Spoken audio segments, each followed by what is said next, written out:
Chapter 1 of the Skylark of Space. Recording by Richard Kilmer. The Skylark of Space by E. Doc Smith. Chapter 1. The Occurrence of the Impossible.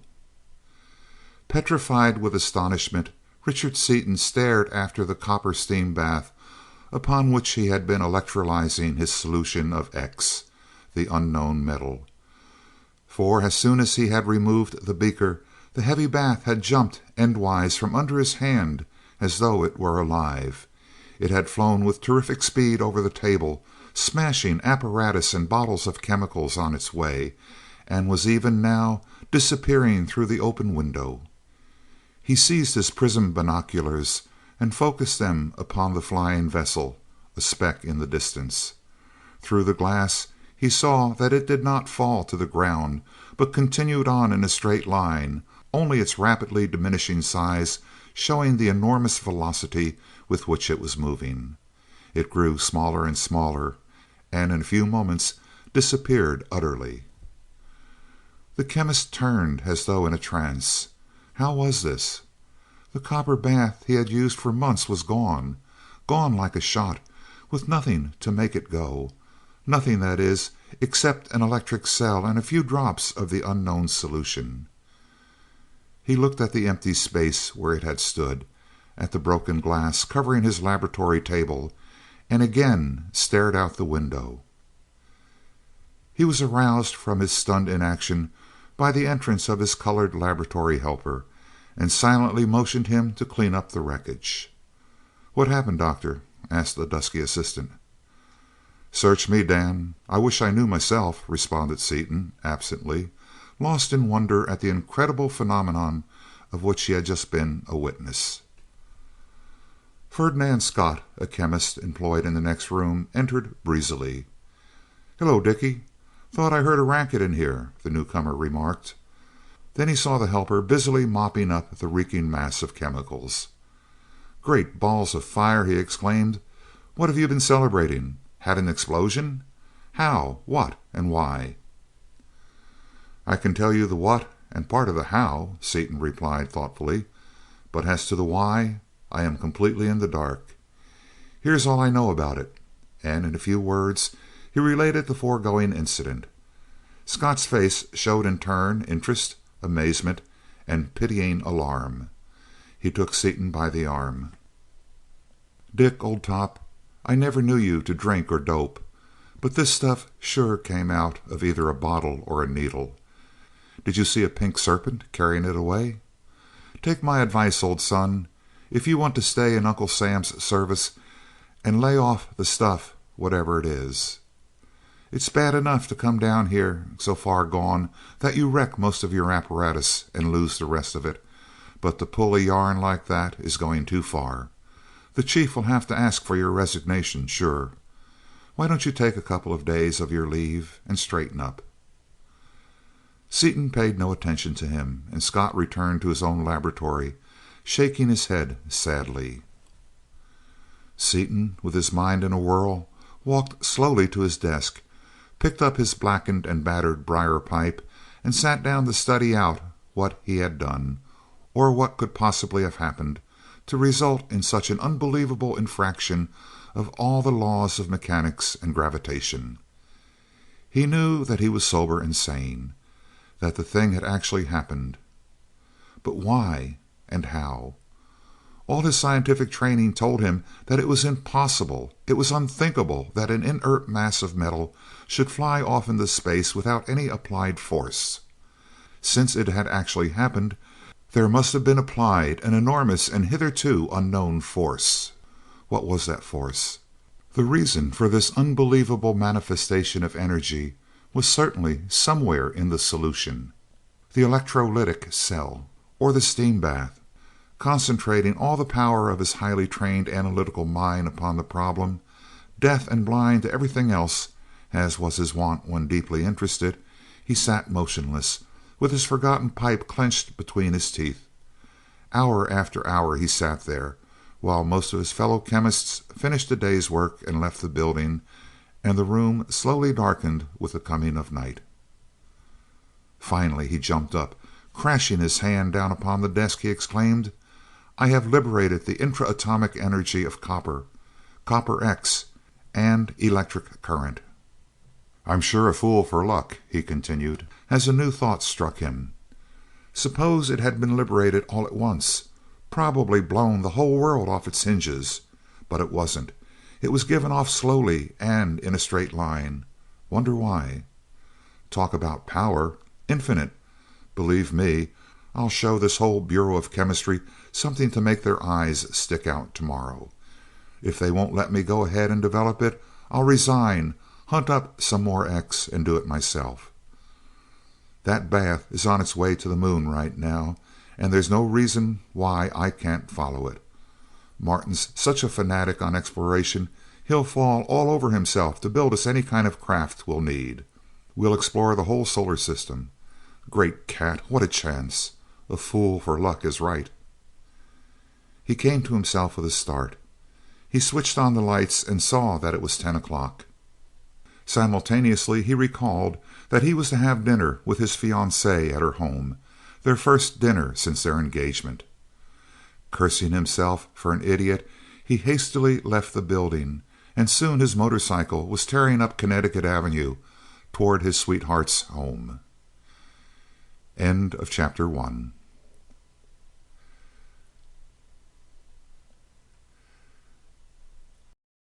Chapter 2 of The Skylark of Space by E. Doc Smith. Steele becomes interested. Dr. Marc DuQuesne was in his laboratory, engaged in a research upon certain of the rare metals, particularly in regard to their electrochemical properties. He was a striking figure, well over 6 feet tall, unusually broad-shouldered even for his height. He was plainly a man of enormous physical strength. His thick, slightly wavy hair was black.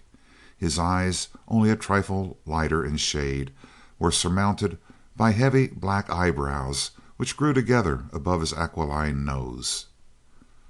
Scott strolled into the room, finding DuQuesne leaning over a delicate electrical instrument, his forbidding but handsome face strangely illuminated by the ghastly glare of his mercury vapor arcs. "Hello, Blackie," Scott began. "I thought it was Seaton in here at first. A fellow has to see your faces to tell you two apart. Speaking of Seaton, do you think that he's quite right?" "I should say offhand that he was a little out of control last night and this morning," replied DuQuesne, manipulating connections with his long, muscular fingers. "I don't think that he's insane, and I don't believe that he dopes. Probably overwork and nervous strain. He'll be all right in a day or two." "I think he's a plain nut, myself.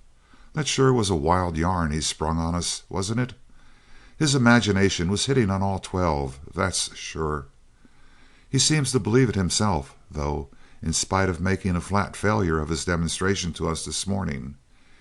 He saved that waste solution he was working on, what was left of that carboy of platinum residues after he had recovered all the values, you know, and got them to put it up at auction this noon.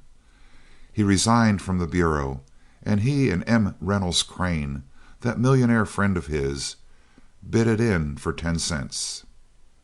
M. Reynolds Crane? DuQuesne concealed a start of surprise. Where does he come in on this? "Oh, they're always together and everything. They've been thicker than Damon and Pythias for a long time. They play tennis together, and they're doubles champions of the district, you know, and all kinds of things. Whenever you find one of them, you'll usually find the other. Anyway, after they got the solution, Crane took Seaton in his car, and somebody said they went out to Crane's house, probably trying to humor him. Well, ta-ta, I've got a week's work to do today." As Scott left, DuQuesne dropped his work and went to his desk with a new expression, half of chagrin, half of admiration on his face. Picking up his telephone, he called a number. "Brookings?" he asked cautiously. "This is DuQuesne. I must see you immediately. There's something big started that may as well belong to us. No, can't say anything over the telephone. Yes, I'll be right out." He left the laboratory and soon was in the private office of the head of the Washington or diplomatic branch as it was known in certain circles, of the great World Steel Corporation. Offices and laboratories were maintained in the city, ostensibly for research work, but in reality to be near the center of political activity. "How do you do, Dr. DuQuesne?" Brookings said as he seated his visitor. "You seem excited." "Not excited, but in a hurry," DuQuesne replied. "The biggest thing in history has just broken, and we've got to work fast if we get in on it. Have you any doubts that I always know what I'm talking about?" "No," answered the other in surprise. "Not the slightest. You are widely known as an able man. In fact, you helped this company several times in various deals, in various ways." "Say it, Brookings. Deals is the right word. This one's going to be the biggest ever. The beauty of it is that it should be easy. One simple burglary and an equally simple killing. And won't mean wholesale murder, as did that. Oh no, Doctor, not murder. Unavoidable accidents." "Why not call things by their right names and save breath, as long as we're alone? I'm not squeamish. But to get down to business. You know Seaton, of our division, of course. He has been recovering the various rare metals from all the residues that have accumulated in the Bureau for years. After separating out all the known metals, he had something left and thought it was a new element, a metal. In one of his attempts to get it into the metallic state, a little of its solution fizzed out and over a copper steam bath or tank, which instantly flew out the window like a bullet. It went clear out of sight, out of range of his binoculars, just that quick." He snapped his fingers under Brookings' nose. "Now that discovery means such power as the world never dreamed of. In fact, if Seaton hadn't had all the luck in the world right with him yesterday, he would have blown half of North America off the map. Chemists have known for years that all matter contains enormous stores of intra-atomic energy, but have always considered it bound, that is, incapable of liberation. Seaton has liberated it." "And that means?" "That with the process worked out, the corporation could furnish power to the entire world at very little expense." A look of scornful unbelief passed over Brookings' face. "Sneer if you like," DuQuesne continued evenly. "Your ignorance doesn't change the fact in any particular. Do you know what intra-atomic energy is?" "I'm afraid that I don't exactly." "Well, it's the force that exists between the ultimate component parts of matter. If you can understand that, a child ought to. Call in your chief chemist and ask him what would happen if somebody would liberate the intra-atomic energy of 100 pounds of copper."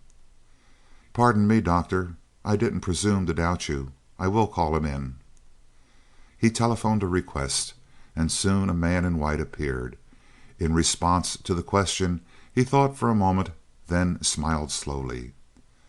"If it were done instantaneously, it would probably blow the entire world into a vapor and might force it clear out of its orbit. If it could be controlled, it would furnish millions of horsepower for a long time. But it can't be done. The energy is bound. Its liberation is an impossibility, in the same class with perpetual motion. Is that all, Mr. Brookings?" As the chemist left, Brookings turned again to his visitor with an apologetic air. "I don't know anything about these things myself, but Chambers, also an able man, says that it's impossible." "As far as he knows, he is right. I should have said the same thing this morning. But I do know about these things. They're my business. And I tell you that Seaton has done it." "This is getting interesting. Did you see it done?" "No. It was rumored around the Bureau last night that Seaton was going insane, that he had wrecked a lot of his apparatus and couldn't explain what had happened. This morning he called a lot of us into his laboratory, told us what I have just told you, and poured some of his solution on a copper wire. Nothing happened, and he acted as though he didn't know what to make of it. The foolish way he acted and the apparent impossibility of the whole thing made everybody think him crazy. I thought so until I learned this afternoon that M. Reynolds Crane is backing him. Then I knew that he had told us just enough of the truth to let him get away clean with the solution." "But suppose the man is crazy?" asked Brookings. "He probably is a monomaniac, really insane on that one thing from studying it so much." "Seaton?" "Yes, he's crazy like a fox. You never heard of any insanity in Crane's family, though, did you? You know that he never invests a cent in anything more risky than government bonds. You can bet your last dollar that Seaton showed him the real goods." Then, as a look of conviction appeared on the other's face, he continued, "Don't you understand that the solution was government property, and he had to do something to make everybody think it worthless, so that he could get title to it?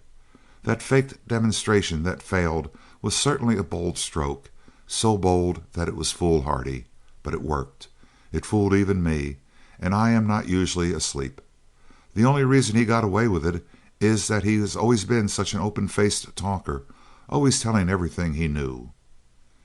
"He certainly played the fox," he continued with undisguised admiration.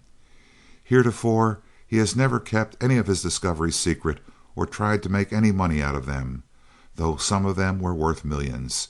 He published them as soon as he found them, and somebody else got the money.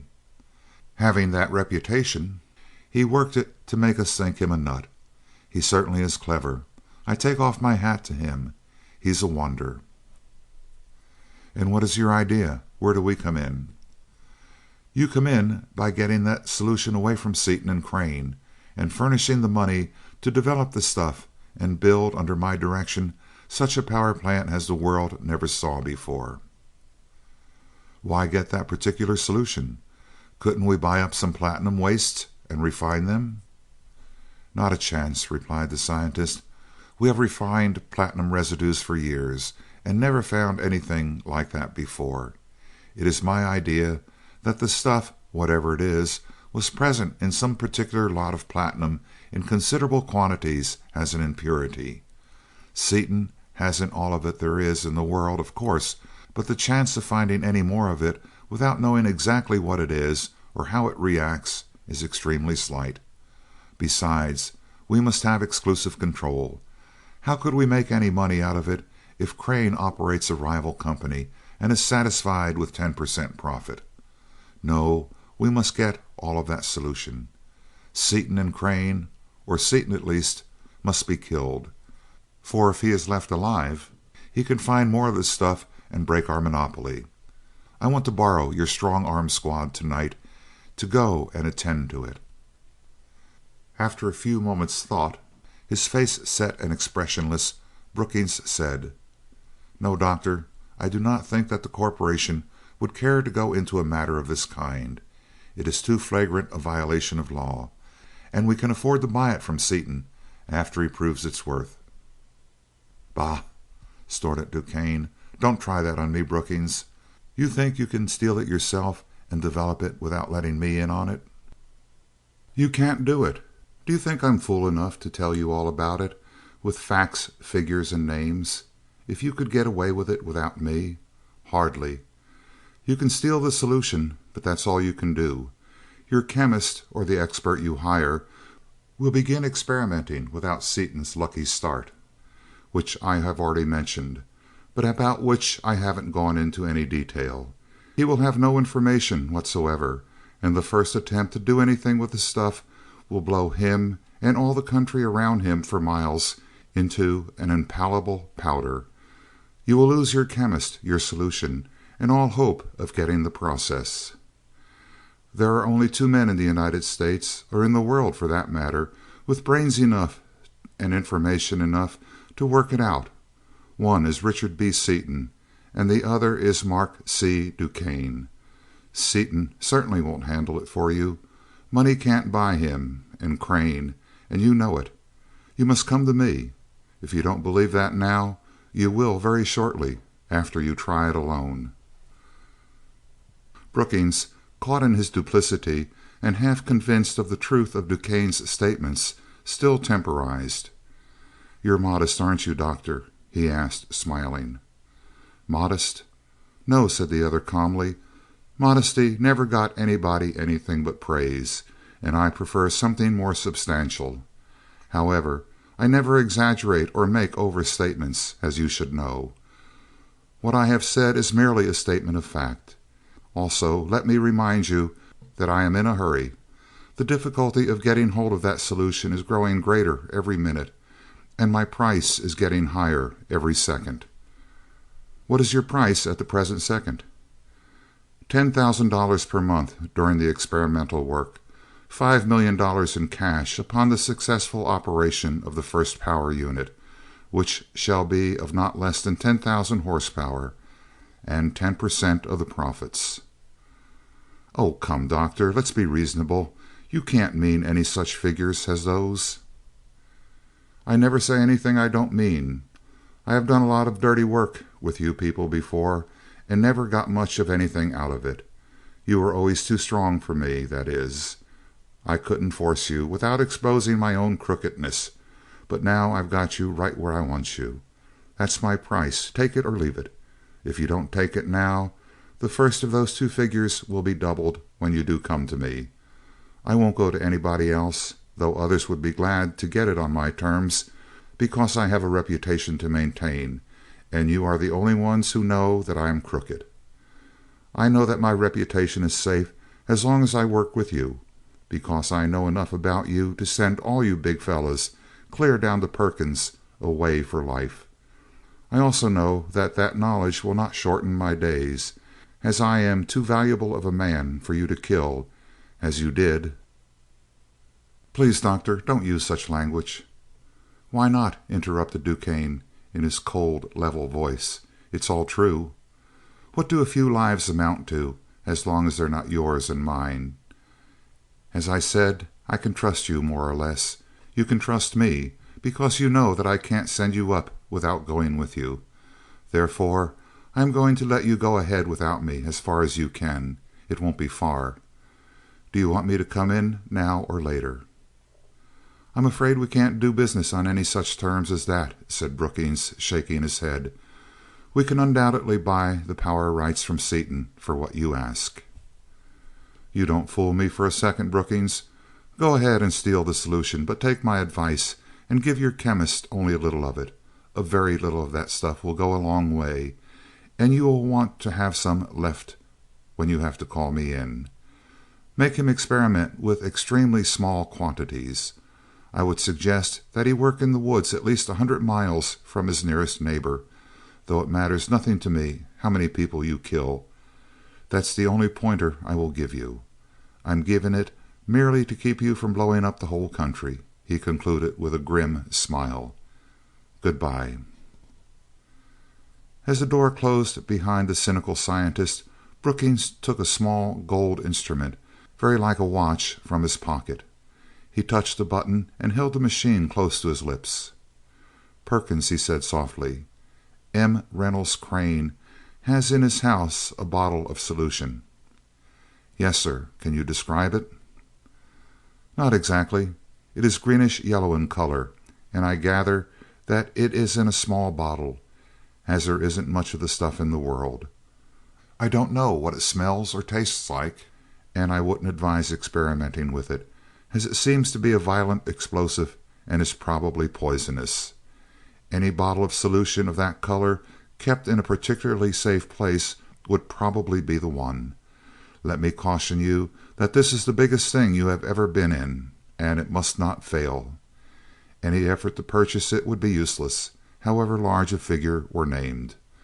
But if the bottle were only partly emptied and filled up with water, I don't believe anyone would notice the difference, at least for some time. Do you?" "Probably not, sir. Goodbye." Next morning, shortly after the office opened, Perkins, whose principal characteristic was that of absolute noiselessness, glided smoothly into Brookings' office. Taking a small bottle about half full of a greenish-yellow liquid from his pocket, he furtively placed it under some papers upon his superior's desk. "A man found this last night, sir, and thought it might belong to you. He said this was a little less than half of it, but that you could have the rest of it any time you wanted." Thank you, Perkins. He was right. It is ours. Here's the letter which just came," handing him an envelope which rustled as Perkins folded it into a small compass and thrust it into his vest pocket. "Good morning." As Perkins slid out, Brookings spoke into his telephone, and soon Chambers, his chief chemist, appeared. "Dr. Chambers," Brookings began, showing him the bottle, "I have here a solution which in some way is capable of liberating the intra-atomic energy of matter, about which I asked you yesterday. It works on copper. I would like to have you work out the process for us, if you will." "What about the man who discovered the process?" asked Chambers, as he touched the bottle gingerly. "He is not available. Surely what one chemist can do, others can. You will not have to work alone. You can hire the biggest men in the line to help you. Expense is no object." "No, it wouldn't be, if such a process could be worked out. Let me see, who can we get? Dr. Seaton is probably the best man in the country for such a research, but I don't think we can get him. I tried to get him to work on that iridium osmium problem, but he refused." "We might make an offer big enough to get him." "No, don't mention it to him," with a significant look. "He's to know nothing about it." "Well, then, how about Duquesne, who was in here yesterday? He's probably next to Seaton." "I took it up with him yesterday. We can't get him. His figures are entirely out of reason. Aren't there any other men in the country who know anything? You're a good man. Why don't you tackle it yourself?" "Because I don't know anything about that particular line of research, and I want to keep on living a while longer," the chemist replied bluntly. "There are other good men whom I can get, however. Van Schravendick of our own laboratory is nearly as good as either Seaton or Duquesne. He has done a lot of work on radioactivity and that sort of thing, and I think he would like to work on it." "All right. Please get it started without delay. Give him about a quarter of the solution and have the rest put in the vault. Be sure that his laboratory is set up far enough away from everything else to avoid trouble in case of an explosion, and caution him not to work on too much copper at once. I gather that an ounce or so will be plenty." The chemist went back to his laboratory and sought his first assistant. "Van," he began, "Mr. Brookings has been listening to some lunatic who claims to have solved the mystery of liberating intra-atomic energy." "That old stuff," the assistant said, laughing. "That and perpetual motion are always with us. What did you tell him?" "I didn't get a chance to tell him anything. He told me. Yesterday, you know, he asked me what would happen if it could be liberated, and I answered truthfully that a lot of things would happen, and volunteered the information that it was impossible. Just now he called me in, gave me this bottle of solution, saying that it contained the answer to the puzzle, and wanted me to work it out. I told him that it was out of my line, and that I was afraid of it, which I would be if I thought there was anything in it, but that it was more or less in your line, and he said to put you on it right away. He also said that expense was no object, to set up an independent laboratory 100 miles off in the woods, to be safe in case of an explosion, and to caution you not to use too much copper at once. Then an ounce or so would be plenty." "An ounce? 10,000 tons of nitroglycerin? I'll say an ounce would be plenty, if that stuff is any good at all, which of course it isn't. Queer, isn't it, how the old man would fall for anything like that? How did he explain the failure of the discoverer to develop it himself?"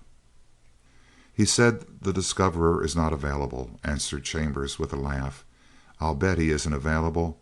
He's back in St. Elizabeth's again, by this time, where he came from. I suggested that we get either Seaton or Duquesne of rare metals to help us on it, and he said that they had both refused to touch it, or words to that effect.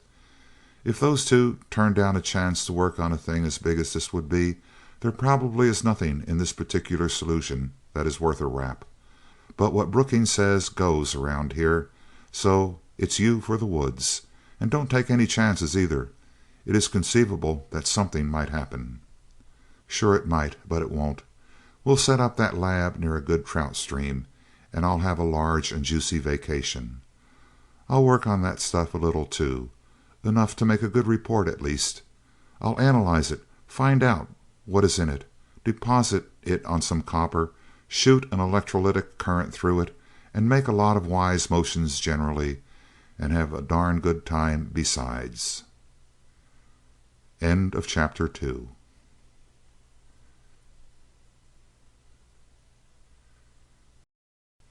Chapter 3 of the Skylark of Space by E. Doc Smith.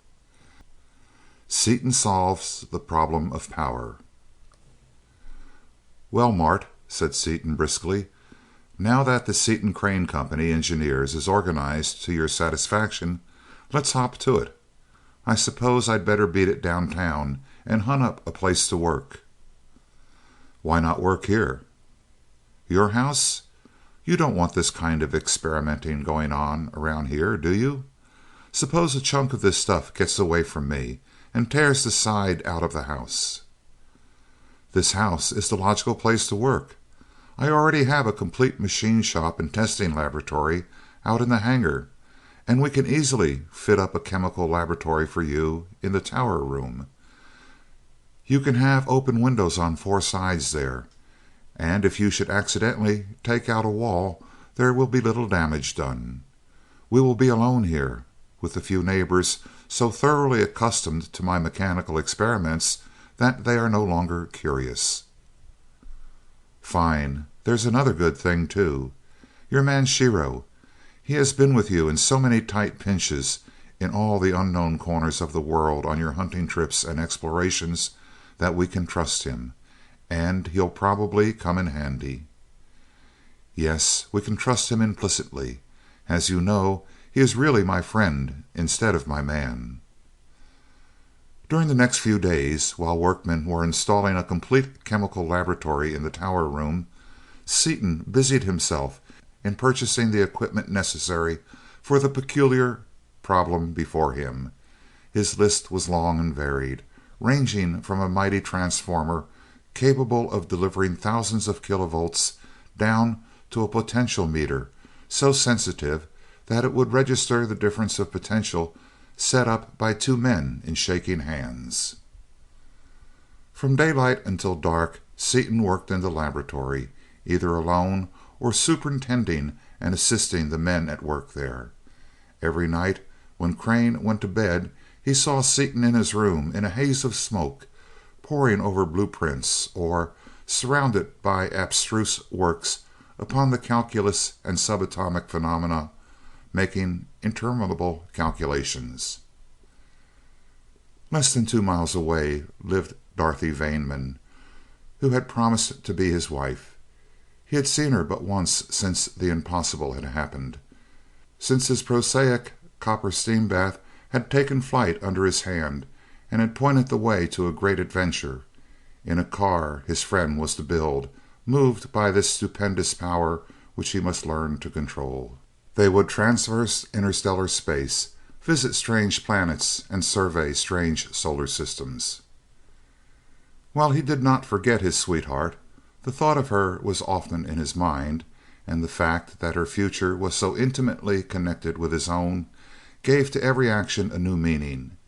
He had such a multitude of things to do, and was so eager to get them all done at once, that day after day went by and he could not find time to call upon her. Crane remonstrated in vain. His protest against Seaton's incessant work had no effect. Seaton insisted that he must fix firmly just a few more points before they eluded him, and stuck doggedly to his task. Finally, Crane laid his work aside and went to call upon the girl. He found her just leaving home, and fell into step beside her. For a while she tried to rouse herself to be entertaining, or at least friendly, but the usual ease with which she chatted had deserted her, and her false gaiety did not deceive the keen-minded Crane for an instant. Soon the two were silent as they walked along together. Crane's thoughts were on the beautiful girl beside him, and on the splendid young genius under his roof, so deeply immersed in his problem that he was insensible to everything else. "I have just left Dick," Crane said suddenly, paying no attention to her startled glance. "Did you ever in your life see anyone with his singleness of purpose? With all his brilliance, one idea at a time is all that he seems capable of, though that is probably why he is such a genius. He is working himself insane. Has he told you about leaving the Bureau?" "No, has he? Has it anything to do with what happened that day at the laboratory? I haven't seen him since the accident, or discovery, whichever it was, happened. He came to see me at 10:30, when he was invited to dinner. Oh, Martin, I had been so angry, and he told such a preposterous story. I have been wondering since if I didn't dream it." "No, you didn't dream it, no matter how wild it sounded. He said it, and it is all true. I cannot explain it to you. Dick himself cannot explain it, even to me, but I can give you an idea of what we both think it may come to." "Yes, do." "Well, he has discovered something that makes copper act mighty queer, knocks it off its feet, so to speak. That day a piece went up and never did come down." "Yes? That is what is so preposterous." "Just a moment, please," replied the imperturbable Crane. "You should know that nothing ordinary can account for Dick's behavior, and after what I have seen this week I shall never again think anything preposterous. As I said, this piece of copper departed via the window for scenes unknown. As far as a pair of good binoculars could follow it, it held to a perfectly straight course toward those scenes. We intend to follow it in some suitable vehicle." He paused, looking at his companion's face, but she did not speak. "Building the conveyance is where I come in," he continued in his matter-of-fact voice. "As you know, I happen to have almost as much money as Dick has brains, and some day, before the summer is over, we expect to go somewhere. We do not know where, but it will be a long way from this earth." There was a silence. Then Dorothy said helplessly, "Well, go on. I can't understand." "Neither can I. All I know is that Dick wants to build a heavy steel hull, and he is going to put something inside it that will take us out into space. Only occasionally do I see a little light as he tries to explain the mechanism of the thing to me." After enjoining upon her the strictest secrecy, he repeated the story that Seaton had told him, and informed her as to the present condition of affairs. "It is no wonder the other chemists thought he was crazy, is it, Martin?" "No, especially after the failure of his demonstration the next morning. You see, he tried to prove to the others that he was right, and nothing happened. He has found out since that an electrical machine in another room, which was not running that morning, played a very important part.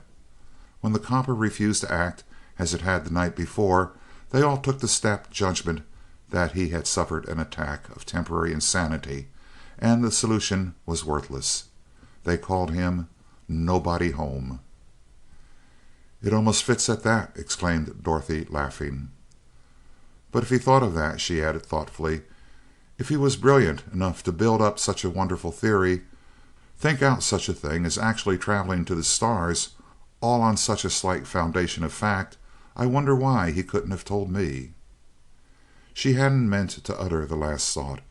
Nobody must know how being left out of it had hurt her, and she would have recalled the words if she could. Crane understood and answered loyally. "He will tell you all about it very soon, never fear. His is the mind of a great scientist, working on a subject of which but very few men have even an inkling. I am certain that the only reason he thought of me is that he could not finance the investigation alone. Never think for an instant that his absorption implies a lack of fondness for you. You are his anchor, his only hold on known things. In fact, it was about this that I came to see you. Dick is working himself at a rate that not even a machine can stand. He eats hardly anything, and if he sleeps at all, I have never caught him at it. That idea is driving him day and night, and if he goes on the way he is going, it means a breakdown. I do not know whether you can make him listen to reason or not. Certainly no one else can. If you think you can do it, that is to be your job, and it will be the biggest one of the three." "How well you understand him," Dorothy said after a pause. "You make me feel ashamed, Martin. I should have known without being told. Then I wouldn't have had these nasty little doubts about him." "I should call them perfectly natural, considering the circumstances," he answered. "Men with minds like Dick are rare. They work on only one track. Your part will be hard. He will come to you, bursting with news, and aching to tell you all about his theories and facts and calculations, and you must try to take his mind off the whole thing and make him think of something else. It looks impossible to me." The smile had come back to Dorothy's face. Her head, graced by its wealth of gleaming auburn hair, was borne proudly, and glancing mischief lit her violet eyes. "Didn't you just tell me nothing is impossible? You know, Martin, that I can make Dickie forget everything, even interstellar. Did I get that word right? Space itself, with my violin." Trying to beguile a scientist from his hobby is comparable only to luring a drug addict away from his vice. "But I would not be surprised if you could do it," he slowly replied. For he had heard her play. She and Seaton had been caught near his house by a sudden shower while on horseback, and had dashed in for shelter. While the rain beat outside, and while Shiro was preparing one of his famous suppers, Crane had suggested that she pass the time by playing his fiddle. Dorothy realized with the first sweep of the bow that she was playing a Stradivarius, the like of which she had played before only in her dreams. She forgot her listeners, forgot the time and the place, and poured out in her music all the beauty and tenderness of her nature. Soft and full tones filled the room, and in Crane's vision there rose a home filled with happy work, with laughter, with companionship, with playing children who turned their faces to their mother as do flowers to the light. Sensing the girl's dreams as the music filled his ears, he realized as never before in his busy, purposeful life how beautiful a home with the right woman could be. No thought of love for Dorothy entered his mind, for he knew that the love existing between her and his friend was of the kind that nothing could alter. But he felt that she had unwittingly given him a great gift. Often thereafter, in his lonely hours, he had imagined that dream home, and nothing less than its perfection would ever satisfy him. For a time they walked on in silence.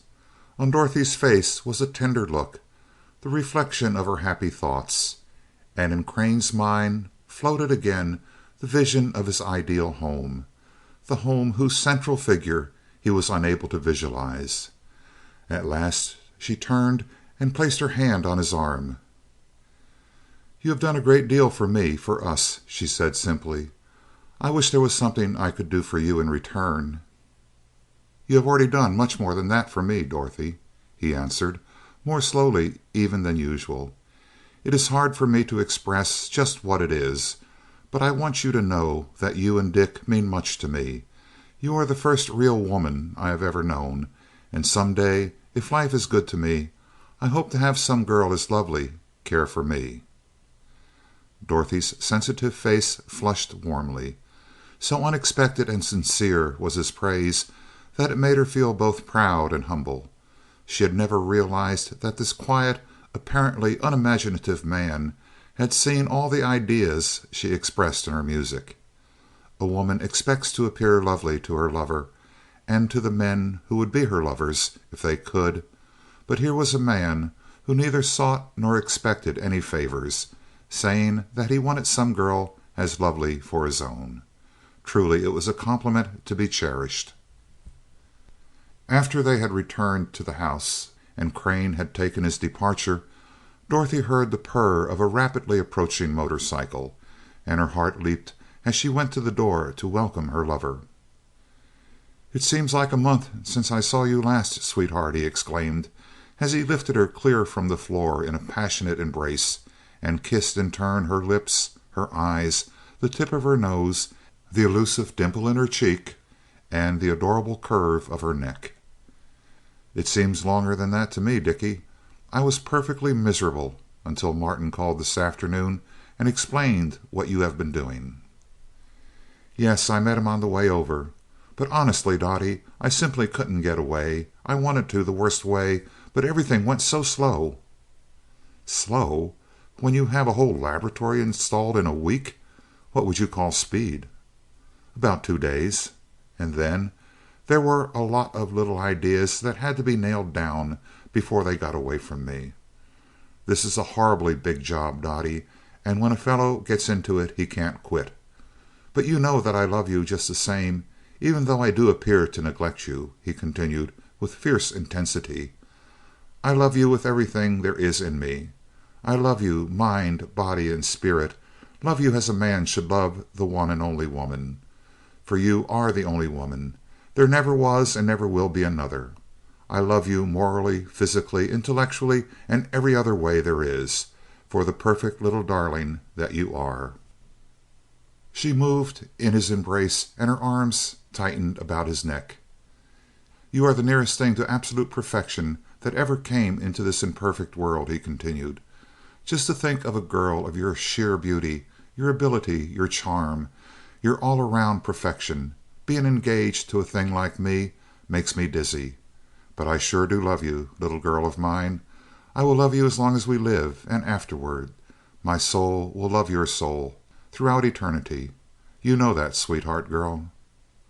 "Oh, Dick," she whispered, her soul shaken with response to his love.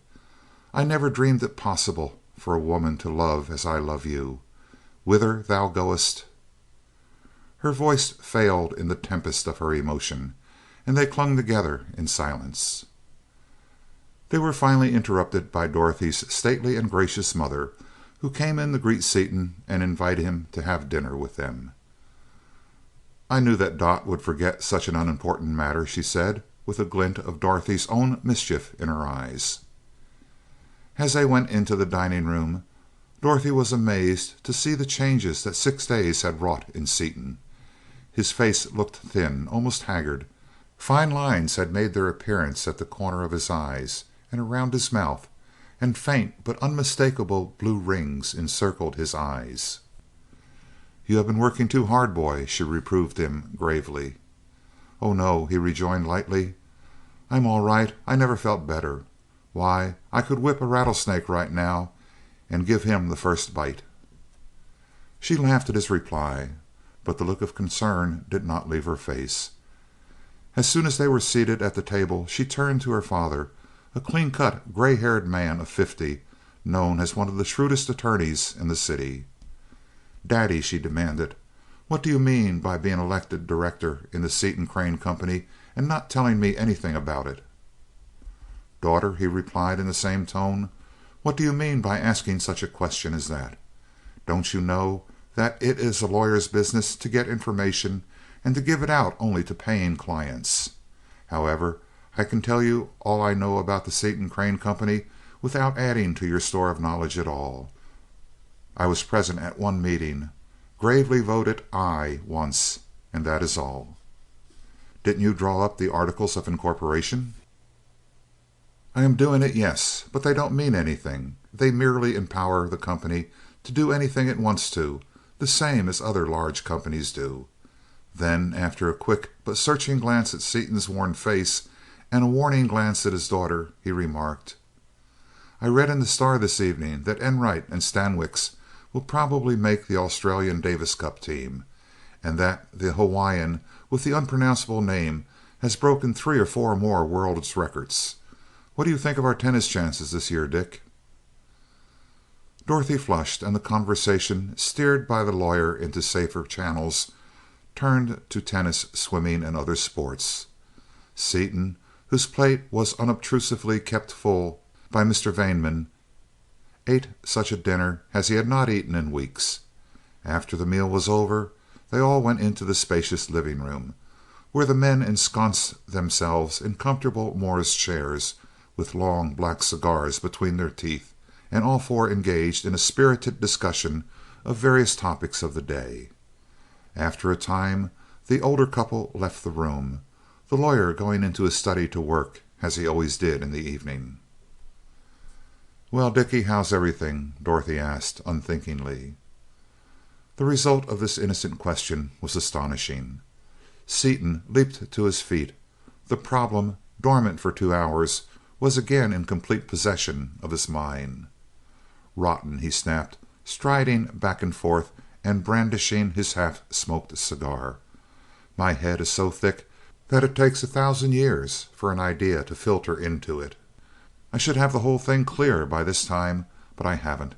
There's something, some little factor that I can't get. I've almost had it a dozen times, but it always gets away from me. I know that the force is there and I can liberate it, but I can't work out a system of control until I can understand exactly why it acts the way it does." Then, more slowly, thinking aloud rather than addressing the girl, "The force is attraction toward all matter, generated by the vibrations of all the constituent electrons in parallel planes. It is directed along a line perpendicular to the plane of vibration at its center, and approaches infinity as the angle theta approaches the limit of pi divided by 2. Therefore, by shifting the axis of rotation, or the plane of vibration, thus making theta vary between the limits of 0 and pi divided by 2." He was interrupted by Dorothy, who, mortified by her thoughtlessness in getting him started, had sprung up and seized him by the arm. "Sit down, Dickie," she implored. "Sit down. You're rocking the boat. Save your mathematics for Martin. Don't you know that I could never find out why x was equal to y, or to anything else in algebra?" She led him back to his chair, where he drew her down to a seat on the arm beside him.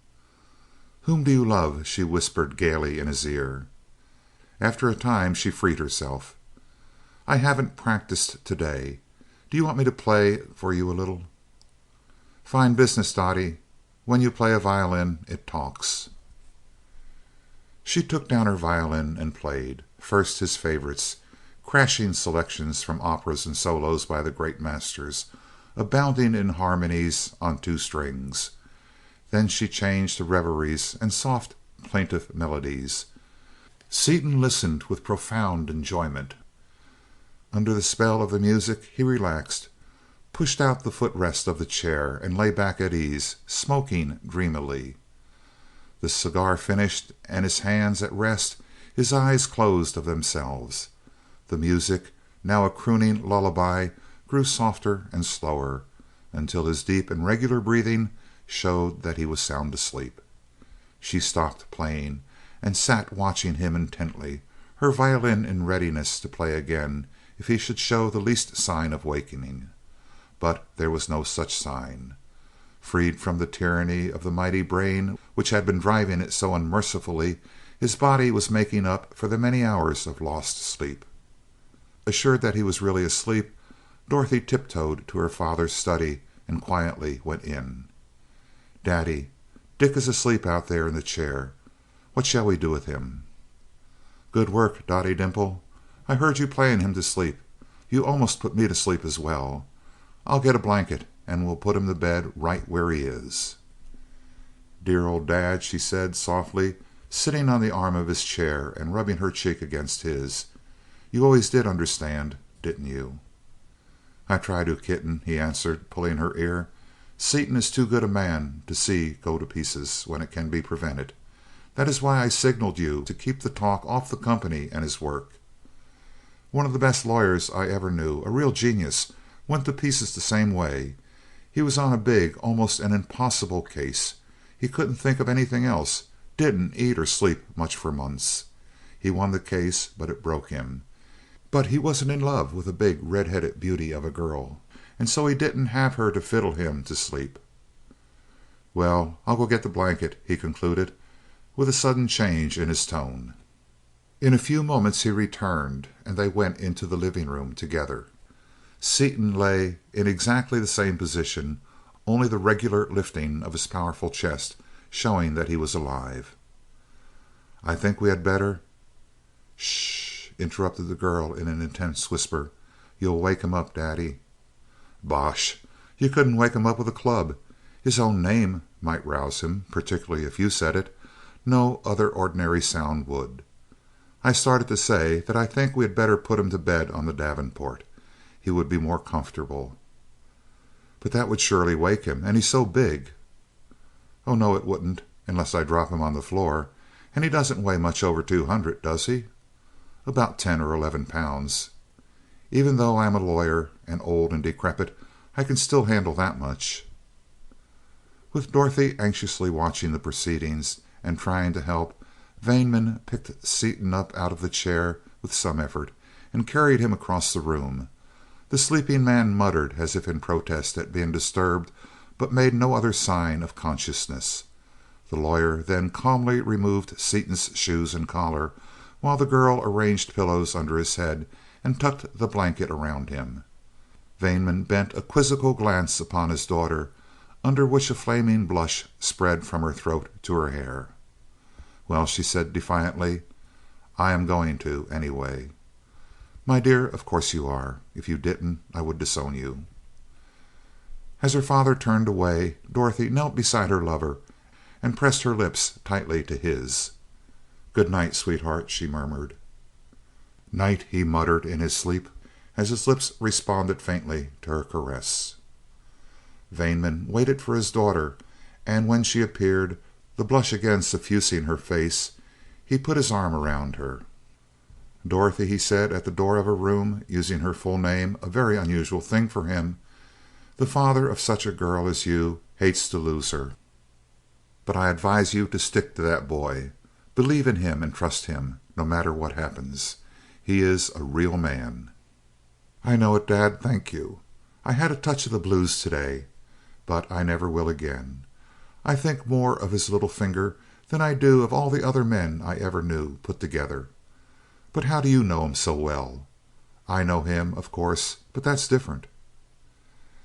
"I have various ways of getting information. I know Dick Seaton better than you do, better than he knows himself. I have known all about every man who ever looked at you twice. I have been afraid once or twice that I would have to take a hand, but you saw them right, just as you see Seaton right. For some time I have been afraid of the thought of you marrying. The young men in your social set are such a hopeless lot. But I am not any more. When I hand my little girl over to her husband next October, I can be really happy with you instead of anxious for you. That's how well I know Richard Seaton. Well, good night, daughter mine." "Good night, Daddy dear," she replied, throwing her arms around his neck. "I have the finest dad a girl ever had, and the finest boy. Good night." It was 3 o'clock the following afternoon when Seaton appeared in the laboratory. His long rest had removed all signs of overwork, and he was his alert, vigorous self. But when Crane saw him and called out a cheery greeting, he returned it with a sheepish smile. "Don't say anything, Martin. I'm thinking it all, and then some. I made a regular fool of myself last night. Went to sleep in a chair and slept 17 hours without a break. I never felt so cheap in my life." "You are worn out, Dick, and you know it. The sleep put you on your feet again, and I hope you will have sense enough to take care of yourself after this. I warn you now, Dick, that if you start any more of that midnight work, I will simply call Dorothy over here and have her take charge of you." "That's it, Mart. Rub it in. Don't you see that I am flat on my back, with all 4 paws in the air? But I am going to sleep every night. I promised Dottie to go to bed not later than 12, if I have to quit right in the middle of an idea, and I told her that I was coming out to see her every other evening and every Sunday. But here's the dope. I've got that missing factor in my theory. Got it while I was eating breakfast this afternoon." "If you had eaten and slept regularly here and kept yourself fit, you would have seen it before." "Yes, I guess that's right, too. If I miss a meal or sleep from now on, I want you to sandbag me. But never mind that. Here's the explanation. We doped out before, you know, that the force is something like magnetism and is generated when the coil causes the electrons of this specially treated copper to vibrate in parallel planes. The knotty point was, what could be the effect of a weak electric current in liberating the power? I got it. It shifts the plane of vibration of the electrons. It is impossible to shift that plane, Dick. It's fixed by physical state, just as speed is fixed by temperature. No, it isn't. That is, it usually is, but in this case it may be shifted. Here's the mathematical proof. So saying, Seaton went over to the drafting table, tacked down a huge sheet of paper, and sketched rapidly, explaining as he drew. Soon the two men were engaged in a profound mathematical argument. Sheet after sheet of paper was filled with equations and calculations, and the table was covered with reference books. After 2 hours of intense study and hot discussion, Crane's face took on a look of dawning comprehension, which changed to amazement and then to joy. For the first time in Seaton's long acquaintance with him, his habitual calm was broken.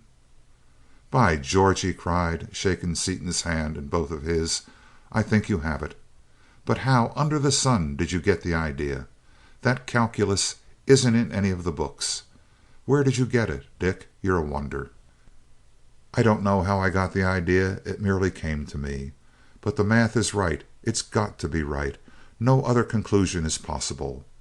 Now, if that calc is right, and I know it is, do you see how narrow the permissible limits of shifting are? Look at equation 236. Believe me, I was sure lucky that day in the Bureau. It's a wonder I didn't blow up the whole works.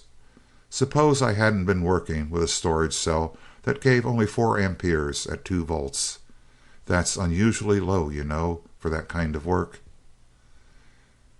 Crane carefully studied the equation referred to and figured for a moment. "In that case, the limit would be exactly 8 watts.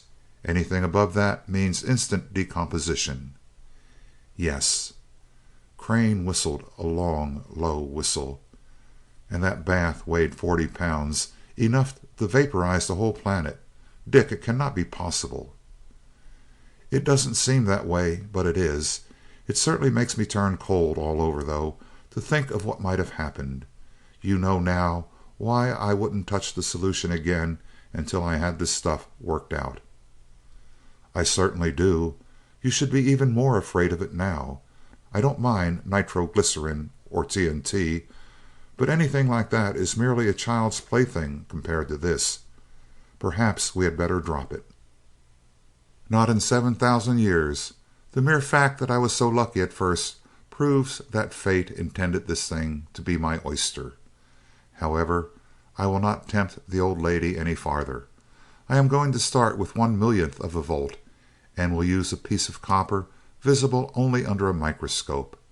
But there's absolutely no danger now that we know what it is. I can make it eat out of my hand. Look at this equation here, though. That being true, it looks as though you could get the same explosive effect by taking a piece of copper which had once been partially decomposed and subjecting it to some force, say an extremely heavy current. Again, under the influence of the coil, a small current would explode it, wouldn't it?" "It looks that way from those figures." "Say, wouldn't that make some bullet? Unstabilize a piece of copper in that way and put it inside a rifle bullet, arranged to make a short circuit on impact. By making the piece of copper barely visible, you could have the explosive effect of only a few sticks of dynamite. A piece the size of a pea would obliterate New York City. But that's a long way from our flying machine." "Perhaps not so far as you think. When we explore new worlds, it might be a good idea to have a liberal supply of such ammunition of various weights for emergencies." "It might at that. Here's another point in equation 249. Suppose the unstabilized copper were treated with a very weak current, not strong enough to explode it, a sort of borderline condition. The energy would be liberated, apparently, but in an entirely new way. Wonder what would happen. I can't see from the theory. Have to work it out. And here's another somewhat similar condition right here that will need investigating. I've sure got a lot of experimental work ahead of me before I know anything. How are things going with you? I have the drawings and blueprints of the ship itself done, and working sketches of the commercial power plant. I am working now on the details, such as navigating instruments, food, water, and air supplies, special motors, and all of the 101 little things that must be taken into consideration.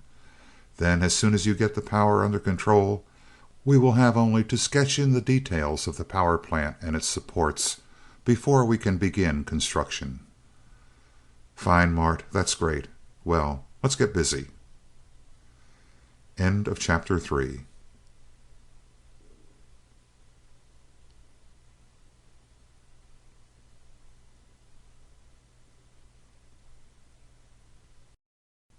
Chapter 4 of the Skylark of Space by E. Doc Smith. Steel liberates energy unexpectedly. DuQuesne was in his laboratory, poring over an abstruse article in a foreign journal of science, when Scott came breezily in with a newspaper in his hand, across the front page of which stretched great headlines. "Hello, Blackie," he called.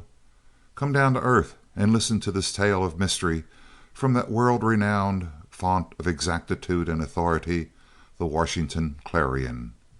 Some miscreant has piled up and touched off a few thousand tons of TNT and picric acid up in the hills. Read about it. It's good." DuQuesne read. Mysterious explosion. Mountain village wiped out of existence, 200 dead, none injured. Force felt all over world, cause unknown, scientist baffled. Harper's Ferry, March 26.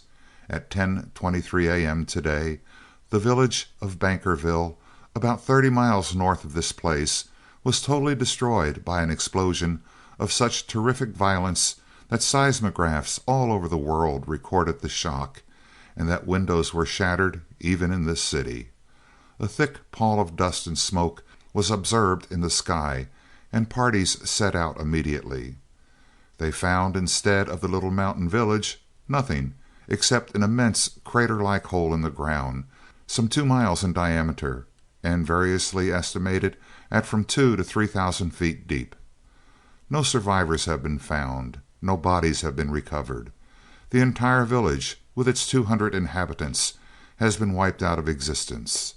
Not so much as a splinter of wood or a fragment of brick from any of the houses can be found.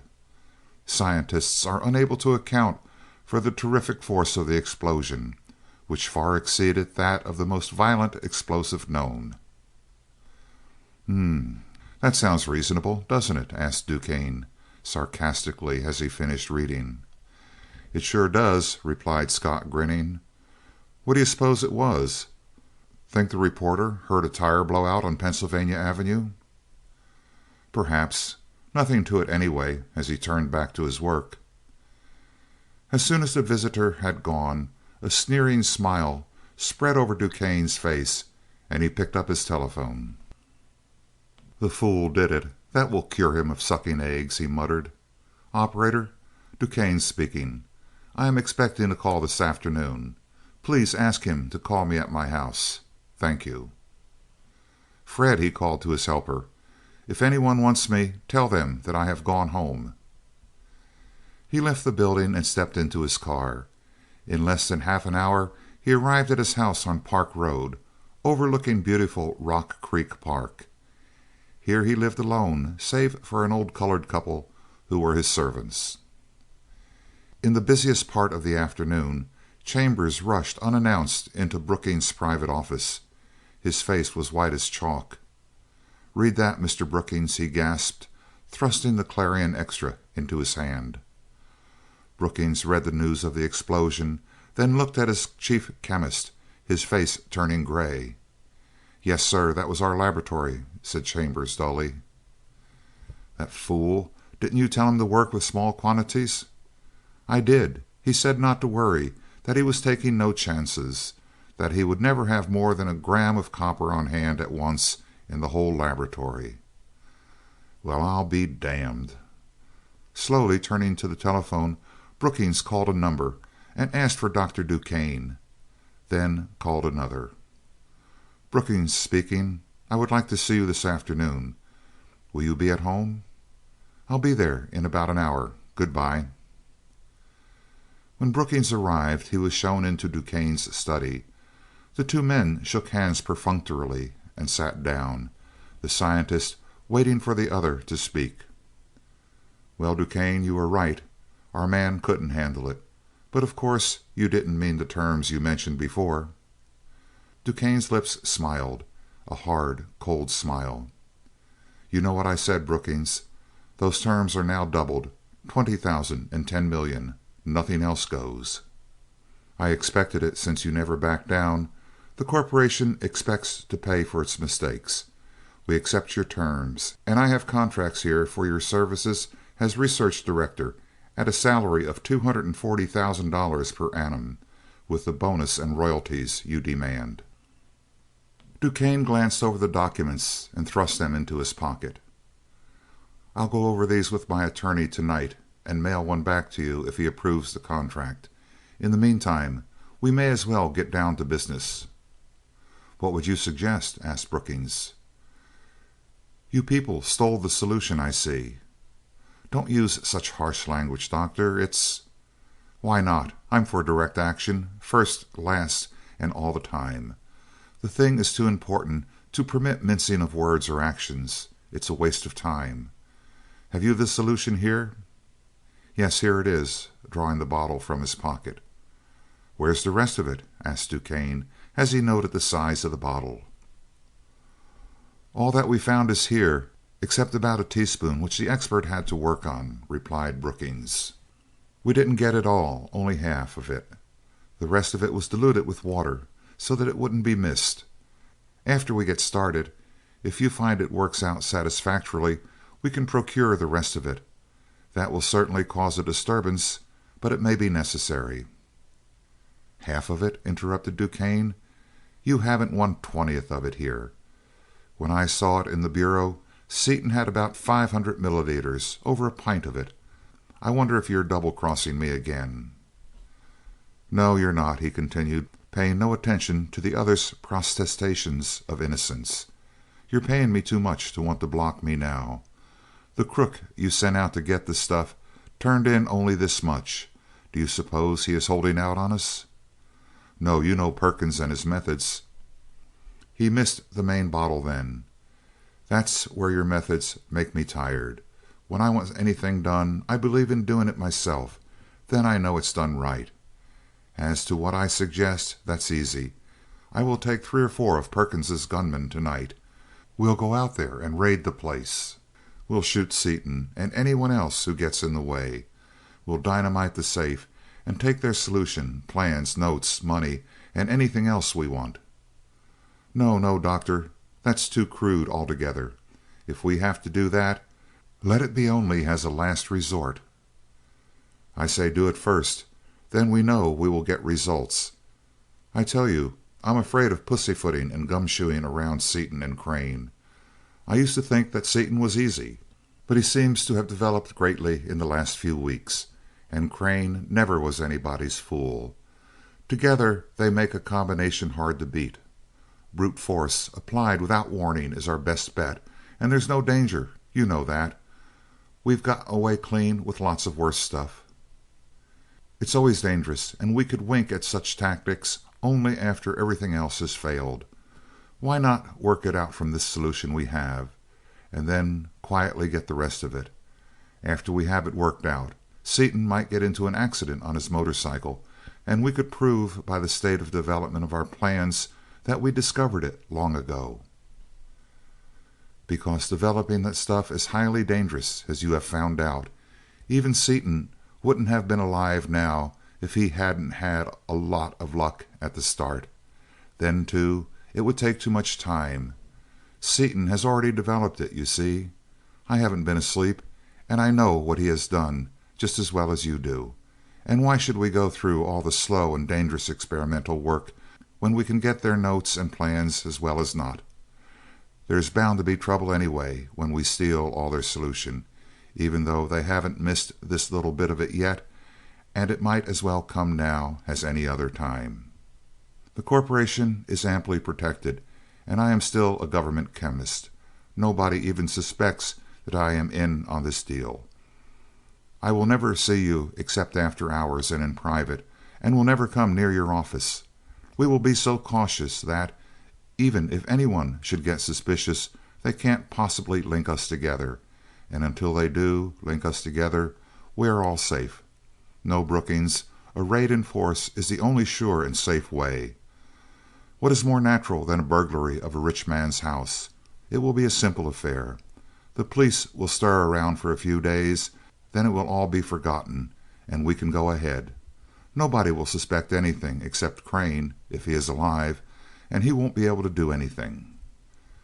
So the argument raged. Brookings was convinced that DuQuesne was right in wanting to get possession of all the solution, and also of the working notes and plans, but he would not agree to the means suggested, holding out for quieter and more devious but less actionable methods.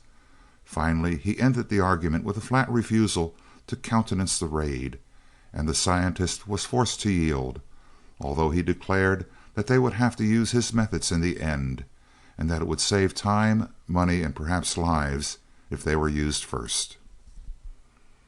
Brookings then took from his pocket his wireless and called Perkins.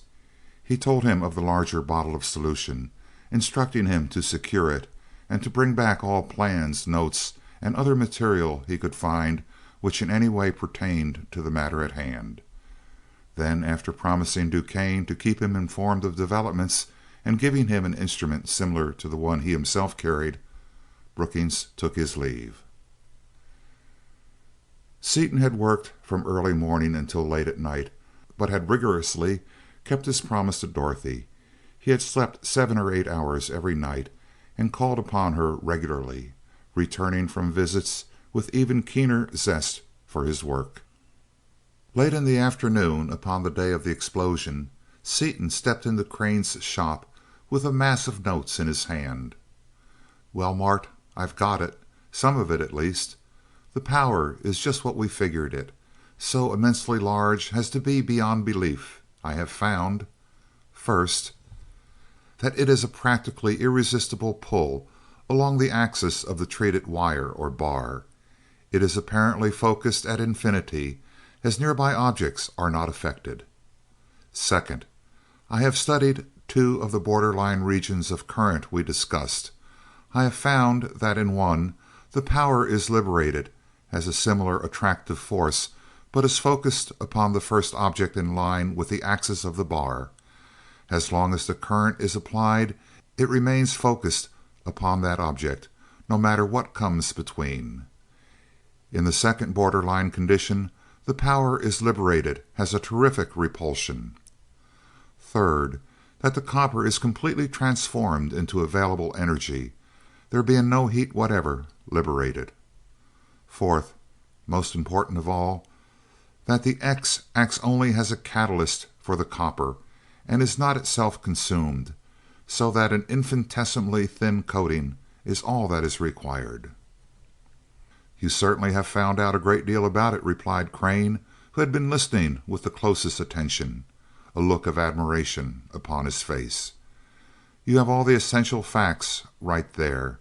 Now we can go ahead and put in the details which will finish up the plans completely. Also, one of those points solves my hardest problem, that of getting back to the Earth after we lose sight of it. We can make a small bar in the borderline condition and focus it upon the Earth, and we can use that repulsive property to ward off any meteorites which may come too close to us." "That's right. I never thought of using those points for anything. I found them out incidentally, and merely mentioned them as interesting facts. I have a model of the main bar built, though, that will lift me into the air and pull me around. Want to see it work?" "I certainly do." As they were going out to the landing field, Shiro called to them, and they turned back to the house, learning that Dorothy and her father had just arrived. "Hello, boys," Dorothy said, bestowing her radiant smile upon them both as Seaton seized her hand. "Dad and I came out to see that you were taking care of yourselves and to see what you were doing. Are visitors allowed?" "No," replied Seaton promptly. "All visitors are barred. Members of the firm and members of the family, however, are not classed as visitors." "You came at the right time," said Crane, smiling. "Dick has just finished a model and was about to demonstrate it to me when you arrived. Come with us and watch the—" "I object," interrupted Seaton. "It is a highly undignified performance as yet, and—" "Objection overruled," interposed the lawyer decisively. "You are too young and impetuous to have any dignity. Therefore, any performance not undignified would be impossible a priori. The demonstration will proceed." Laughing merrily, the four made their way to the testing shed, in front of which Seaton donned a heavy leather harness, buckled about his shoulders, body, and legs, to which were attached numerous handles, switches, boxes, and other pieces of apparatus.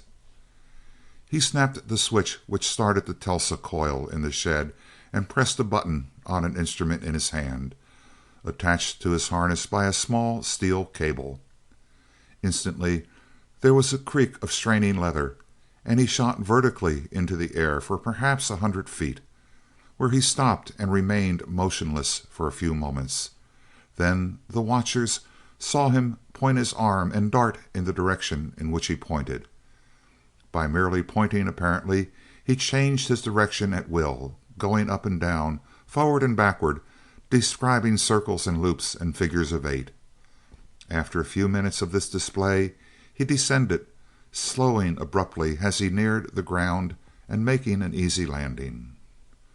"There, O beauteous lady and esteemed sirs," he began, with a low bow and a sweeping flourish, when there was a snap, and he was jerked sideways off his feet. In bowing, his cumbersome harness had pressed the controlling switch, and the instrument he held in his hand, which contained the power plant or bar, had torn itself loose from its buckle. Instead of being within easy reach of his hand, it was over 6 feet away, and was dragging him helplessly after it, straight toward the high stone wall. But only momentarily was he helpless, his keen mind discovering a way out of the predicament even as he managed to scramble to his feet in spite of the rapid pace. Throwing his body sideways and reaching out his long arm as far as possible toward the bar, he succeeded in swinging it around, so that he was running back toward the party and the spacious landing field.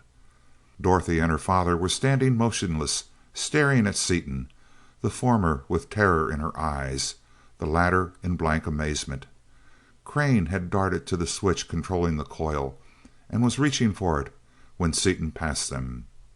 "Don't touch that switch," he yelled. "I'll catch that thing yet."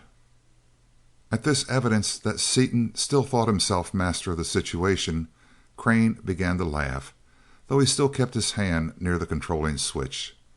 Dorothy, relieved of her fear for her lover's safety, could not help but join him, so ludicrous were Seaton's antics. The bar was straight out in front of him, about 5 feet above the ground, going somewhat faster than a man could run. It turned now to the right, now to the left, as his weight was thrown to one side or the other. Seaton, dragged along like a small boy trying to hold a runaway calf by the tail, was covering the ground in prodigious leaps and bounds, at the same time pulling himself up hand over hand to the bar in front of him. He soon reached it, seized it in both hands, again darted into the air, and descended lightly near the others, who were rocking with laughter. "I said it would be undignified," chuckled Seaton, rather short of breath, "but I didn't know just how much so it was going to be." Dorothy tucked her fingers into his hand. "Are you hurt anywhere, Dick?" "Not a bit. He led me a great chase, though." "I was scared to death until you told Martin to let the switch alone, but it was funny then.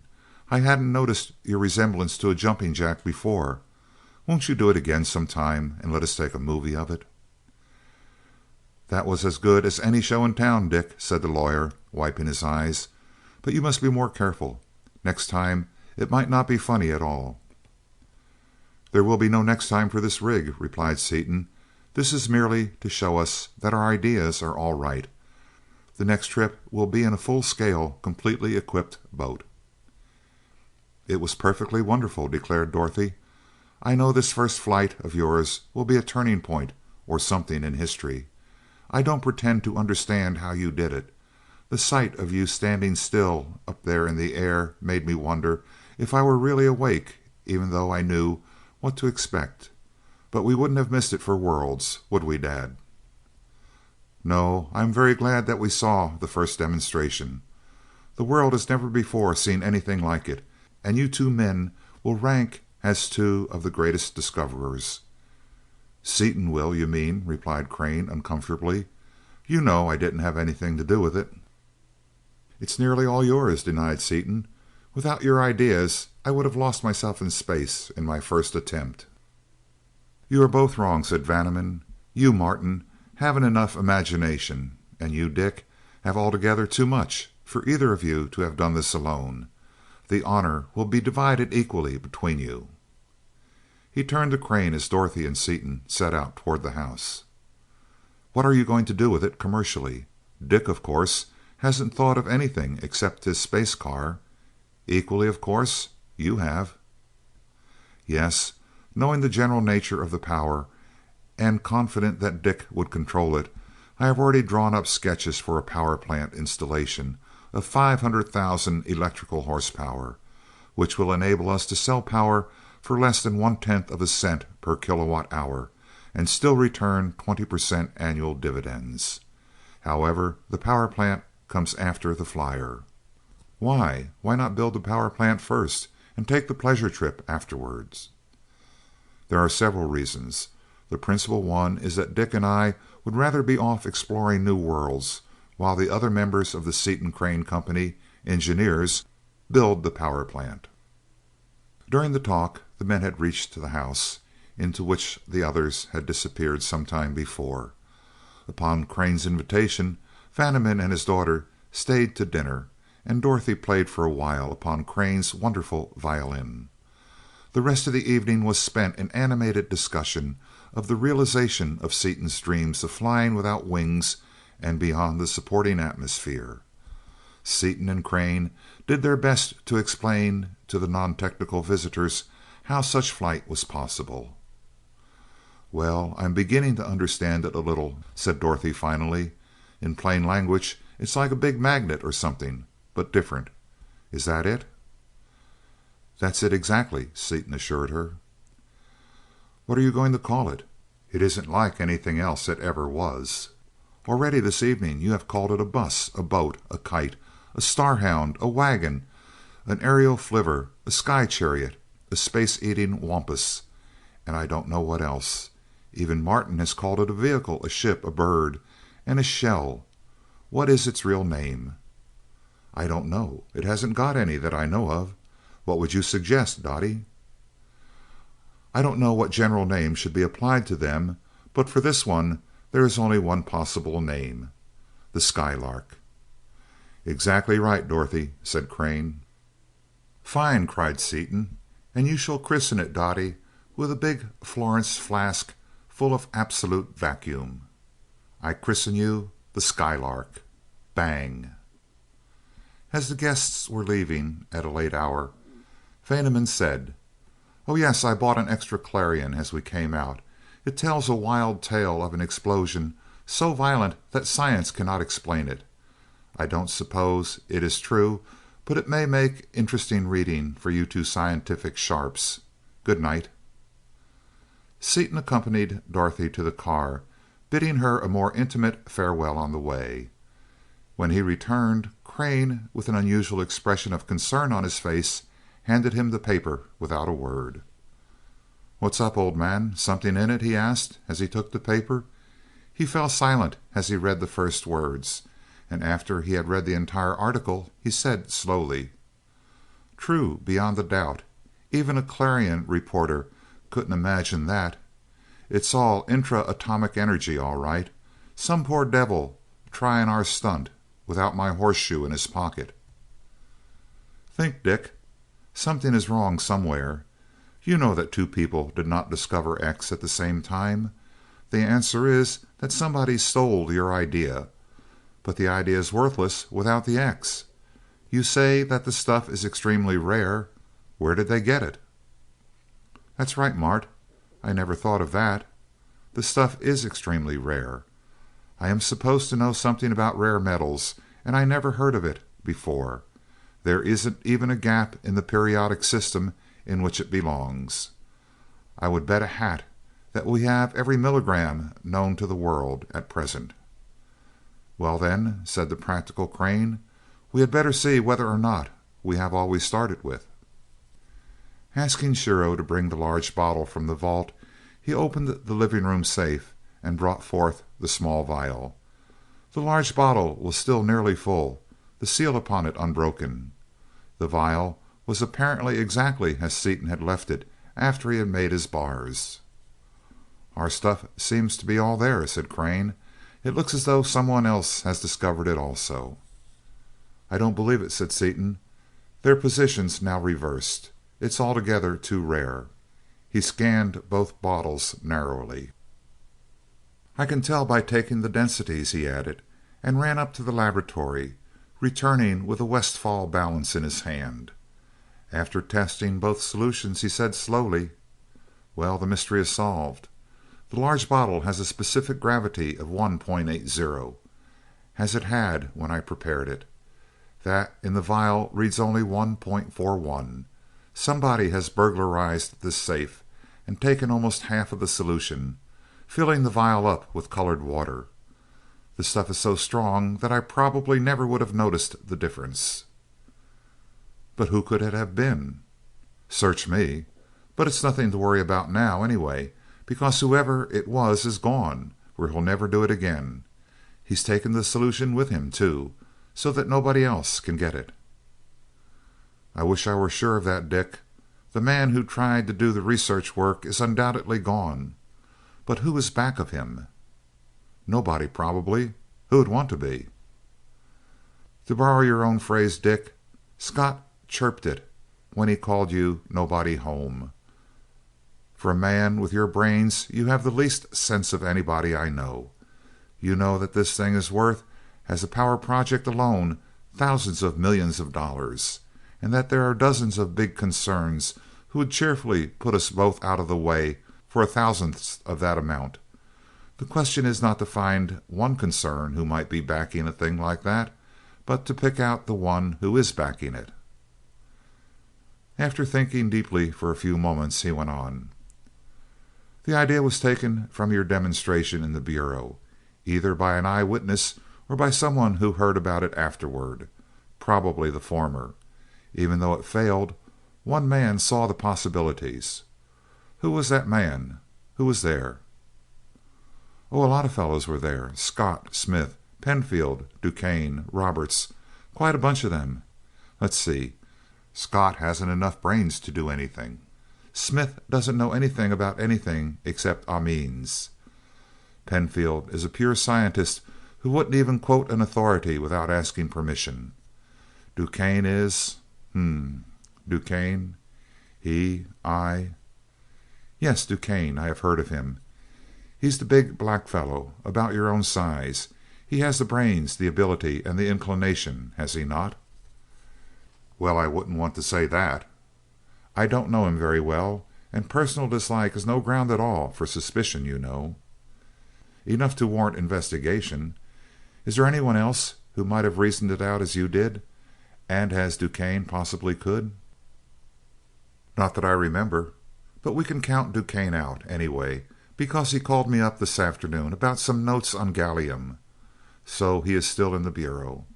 Besides, he wouldn't let anyone else investigate it if he got it. He would do it himself. I don't think he would have blown himself up. I never did like him very well personally. He's such a cold, inhumane son of a fish.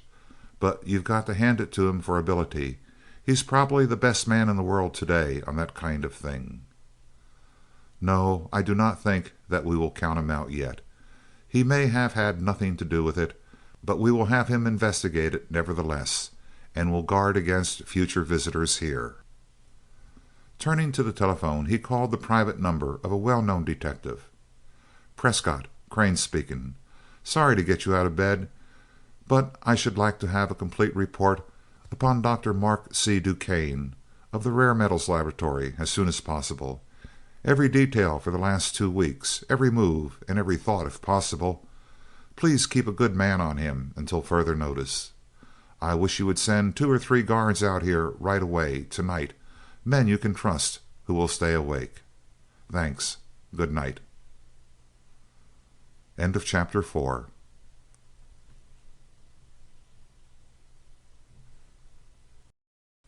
Chapter 5 of the Skylark of Space by E. Doc Smith. Direct Action. Seaton and Crane spent some time developing the object compass. Crane made a number of these instruments, mounted in gimbals, so that the delicate needles were free to turn in any direction whatever. They were mounted upon jeweled bearings, but bearings made of such great strength that Seaton protested. "What's the use, Mart? You don't expect the watch to be treated like a stone crusher. The needle weighs less than half a gram. Why mount it as though it weighed 20 pounds? "To be safe. Remember the acceleration the Lark will be capable of, and also that on some other worlds we hope to visit, this needle will weigh more than it does here." "That's right, Mart. I never thought of that. Anyway, we can't be too safe to suit me."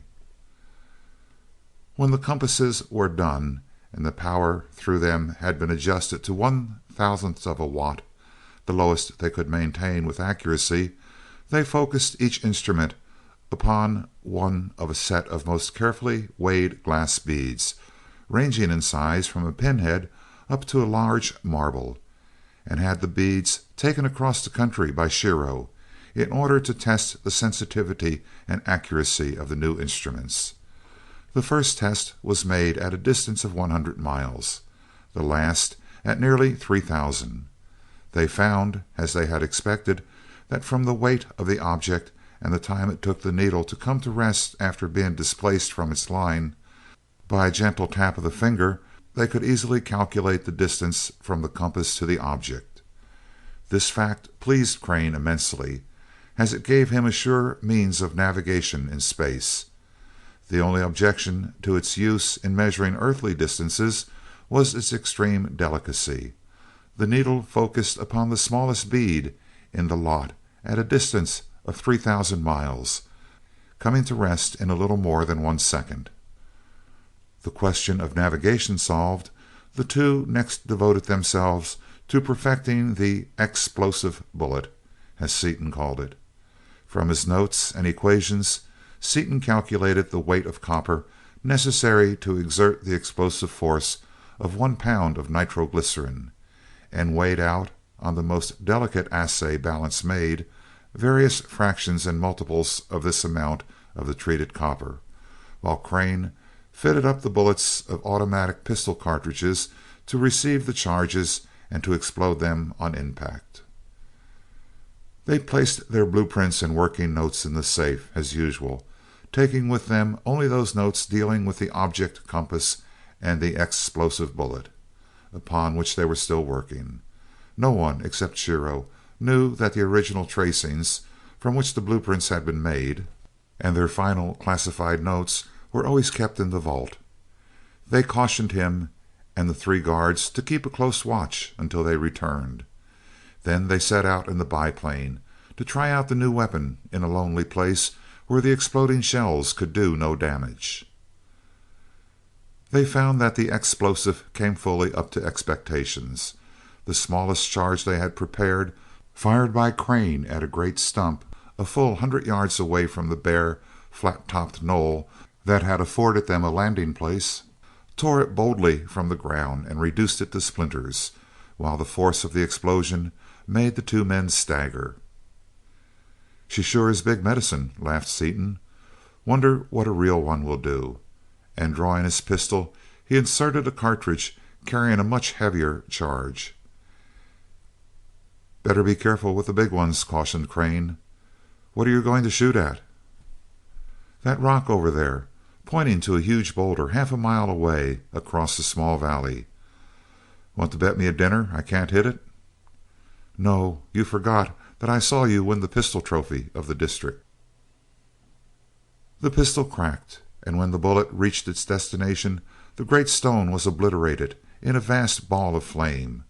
After a moment there was a deafening report, a crash as though the world were falling to pieces. Both men were hurled violently backward, stumbling and falling flat. Picking themselves up, they looked across the valley at the place where the boulder had stood, to see only an immense cloud of dust, which slowly blew away, revealing a huge hole in the ground. They were silent a moment, awed by the frightful power they had loosed. "Well, Mart," Seaton broke the silence, "I'll say those 1 milligram loads are plenty big enough. If that had been something coming after us, whether any possible other-world animal, or foreign battleship, or the mythical great sea serpent himself, it'd be a good Indian now. Yes? No? Yes.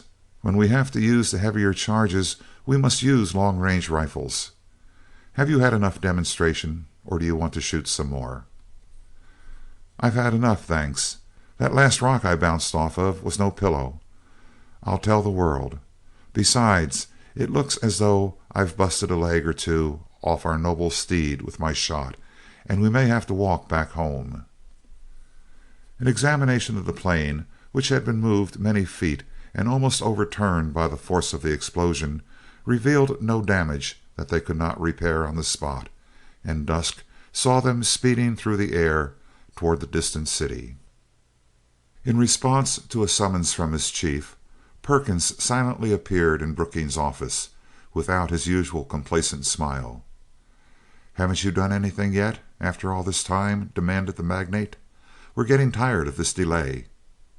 "I can't help it, Mr. Brookings," replied the subordinate. "They've got detectives from Prescott's all over the place. Our best men have been trying ever since the day of the explosion, but can't do a thing without resorting to violence.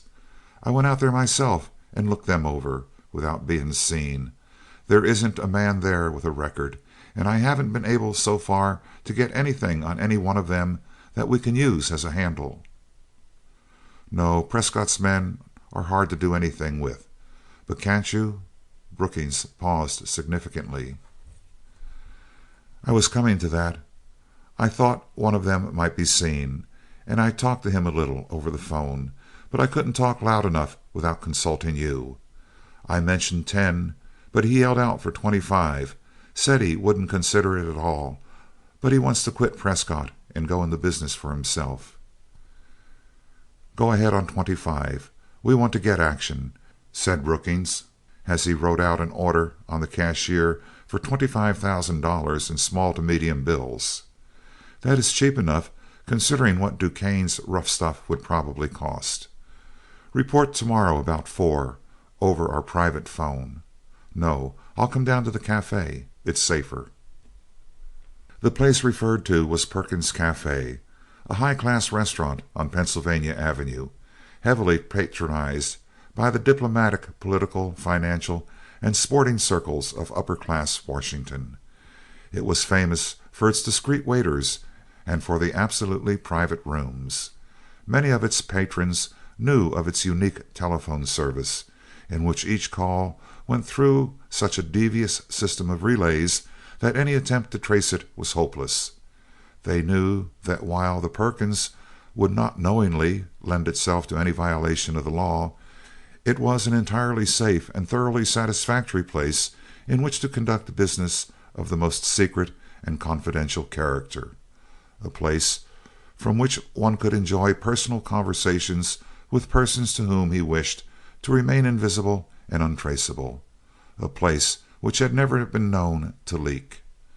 For these reasons it was really the diplomatic and political center of the country, and over its secret wires had gone, in guarded language, messages that would have rocked the world had they gone astray. It was recognized that the place was occasionally, by its very nature, used for illegal purposes, but it was such a political, financial, and diplomatic necessity that it carried a hands-off sign. It was never investigated by Congress and never raided by the police. Hundreds of telephone calls were handled daily. A man would come in, order something served in a private room, leave a name at the desk, and say that he was expecting a call. There the affair ended. The telephone operators were hand-picked, men of very short memories, carefully trained never to look at a face and never to remember a name or a number. Although the precaution was unnecessary, this shortness of memory was often encouraged by bills of various denominations. No one except Perkins and the heads of the Great World Steel Corporation knew that the urbane and polished proprietor of the cafe was a criminal of the blackest kind, whose liberty and life itself were dependent upon the will of the corporation, or that the restaurant was especially planned and maintained as a blind for its underground activities, or that Perkins was holding a position which suited him exactly, and which he would not have given up for wealth or glory, that of being the guiding genius who planned nefarious things for the men higher up, and saw to it that they were carried out by the men lower down. He was in constant personal touch with his superiors, but in order to avoid any chance of betrayal, he never saw his subordinates personally. Not only were they entirely ignorant of his identity, but all possible means of their tracing him had been foreseen and guarded against. He called them on the telephone, but they never called him. The only possible way in which any of his subordinates could get in touch with him was by means of the wonderful wireless telephone already referred to, developed by a drug-crazed genius who had died shortly after it was perfected.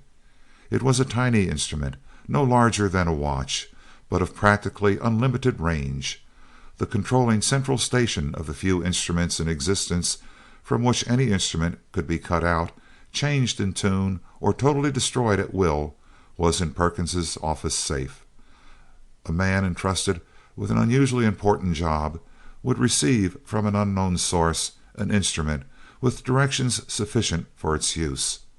As soon as the job was done, he would find, upon attempting to use the telephone, that its interior was so hopelessly wrecked that not even the most skilled artisan could reproduce what it had once been.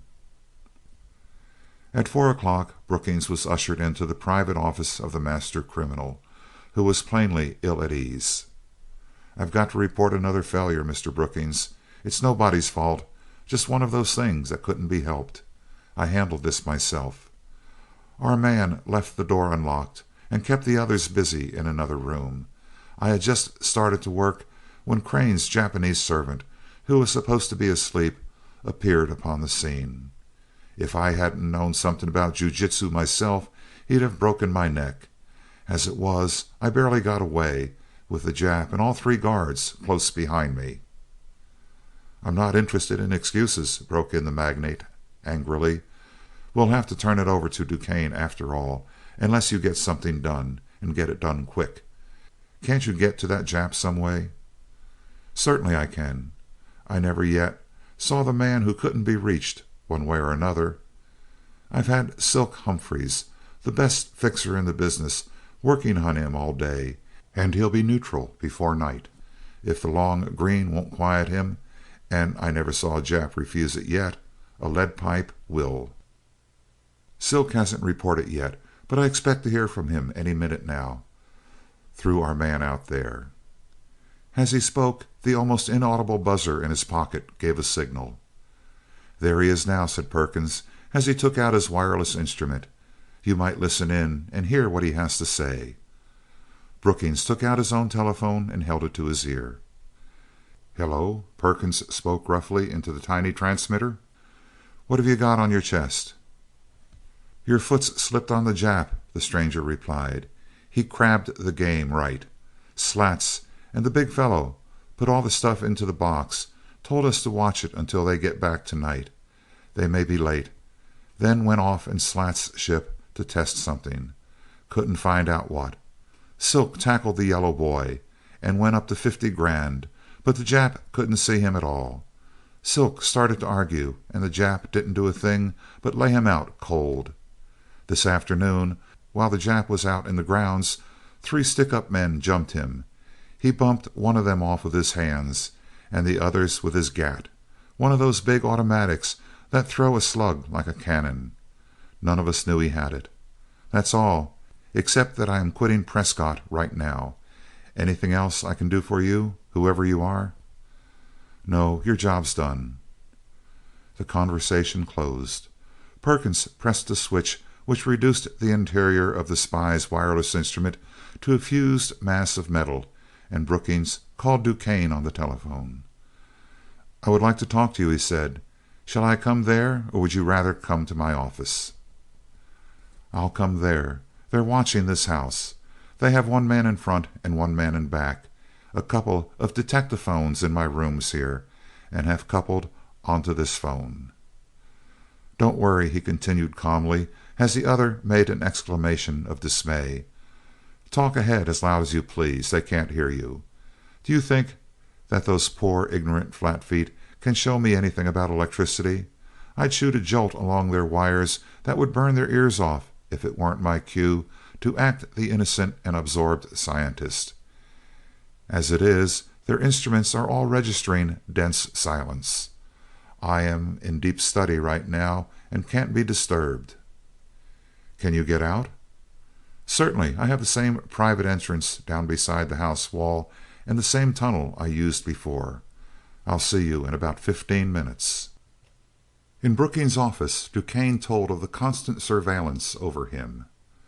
"They suspect me on general principles, I think," he continued. "They are apparently trying to connect me with somebody. I don't think they suspect you at all, and they won't unless they get some better methods. I have devices fitted up to turn the lights off and on, raise and lower the windows, and even cast shadows at certain times. The housekeeper knows that when I go into my library after dinner I have retired to study, and that it is as much as anyone's life is worth to disturb me. Also, I am well known to be firmly fixed in my habits, so it's easy to fool those detectives. Last night I went out and watched them. They hung around for a couple hours after my lights went out, then walked off together. I can dodge them any time and have all my nights free without their ever suspecting anything." "Are you free tonight?" "Yes, the time switches are all set, and as long as I get back before daylight so they can see me get up and go to work, it will be all right." Brookings told him briefly of the failure to secure the solution and the plans, and the death of the 3 men sent to silence Shiro, and of all the other developments. DuQuesne listened, his face impassive. "Well," he said as Brookings ceased, "I thought you would bullet, but not quite so badly. But there's no use whining now. I can't use my original plan of attack in force, as they are prepared and might be able to stand us off until the police could arrive." He thought deeply for a time, then said intensely, "If I go into this thing, Brookings, I am in absolute command. Everything goes as I say. Understand?" "Yes, it's up to you now." "All right, I think I've got it. Can you get me a Curtiss biplane in an hour? And a man about 6 feet tall who weighs about 160 pounds. I want to drive the plane myself, and have the man dressed in full leathers and hood, in the passenger seat, shot so full of chloroform or dope that he will be completely unconscious for at least 2 hours." "Easy. We can get you any kind of plane you want in an hour, and Perkins can find a man of that description who would be glad to have a dream at that price. But what's the idea? Pardon me, I shouldn't have asked that," he added, as a saturnine chemist shot him a black look from beneath his heavy brows. Well within the hour, DuQuesne drove up to a private aviation field and found awaiting him a Curtiss biplane, whose attendant jumped into an automobile and sped away as he approached. He quickly donned a heavy leather suit, similar to the one Seaton always wore in the air, and drew the hood over his face. Then, after a searching look at the lean form of the unconscious man in the other seat, he was off, the plane climbing swiftly under his expert hand. He took a wide circle to the west and north. Soon Shiro and the two guards, hearing the roar of an approaching airplane, looked out and saw what they supposed to be Crane's biplane coming down with terrific speed in an almost vertical nosedive, as though the driver were in an extremity of haste. Flattening out just in time to avert destruction, it taxied up the field almost to the house. The watchers saw a man recognizable as Seaton by his suit and his unmistakable physique stand up and wave both arms frantically, heard him shout hoarsely, "All of you, out here!" Saw him point to Crane's apparently lifeless form and slump down in his seat. All three ran out to help the unconscious aviators, but as they reached the machine there were three silenced reports, and the three men fell to the ground. DuQuesne leaped lightly out of the machine and looked narrowly at the bodies at his feet. He saw that the two detectives were dead, but found with some chagrin that the Japanese still showed faint signs of life. He half drew his pistol to finish the job, but observing that the victim was probably fatally wounded, he thrust it back into its holster and went on into the house.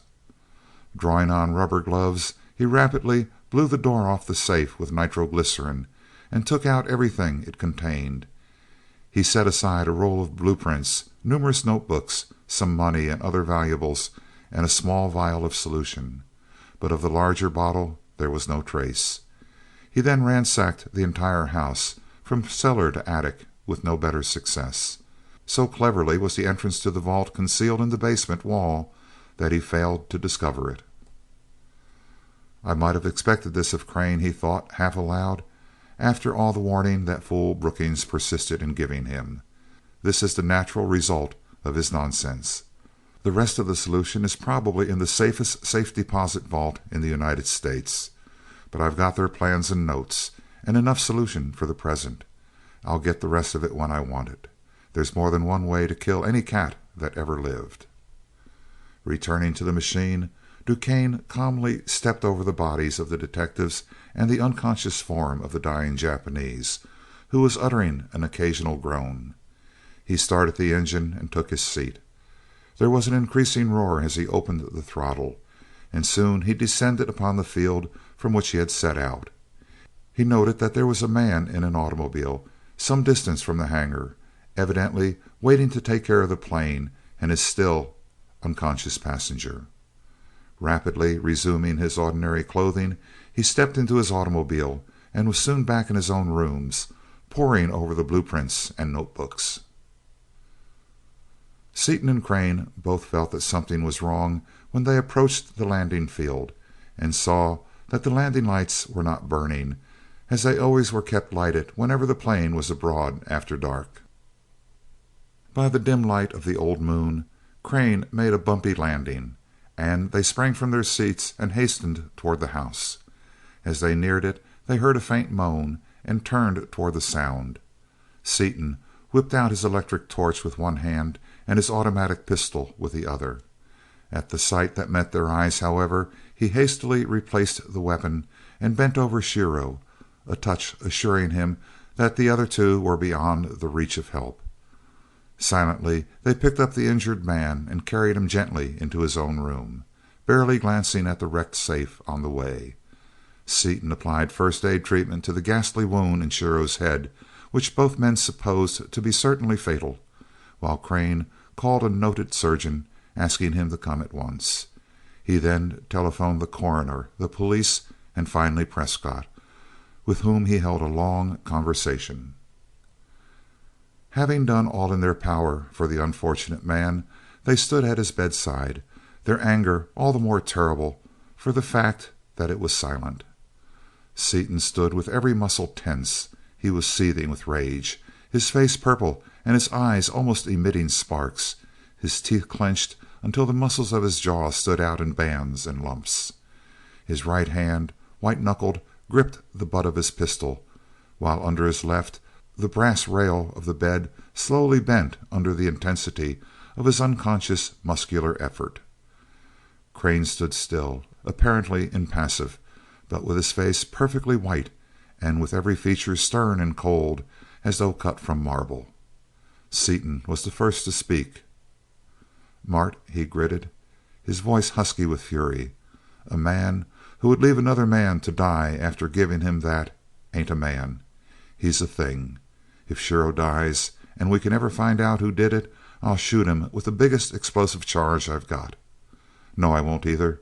That'd be too sudden. I'll take him apart with my bare hands. We will find him, Dick, Crane replied in a level, deadly voice entirely unlike his usual tone. That is one thing money can do. We will get him if money, influence, and detectives can do it. The tension was relieved by the arrival of the surgeon and his two nurses, who set to work with the machine-like rapidity and precision of their highly specialized craft. After a few minutes, the work completed, the surgeon turned to the two men who had been watching him so intently, with a smile upon his clean-shaven face. "Merely a scalp wound, Mr. Crane," he stated. "He should recover consciousness in an hour or so." Then, breaking in upon Seaton's exclamation, "It looks much worse than it really is. The bullet glanced off the skull instead of penetrating it, stunning him by the force of the blow. There are no indications that the brain is affected in any way, and while the affected area of the scalp is large, it is a clean wound and should heal rapidly. He will probably be up and around in a couple of days, and by the time his hair grows again, he will not be able to find a scar." As he took his leave, the police and coroner arrived.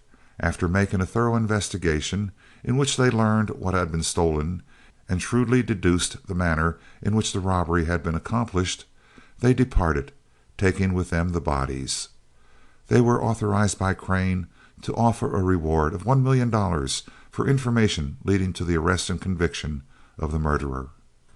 After everyone except the nurses had gone, Crane showed them the rooms they were to occupy while caring for the wounded man. As the surgeon had foretold, Shiro soon recovered consciousness. After telling his story, he dropped into a deep sleep, and Seaton and Crane, after another telephone conference with Prescott, retired for the rest of the night. End of Chapter 5.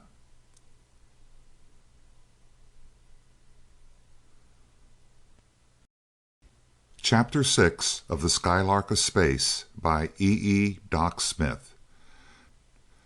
The Object Compass at Work.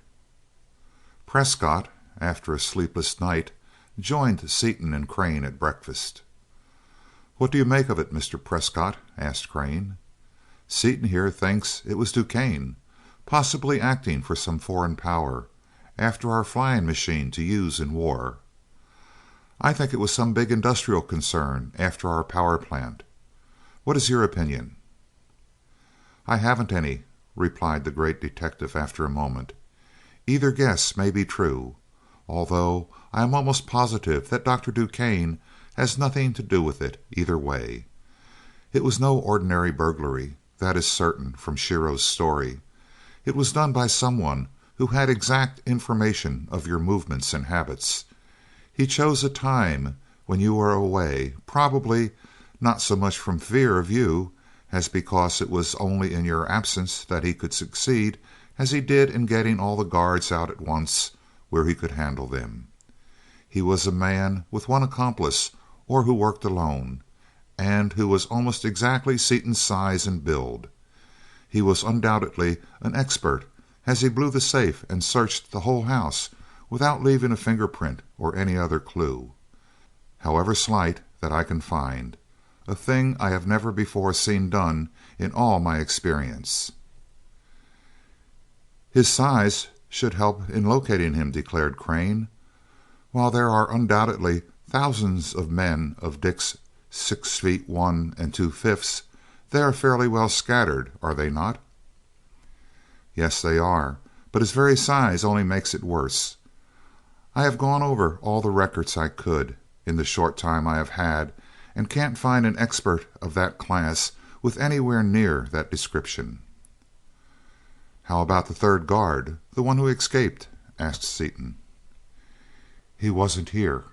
It was his afternoon off, you know, and he said that he wouldn't come back into the job on a bet, that he wasn't afraid of anything ordinary, but he didn't like the looks of things out here. That sounded fishy to me, and I fired him. He may have been the leak, of course, though I have always found him reliable before. If he did leak, he must have got a whale of a slice for it. He is under constant watch, and if we can ever get anything on him, I will nail him to the cross. But that doesn't help get this affair straightened out. I haven't given up, of course. There are lots of things not tried yet, but I must admit that temporarily at least I am up a stump." "Well," remarked Seaton, "that $1,000,000 reward will bring him in, sure. No honor that ever existed among thieves, or even among the free lances of diplomacy, could stand that strain." "I'm not so sure of that, Dick," said Crane. "If either one of our ideas is the right one, very few men would know enough about the affair to give pertinent information, and they probably would not live long enough to enjoy the reward very thoroughly. Even $1,000,000 fails in that case." "I rather agree with Mr. Crane, Seaton. If it were an ordinary fare, and I am as sure it is not as the police are that it is, a reward of that size would get us our man within 2 days. As it is, I doubt very much that the reward will do us any good. I'm afraid that it will never be claimed." "Wonder if the Secret Service could help us out. They'd be interested, if it should turn out to be some foreign power." "I took it up with the Chief himself, just after it happened last night. He doesn't think that it can be a foreign country. He has their agents pretty well spotted, and the only one that could fill the bill—you know a man with that description and with the cold nerve to do the job would be apt to be known—was in San Francisco the time this job was pulled off." "The more you talk, the more I am convinced that it was DuQuesne himself," declared Seaton positively. "He is almost exactly my size and build, is the only man I know of who could do anything with the solution after he got it, and he has nerve enough to do anything." "I would like to think it was DuQuesne," replied the detective thoughtfully, "but I'm afraid we'll have to count him out of it entirely. He has been under the constant surveillance of my best men ever since you mentioned him. We have detectaphones in his rooms, wires on his telephone, and are watching him night and day. He never goes out except to work, never has any except unimportant telephone calls, and the instruments register only the occasional scratching of a match, the rustle of papers, and other noises of a man studying. He is innocent." "That may be true," assented Seaton doubtfully, "but you want to remember that he knows more about electricity than the guy that invented it, and I'm not sure that he can't talk to a detectaphone and make it say anything he wants it to. Anyway, we can soon settle it. Yesterday I made a special trip down to the Bureau, with some notes as an excuse, to set this object compass on him, taking one of the small instruments from his pocket as he spoke. I watched him a while last night, then fixed an alarm to wake me if the needle moved much, but it pointed steady all night. See, it's moving now. That means he is going to work early, as usual. Now, I'm morally certain that he's mixed up in this thing somewhere, and I'm not convinced that he isn't slipping one over on your men some way. He's a clever devil. I wonder if you wouldn't take this compass and watch him yourself tonight, just on general principles, or let me do it. I'd be glad to. I say tonight because if he did get the stuff here, he didn't deliver it anywhere last night. It's just a chance, of course, but he may do it tonight." After the compass had been explained to the detective, he gladly consented to the plan, declaring that he would willingly spend the time just to watch such an unheard-of instrument work. After another hour of fruitless discussion, Prescott took his leave, saying that he would mount an impregnable guard from that time on. Late that evening, Prescott joined the two men who were watching DuQuesne's house. They reported that all was perfectly quiet, as usual. The scientist was in his library, the instruments registering only the usual occasional faint sounds of a man absorbed in study. But after an hour of waiting, and while the microphones made a noise as of rustling papers, the needle of the compass moved. It dipped slowly toward the earth as though DuQuesne were descending into the cellar, but at the same time the shadow of his unmistakable profile was thrown upon the window shade as he apparently crossed the room. "Can't you hear him walk?" demanded Prescott. "No. He has heavy Turkish rugs all over the library, and he always walks very lightly besides." Prescott watched the needle in amazement as it dipped deeper and deeper, pointing down into the earth almost under his feet, and then behind him, as though DuQuesne had walked beneath him. He did not, could not believe it. He was certain that something had gone wrong with the strange instrument in his hand. Nevertheless, he followed the pointing needle. It led him beside Park Road, down the hill, straight toward the long bridge which forms one entrance to Rock Creek Park. Though skeptical, Prescott took no chances, and as he approached the bridge he left the road and concealed himself behind a clump of trees, from which point of vantage he could see the ground beneath the bridge as well as the roadway. Soon the bridge trembled under the weight of a heavy automobile going toward the city at a high rate of speed. He saw DuQuesne, with a roll of papers under his arm, emerge from under the bridge just in time to leap aboard the automobile, which slowed down only enough to enable him to board it in safety. The detective noticed that the car was a Pierce Arrow limousine, a car not common even in Washington, and rushed out to get its number, but the license plates were so smeared with oil and dust that the numbers could not be read by the light of the tail lamp. Glancing at the compass in his hand, he saw that the delicate needle was now pointing steadily at the fleeing car, and all doubts as to the power of the instrument were dispelled.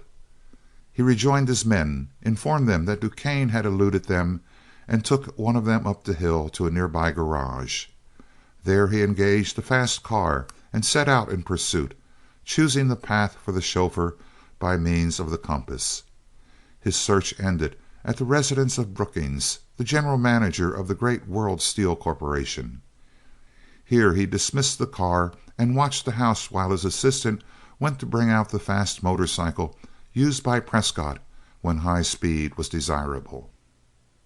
After 4 hours, a small car bearing the license number of a distant state, which was found by subsequent telegraphing to be unknown to the authorities of that state, drove under the porte cochere, and the hidden watcher saw DuQuesne, without the papers, step into it.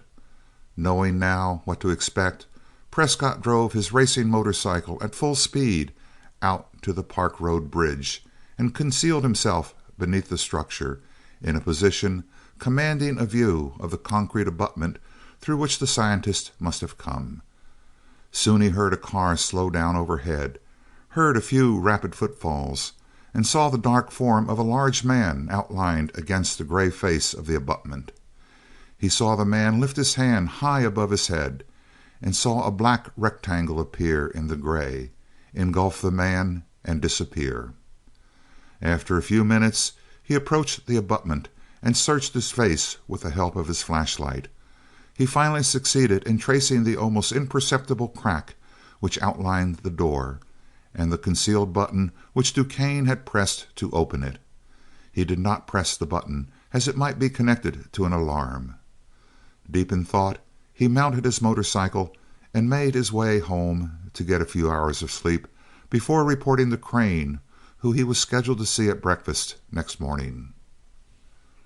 Both men were waiting for him when he appeared, and he noticed with pleasure that Shiro, with a heavily bandaged head, was insisting that he was perfectly able to wait on the table instead of breakfasting in bed.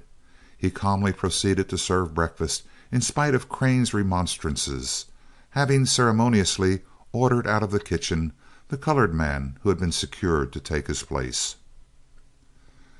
"Well, gentlemen," the detective began, "part of the mystery is straightened out. I was entirely wrong, and each of you were partly right. It was DuQuesne, in all probability. It is equally probable that a great company, in this case the World Steel Corporation, is backing him, though I don't believe there is a ghost of a show of ever being able to prove it in law.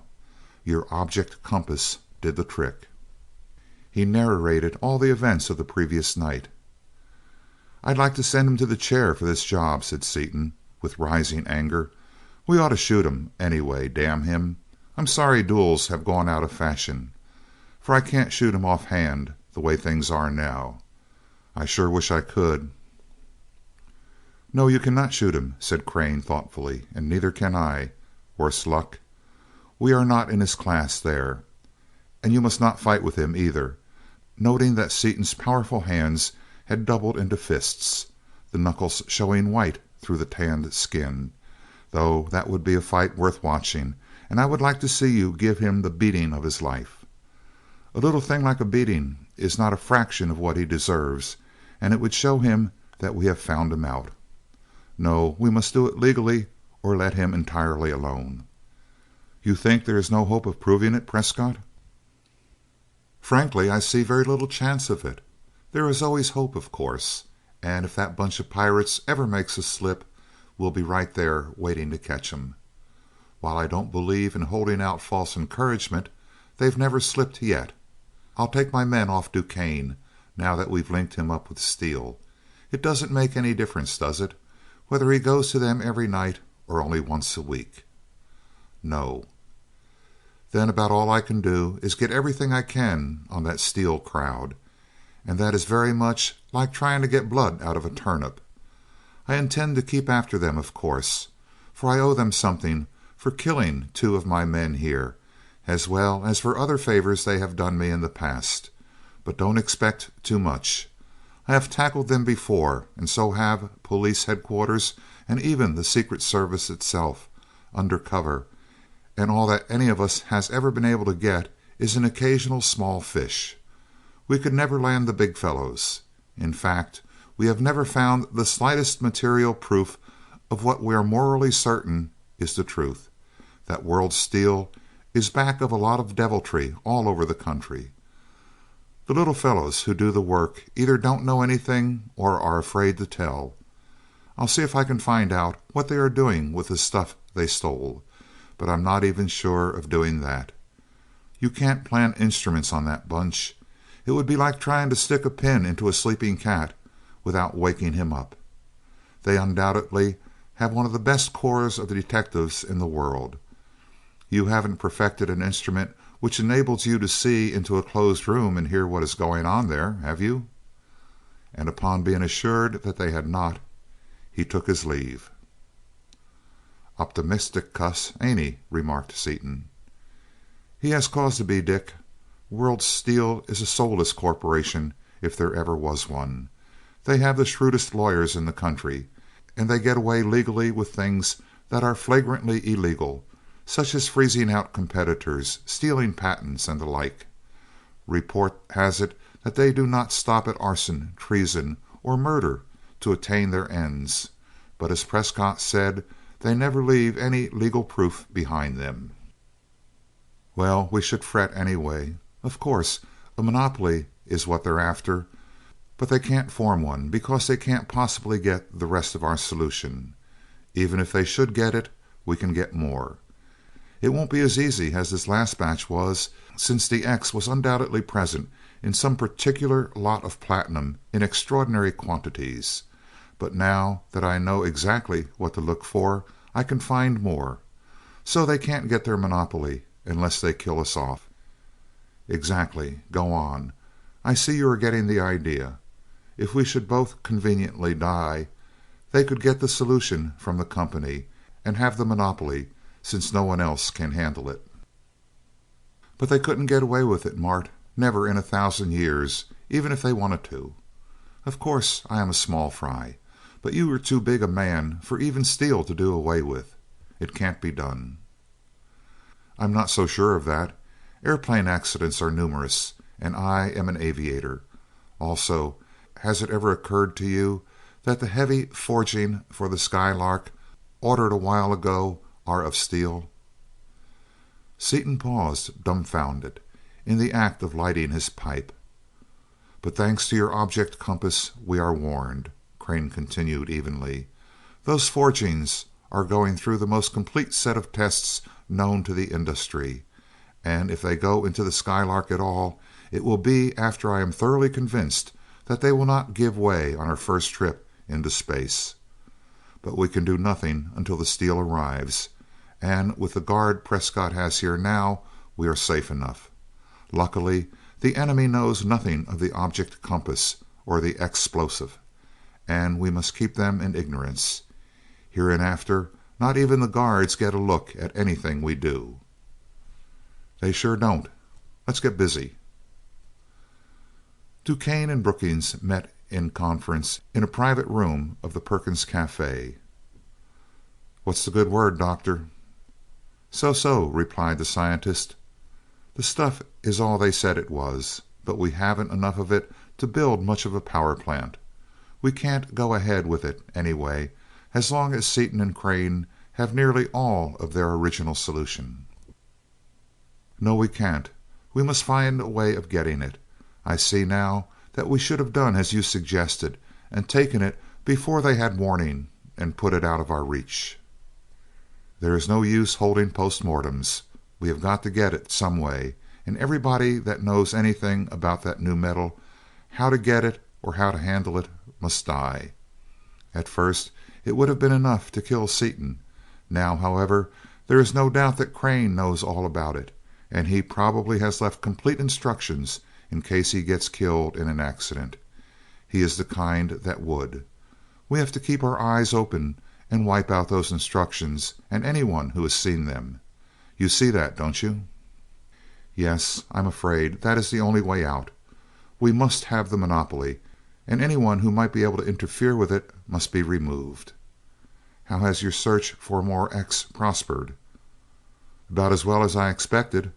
We bought up all the platinum wastes we could get, and reworked all the metallic platinum and allied metals we could buy in the open market, and got less than a gram of X out of the whole lot.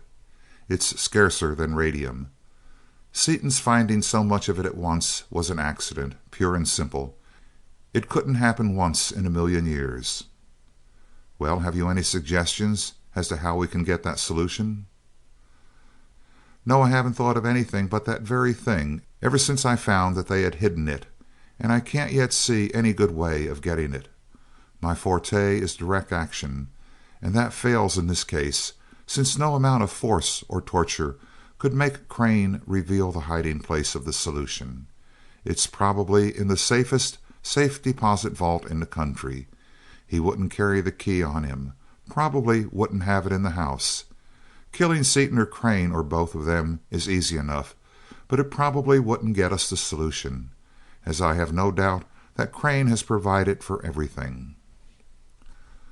"Probably he has, but if he should disappear, the stuff would have to come to light, or the Seaton Crane Company might start their power plant. In that case, we probably could get it." "Possibly, you mean. That method is too slow to suit me, though. It would take months, perhaps years, and would be devilishly uncertain to boot. They'll know something is in the wind, and the stuff will be surrounded by every safeguard they can think of. There must be some better way than that, but I haven't been able to think of it." "Neither have I, but your phrase, direct action, gives me an idea. You say that method has failed. What do you think of trying indirect action in the shape of Perkins, who is indirection personified?" "Bring him in. He may be able to figure out something." Perkins was called in, and the main phases of the situation laid before him. The three men sat in silence for many minutes, while the crafty strategist studied the problem. Finally he spoke. "There's only one way, gentlemen. We must get a handle on either Seaton or Crane strong enough to make them give up their bottle of dope, their plans, and everything." "Handle?" interrupted DuQuesne. "You talk like a fool. You can't get anything on either of them." "You misunderstand me, Doctor. You can get a handle of some kind on any living man. Not necessarily in his past, you understand. I know that anything like that is out of the question in this case. But in his future. With some men it is money.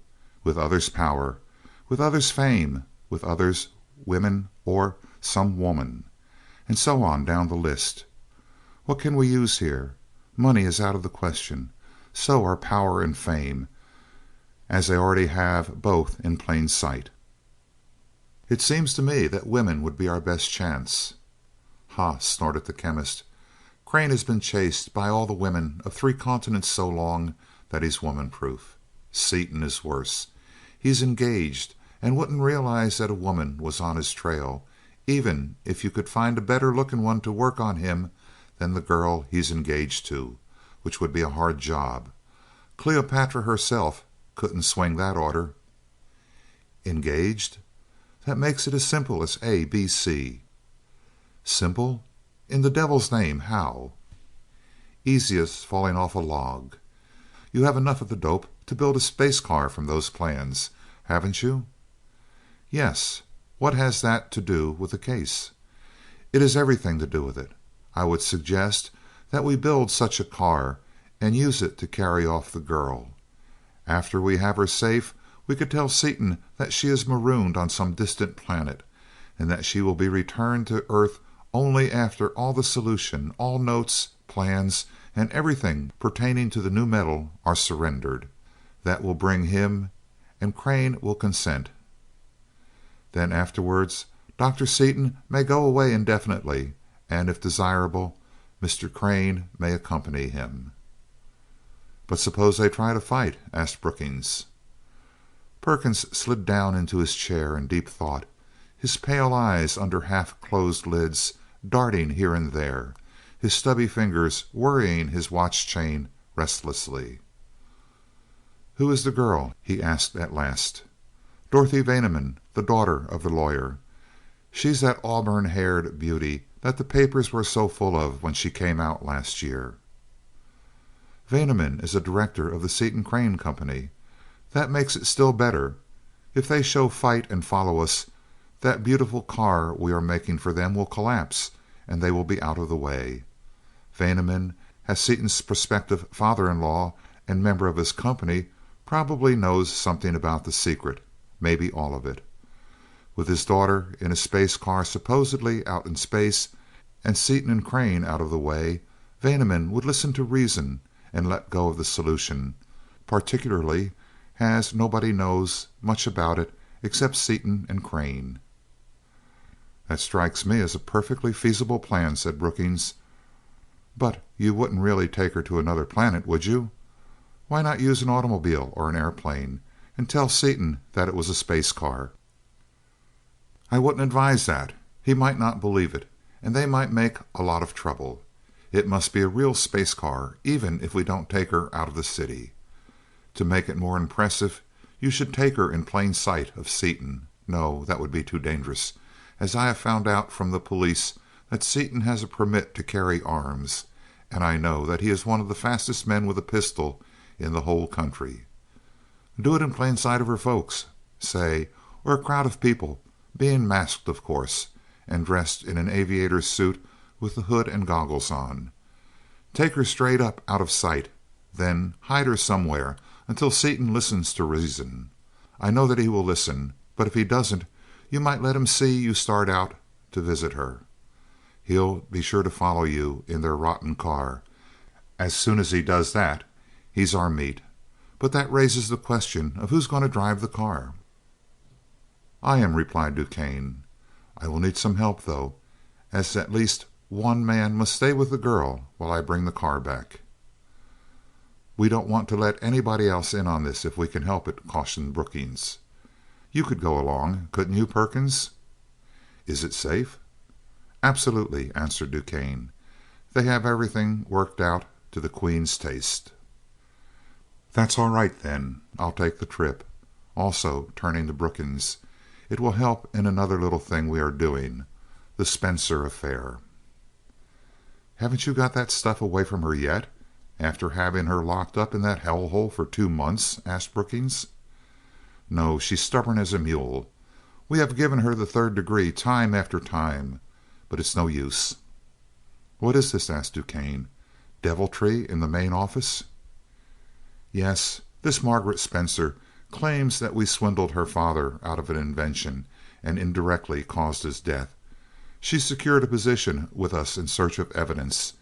She is an expert stenographer, and showed such ability that she was promoted until she became my secretary. Our detectives must have been asleep, as she made away with some photographs and drawings before they caught her. She has no real evidence, of course, but she might cause trouble with a jury, especially as she is one of the best-looking women in Washington. Perkins is holding her until she returns the stolen articles." "Why can't you kill her off?"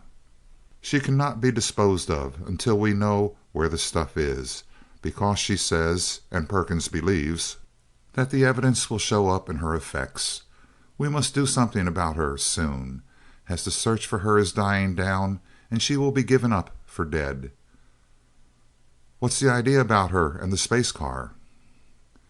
"If the car proves reliable, we might actually take her out into space and give her the choice between telling and walking back. She has nerve enough here on Earth to die before giving it up, but I don't believe any human being would be game to go it alone on a strange world. She'd wilt." "I believe you're right, Perkins. Your suggestions are the best way out. Don't you think so, Doctor?" "Yes. I don't see how we can fail. We're sure to win either way. You are prepared for trouble afterwards, of course?" "Certainly, but I don't think there will be much trouble. They can't possibly link the three of us together. They aren't wise to you, are they, Doctor?" "Not a chance," sneered DuQuesne. "They ran themselves ragged trying to get something on me, but they couldn't do it. They have given me up as a bad job. I am still as careful as ever, though. I am merely a pure scientist in the Bureau of Chemistry." All three laughed, and Perkins left the room. The talk then turned to the construction of the space car. It was decided to rush the work on it, so DuQuesne could familiarize himself with its operation, but not to take any steps in the actual abduction until such time as Seaton and Crane were ready to take their first flight, so that they could pursue the abductors in case Seaton was still obdurate after a few days of his fiancee's absence. DuQuesne insisted that the car should mount a couple of heavy guns to destroy the pursuing car if the faulty members should happen to hold together long enough to carry it out into space. After a long discussion, in which every detail of the plan was carefully considered, the two men left the restaurant by different exits. End of Chapter 6.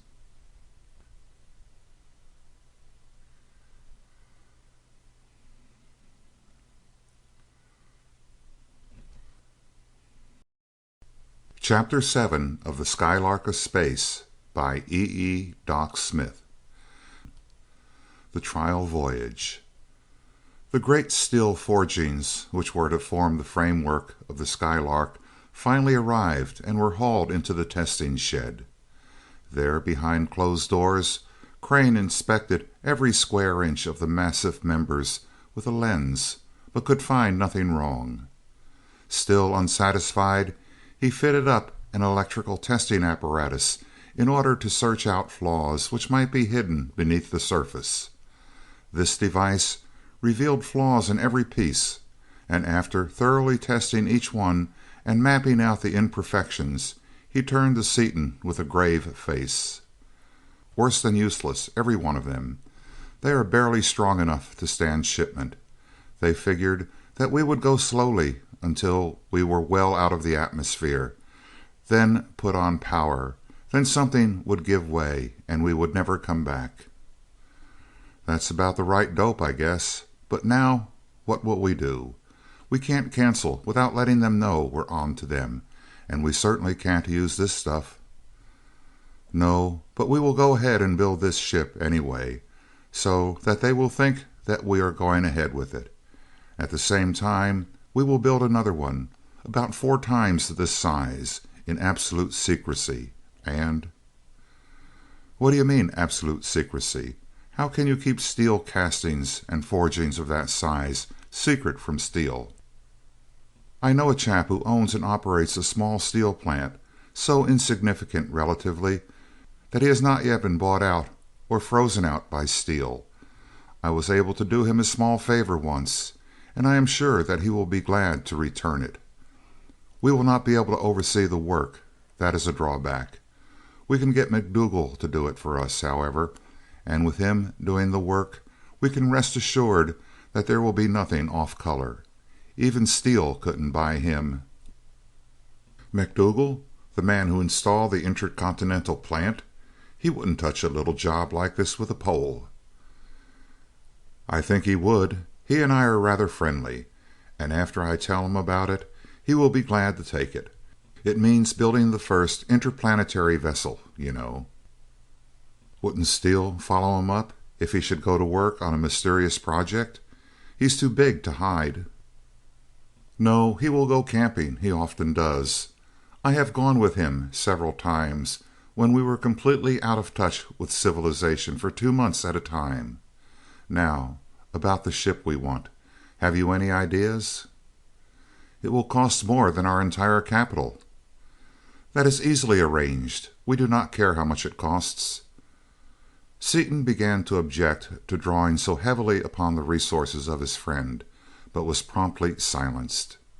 I told you when we started, Crane said flatly, that your solution and your ideas are worth far more than $500,000. In fact, they are worth more than everything I have. No more talk of the money end of it, Dick. All right, we'll build a regular go-getter, 4 times the size. She'll be a bearcat, Mart. I'm glad this one is on the fritz. She'll carry a 200-pound bar. Zowie, watch our smoke. And say, why wouldn't it be a good idea to build an attractor, a thing like an object compass, but mounting a 10-pound bar instead of a needle, so that if they chase us in space, we can reach out and grab them. We might mount a machine gun in each quadrant, shooting explosive bullets through pressure gaskets in the walls. We should have something for defense. I don't like the possibility of having that gang of pirates after us and nothing to fight back with except thought waves. Right, we will do both those things, but we should make the power plant big enough to avert any possible contingency. Say 400 pounds, and we should have everything in duplicate, from power plant to push buttons. I don't think that's necessary, Mart. Don't you think that's carrying caution to the extremes? Possibly, but I would rather be a live coward than a dead hero, wouldn't you? You chirped it, old scout. I sure would.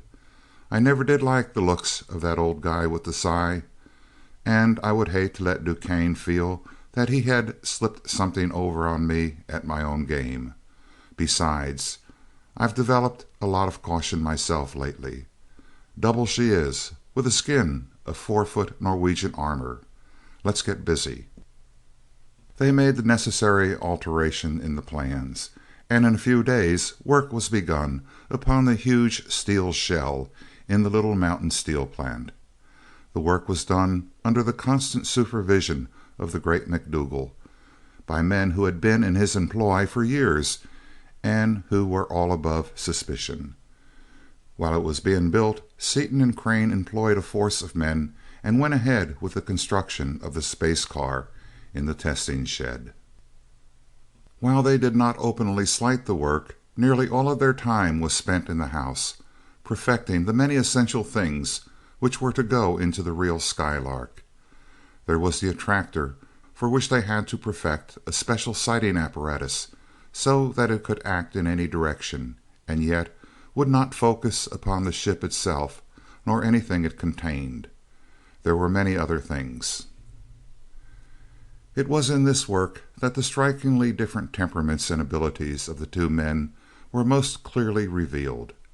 Seaton strode up and down the room, puffing great volumes of smoke from his hot and reeking briar, suggesting methods and ideas, his keen mind finding the way over, around, or through the apparently insuperable obstacles which beset their path.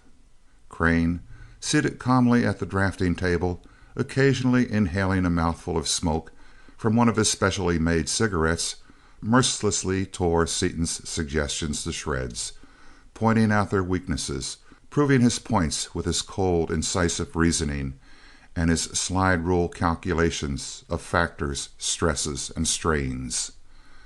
Seaton, in turn, would find a remedy for every defect, and finally, the idea complete and perfect, Crane would impale it upon the point of his drafting pencil and spread it in every detail upon the paper before him, while Seaton's active mind leaped to the next problem.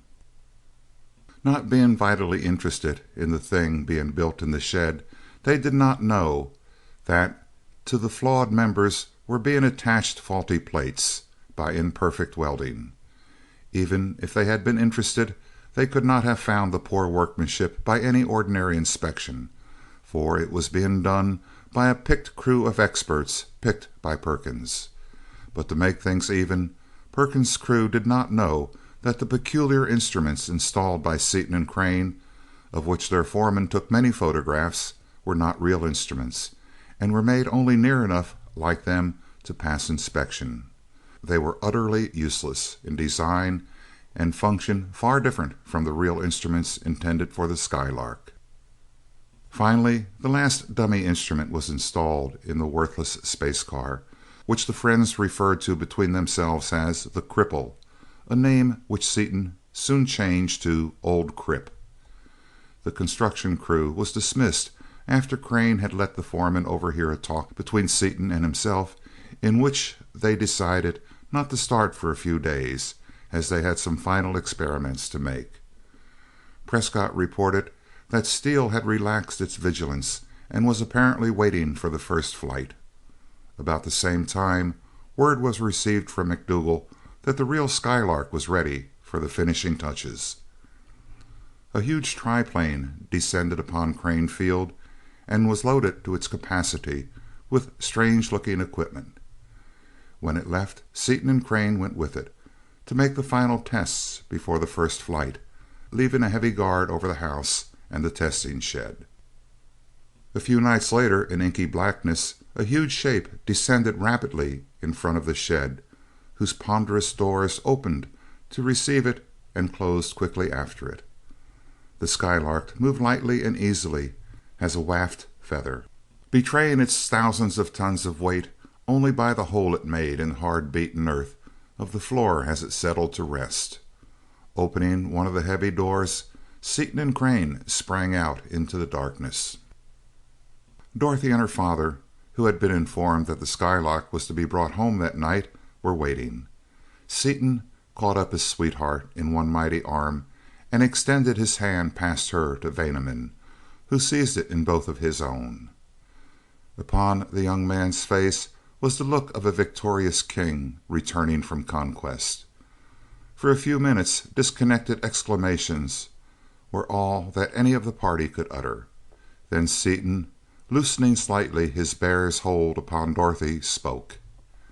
"She flies," he cried exultantly. "She flies, dearest, like a ray of light for speed, and like a bit of thistledown for lightness. We've been around the moon." "Around the moon?" cried the two amazed visitors. "So soon?" asked Vaneman. "When did you start?" "Almost an hour ago," replied Crane readily. He had already taken out his watch. His voice was calm, his face quiet, but to those who knew him best, a deeper resonance in his voice and a deeper blue sparkle in his eyes betrayed his emotion.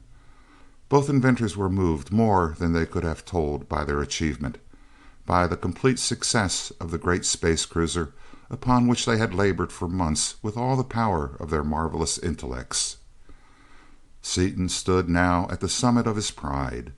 No recognition by the masses, no applause by the multitudes, no praise even from the upper ten of his own profession could equal for him the silent adulation of the two before him.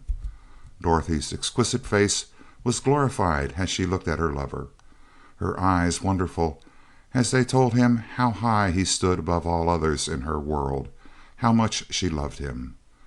Seeing that look, that sweet face, more beautiful than ever in this, his hour of triumph, that perfect, adorable body, Seaton forgot the others and a more profound exaltation than that brought on by his flight filled his being.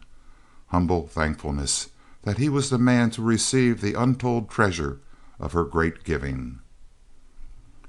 "Every bit of mechanism we had occasion to use worked perfectly," Crane stated proudly. "We did not find it necessary to change any of our apparatus, and we hope to make a longer flight soon. The hour we took on this trip might easily have been only a few minutes, for the Lark did not even begin to pick up speed." Shiro looked at Crane with an air of utter devotion, and bowed until his head approached the floor. "Sir," he said in his stilted English, "Honorable Skylark shall be marvelous wonder. If permitting, I shall luxuriate in preparing suitable refreshment." The permission granted, he trotted away into the house, and the travelers invited their visitors to inspect the new craft. Crane and the older man climbed through the circular doorway, which was at an elevation of several feet above the ground. Seaton and Dorothy exchanged a brief but enthusiastic caress before he lifted her lightly up to the opening and followed her up a short flight of stairs. Although she knew what to expect from her lover's descriptions, and from her own knowledge of old Crip, which she had seen many times, she caught her breath in amazement as she stood up and looked about the brilliantly lighted interior of the great sky rover. It was such a sight as had never before been seen upon Earth.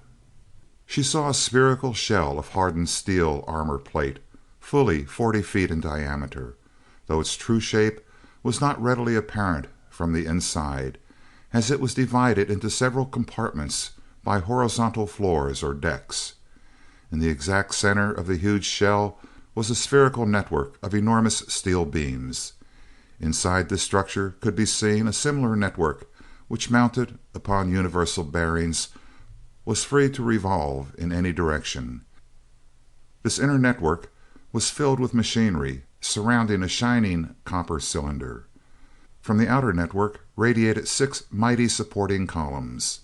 These, branching as they neared the hull of the vessel, supported the power plant and steering apparatus in the center, and so strengthened the shell that the whole structure was nearly as strong as a solid steel ball. She noticed that the floor, perhaps 8 feet below the center, was heavily upholstered in leather and did not seem solid, and that the same was true of the dozen or more seats, she could not call them chairs, which were built in various places.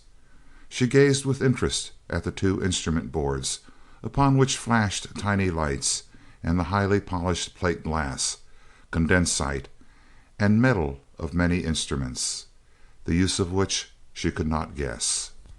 After a few minutes of silence, both visitors began to ask questions, and Seaton showed them the principal features of the novel craft. Crane accompanied them in silence, enjoying their pleasure, glorying in the mighty vessel. Seaton called attention to the great size and strength of the lateral supporting columns, one of which was immediately above their heads, and then led them over to the vertical column which pierced the middle of the floor. Enormous as the laterals had seemed, it appeared puny in comparison with this monster of fabricated steel.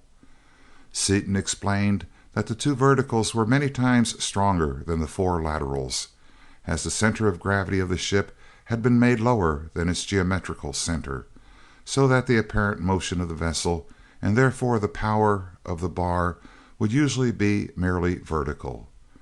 Resting one hand caressingly upon the huge column, he exultantly explained that these members were the last word in strength, made up of many separate I-beams and angles of the strongest known special steel, latticed and braced until no conceivable force could make them yield a millimeter. "But why such strength?" asked the lawyer doubtfully. "This column alone would hold up the Brooklyn Bridge." "To hold down the power plant so that the bar won't tear through the ship when we cut her loose," replied Seaton. "Have you any idea how fast this bird can fly?"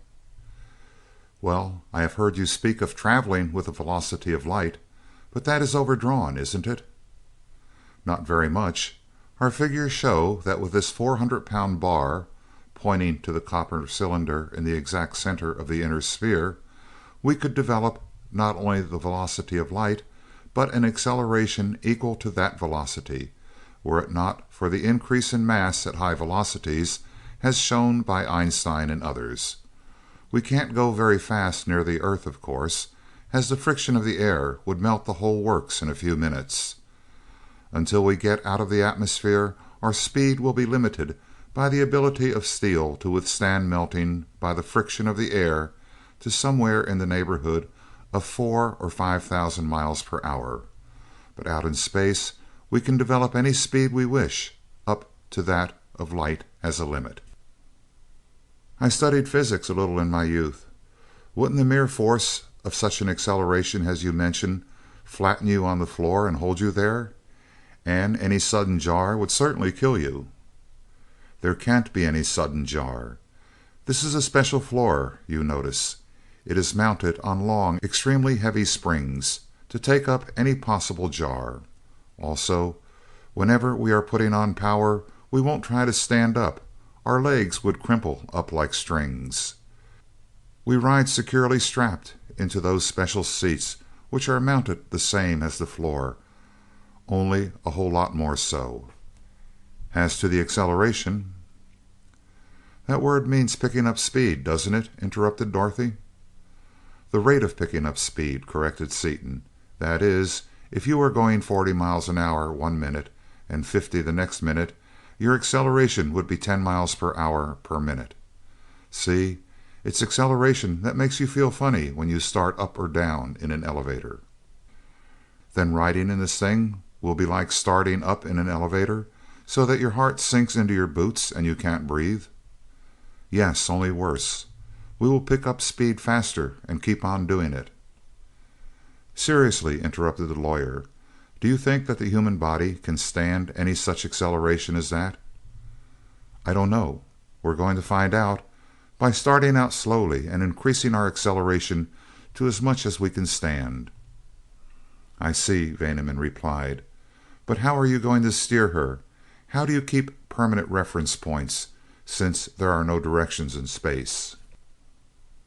That was our hardest problem, explained Seaton, but Martin solved it perfectly. See the power plant up there? Notice those big supporting rings and bearings? Well, the power plant is entirely separate from the ship, as it is inside that inner sphere, about which the outer sphere and the ship itself are free to revolve in any direction. No matter how much the ship rolls and pitches, as she is bound to do every time we come near enough to any star or planet to be influenced by its gravitation, the bar stays where it is pointed.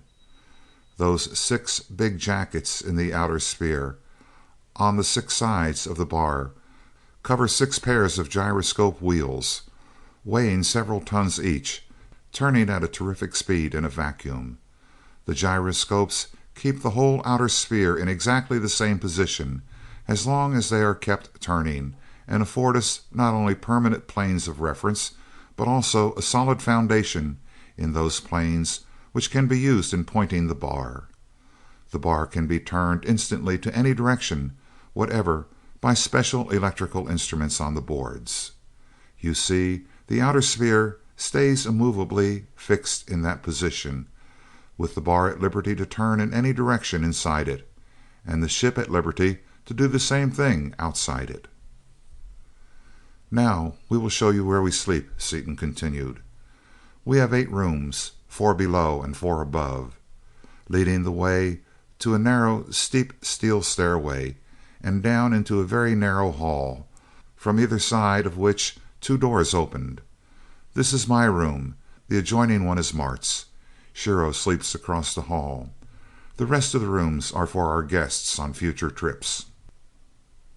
Sliding back the door, he switched on the light and revealed a small but fully appointed bedroom, completely furnished with everything necessary, yet everything condensed into the least possible space. The floor, like the one above, was of cushioned leather supported by springs. The bed was a modification of the special seats already referred to. Opening another sliding door, he showed them an equally complete and equally compact bathroom. You see, we have all the comforts of home. This bathroom, however, is practical only when we have some force downward, either gravitation or our own acceleration. The same reasoning accounts for the handrails you see everywhere on board. Drifting in space, you know, there is no weight, and you can't walk, you must pull yourself around. If you tried to take a step, you would bounce up and hit the ceiling and stay there.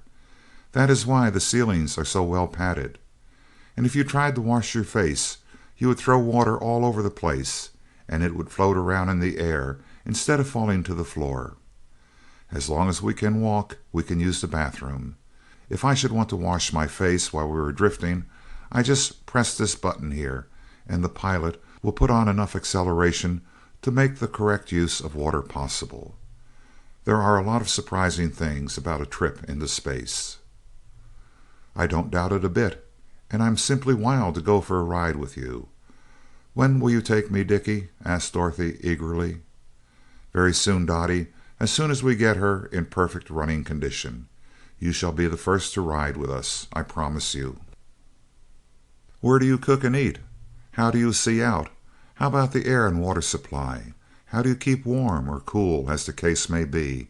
Asked the girl's father, as though he were cross-examining a witness. Shiro has a galley on the main floor, and tables fold up into the wall of the main compartment. The passengers see out by sliding back steel panels, which normally cover the windows. The pilot can see in any direction from his seat at the instrument board by means of special instruments, something like periscopes. The windows are made of optical glass, similar to that used in the largest telescopes. They are nearly as thick as the hull, and have a compressive resistance almost equal to that of armor steel. Although so thick, they are crystal clear, and a speck of dust on the outer surface is easily seen. We have water enough in tanks to last us 3 months, or indefinitely if we should have to be careful, as we can automatically distill and purify all our wastewater, recovering absolutely pure H2O. We have compressed air also in tanks, but we need very little, as the air is constantly being purified.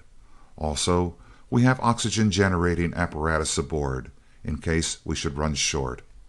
And to keep warm, we have electric heating coils run by the practically inexhaustible power of a small metal bar.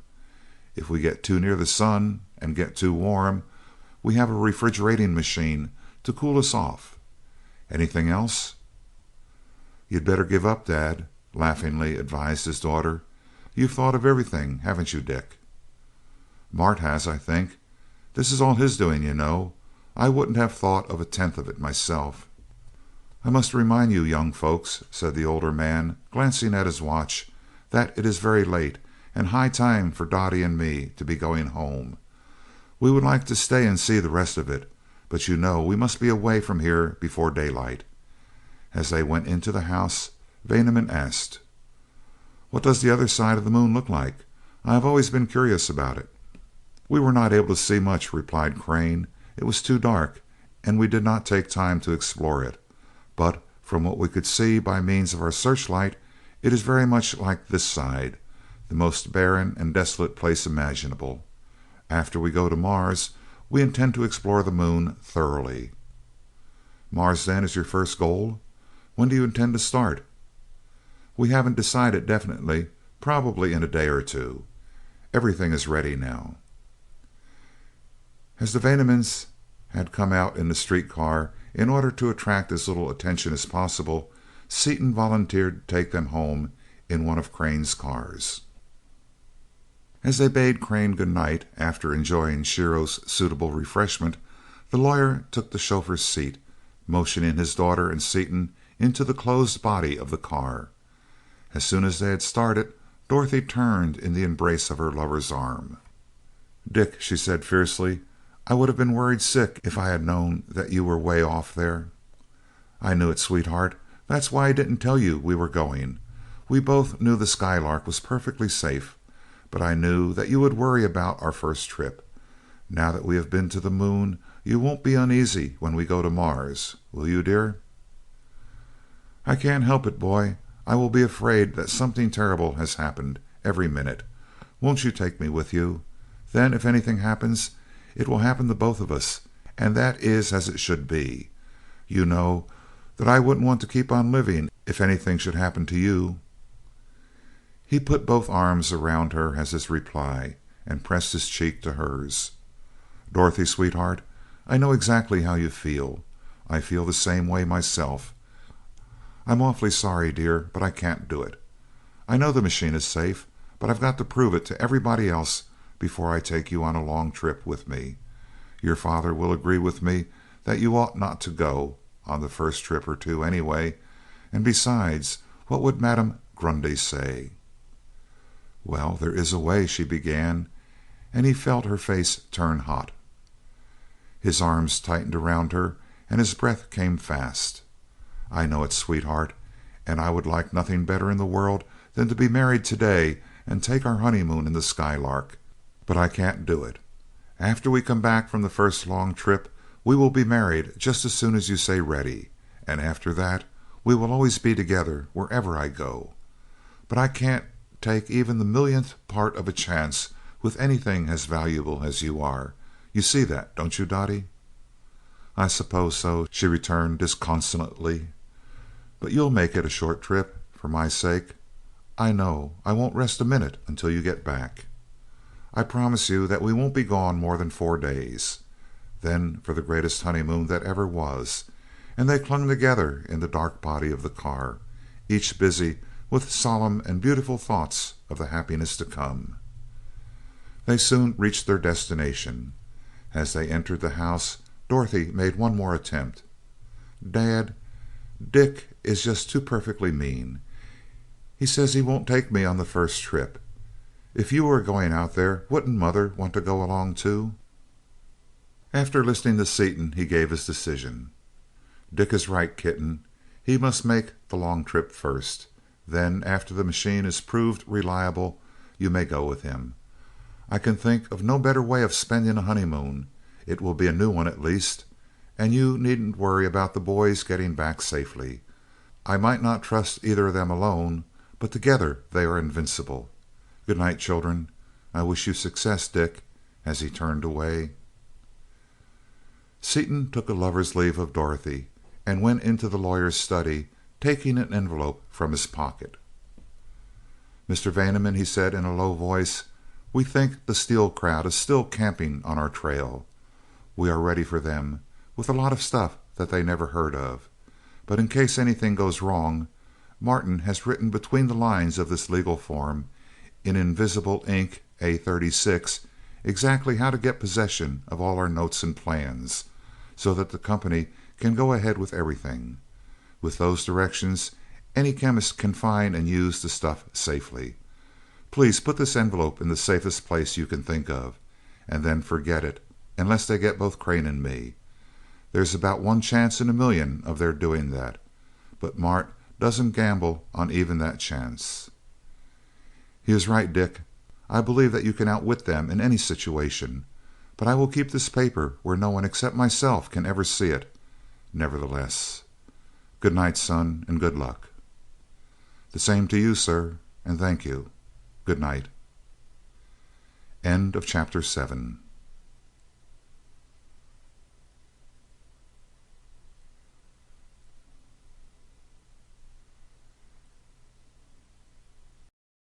Chapter 8 of the Skylark of Space by E. Doc Smith. Indirect Action. The afternoon following the homecoming of the Skylark, Seaton and Dorothy returned from a long horseback ride in the park. After Seaton had mounted his motorcycle, Dorothy turned toward a bench in the shade of an old elm to watch a game of tennis on the court next door. Scarcely had she seated herself when a great copper-plated ball alighted upon the lawn in front of her. A heavy steel door snapped open, and a powerful figure clad in aviator's leather, the face completely covered by the hood, leaped out. She jumped to her feet with a cry of joyful surprise, thinking it was Seaton, a cry which died suddenly as she realized that Seaton had just left her, and that this vessel was far too small to be the Skylark. She turned in flight, but the stranger caught her in 3 strides. She found herself helpless in a pair of arms equal in strength to Seaton's own. Picking her up lightly as a baby, DuQuesne carried her over to the space car. Shriek after shriek rang out as she found that her utmost struggles were of no avail against the giant strength of her captor, that her fiercely driven nails glanced harmlessly off the heavy glass and leather of his hood, and that her teeth were equally ineffective against his suit.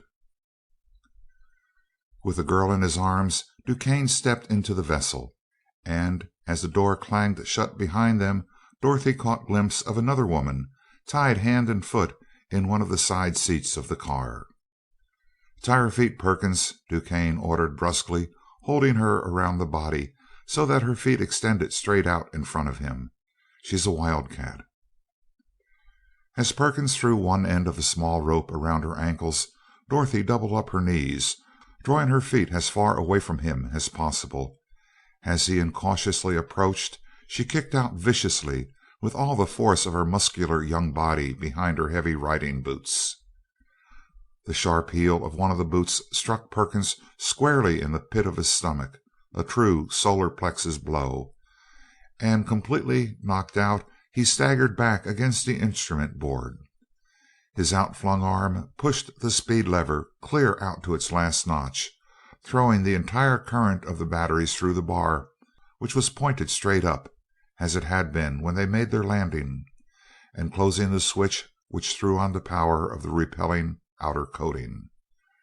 There was a creak of the mighty steel fabric, stressed almost to its limits, as the vessel darted upward with its stupendous velocity, and only the carefully planned spring and cushion floor saved their lives as they were thrown flat and held there by the awful force of their acceleration as the space car tore through the thin layer of the Earth's atmosphere. So terrific was their speed that the friction of the air did not have time to set them afire. They were through it and into the perfect vacuum of interstellar space before the thick steel hull was even warmed through. Dorothy lay flat upon her back, just as she had fallen, unable even to move her arms, gaining each breath only by a terrible effort.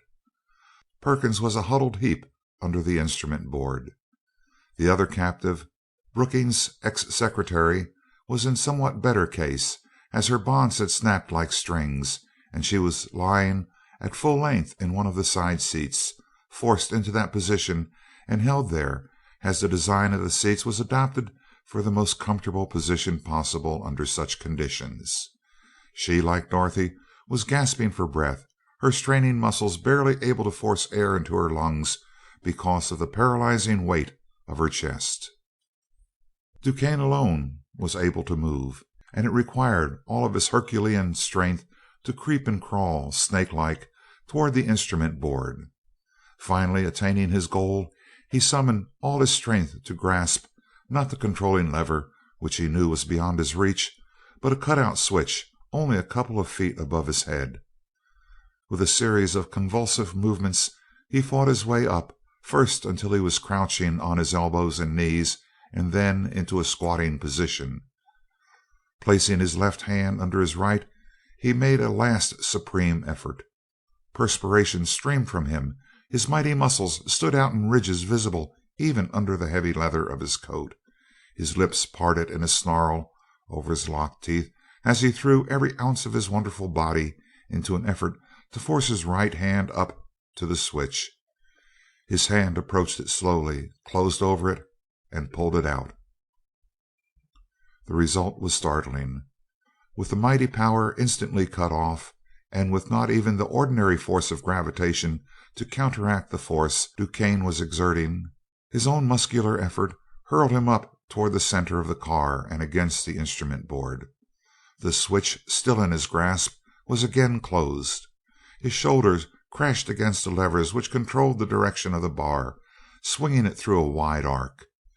As the ship darted off in the new direction with its old acceleration, he was hurled against the instrument board, tearing one end loose from its supports and falling unconscious to the floor on the other side. After a time which seemed like an eternity, Dorothy and the other girl felt their senses slowly leave them. With 4 unconscious passengers, the space car hurtled through empty space, its already inconceivable velocity being augmented every second by a quantity bringing its velocity near to that of light, driven onward by the incredible power of the disintegrating copper bar. Seaton had only gone a short distance from his sweetheart's home when, over the purring of his engine, he thought he heard Dorothy's voice raised in a scream. He did not wait to make sure, but whirled his machine about, and the purring changed instantly to a staccato roar as he threw open the throttle and advanced the spark. Gravel flew from beneath his skidding wheels as he negotiated the turn in the Vaneman's grounds at suicidal speed. But with all his haste, he arrived upon the scene just in time to see the door of the space car close. Before he could reach it, the vessel disappeared, with nothing to mark its departure save a violent whirl of grass and sod, uprooted and carried far into the air by the vacuum of its weight. To the excited tennis players and the screaming mother of the abducted girl, it seemed as though the great metal ball had vanished utterly. Only Seaton, knowing what to expect, saw the line it made in the air, and saw for an instant a minute dot in the sky before it disappeared. Interrupting the clamor of the young people, each of whom was trying to tell him what had happened, he spoke to Mrs. Vaneman. "Mother, Dottie's all right," he said rapidly but gently. "Steele's got her, but they won't keep her long. Don't worry, we'll get her back. It may take a week or it may take a year, but we'll bring her back," and, leaping upon his motorcycle, he shattered all the speed laws on his way to Crane's house. "Mart," he yelled, rushing into the shop, "they've got Dottie in a bus made from our plans. Let's go." He started on a run for the testing shed. "Wait a minute," crisply shouted Crane. "Don't go off half-cocked. What is your plan?" "Plan, hell!" barked the enraged chemist. "Chase 'em." "Which way did they go, and when?" "Straight up, full power, 20 minutes ago." "Too long ago. Straight up has changed its direction several degrees since then. They may have covered 1,000,000 miles, or they may have come back and landed next door. Sit down and think. We need all your brains now." Regaining his self-possession as the wisdom of his friend's advice came home to him, Seaton sat down and pulled out his pipe. There was a tense silence for an instant. Then he leaped to his feet and darted into his room, returning with an object compass whose needle pointed upward. "DuQuesne did it," he cried exultantly. "This baby is still looking right at him. Now let's go. Make it snappy." "Not yet. We should find out how far away they are. That may give us an idea." Suiting action to word, he took up his stopwatch and set the needle swinging. They watched it with strained faces as second after second went by and it still continued to swing. When it had come to rest, Crane read his watch and made a rapid calculation. "About 350 million miles," he stated, "clear out of our solar system already. And from the distance covered, he must have had a constant acceleration so as to approximate the velocity of light. And he is still going with full—" "But nothing can possibly go that fast, Mart. It's impossible. How about Einstein's theory?" "That is a theory. This measurement of distance is a fact, as you know from our tests." "That's right. Another good theory gone to pot. But how do you account for his distance? Do you suppose he's lost control?" "He must have. I do not believe that he would willingly stand that acceleration, nor would he have gone that far of his own accord. Do you?" "I sure don't. We don't know how big a bar they are carrying, so we can't estimate how long it's going to take us to catch them. But let's not waste any more time, Mart. For cat's sakes, let's get busy." "We have only those 4 bars, Dick. 2 for each unit. Do you think that will be enough? Think of how far we may have to go, and what we may possibly get into, and what it will mean to Dottie if we fail for lack of power." Seaton, though furiously eager to be off, paused at this idea, and half regretfully he replied: "We are so far behind them already that I guess a few hours more won't make much difference. It sure would be disastrous to get out near one of the fixed stars and have our power quit. I guess you're right. We'd better get a couple more. Make it 4. Then we'll have enough to chase them half our lives. We'd better load up on grub and explosive ammunition, too." While Crane and Shiro carried additional provisions and boxes of cartridges into the Skylark, Seaton once more mounted his motorcycle and sped across the city to the brass foundry. The manager of the plant took his order, but blandly informed him that there was not that much copper in the city, that it would be a week or 10 days before the order could be filled. Seaton suggested that they melt up some copper cable and other goods already manufactured, offering 10 times their value, but the manager was obdurate, saying that he could not violate the rule of priority of orders. Seaton then went to other places, endeavoring to buy scrap copper, trolley wire, electric cable, anything made of the ruddy metal, but he found none for sale in quantities large enough to be of any use.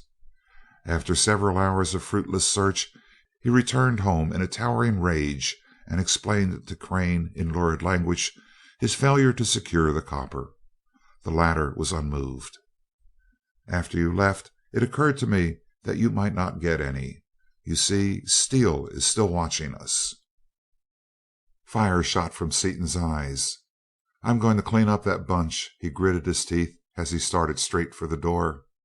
"Not yet, Dick," Crane remonstrated. "We can go down to Wilson's in a few minutes, and I know we can get it there if he has it. The Skylark is all ready to travel." No more words were needed. They hurried into the space car and soon were standing in the office of the plant in which the vessel had been built. When they had made their wants known, the ironmaster shook his head. "I'm sorry, Crane, but I have only a few pounds of copper in the shop, and we have no suitable furnace." Seaton broke out violently at this, but Crane interrupted him, explaining their inability to get the metal anywhere else and the urgency of their need. When he had finished, Wilson brought his fist down upon his desk. "I'll get it if I have to melt up our dynamos," he roared. "We'll have to rig a crucible, but we'll have your bars out just as soon as the whole force of this damned scrap heap can make 'em."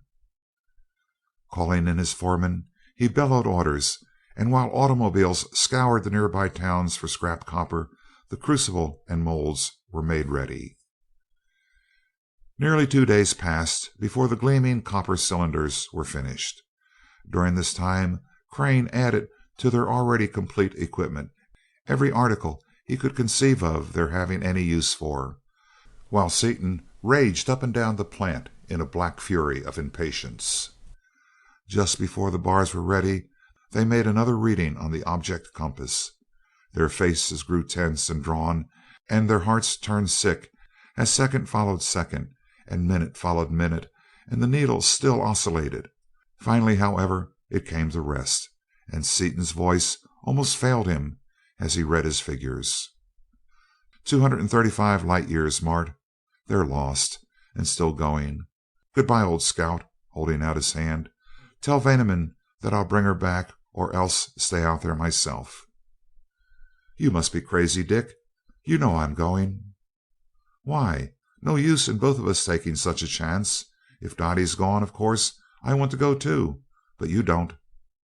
"Nonsense, Dick. Of course this is somewhat farther than we had planned on going for our maiden voyage, but where is the difference? It is just as safe to go 1,000 light years as only one, and we have the power and food for any contingency. There is no more danger in this trip than there is in one to Mars. At all events, I am going whether you want me to or not, so save your breath." "You lie like a thief, Mart.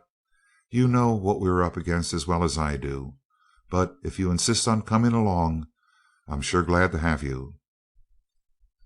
As their hands met in a crushing grip, the bars were brought up and loaded into the carriers. Waving goodbye to Wilson, they closed the massive door and took their positions. Seaton adjusted the bar parallel with the needle of the object compass, turned on the coil, and advanced the speed lever until Crane, reading the pyrometers, warned him to slow down, as the shell was heating.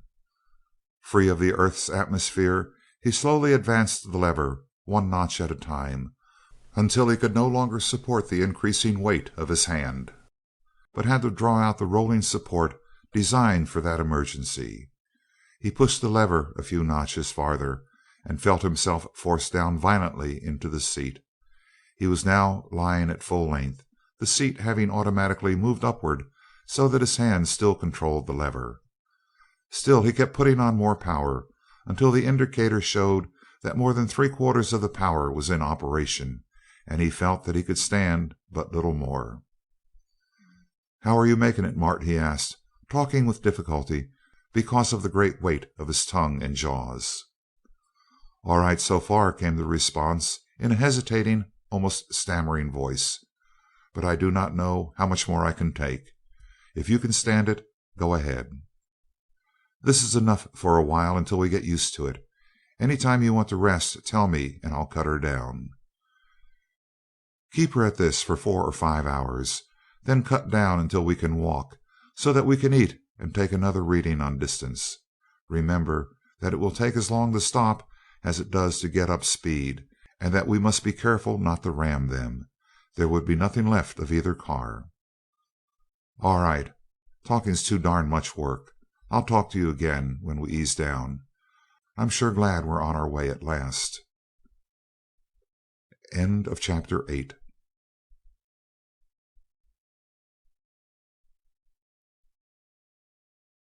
Chapter 9 of the Skylark of Space by E. Doc Smith.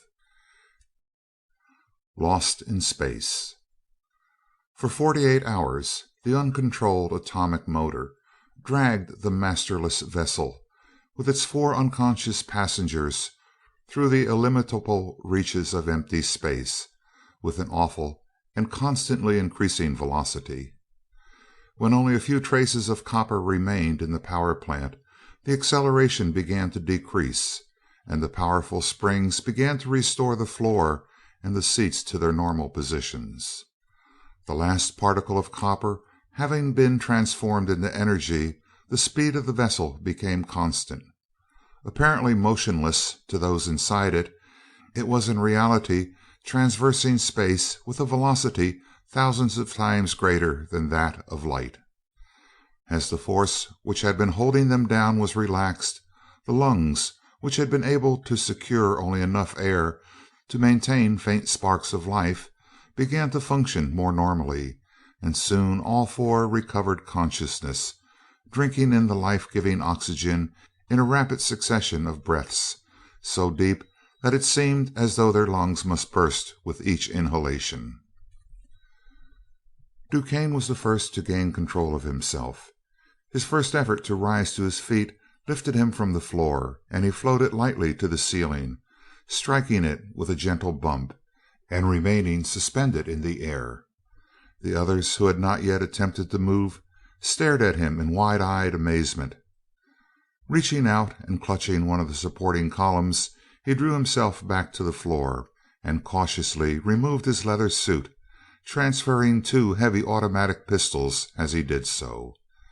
By gingerly feeling of his injured body, he discovered that no bones were broken, although he was terribly bruised. He then glanced around to learn how his companions were faring. He saw that they were all sitting up, the girls resting, Perkins removing his aviator's costume. "Good morning, Dr. DuQuesne. What happened when I kicked your friend?" DuQuesne smiled. "Good morning, Miss Vaneman. Several things happened. He fell into the controls, turning on all the juice. We left shortly afterward. I tried to shut the power off, and in doing so I balled things up worse than ever. Then I went to sleep and just woke up." "Have you any idea where we are?" "No, but I can make a fair estimate, I think." And glancing at the empty chamber in which the bar had been, he took out his notebook and pen and figured for a few minutes. After he finished, he drew himself along by a handrail to one of the windows, then to another. He returned with a puzzled expression on his face and made a long calculation. "I don't exactly know what to make of this," he said thoughtfully. "We are so far away from the earth that even the fixed stars are unrecognizable. The power was on exactly 48 hours, since that is the life of that particular bar under full current.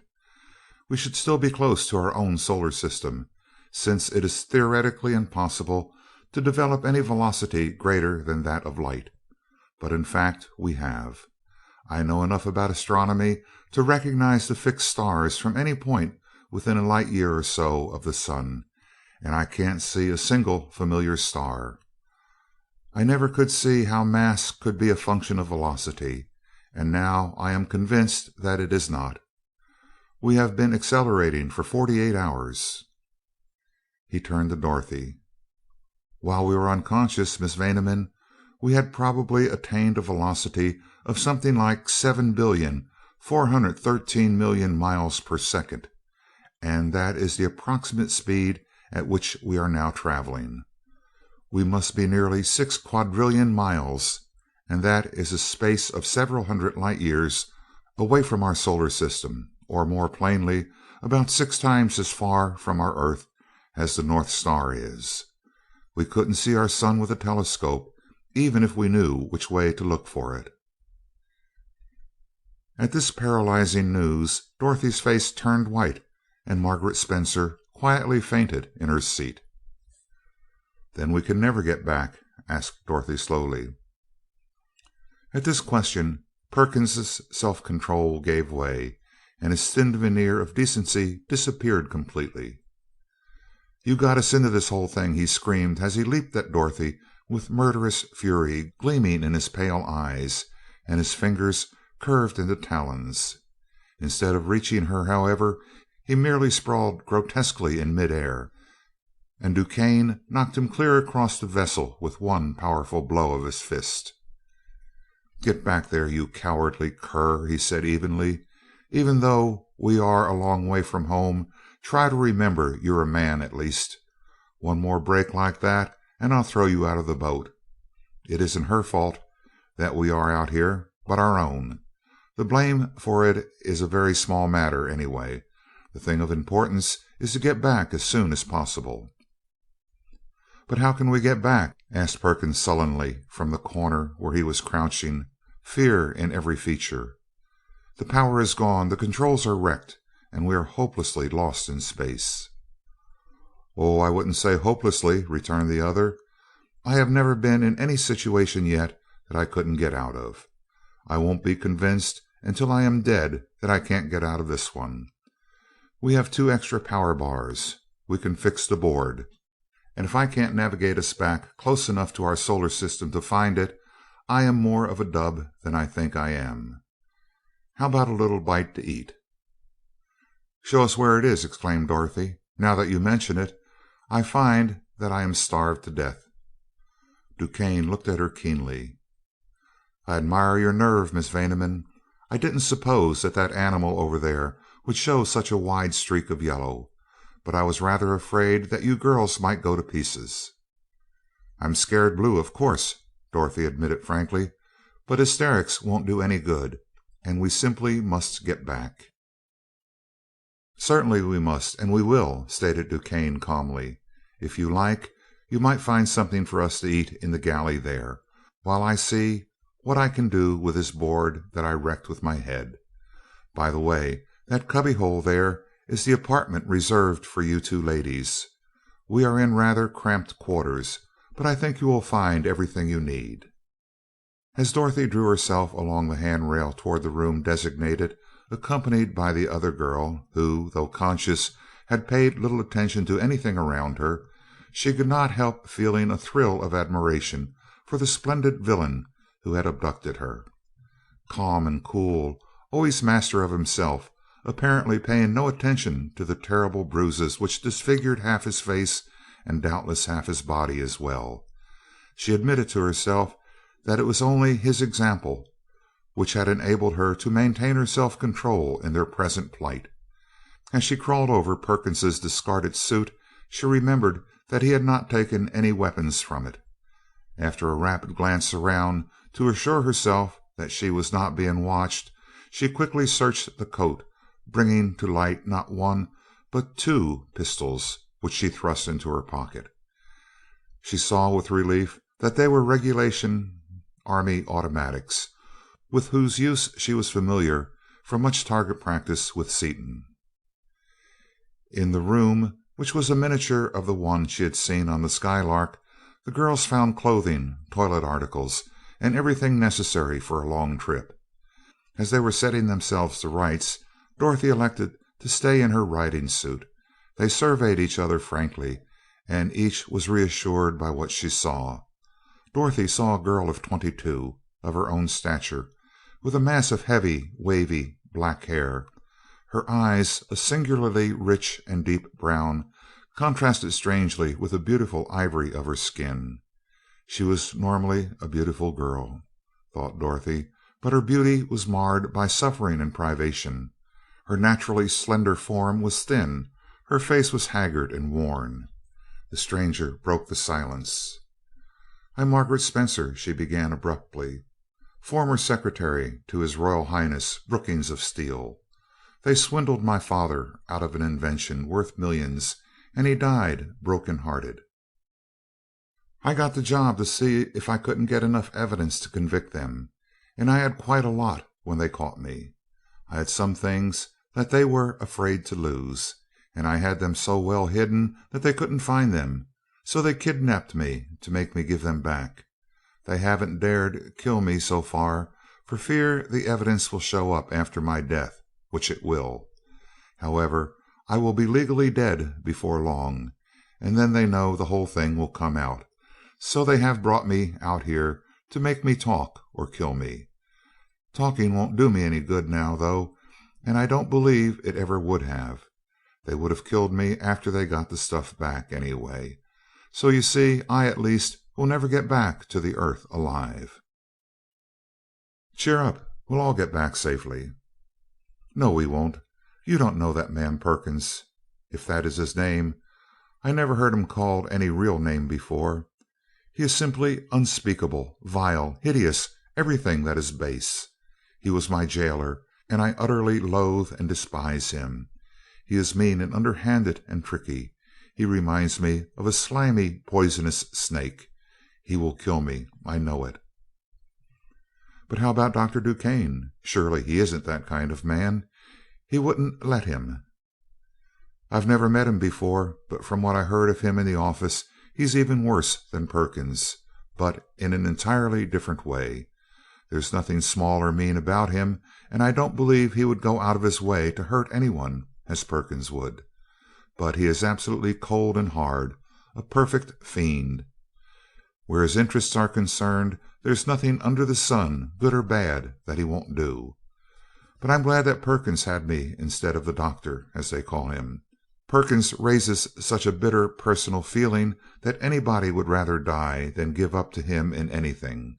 DuQuesne, however, would have tortured me impersonally and scientifically, cold and self-contained all the while, and using the most efficient methods, and I am sure he would have got it out of me some way. He always gets what he goes after." "Oh, come, Miss Spencer," Dorothy interrupted the half-hysterical girl. "You're too hard on him. Didn't you see him knock Perkins down when he came after me?" "Well, maybe he has a few gentlemanly instincts which he uses when he doesn't lose anything by it.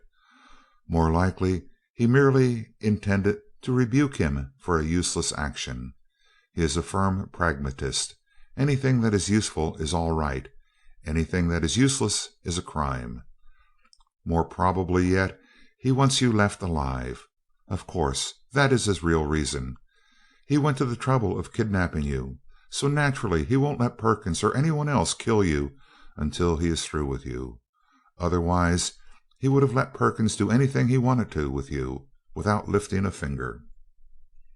"I can't quite believe that," Dorothy replied, though a cold chill struck at her heart as she remembered the inhuman crime attributed to this man, and she quailed at the thought of being in his charge, countless millions of miles from Earth, a thought only partly counteracted by the fact that she was now armed.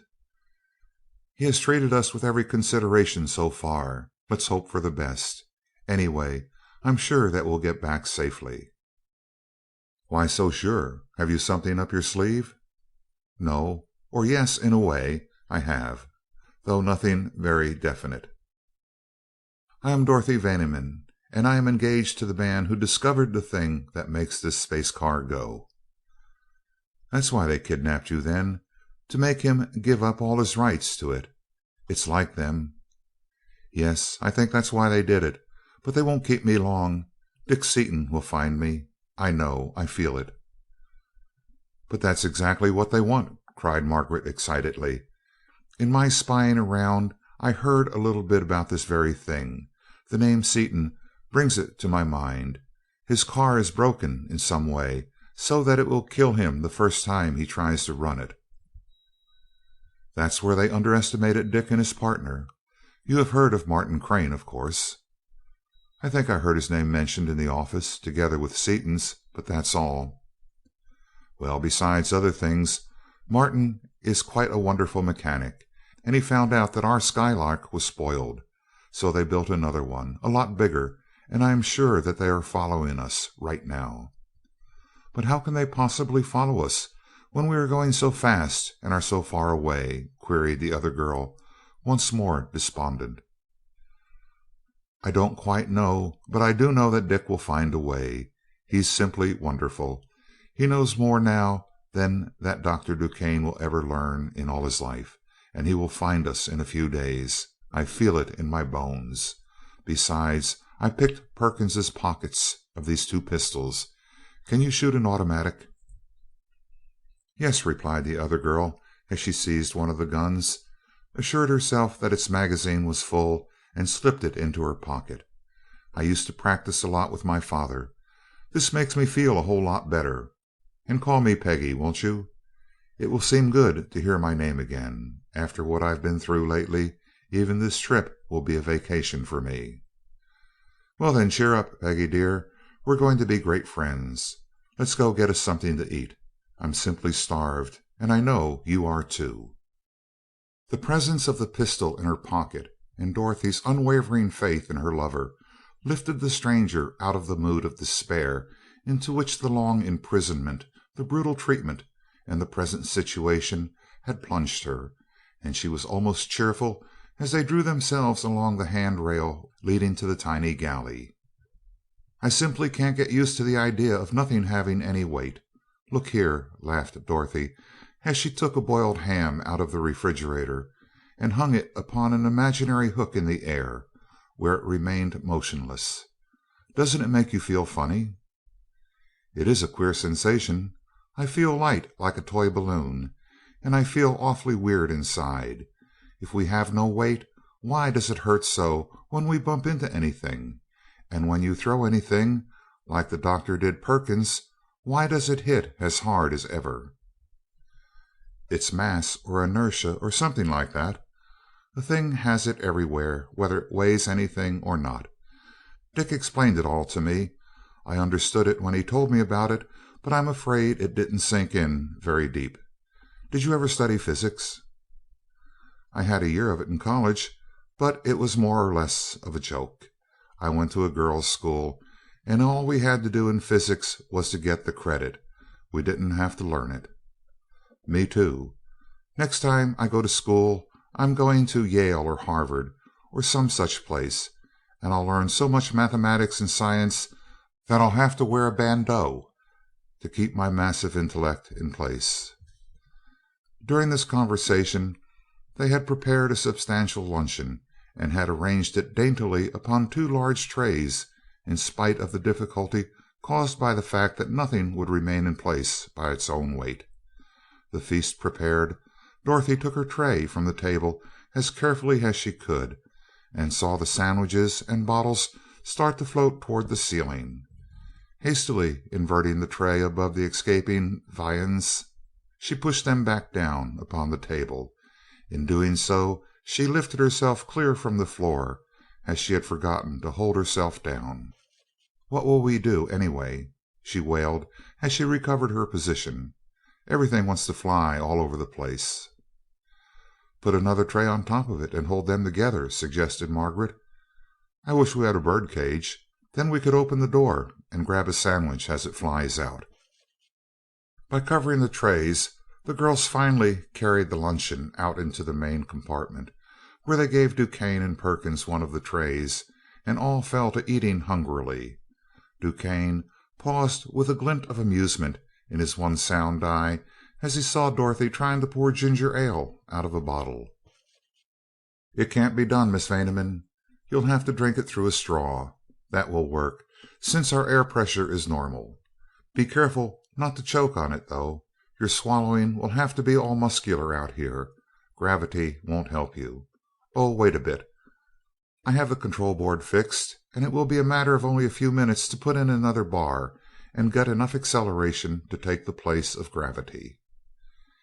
He placed one of the extra power bars in the chamber and pushed the speed lever into the first notch, and there was a lurch of the whole vessel as it swung around the bar so that the floor was once more perpendicular to it.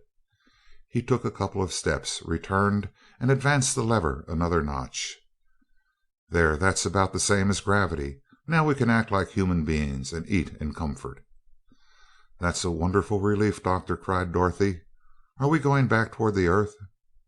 "Not yet. I reversed the bar, but we will have to use up all this one before we can even start back. Until this bar is gone, we will merely be slowing down." As the meal progressed, Dorothy noticed that DuQuesne's left arm seemed almost helpless, and that he ate with great difficulty because of his terribly bruised face. As soon as they had removed the trays, she went into her room, where she had seen a small medicine chest, and brought out a couple of bottles. "Lie down here, Dr. DuQuesne," she commanded. "I'm going to apply a little first aid to the injured. Arnica and iodine are all I can find, but they'll help a little." "I'm all right," began the scientist, but at her imperious gesture he submitted, and she bathed his battered features with the healing lotion and painted the worst bruises with iodine. "I see your arm is lame. Where does it hurt?" "Shoulder's the worst. I rammed it through the board when we started out." He opened his shirt at the throat and bared his shoulder, and Dorothy gasped, as much at the size and power of the muscles displayed as at the extent and severity of the man's injuries. Stepping into the galley, she brought out hot water and towels and gently bathed away the clotted blood that had been forced through the skin. "Massage it a little with the arnica as I move the arm," he directed coolly, and she did so, pityingly. He did not wince and made no sign of pain, but she saw beads of perspiration appear upon his face, and wondered at his fortitude. "That's fine," he said gratefully as she finished, and a peculiar expression came over his face. "It feels 100% better already. But why do you do it? I should think you would feel like crowning me with that basin instead of playing nurse." "Efficiency," she replied with a smile. "I'm taking a leaf out of your own book. You are our chief engineer, you know, and it won't do to have you laid up."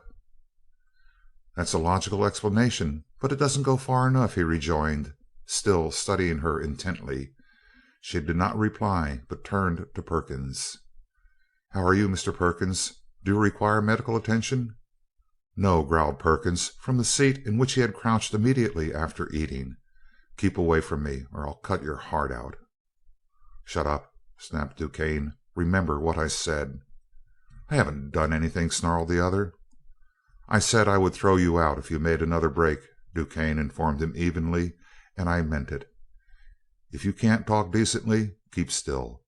Understand that you are to keep off Miss Vaneman, words and actions. I am in charge of her, and I will put up with no interference whatever. This is your last warning." "How about Spencer, then?" "I have nothing to say about her. She's not mine," responded DuQuesne with a shrug. An evil light appeared in Perkins's eyes, and he took out a wicked-looking knife and began to strop it carefully upon the leather of the seat, glaring at his victim the while. "Well, I have something to say," blazed Dorothy, but she was silenced by a gesture from Margaret, who calmly took the pistol from her pocket, jerked the slide back, throwing a cartridge into the chamber, and held the weapon up on one finger, admiring it from all sides. Don't worry about his knife. He has been sharpening it for my benefit for the last month. He doesn't mean anything by it." At this unexpected show of resistance, Perkins stared at her for an instant, then glanced at his coat. "Yes, this was once yours. You needn't bother about picking up your coat. They're both gone. You might be tempted to throw that knife, so drop it on the floor and kick it over to me before I count 3. 1." The heavy pistol steadied into line with his chest, and her finger tightened on the trigger. 2. He obeyed, and she picked up the knife. He turned to Duquesne, who had watched the scene unmoved, a faint smile upon his saturnine face. "Doctor," he cried, shaking with fear, "why don't you shoot her, or take that gun away from her? Surely you don't want to see me murdered?"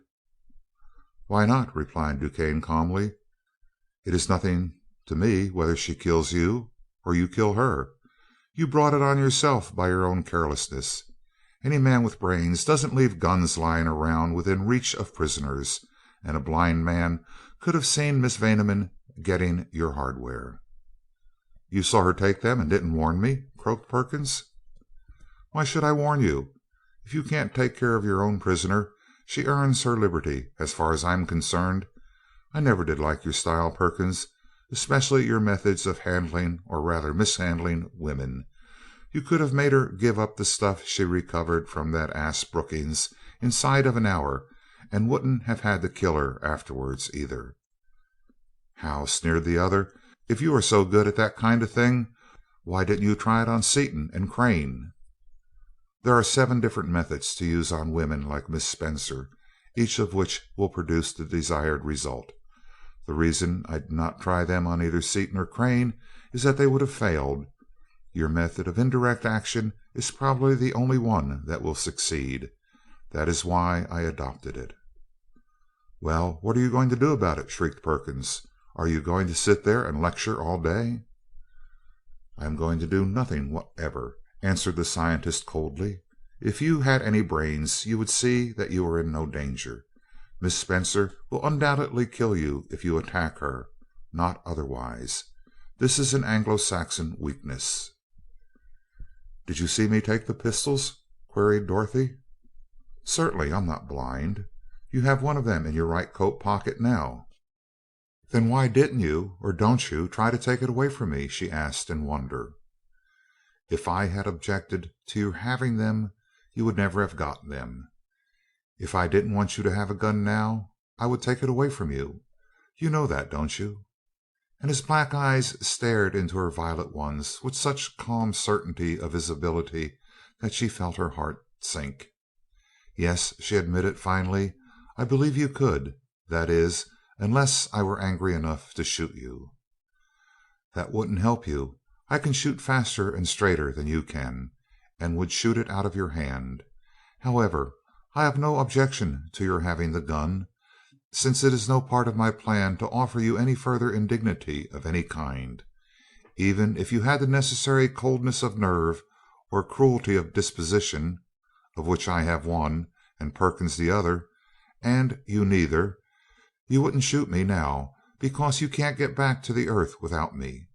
After we get back, I will take the guns away from both of you, if I think it desirable. In the meantime, play with them all you please."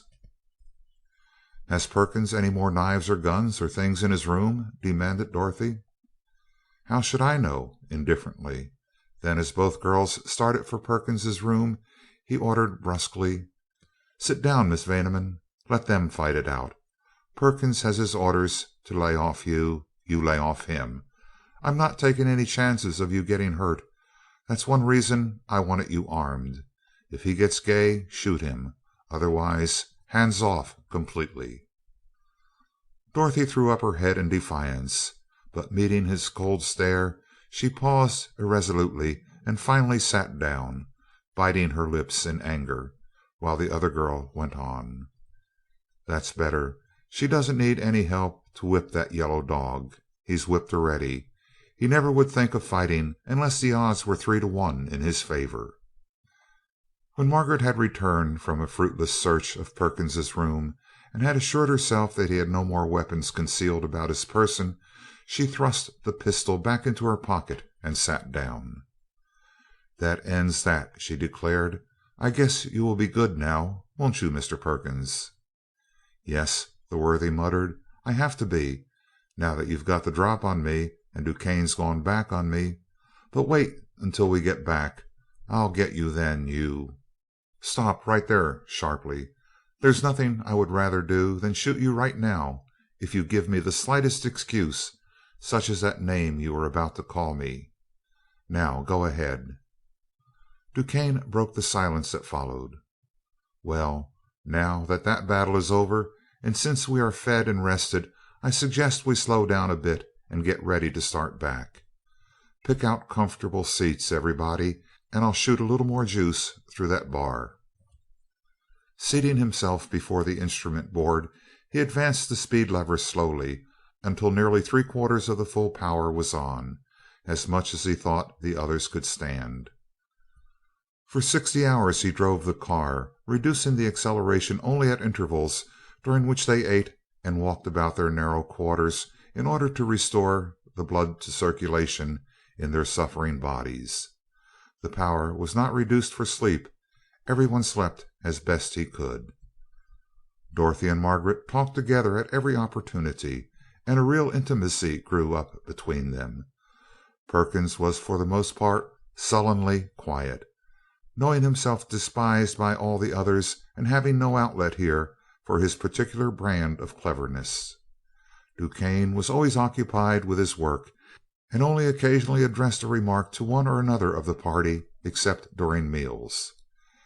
At those periods of general recuperation he talked easily and well upon many topics. There was no animosity in his bearing, nor did he seem to perceive any directed toward himself. But when any of the others ventured to infringe upon his ideas of how discipline should be maintained, DuQuesne's reproof was merciless.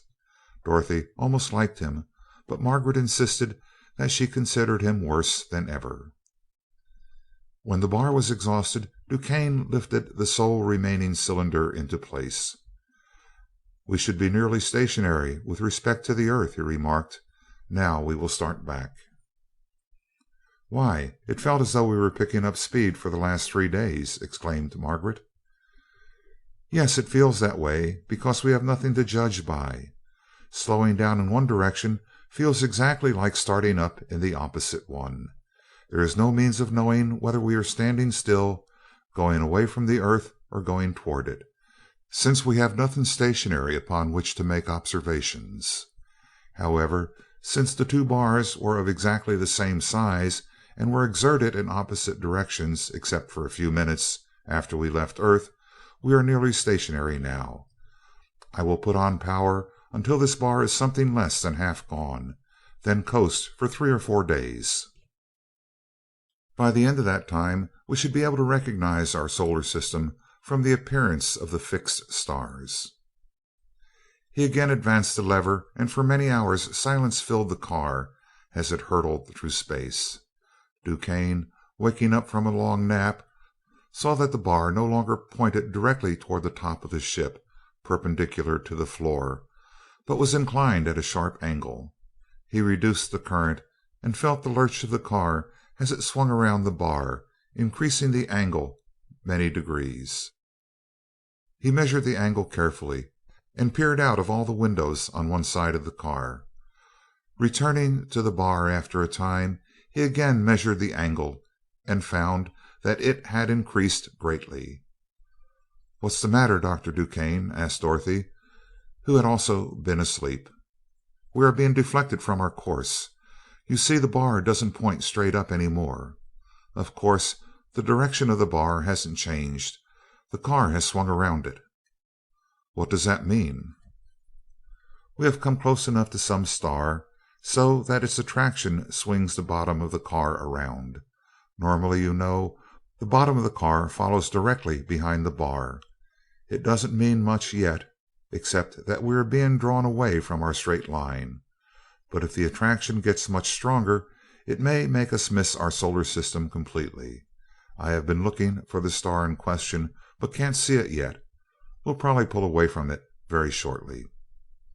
He threw on the power, and for some time watched the bar anxiously, expecting to see it swing back into the vertical, but the angle continually increased.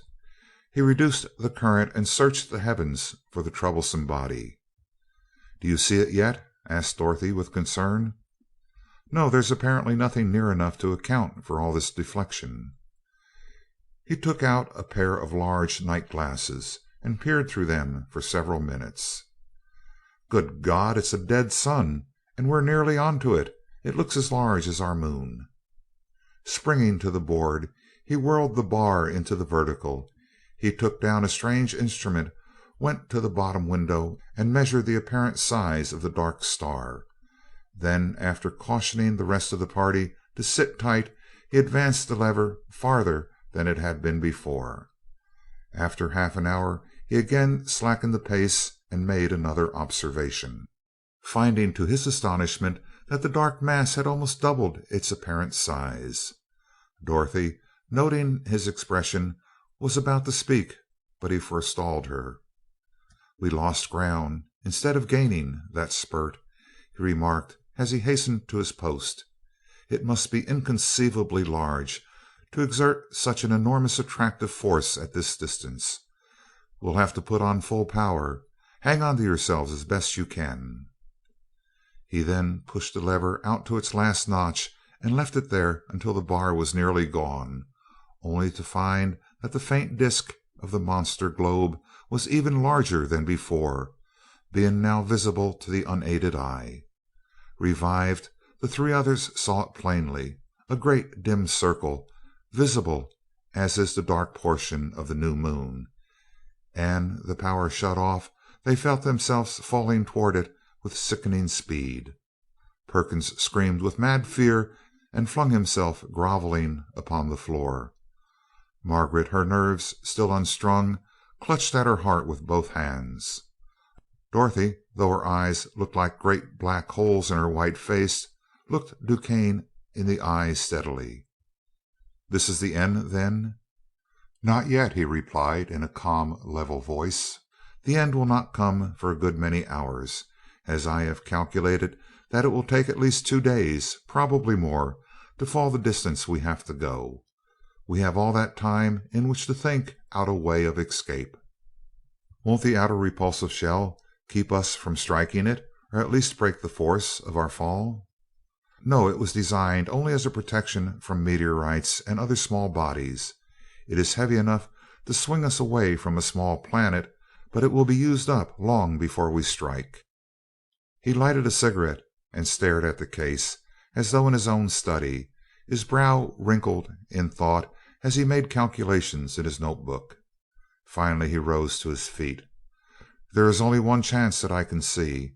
That is to gather up every scrap of copper we have and try to pull ourselves far enough out of line so that we will take a hyperbolic orbit around the body instead of falling into it." "What good will that do us?" asked Margaret, striving for self-control. "We will starve to death finally, won't we?" "Not necessarily. That will give us time to figure out something else." "You won't have to figure out anything else, Doctor," stated Dorothy positively. "If we miss that moon, Dick and Martin will find us before very long." "Not in this life. If they tried to follow us, they're both dead before now."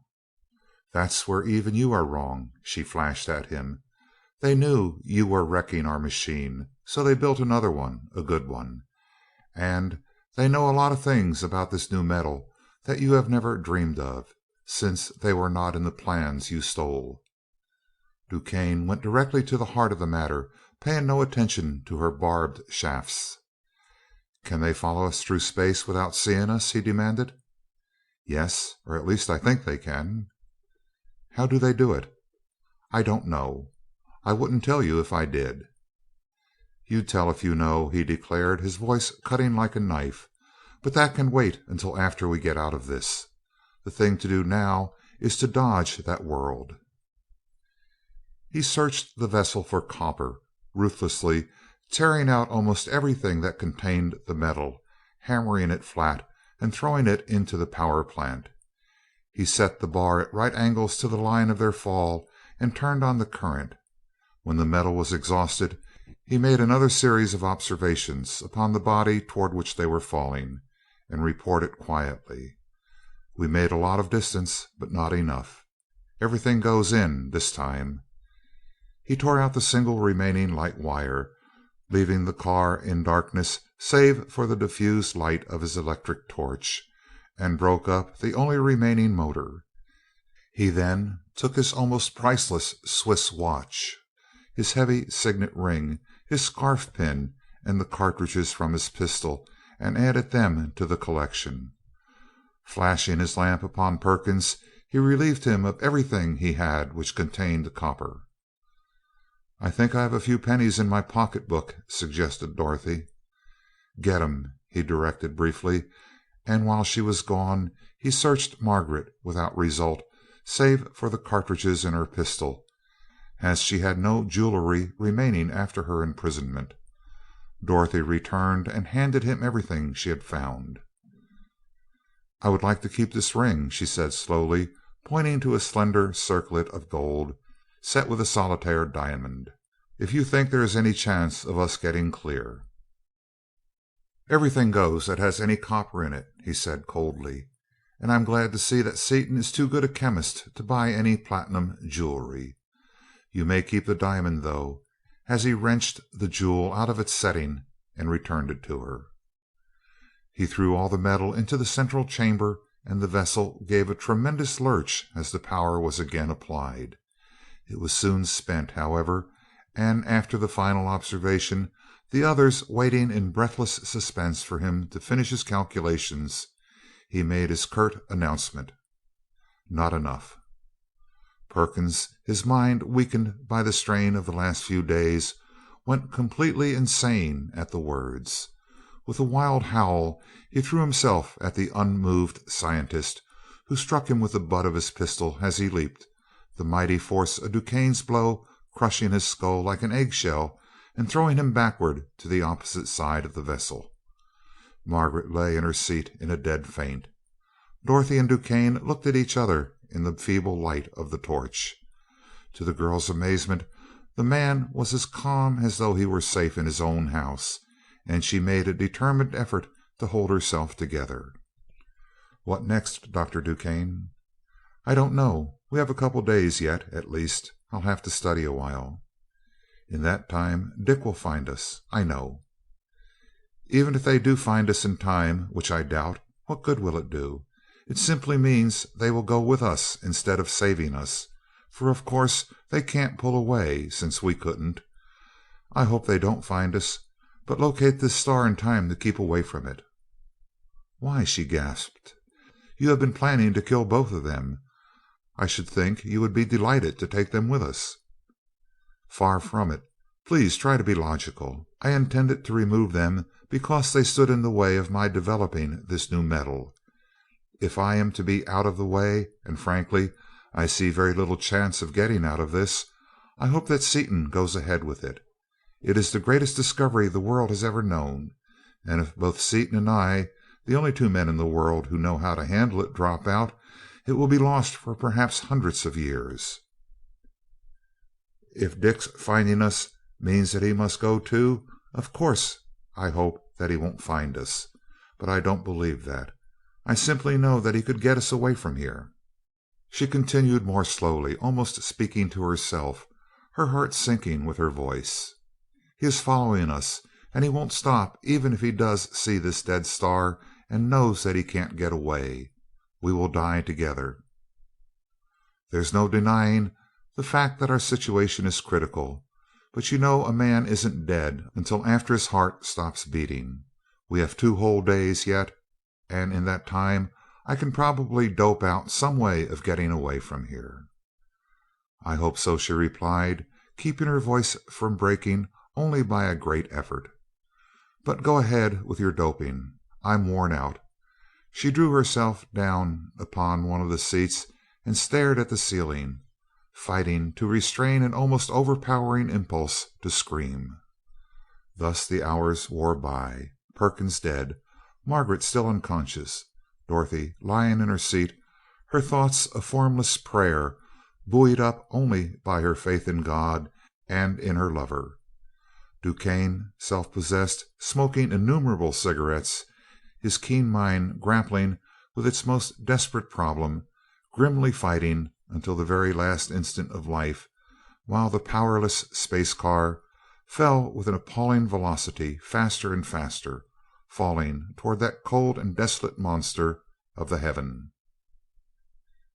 End of chapter 9.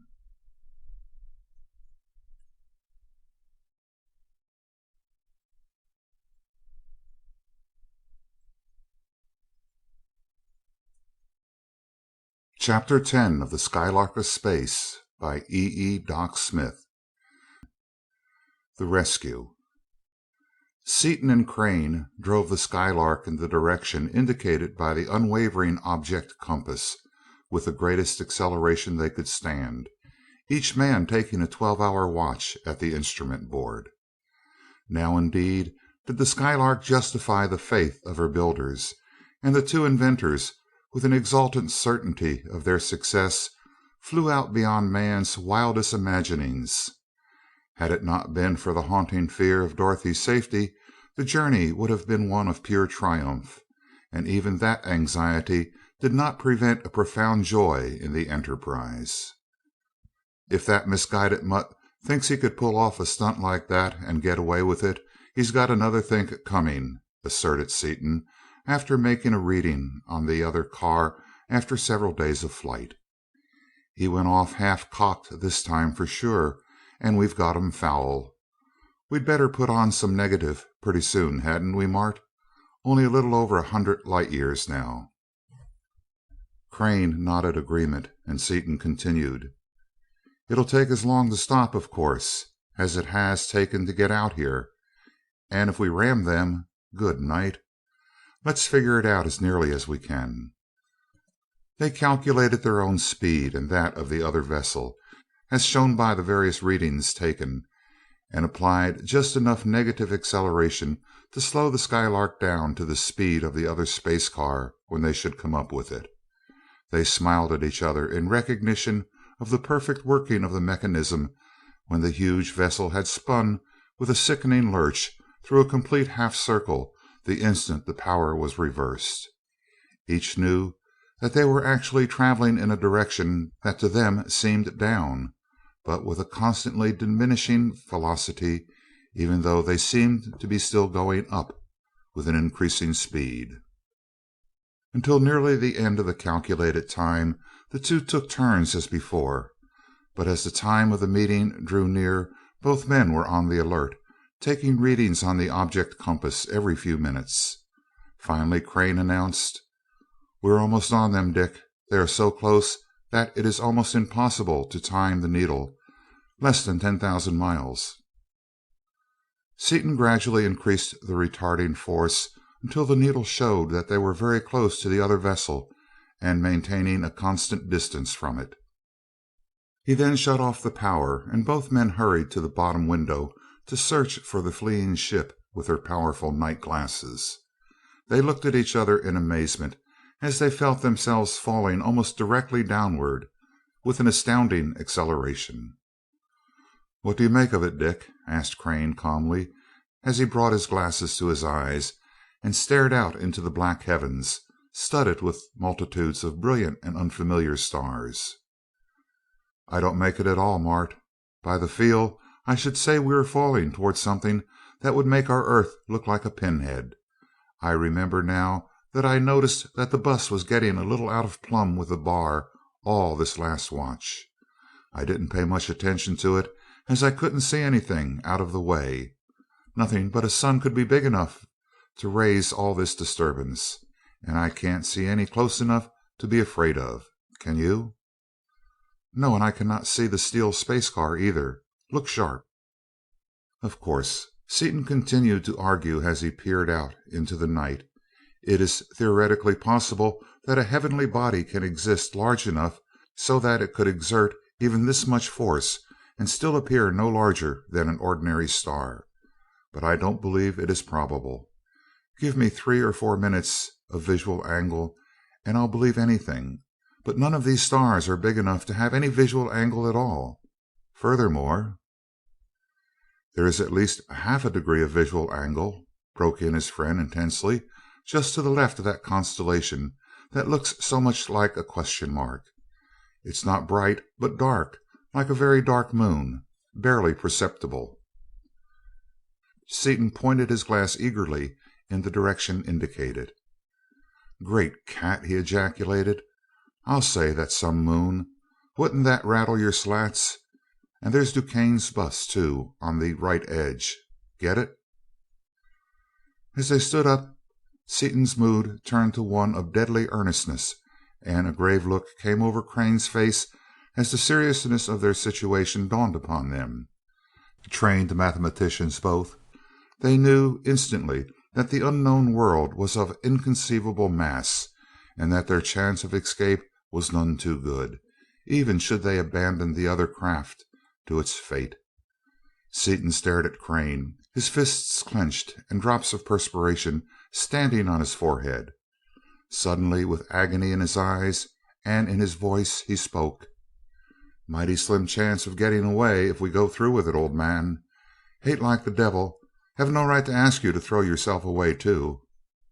"Enough of that, Dick. You had nothing to do with my coming. You could not have kept me away. We will see it through." Their hands met in a fierce clasp, broken by Seaton as he jumped to the levers with an intense, "Well, let's get busy." In a few minutes they had reduced the distance until they could plainly see the other vessel, a small black circle against the faintly luminous disk. As it leaped into clear relief in the beam of his powerful searchlight, Seaton focused the great attractor upon the fugitive car and threw in the lever which released the full force of that mighty magnet, while Crane attracted the attention of the vessel's occupants by means of a momentary burst of solid machine gun bullets, which he knew would glance harmlessly off the steel hull. After an interminable silence, DuQuesne drew himself out of his seat. He took a long inhalation, deposited the butt of his cigarette carefully in his ashtray, and made his way to his room. He returned with 3 heavy fur suits provided with air helmets, 2 of which he handed to the girls, who were huddled in a seat with their arms around each other. These suits were the armor designed by Crane for use in exploring the vacuum and the intense cold of dead worlds. Airtight, braced with fine steel netting, and supplied with air at normal pressure from small tanks by automatic valves, they made their wearers independent of surrounding conditions of pressure and temperature. "The next thing to do," DuQuesne stated calmly, "is to get the copper off the outside of the ship. That is the last resort, as it robs us of our only safeguard against meteorites. But this is the time for last resort measures. I'm going after that copper. Put these suits on, as our air will leave as soon as I open the door, and practically an absolute vacuum and equally absolute zero will come in." As he spoke, the ship was enveloped in a blinding glare, and they were thrown flat as the vessel slowed down in its terrific fall. The thought flashed across DuQuesne's mind that they had already entered the atmosphere of the monster globe and were being slowed down and set afire by its friction, but he dismissed it as quickly as it had come. The light in that case would be the green of copper, not this bluish white.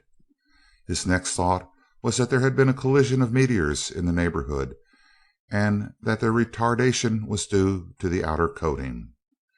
While these thoughts were flickering through his mind, they heard an insistent metallic tapping, which DuQuesne recognized instantly.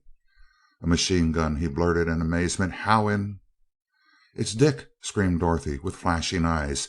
"He's found us, just as I knew he would. You couldn't beat Dick and Martin in 1,000 years." The tension under which they had been laboring so long suddenly released. The 2 girls locked their arms around each other in a half hysterical outburst of relief. Margaret's meaningless words and Dorothy's incoherent praise of her lover and Crane mingled with their racking sobs as each fought to recover self-possession. DuQuesne had instantly mounted to the upper window. Throwing back the cover, he flashed his torch rapidly. The glare of the searchlight was snuffed out and he saw a flashlight spell out in dots and dashes. "Can you read Morse?" "Yes," he signaled back. "Power gone. Drifting into." "We know it. Will you resist?" "No." "Have you fur pressure suits?" "Yes." "Put them on. Shut off your outer coating. We'll touch so your upper door against our lower. Open. Transfer. Quick." "Okay." Hastily returning to the main compartment, he briefly informed the girls as to what had happened. All three donned the suits and stationed themselves at the upper opening. Rapidly, but with unerring precision, the two ships were brought into place and held together by the attractor. As the doors were opened, there was a screaming hiss as the air of the vessels escaped through the narrow crack between them. The passengers saw the moisture in the air turn into snow, and saw the air itself first liquefy and then freeze into a solid coating upon the metal around the orifice at the touch of the frightful cold outside. The absolute zero of interstellar space, about 460 degrees below zero in the everyday scale of temperature. The moisture of their breath condensed upon the inside of the double glasses of their helmets, rendering sight useless. Dorothy pushed the other girl ahead of her. DuQuesne seized her and tossed her lightly through the doorway in such a manner that she would not touch the metal, which would have frozen instantly anything coming into contact with it. Seaton was waiting. Feeling a woman's slender form in his arms, he crushed her to him in a mighty embrace, and was astonished to feel a movement of resistance and to hear a strange, girlish voice cry out, "Don't! It's me. Dorothy's next." Releasing her abruptly, he passed her on the Martin and turned just in time to catch his sweetheart, who, knowing that he would be there and recognizing his powerful arms at the first touch, returned his embrace with a fierce intensity which even he had never suspected that she could exert. They stood motionless, locked in each other's arms, while DuQuesne dove through the opening and snapped the door shut behind him. The air pressure and temperature back to normal, the cumbersome suits were hastily removed, and Seaton's lips met Dorothy's in a long, clinging caress. DuQuesne's cold, incisive voice broke the silence. "Every second counts. I would suggest that we go somewhere." "Just a minute," snapped Crane. "Dick, what shall we do with this murderer?" Seaton had forgotten DuQuesne utterly in the joy of holding his sweetheart in his arms, but at his friend's words he faced about and his face grew stern.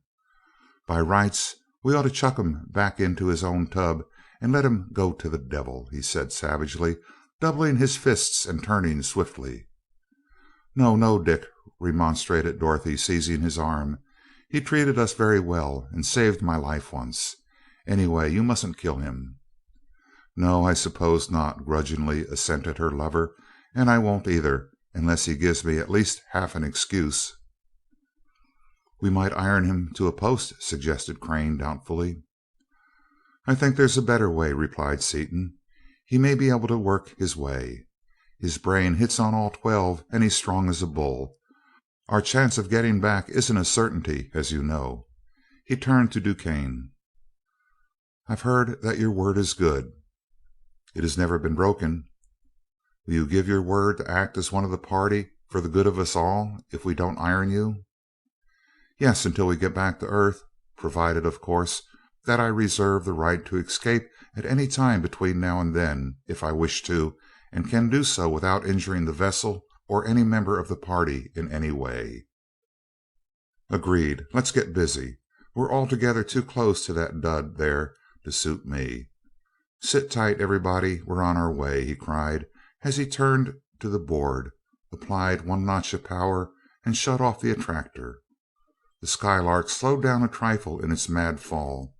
The other vessel continued on its way, a helpless hulk manned by a corpse falling to destruction upon the bleak wastes of a desert world.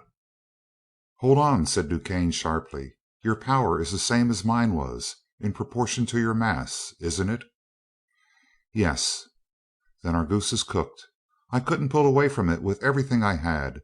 Couldn't even swing out enough to make an orbit either hyperbolic or elliptical around it. With the reserve bar, you will be able to make an orbit, but you can't get away from it.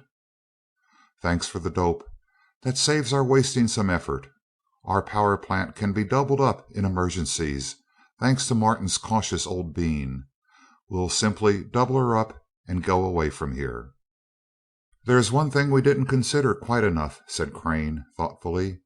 "I started to faint back there before the full power of even one motor was in use. With the motor doubled, each of us will be held down by a force of many tons. We would all be helpless." "Yes," added Dorothy, with foreboding in her eyes. "We were all unconscious on the way out, except for Dr. DuQuesne."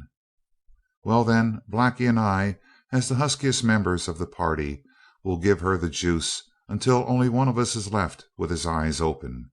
If that isn't enough to pull us clear, we'll have to give her the whole works and let her ramble by herself after we all go out. How about it, Blackie?" unconsciously falling into the old Bureau nickname. "Do you think we can make it stop at unconsciousness with double power on?" DuQuesne studied the two girls carefully. "With oxygen in the helmets instead of air, we all may be able to stand it.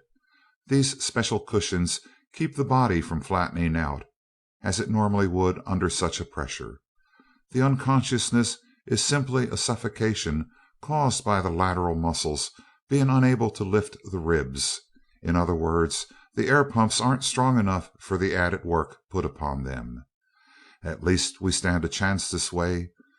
We may live through the pressure while we are pulling away, and we certainly shall die if we don't pull away." After a brief consultation, the men set to work with furious haste. While Crane placed extra bars in each of the motors, and DuQuesne made careful observations upon the apparent size of the now plainly visible world toward which they were being drawn so irresistibly, Seaton connected the helmets with the air and oxygen tank through a valve upon the board, by means of which he could change at will the oxygen content of the air they breathed. He then placed the strange girl, who seemed dazed by the frightful sensation of their never ending fall, upon one of the seats, fitted the cumbersome helmet upon her head, strapped her carefully into place, and turned to Dorothy. In an instant they were in each other's arms. He felt her labored breathing and the wild beating of her heart, pressed so closely to his, and he saw the fear of the unknown in the violet depths of her eyes, but she looked at him unflinchingly. "Dick, sweetheart, if this is goodbye—" He interrupted her with a kiss. "It isn't goodbye yet, Dottie mine. This is merely a trial effort to see what we will have to do to get away. Next time will be the time to worry." "I'm not worried, really, but in case, you see, we—" The gray eyes softened and misted over as he pressed his cheek to hers. "I understand, sweetheart," he whispered. "This is not goodbye, but if we don't pull through we'll go together, and that is what we both want." As Crane and DuQuesne finished their tasks, Seaton fitted his sweetheart's helmet, placed her tenderly upon the seat, buckled the heavy restraining straps about her slender body, and donned his own helmet. He took his place at the main instrument board, DuQuesne stationing himself at the other. "What did you read on it, Blackie?" asked Seaton. 2 degrees 1 minute 12 seconds diameter," replied DuQuesne, "altogether too close for comfort. How shall we apply the power? One of us must stay awake, or we'll go on as long as the bars last." "You put on one notch, then I'll put on one. We can feel the bus jump with each notch. We'll keep it up until one of us is so far gone that he can't raise the bar. The one that raises last will have to let the ship run for 30 minutes or an hour, then cut down his power. Then the other fellow will revive and cut his off for an observation. How's that?" "All right." They took their places, and Seaton felt the vessel slow down in its horrible fall as DuQuesne threw his lever into the first notch. He responded instantly by advancing his own, and notch after notch the power applied to the ship by the now doubled motor was rapidly increased. The passengers felt their suits envelop them and began to labor for breath. Seaton slowly turned the mixing valve a little with each advance of his lever until pure oxygen flowed through the pipes. The power levers had moved scarcely half of their range, yet minutes now intervened between each advance instead of seconds, as at the start. As each of the two men was determined that he would make the last advance, the duel continued longer than either would have thought possible. Seaton made what he thought his final effort and waited, only to feel, after a few minutes, the upward surge telling him that DuQuesne was still able to move his lever. His brain reeled. His arm seemed paralyzed by its own enormous weight, and it felt as though it, the rolling table upon which it rested, and the supporting framework were so immovably welded together that it was impossible to move it even the quarter-inch necessary to operate the ratchet lever. He could not move his body, which was oppressed by a sickening weight. His utmost efforts to breathe forced only a little of the life-giving oxygen into his lungs, which smarted painfully at the touch of the undiluted gas, and he felt that he could not long retain consciousness under such conditions. Nevertheless, he summoned all his strength and advanced the lever one more notch. He stared at the clock face above his head, knowing that if DuQuesne could advance his lever again, he would lose consciousness and be beaten. Minute after minute went by, however, and the acceleration of the ship remained constant. Seaton, knowing that he was in sole control of the power plant, fought to retain possession of his faculties, while the hands of the clock told off the interminable minutes. After an eternity of time, an hour had passed, and Seaton attempted to cut down his power, only to find with horror that the long strain had so weakened him that he could not reverse the ratchet. He was still able, however, to give the lever the backward jerk which disconnected the wires completely, and the safety straps creaked with the sudden stress as, half the power instantly shut off, the suddenly released springs tried to hurl 5 bodies against the ceiling. After a few minutes, DuQuesne revived and slowly cut off his power. To the dismay of both men, they were again falling. DuQuesne hurried to the lower window to make the observation, remarking, "You're a better man than I, Gunga Din." "Only because you're so badly bunged up. One more notch would have got my goat," replied Seaton frankly, as he made his way to Dorothy's side. He noticed as he reached her that Crane had removed his helmet and was approaching the other girl. By the time DuQuesne had finished the observation, the other passengers had completely recovered, apparently none the worse for their experience. "Did we gain anything?" asked Seaton eagerly. "I make it 2-4-13. We lost about 2 minutes of arc. How much power did we have on?" "A little over half. 32 points out of 60 possible." "We're still falling pretty fast. We'll have to put on everything we've got. Since neither of us can put it on, we'll have to rig up an automatic feed. It'll take time, but it's the only way." "The automatic control is already there," put in Crane, forestalling Seaton's explanation. "The only question is whether we will live through it, and that is not really a question, since certain death is the only alternative. We must do it." "We sure must," answered Seaton soberly. Dorothy gravely nodded assent. "What do you fellows think of a little plus pressure on the oxygen?" asked Seaton. "I think it would help a lot."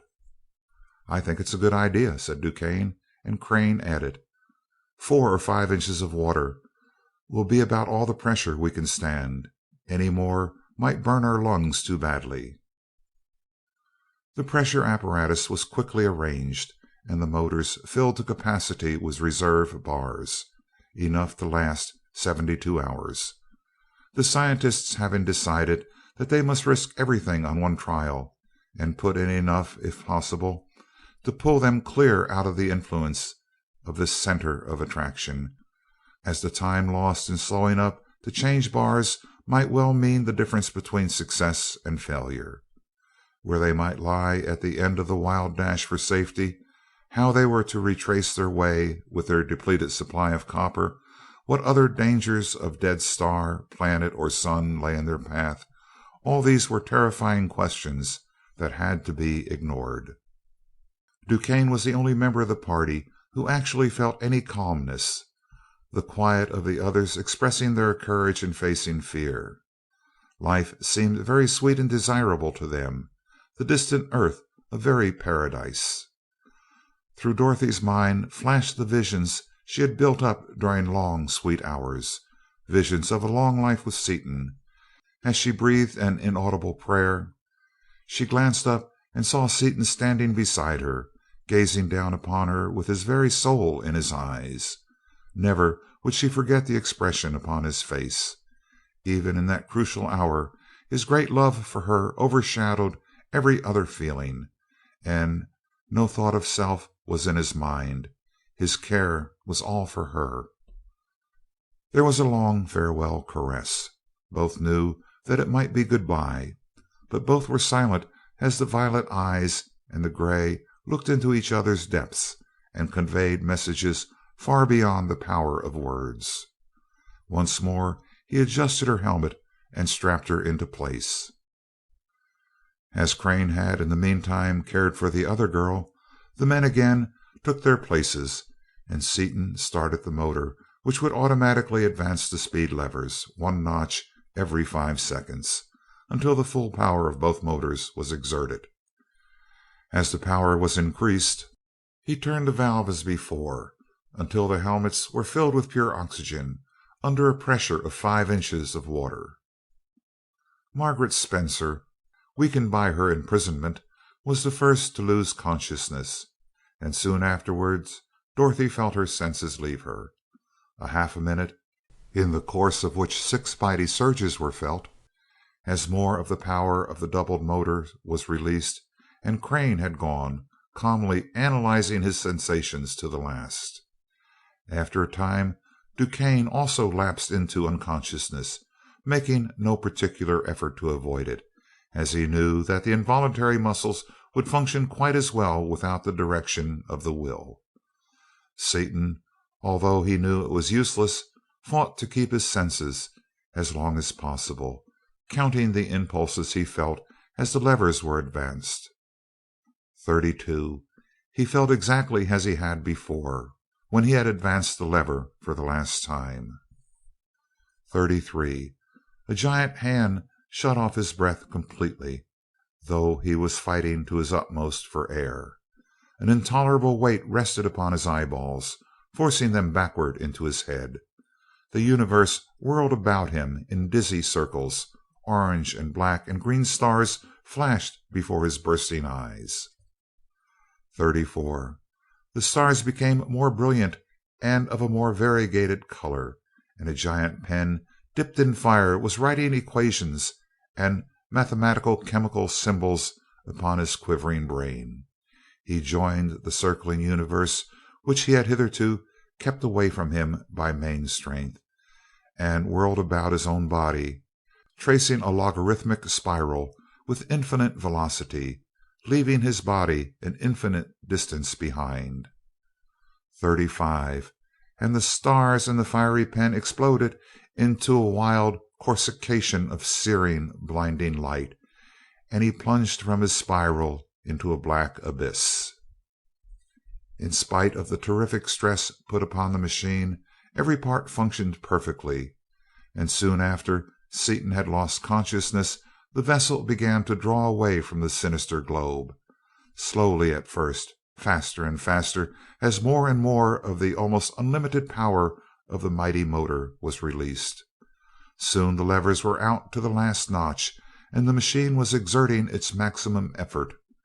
1 hour, and an observer upon the Skylark would have seen that the apparent size of the massive unknown world was rapidly decreasing. 20 hours, and it was so far away as to be invisible, though its effect was still great. 40 hours, and the effect was slight. 60 hours and the Skylark was out of the range of the slightest measurable force of the monster it had left. Hurtled onward by the inconceivable power of the unleashed copper demon in its center, the Skylark flew through the infinite reaches of interstellar space with an unthinkable, almost incalculable velocity, beside which the velocity of light was of that of a snail to that of a rifle bullet, a velocity augmented every second by a quantity almost double that of light itself. End of chapter 10.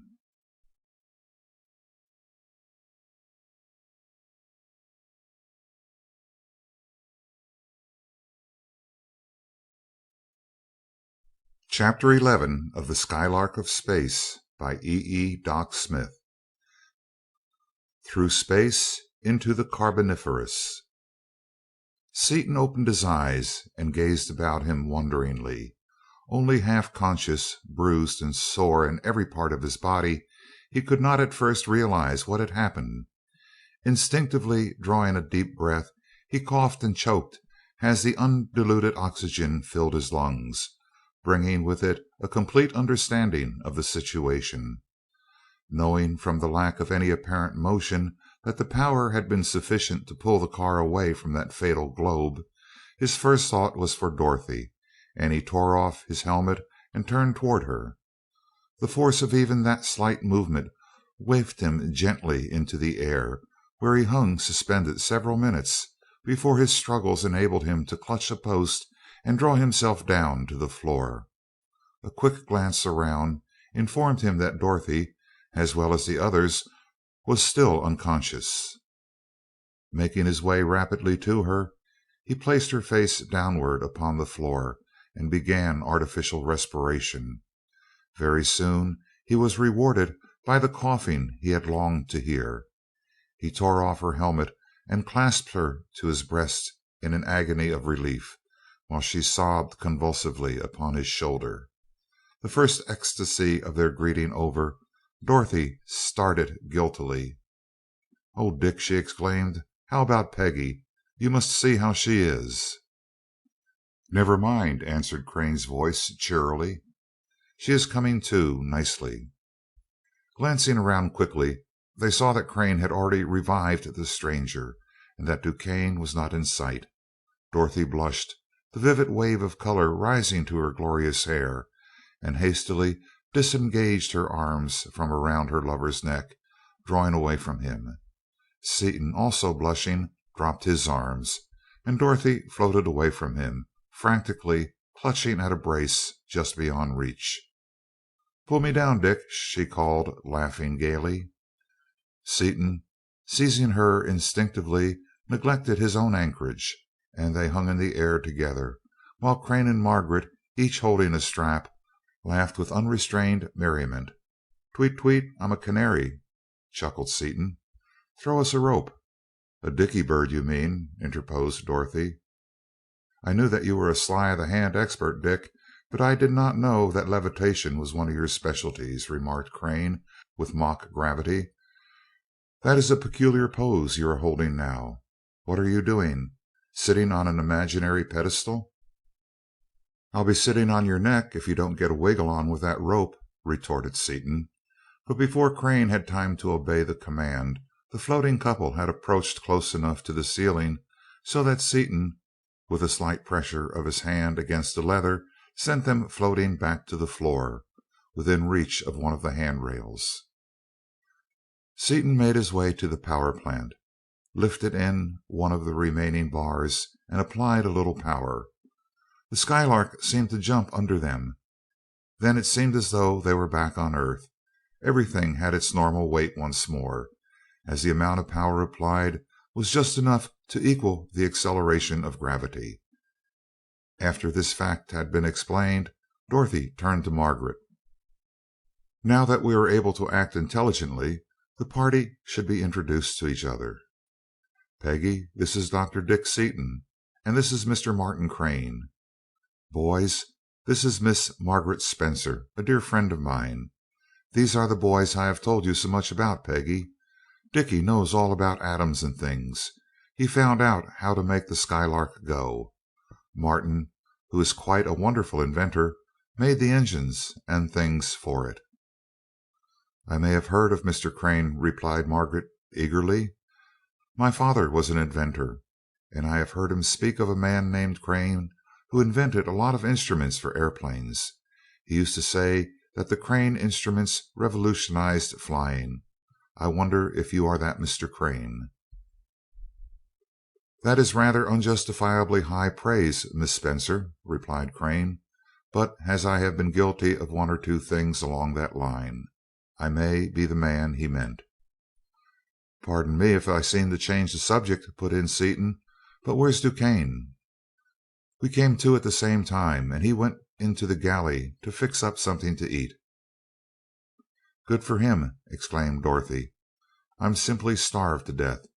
I would have been demanding food long ago, but I have so many aches and pains that I didn't realize how hungry I was until you mentioned it. Come on, Peggy. I know where our room is. Let's go powder our noses, while these bewhiskered gentlemen reap their beards. Did you bring along any of my clothes, Dick, or did you forget them in the excitement?" "I didn't think anything about clothes, but Martin did. You'll find your whole wardrobe in your room. I'm with you, Dot, on that eating proposition. I'm hungry enough to eat the jam off the door."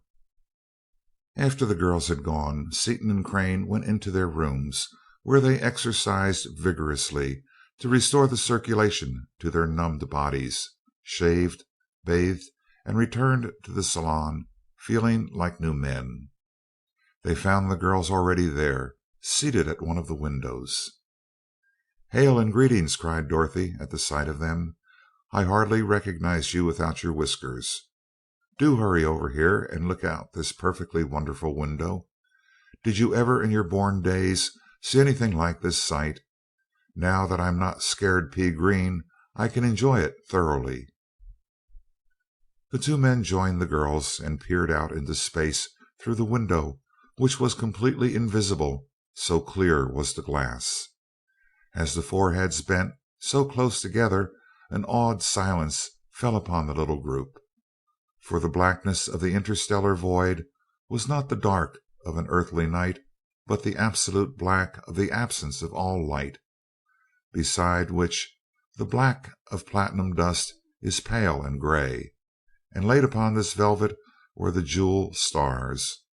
They were not the twinkling, scintillating beauties of the earthly sky, but minute points so small as to seem dimensionless, yet of dazzling brilliance. Without the interference of the air, their rays met the eyes steadily, and much of the effect of comparative distance was lost. All seemed nearer, and there was no hint of familiarity in their arrangement. Like gems thrown upon darkness, they shone in multicolored beauty upon the daring wanderers, who stood in their car as easily as though they were upon their planet Earth, and gazed upon a sight never before seen by eye of man, nor pictured in his imaginings. Through the days of their wonder, a thought smote Seaton like a blow from a fist. His eyes leaped to the instrument board, and he exclaimed: "Look there, Mart! We're heading almost directly away from the Earth, and we must be making billions of miles per second. After we lost consciousness, the attraction of that big dud back there would swing us around, of course, but the bar should have stayed pointed somewhere near the Earth as I left it. Do you suppose it could have shifted the gyroscopes?" "It not only could have, it did," replied Crane, turning the bar until it again pointed parallel with the object compass which bore upon the Earth. "Look at the board.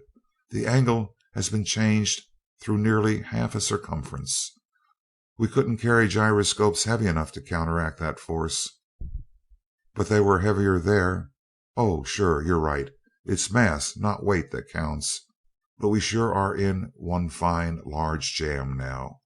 Instead of being halfway back to Earth, where are we, anyway?"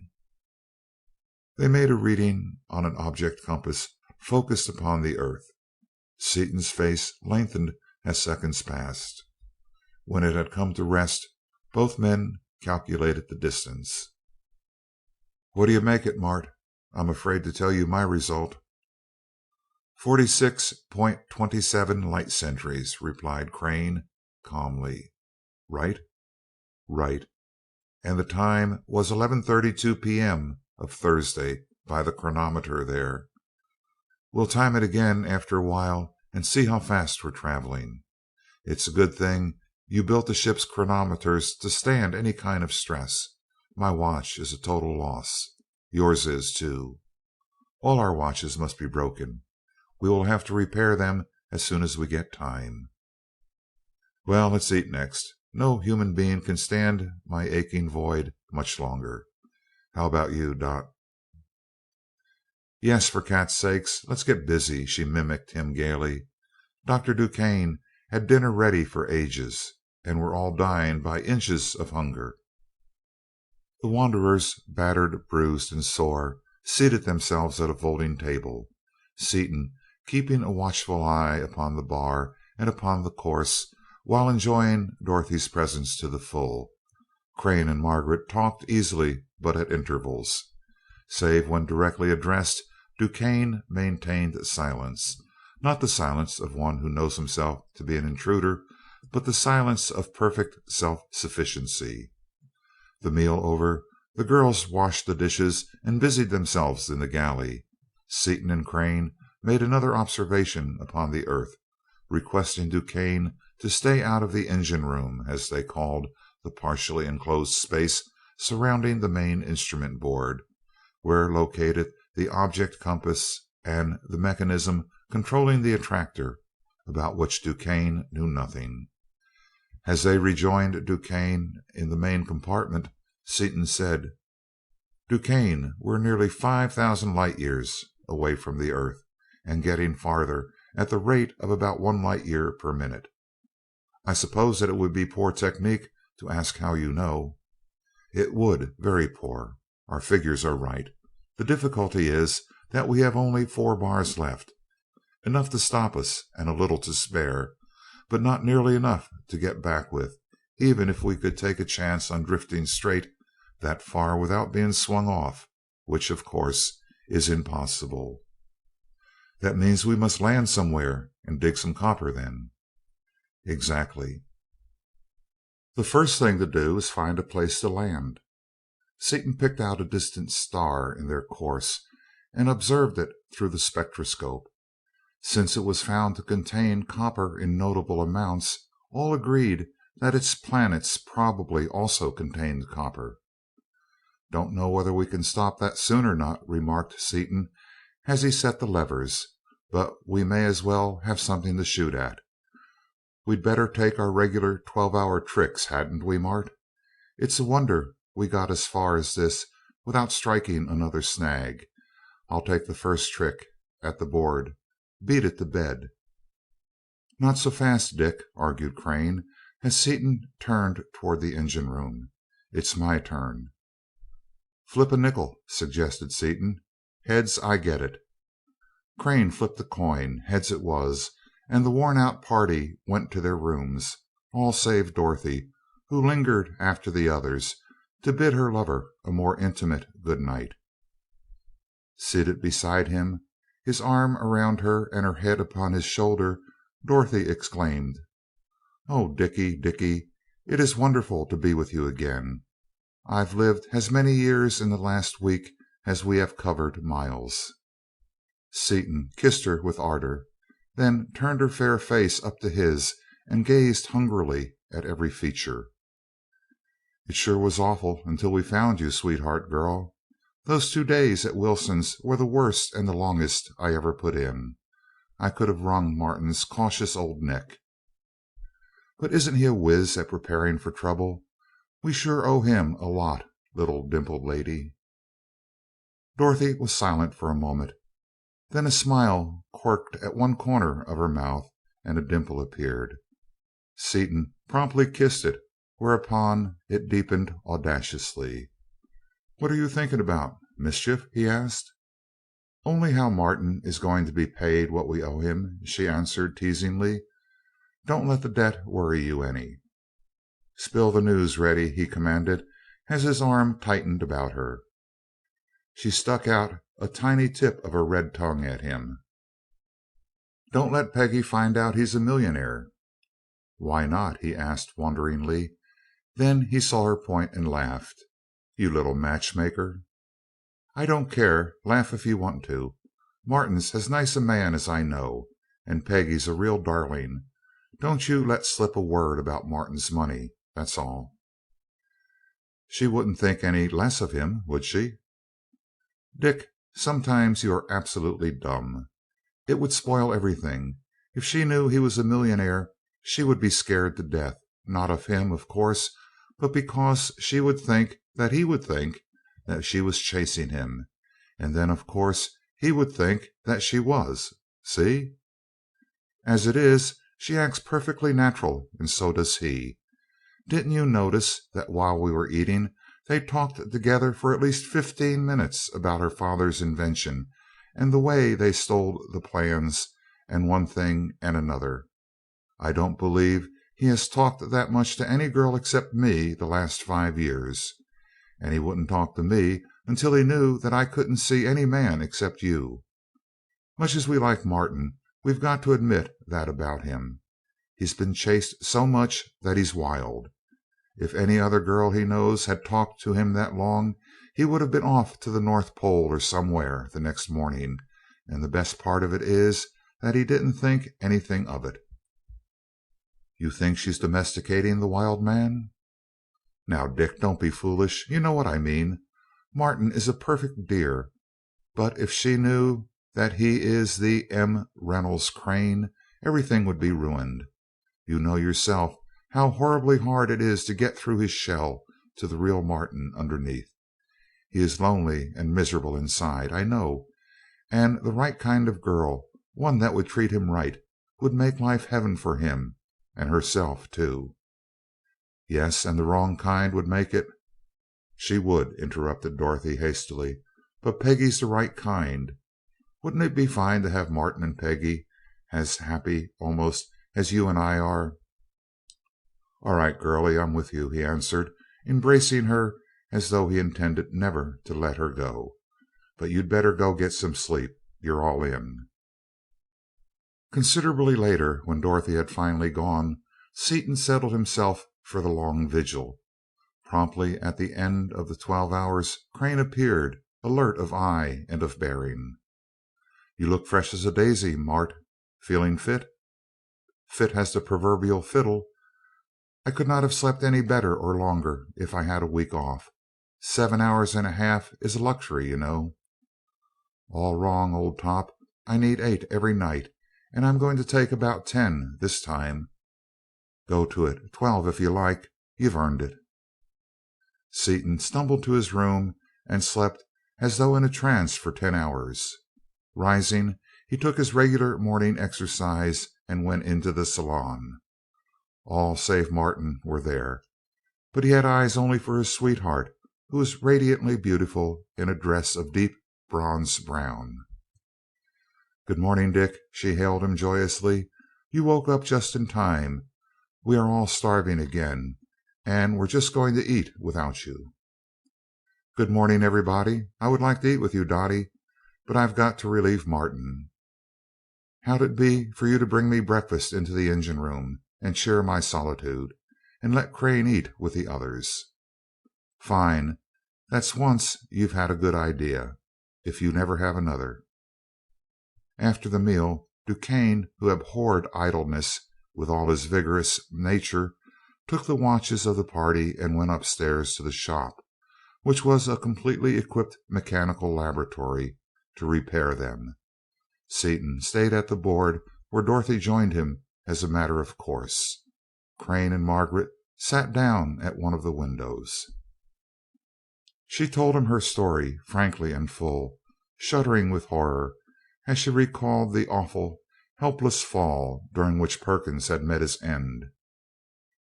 "Dick and I have a heavy score to settle with that Steel crowd and with DuQuesne," Crane said slowly. "We have no evidence that will hold in law, but some day DuQuesne will overreach himself. We could convict him of abduction now, but the penalty for that is too mild for what he has done. Perkins's death was not murder, then?" "Oh, no, it was purely self defense. Perkins would have killed him if he could, and he really deserved it. Perkins was a perfect fiend. The doctor, as they call him, is no better, although entirely different. He is so utterly heartless and ruthless, so cold and scientific. Do you know him very well?" "We know all that about him and more. And yet Dorothy said he saved her life." "He did, from Perkins, but I still think it was because he didn't want Perkins meddling in his affairs. He seems to me to be the very incarnation of a fixed purpose to advance himself in the world." "That expresses my thoughts exactly, but he slips occasionally, as in this instance, and he will again. He will have to walk very carefully while he was with us. Nothing would please Dick better than an excuse for killing him, and I must admit that I feel very much the same way." "Yes, all of us do, and the way he acts proves what a machine he is. He knows just exactly how far to go, and never goes beyond it." They felt the Skylark lurch slightly. "Oh, Mart," called Seaton, "going to pass that star we were headed for. Too fast to stop. I'm giving it a wide berth and picking out another one. There's a big planet a few million miles off in line with the main door, and another one almost dead ahead. That is, straight down. We sure are traveling. Look at that sun flit by." They saw the two planets, one like a small moon, the other like a large star, and saw the strange sun increase rapidly in size as the Skylark flew on at such a pace that any earthly distance would have been covered as soon as it was begun. So appalling was their velocity that their ship was bathed in the light of the sun for only a short time, then was again surrounded by the indescribable darkness. Their 72-hour flight without a pilot had seemed a miracle. Now it seemed entirely possible that they might fly in a straight line for weeks without encountering any obstacle, so vast was the emptiness in comparison with the points of light that punctuated it. Now and then they passed so close to a star that it apparently moved rapidly, but for the most part the silent sentinels stood, like distant mountain peaks to the travelers in an express train, in the same position for many minutes. Awed by the immensity of the universe, the two at the window were silent, not with the silence of embarrassment, but with that of two friends in the presence of something beyond the reach of words. As they stared out into the infinity, each felt as never before the pitiful smallness of even our whole solar system, and the utter insignificance of human beings and their works. Silently their minds reached out to each other in mutual understanding. Unconsciously Margaret half shuddered and moved closer to her companion, the movement attracting his attention but not her own. A tender expression came into Crane's steady blue eyes as he looked down at the beautiful young woman by his side. For beautiful she undoubtedly was. Untroubled rest and plentiful food had erased the marks of her imprisonment. Dorothy's deep, manifestly unassumed faith in the ability of Seaton and Crane to bring them safely back to Earth had quieted her fears, and a complete costume of Dorothy's simple but well cut clothes, which fitted her perfectly and in which she looked her best and knew it, had completely restored her self-possession. He quickly glanced away and again gazed at the stars, but now, in addition to the wonders of space, he saw masses of wavy black hair, high piled upon a queenly head, deep down brown eyes, half veiled by long black lashes, sweet, sensitive lips, a firmly rounded but dimpled chin, and a perfectly formed young body. After a time she drew a deep, tremulous breath. As he turned, her eyes met his. In their shadowy depth, still troubled by the mysteries of the unknowable, he read her very soul, the soul of a real woman. "I had hoped," said Margaret slowly, "to take a long flight above the clouds, but anything like this never entered my mind. How unbelievably great it is! So much vaster than any perception we could get upon Earth. It seems strange that we were ever awed by the sea or the mountains. And yet—" She paused, with her lip caught under two white teeth, then went on hesitantly: "Doesn't it seem to you, Mr. Crane, that there is something in man as great as all this? Otherwise Dorothy and I could not be sailing here in a wonder like the Lark, which you and Dick Seaton have made." Since from the first Dorothy had timed her waking hours with those of Seaton, waiting upon him, preparing his meals, and lightening the long hours of his vigils at the board, Margaret took it upon herself to do the same thing for Crane. But often they assembled in the engine room, and there was much fun and laughter, as well as serious talk among the four. Margaret was quickly accepted as a friend, and proved a delightful companion. Her wavy jet black hair, the only color in the world that could hold its own with Dorothy's auburn glory, framed features self reliant and strong, yet of womanly softness, and in this genial atmosphere her quick tongue had a delicate wit and a facility of expression that delighted all three. Dorothy, after the manner of Southern women, became the hostess of this odd party, as she styled it, and unconsciously adopted the attitude of a lady in her own home. Early in the flight Crane suggested that they should take notes upon the systems of stars through which they were passing. "I know very little of astronomy," he said to Seaton, "but with our telescope, spectroscope, and other instruments we should be able to take some data that will be of interest to astronomers. Possibly Miss Spencer would be willing to help us." "Sure," Seaton returned readily. "We'd be idiots to let a chance like this slide. Go to it." Margaret was delighted at the opportunity to help. "Taking notes is the best thing I do," she cried, and called for a pad and pencil. Stationed at the window, they fell to work in earnest. For several hours Crane took observations, calculated distances, and dictated notes to Margaret. "The stars are wonderfully different," she exclaimed to him once. "That planet, I'm sure, has strange and lovely life upon it. See how its colors differ from most of the others we have seen so near. It is rosy and soft like a home fire. I'm sure its people are happy." They fell into a long discussion, laughing a little at their fancies. Were these multitudes of worlds peopled as the earth? Could it be that only upon Earth had occurred the right combination for the generation of life, so that the rest of the universe was unpeopled? "It is unthinkable that they are all uninhabited," mused Crane. "There must be life. The beings may not exist in any form with which we are familiar. They may well be filling some purpose in ways so different from ours that we should be unable to understand them at all." Margaret's eyes widened in startled apprehension, but in a moment she shook herself and laughed. "But there's no reason to suppose they would be awful," she remarked, and turned with renewed interest to the window.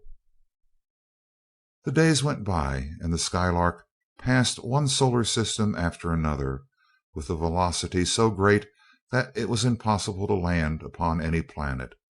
Margaret's association with Crane, begun as a duty, soon became an intense pleasure for them both. Taking notes, or seated at the board in companionable conversation or sympathetic silence, they compressed into a few days more real companionship than is ordinarily enjoyed in months. Oftener and oftener, as time went on, Crane found the vision of his dream home floating in his mind as he steered the Skylark in her meteoric flight, or as he strapped himself into his narrow bed. Now, however, the central figure of the vision, instead of being an indistinct blur, was clear and sharply defined.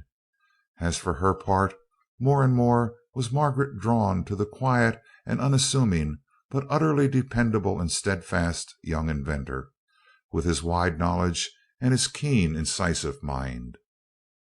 Sometimes, when far from any star, the pilot would desert his post and join the others at meals. Upon one such occasion, Seaton asked, "How's the book on astronomy, O learned ones?" "It will be as interesting as Egyptian hieroglyphics," Margaret replied, as she opened her notebook and showed him pages of figures and symbols. "May I see it, Miss Spencer?" asked DuQuesne from across the small table, extending his hand. She looked at him, hot hostility in her brown eyes, and he dropped his hand. "I beg your pardon," he said with amused irony. After the meal, Seaton and Crane held a short consultation, and the former called the girls, asking them to join them in the council of war. There was a moment's silence before Crane said diffidently: "We have been talking about DuQuesne, Miss Spencer, trying to decide a very important problem." Seaton smiled in spite of himself as the color again deepened in Margaret's face, and Dorothy laughed outright. "Talk about a red-headed temper, your hair must be dyed, Peggy." "I know I acted like a naughty child," Margaret said ruefully, "but he makes me perfectly furious and scares me at the same time.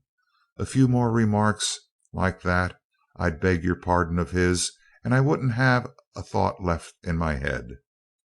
Seaton, who had opened his mouth, shut it ludicrously without saying a word, and Margaret gave him a startled glance. "Now I have it!" she exclaimed. "I'm not afraid of him, boys, really. What do you want me to do?" Seaton plunged in. "What we've been trying to get up enough nerve to say is that he'd be a good man on the astronomy job." And Crane added quickly, "He undoubtedly knows more about it than I do, and it would be a pity to lose the chance of using him. Besides, Dick and I think it rather dangerous to leave him so much time to himself in which to work up a plan against us." "He's cooking one right now, I'll bet a hat," Seaton put in, and Crane added, "If you are sure that you have no objections, Miss Spencer, we might go below, where we can have it dark, and all three of us see what we can make of the stargazing. We are really losing an unusual opportunity." Margaret hid gallantly any reluctance she might have felt. "I wouldn't deserve to be here if I can't work with the doctor and hate him at the same time." "Good for you, Peg. You're a regular fellow," Seaton exclaimed. "You're a trump." Finally, the enormous velocity of the cruiser was sufficiently reduced to effect a landing. A copper bearing sun was located, and a course was laid toward its nearest planet. As the vessel approached its goal, a deep undercurrent of excitement kept all the passengers feverishly occupied. They watched the distant globe grow larger, glowing through its atmosphere more and more clearly as a great disk of white light, its outline softened by the air about it.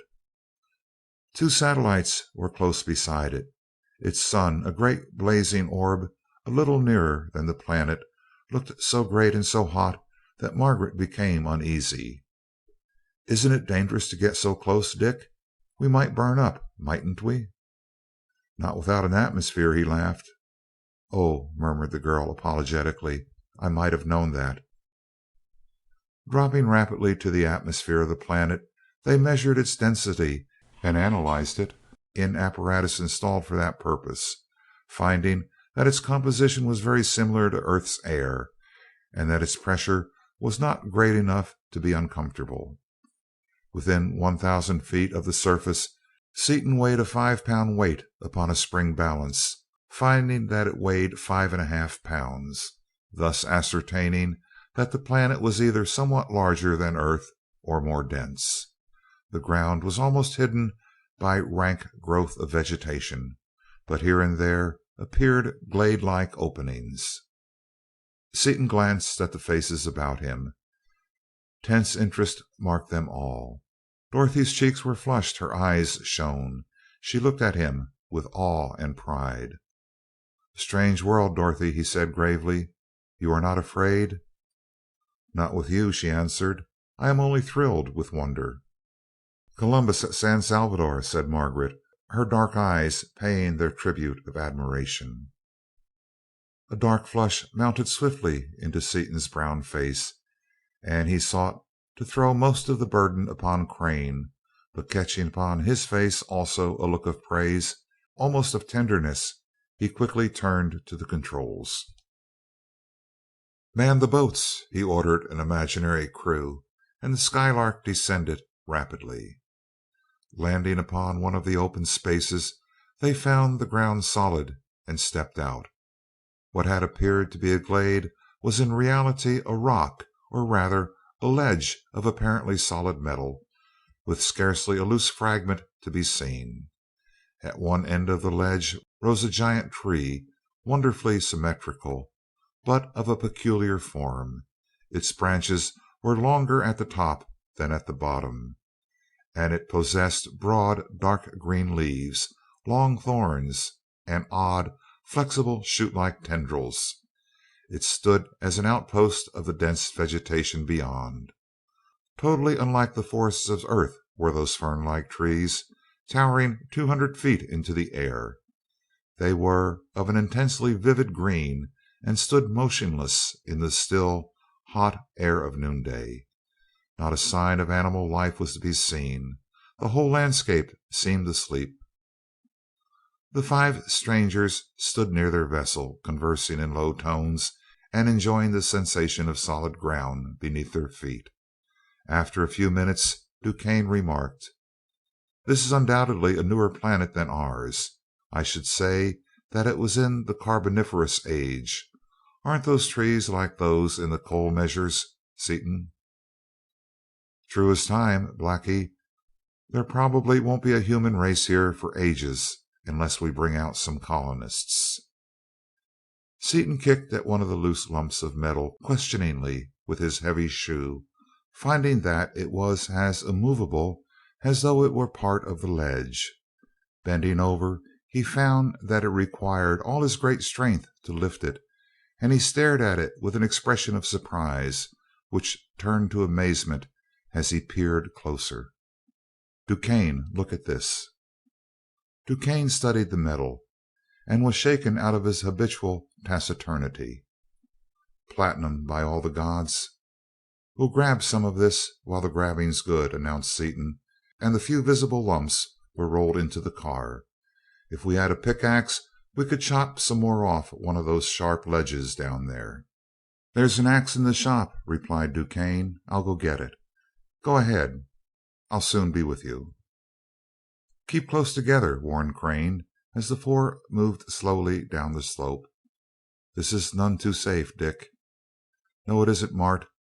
But we've got to see whether we can't find some copper, and I would like to get some more of this stuff, too. I don't think it's platinum. I believe that it's X." As they reached the broken projections, Margaret glanced back over her shoulder and screamed. The others saw her face was white and her eyes wide with horror, and Seaton instinctively drew his pistol as he whirled about, only to check his finger on the trigger and lower his hand. "Nothing but explosive bullets," he growled in disgust, and in helpless silence the four watched an unspeakably hideous monster slowly appear from behind the Skylark. Its four huge, squat legs supported a body at least 100 feet long, pursy and ungainly.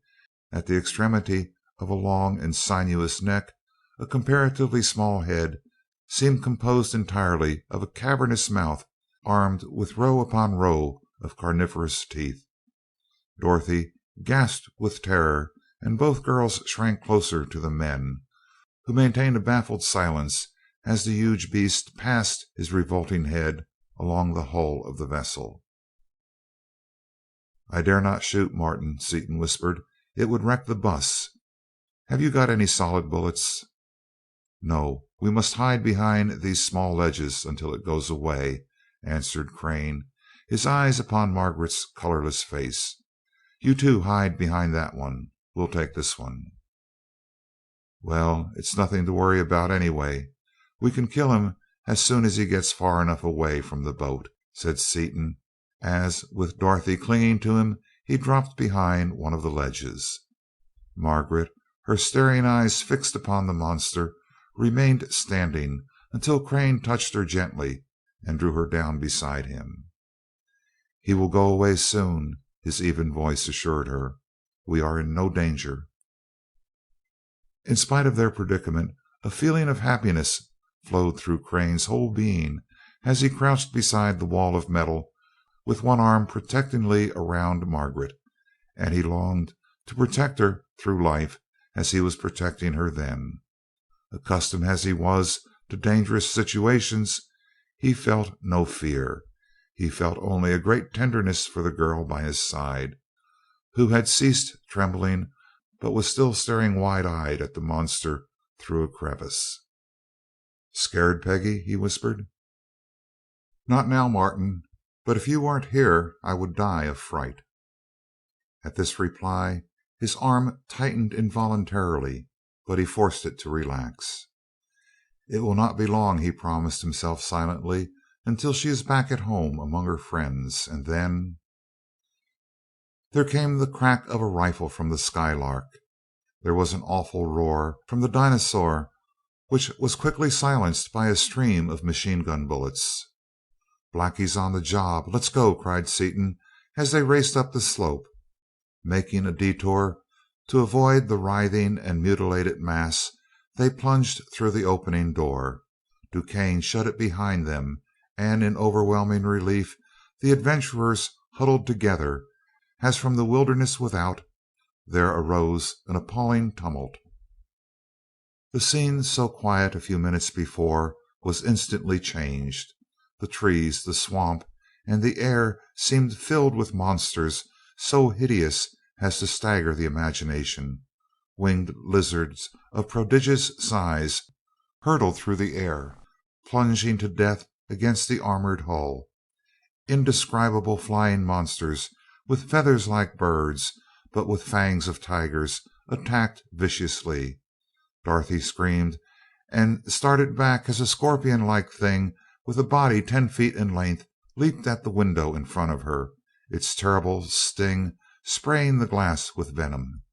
As it fell to the ground, a huge spider, if an 8-legged creature with spines instead of hair, many faceted eyes, and a bloated globular body weighing hundreds of pounds, may be called a spider, leaped upon it, and mighty mandibles against poisonous sting, the furious battle raged. Several 12-foot cockroaches climbed nimbly across the fallen timber of the morass and began feeding voraciously upon the body of the dead dinosaur, only to be driven away by another animal, which all three recognized instantly as the king of all prehistoric creatures, the saber-toothed tiger. This newcomer, a tawny beast towering 15 feet at the shoulder, had a mouth disproportionate even to his great size, a mouth armed with 4 great tiger teeth more than 3 feet in length. He had barely begun his meal, however, when he was challenged by another nightmare, a something apparently halfway between a dinosaur and a crocodile. At the first note the tiger charged, clawing, striking, rending each other with their terrible teeth. A veritable avalanche of bloodthirsty rage, the combatants stormed up and down the little island. But the fighters were rudely interrupted, and the earthly visitors discovered in this primitive world it was not only animal life that was dangerous. The great trees standing on the farther edge of the island suddenly bent over, lashing out like a snake and grasping both. It transfixed them with the terrible thorns, which were now seen to be armed with needle points and to possess barbs like fish hooks. It ripped at them with the long branches, which were veritable spears. The broad leaves, armed with revolting sucking discs, closed about the two animals, while the long, slender twigs, each of which was now seen to have an eye at its extremity, waved about, watching each movement of the captives from a safe distance.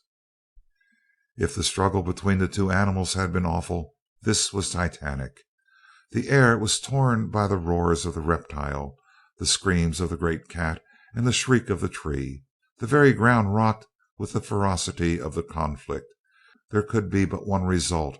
Soon the tree, having absorbed the two gladiators, resumed its upright position in all its beauty. The members of the little group stared at each other, sick at heart. "This is no place to start a copper mine. I think we'd better beat it," remarked Seaton presently, wiping drops of perspiration from his forehead. "I think so," acquiesced Crane. "We found air and Earth-like conditions here. We probably will elsewhere." "Are you all right, Dottie?" asked Seaton. "All right, Dickie," she replied, the color flowing back into her cheeks.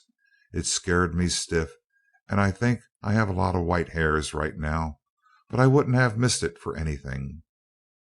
She paused an instant and continued: "Dick, there must be a queer streak of brutality in me, but would you mind blowing up that frightful tree? I wouldn't mind its nature if it were ugly, but look at it. It's so deceptively beautiful.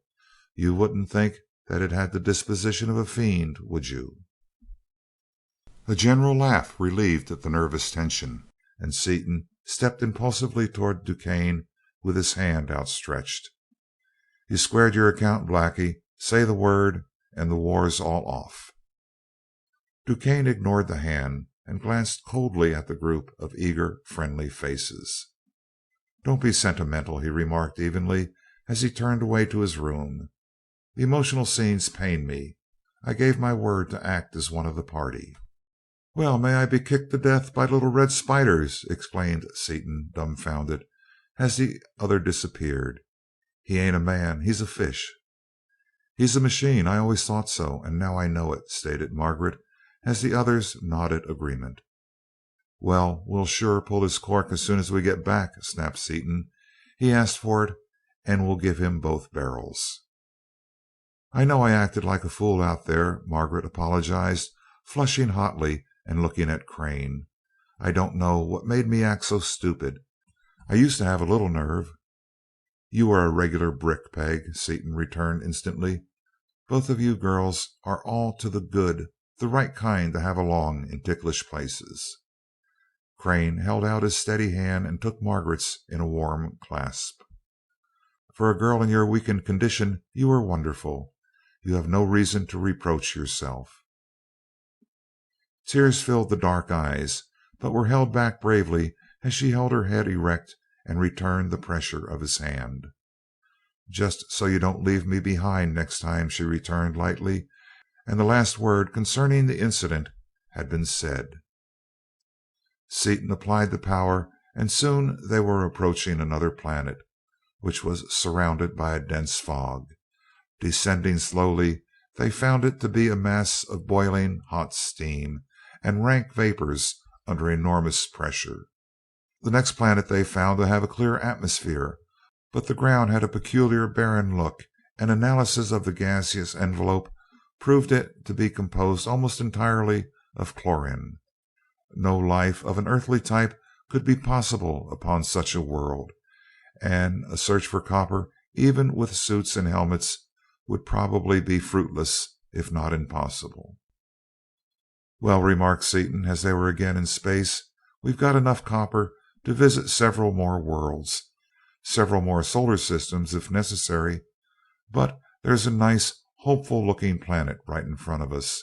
It may be the one we're looking for." Arriving in the belt of atmosphere, they tested it as before and found it satisfactory. End of chapter 11.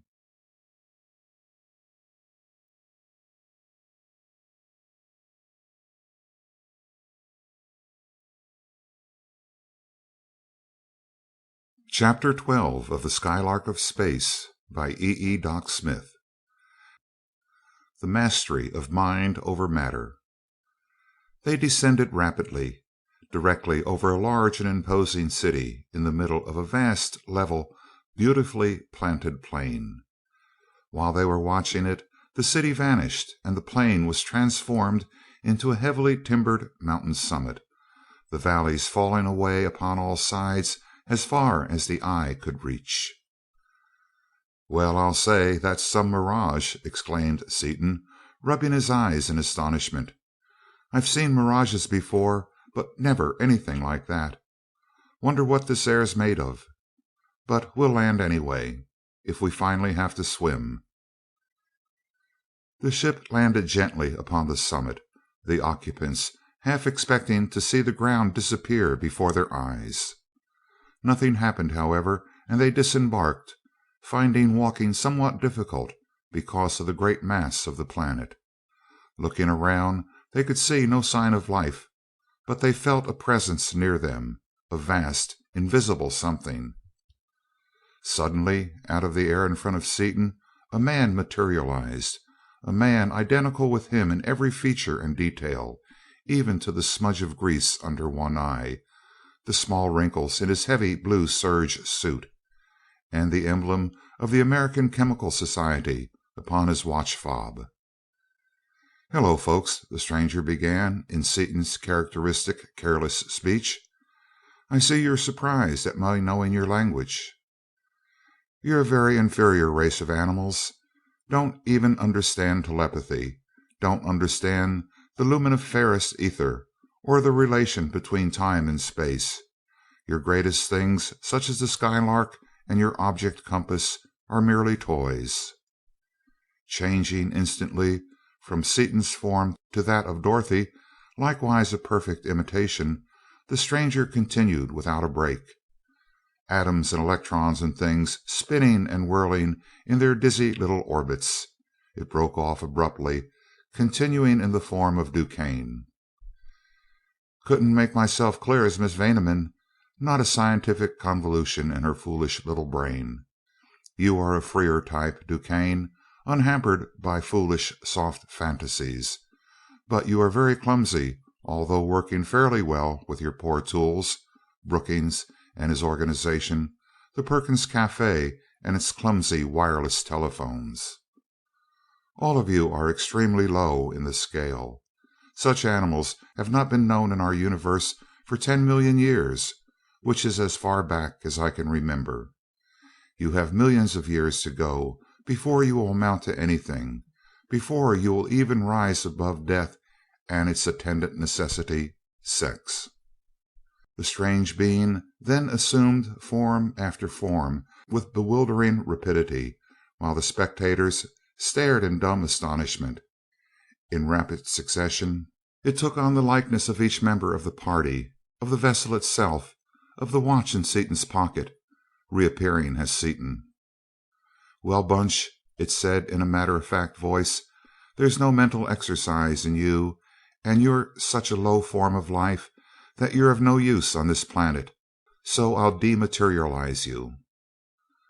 A peculiar light came into his eyes as they stared intently into Seaton's, and he felt his senses reel under the impact of an awful mental force, but he fought back with all his power and remained standing. "What's this?" the stranger demanded in surprise. "This is the first time in history that mere matter, which is only a manifestation of mind, has ever refused to obey mind. There's a screw loose somewhere. I must reason this out," it continued analytically, changing instantaneously into Crane's likeness. "Ah, I am not a perfect reproduction. This is the first matter I have ever encountered that I could not reproduce perfectly. There is some subtle difference. The external form is the same, the organic structure likewise. The molecules of substance are arranged as they should be, as are also the atoms in the molecule. The electrons in the atom? Ah, there's the difficulty. The arrangements and number of electrons, as well as positive charges, are entirely different from what I had supposed. I must derive the formula." "Let's go, folks," said Seaton hastily, drawing Dorothy back towards the Skylark. "This dematerialization stunt may be play for him, but I don't want any of it in my family." "No, you really must stay," remonstrated the stranger. "Much as it is against my principles to employ brute force, you must stay and be properly dematerialized, alive or dead. Science demands it." As he spoke, he started to draw his automatic pistol. Being in Crane's form, he drew slowly, as Crane did, and Seaton, with the dexterity of much sleight-of-the-hand work and years of familiarity with his weapon, drew and fired in one incredibly rapid movement, before the other had withdrawn the pistol from his pocket. The explosive shell completely volatilized the stranger and hurled the party backward toward the Skylark, into which they fled hastily. As Crane, the last one to enter the vessel, fired his pistol and closed the massive door, Seaton leaped to the levers. As he did so, he saw a creature materialize in the air of the vessel and fall to the floor with a crash as he threw on the power. It was a frightful thing, like nothing ever before seen upon any world, with great teeth, long sharp claws, and an automatic pistol clutched firmly in a human hand. Forced flat by the terrific acceleration of the vessel, it was unable to lift either itself or the weapon, and it lay helpless. "We take one trick anyway," blazed Seaton, as he threw on the power of the attractor and diffused its force into a screen over the party, so that the enemy could not materialize in the air above them and crush them by mere weight. "As pure mental force, you are entirely out of my class, but when you come down to matter which I can understand, I'll give you a run for your money until my angles catch fire." "This is a childish defiance. It speaks well for your courage, but ill for your intelligence," the animal said, and vanished. A moment later, Seaton's hair almost stood on end as he saw an automatic pistol appear upon the board directly in front of him, clamped to it by bands of steel. Paralyzed by this unlooked for demonstration of the mastery of mind over matter, unable to move a muscle, he lay helpless, staring at the engine of death in front of him. Although the whole proceeding occupied only a fraction of a second, it seemed to Seaton as though he watched the weapon for hours. As the sleeve drew back, cocking the pistol and throwing a cartridge into the chamber, the trigger moved, and the hammer descended to speed on its way the bullet which was to blot out his life. There was a sharp click as the hammer fell. Seaton was surprised to find himself still alive until a voice spoke, apparently from the muzzle of the pistol, with the harsh sound of a metallic diaphragm. "I was almost certain that it wouldn't explode," the stranger said chattily. "You see, I haven't derived that formula yet, so I couldn't make a real explosive. I could, of course, materialize beside you under your protective screen and crush you in a vise. I could materialize as a man of metal able to stand up under this acceleration and do you to death. I could even, by a sufficient expenditure of mental energy, materialize a planet around your ship and crush it. However, these crude methods are distasteful in the extreme, especially since you have already given me some slight and unexpected mental exercise. In return, I shall give you one chance for your lives. I cannot dematerialize either you or your vessel until I work out the formula for your peculiar atomic structure. If I can derive the formula before you reach the boundaries of my home space, beyond which I cannot go, I shall let you go free. Deriving the formula will be a neat little problem. It should be fairly easy, as it involves only a simple integration in 97 dimensions."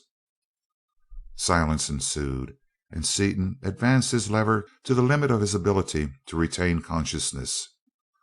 Almost overcome by the horror of their position, in an agony of suspense, expecting every instant to be hurled into nothingness, he battled on, with no thought of yielding, even in the face of those overwhelming mental odds. "You can't do it, old top," he thought savagely, concentrating all the power of his highly trained mind against the intellectual monster. "You can't dematerialize us, and you can't integrate above 95 dimensions to save your neck. You can't do it. You're slipping. You're all balled up right now." For more than an hour the silent battle raged, during which time the Skylark flew millions upon millions of miles toward Earth. Finally the stranger spoke again.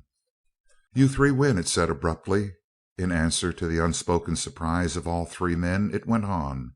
Yes, all three of you got the same idea, and Crane even forced his body to retain consciousness to fight me. Your efforts were very feeble, of course, but were enough to interrupt my calculations at a delicate stage every time.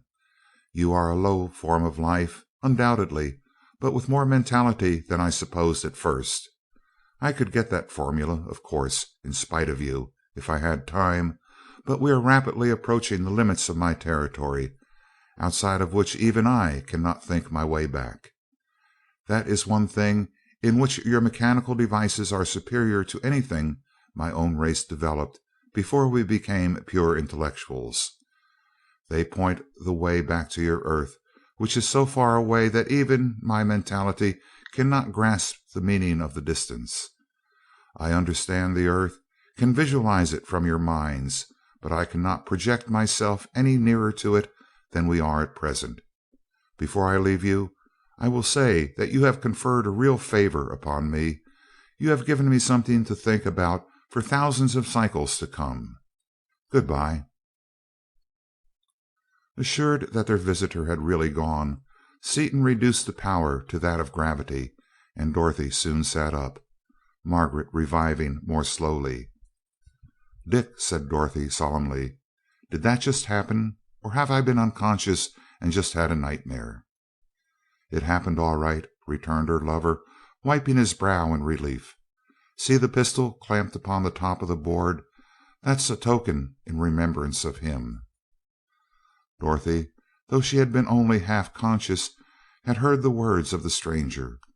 As she looked at the faces of the men, white and drawn with the mental struggle, she realized what they had gone through, and she drew Seaton down into one of the seats, stroking his hair tenderly.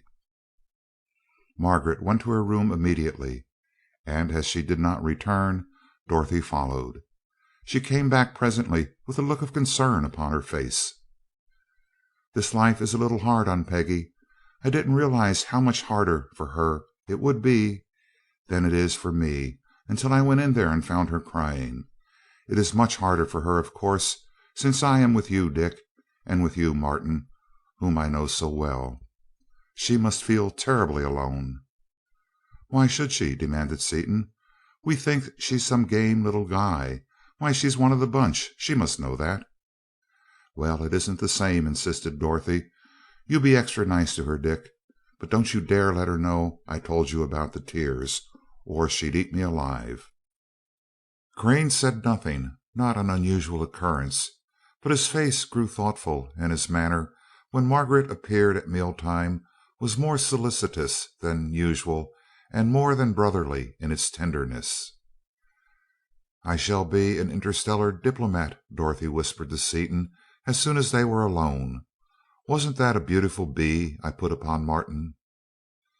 Seaton stared at her a moment, then shook her gently before he took her into his arms.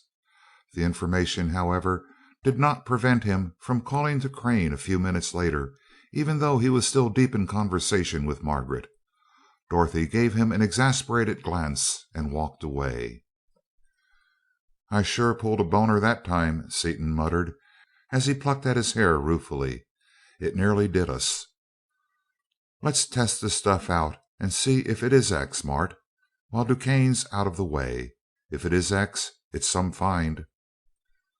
Seaton cut off a bit of the metal with his knife, hammered it into a small piece of copper, and threw the copper into the power chamber, out of contact with the plating. As the metal received the current, the vessel started slightly. It is X, Mart. We've got enough of this stuff to supply 3 worlds. Better put it away somewhere, suggested Crane, and after the metal had been removed to Seaton's cabin, the two men again sought a landing place. Almost in their line of flight, they saw a close cluster of stars, each emitting a peculiar greenish light, which, in the spectroscope, revealed a blaze of copper lines. That's our meat, Martin. We ought to be able to grab some copper in that system, where there's so much of it that it colors their sunlight. The copper is undoubtedly there, but it might be too dangerous to get so close to so many suns. We may have trouble getting away." "Well, our copper's getting horribly low. We've got to find some pretty quick somewhere, or else walk back home, and there's our best chance. We'll feel our way along. If it gets too strong, we'll beat it." When they had approached so close that the suns were great stars widely spaced in the heavens, Crane relinquished the controls to Seaton.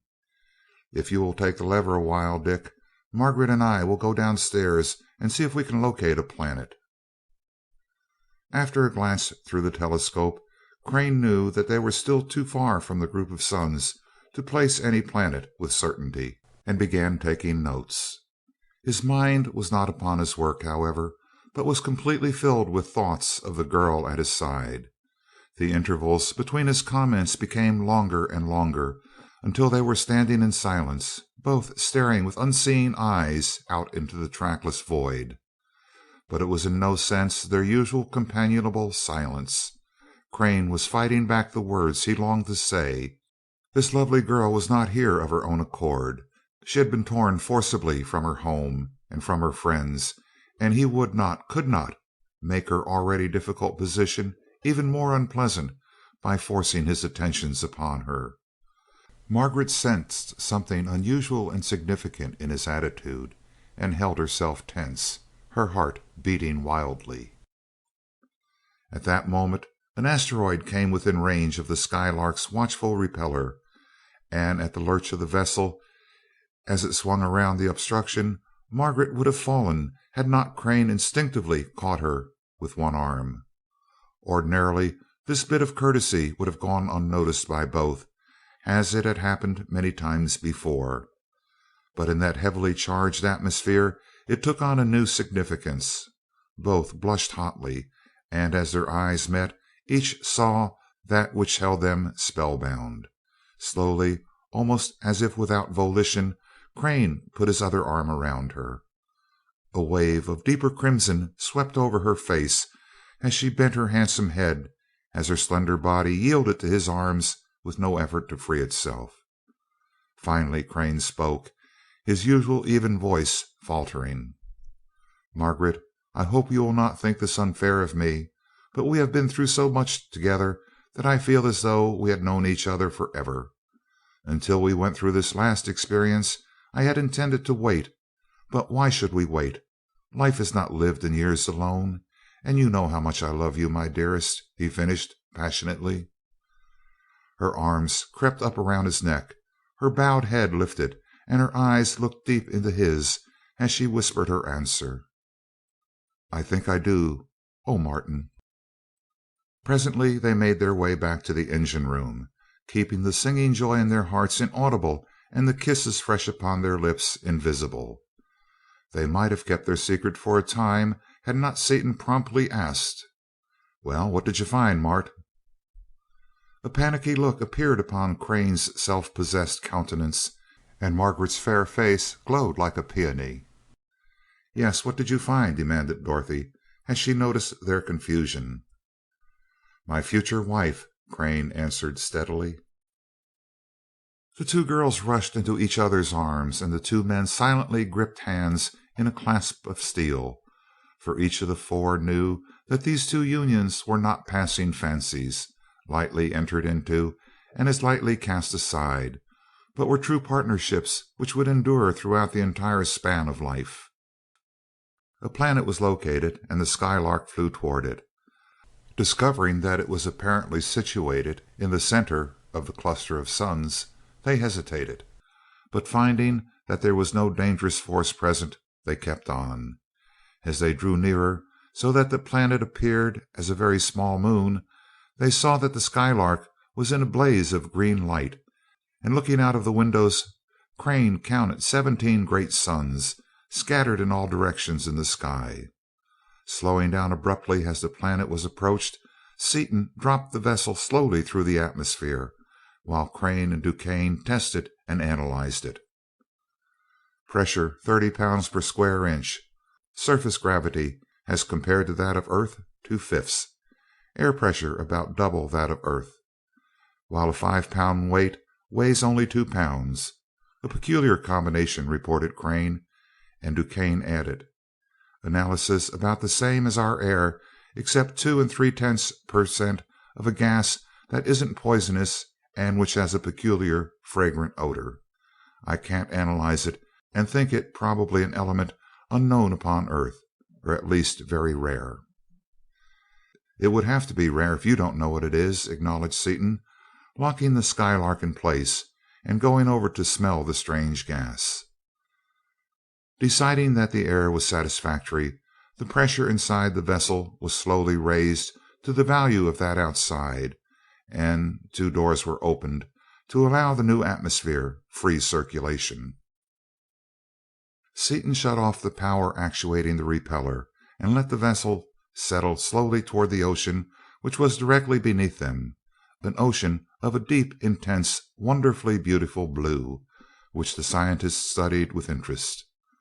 Arrived at the surface, Seaton moistened a rod in a wave and tasted it cautiously, then uttered a yell of joy, a yell broken off abruptly as he heard the sound of his own voice. Both girls started as the vibrations set up in the dense air smote upon their eardrums. Seaton moderated his voice and continued, "I forgot about the air pressure, but hurrah for this ocean. It's ammoniacal copper sulfate solution. We can sure get all the copper we want right here, but it would take weeks to evaporate the water and recover the metal. We can probably get it easier ashore. Let's go." They started off just above the surface of the ocean toward the nearest continent, which they had observed from the air. End of chapter 12.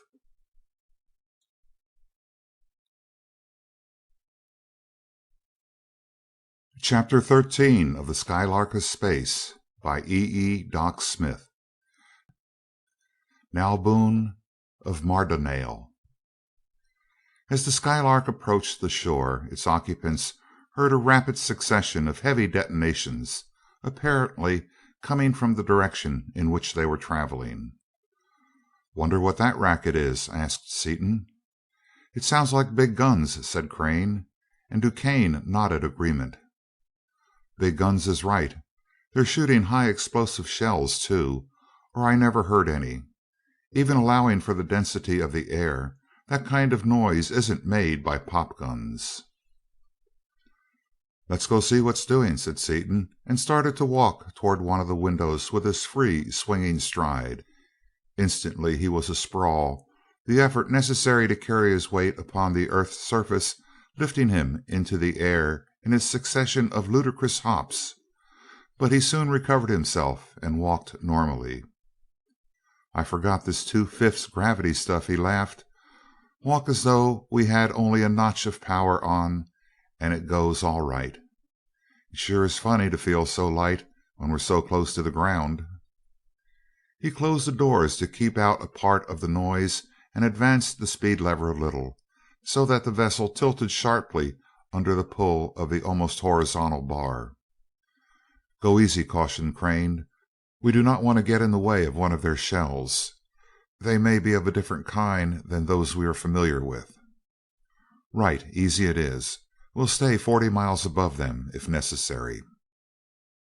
As the great speed of the ship rapidly lessened the distance, the sound grew heavier and clearer, like one continuous explosion. So closely did one deafening concussion follow another that the ear could not distinguish the separate reports. "I see them," simultaneously announced Crane, who was seated at one of the forward windows searching the country with his binoculars, and Seaton, who, from the pilot's seat, could see in any direction. The others hurried to the windows with their glasses and saw an astonishing sight. "Aerial battleships, 8 of 'em!" exclaimed Seaton. "As big as the Idaho. 4 of 'em are about the same shape as our battleships. No wings. They act like helicopters." "4 of them are battleships, right enough. But what about the other 4?" asked DuQuesne. "They are not ships or planes or anything else that I ever heard of." "They are animals," asserted Crane. "Machines never were and never will be built like that." As the Skylark cautiously approached, it was evident to the watchers that 4 of the contestants were undoubtedly animals. Here indeed was a new kind of animal, an animal able to fight on even terms with a first-class battleship. Frightful aerial monsters they were. Each had an enormous torpedo-shaped body, with scores of prodigiously long tentacles, like those of a devilfish, and a dozen or more great soaring wings. Even at that distance they could see the row of protruding eyes along the side of each monstrous body, and the terrible prow-like beaks tearing through the metal of the warships opposing them. They could see by the reflection of the light from the many suns that each monster was apparently covered by scales and joints of some transparent armor. That it was real and highly effective armor there could be no doubt, for each battleship bristled with guns of heavy caliber, and each gun was vomiting forth a continuous stream of fire. Shells bursting against each of the creatures made one continuous blaze, and the uproar was indescribable, an uninterrupted cataclysm of sound appalling in its intensity. The battle was brief. Soon all 4 of the battleships had crumpled to the ground, their crews absorbed by the terrible sucking arms or devoured by the frightful beaks. They did not die in vain. 3 of the monsters had been blown to atoms by shells which had apparently penetrated their armor. The 4th was pursuing something which Seaton now saw was a fleet of small airships, which had flown away from the scene of conflict. Swift as they were, the monsters covered 3 feet to their 1. "We can't stand for anything like that," cried Seaton, as he threw on the power, and the Skylark leaped ahead. "Get ready to bump him off, Mart, when I jerk him away. He acts hard-boiled, so give him a real one, 50 milligrams." Sweeping on with awful speed, the monster seized the largest and most gaily decorated plane in his 100-foot tentacles just as the Skylark came within sighting distance. In 4 practically simultaneous movements, Seaton sighted the attractor at the ugly beak, released all its power, pointed the main bar of the Skylark directly upward, and advanced his speed lever. There was a crash of rending metal as the thing was torn loose from the plane and jerked 100 miles into the air, struggling so savagely in that invisible and incomprehensible grip that the 3,000-ton mass of the Skylark tossed and pitched like a child's plaything. Those inside her heard the sharp, spiteful crack of the machine gun, and an instant later they heard a report that paralyzed their senses, even inside the vessel and in the thin air of their enormous elevation, as the largest explosive bullets prepared by the inventors struck full upon the side of the hideous body. There was no smoke, no gas or vapor of any kind, only a huge volume of intolerable flame, as the energy stored within the atoms of copper instantaneously liberated, heated to incandescence and beyond, all the atmosphere within the radius of 100 feet. The monster disappeared utterly, and Seaton, with unerring hand, reversed the bar and darted back down toward the fleet of airships. He reached them in time to focus the attractor upon the wrecked and helpless plane in the middle of its 5,000-foot fall, and lowered it gently to the ground, surrounded by the fleet. The Skylark landed easily beside the wrecked machine, and the wanderers saw that their vessel was completely surrounded by a crowd of people, men and women, identical in form and feature with themselves. They were a superbly molded race, the men fully as large as Seaton and Duquesne. The women, while smaller than the men, were noticeably taller than the 2 women in the car. The men wore broad collars of metal, numerous metallic ornaments, and heavily jeweled leather belts and shoulder straps which were hung with weapons of peculiar patterns. The women carried no weapons, but were even more highly decorated than were the men. Each slender, perfectly formed body scintillated with the brilliance of hundreds of strange gems, flashing points of fire. Jeweled bands of metal and leather restrained their carefully groomed hair. Jeweled collars encircled their throats. Jeweled belts jeweled bracelets, jeweled anklets. Each added its quota of brilliance to the glittering whole. The strangers wore no clothing, and their smooth skins shone a dark, livid, utterly indescribable color in the peculiar, unearthly yellowish blue green glare of the light. Green their skins undoubtedly were, but not any shade of green visible in the earthly spectrum. The whites of their eyes were a light yellowish green. The heavy hair of the women and the close cropped locks of the men were green as well, a green so dark as to be almost black, as were also their eyes.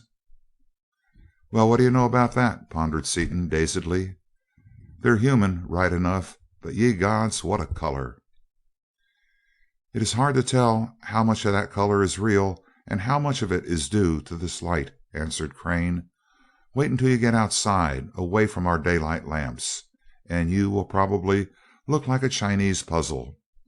As to the form, it is logical to suppose that whenever conditions are similar to those upon the earth, and the age is anywhere nearly the same, development would be along the same lines as with us." "That's right, too, Dottie. Your hair will sure look gorgeous in this light. Let's go out and give the natives a treat." "I wouldn't look like that for $1,000,000," retorted Dorothy. "And if I'm going to look like that, I won't get out of the ship, so there." "Cheer up, Dottie. You won't look like that. Your hair will be black in this light." "Then what color will mine be?" asked Margaret. Seaton glanced at her black hair. "Probably a very dark and beautiful green," he grinned, his gray eyes sparkling. "But we'll have to wait and see. Friends and fellow countrymen, I've got a hunch that this is going to be some visit. How about it? Shall we go ahead with it?" Dorothy went up to him, her face bright with eagerness. "Oh, what a lark! Let's go." Even in DuQuesne's cold presence, Margaret's eyes sought those of her lover, and his sleeve barely touching her arm was enough to send a dancing thrill along it. "Onward, men of Earth!" she cried, and Seaton, stepping up to the window, rapped sharply upon the glass with the butt of his pistol and raised both hands high above his head in the universal sign of peace. In response, a man of Herculean mold, so splendidly decorated that his harness was one blazing mass of jewels, waved his arm and shouted a command. The crowd promptly fell back, leaving a clear space of several hundred yards.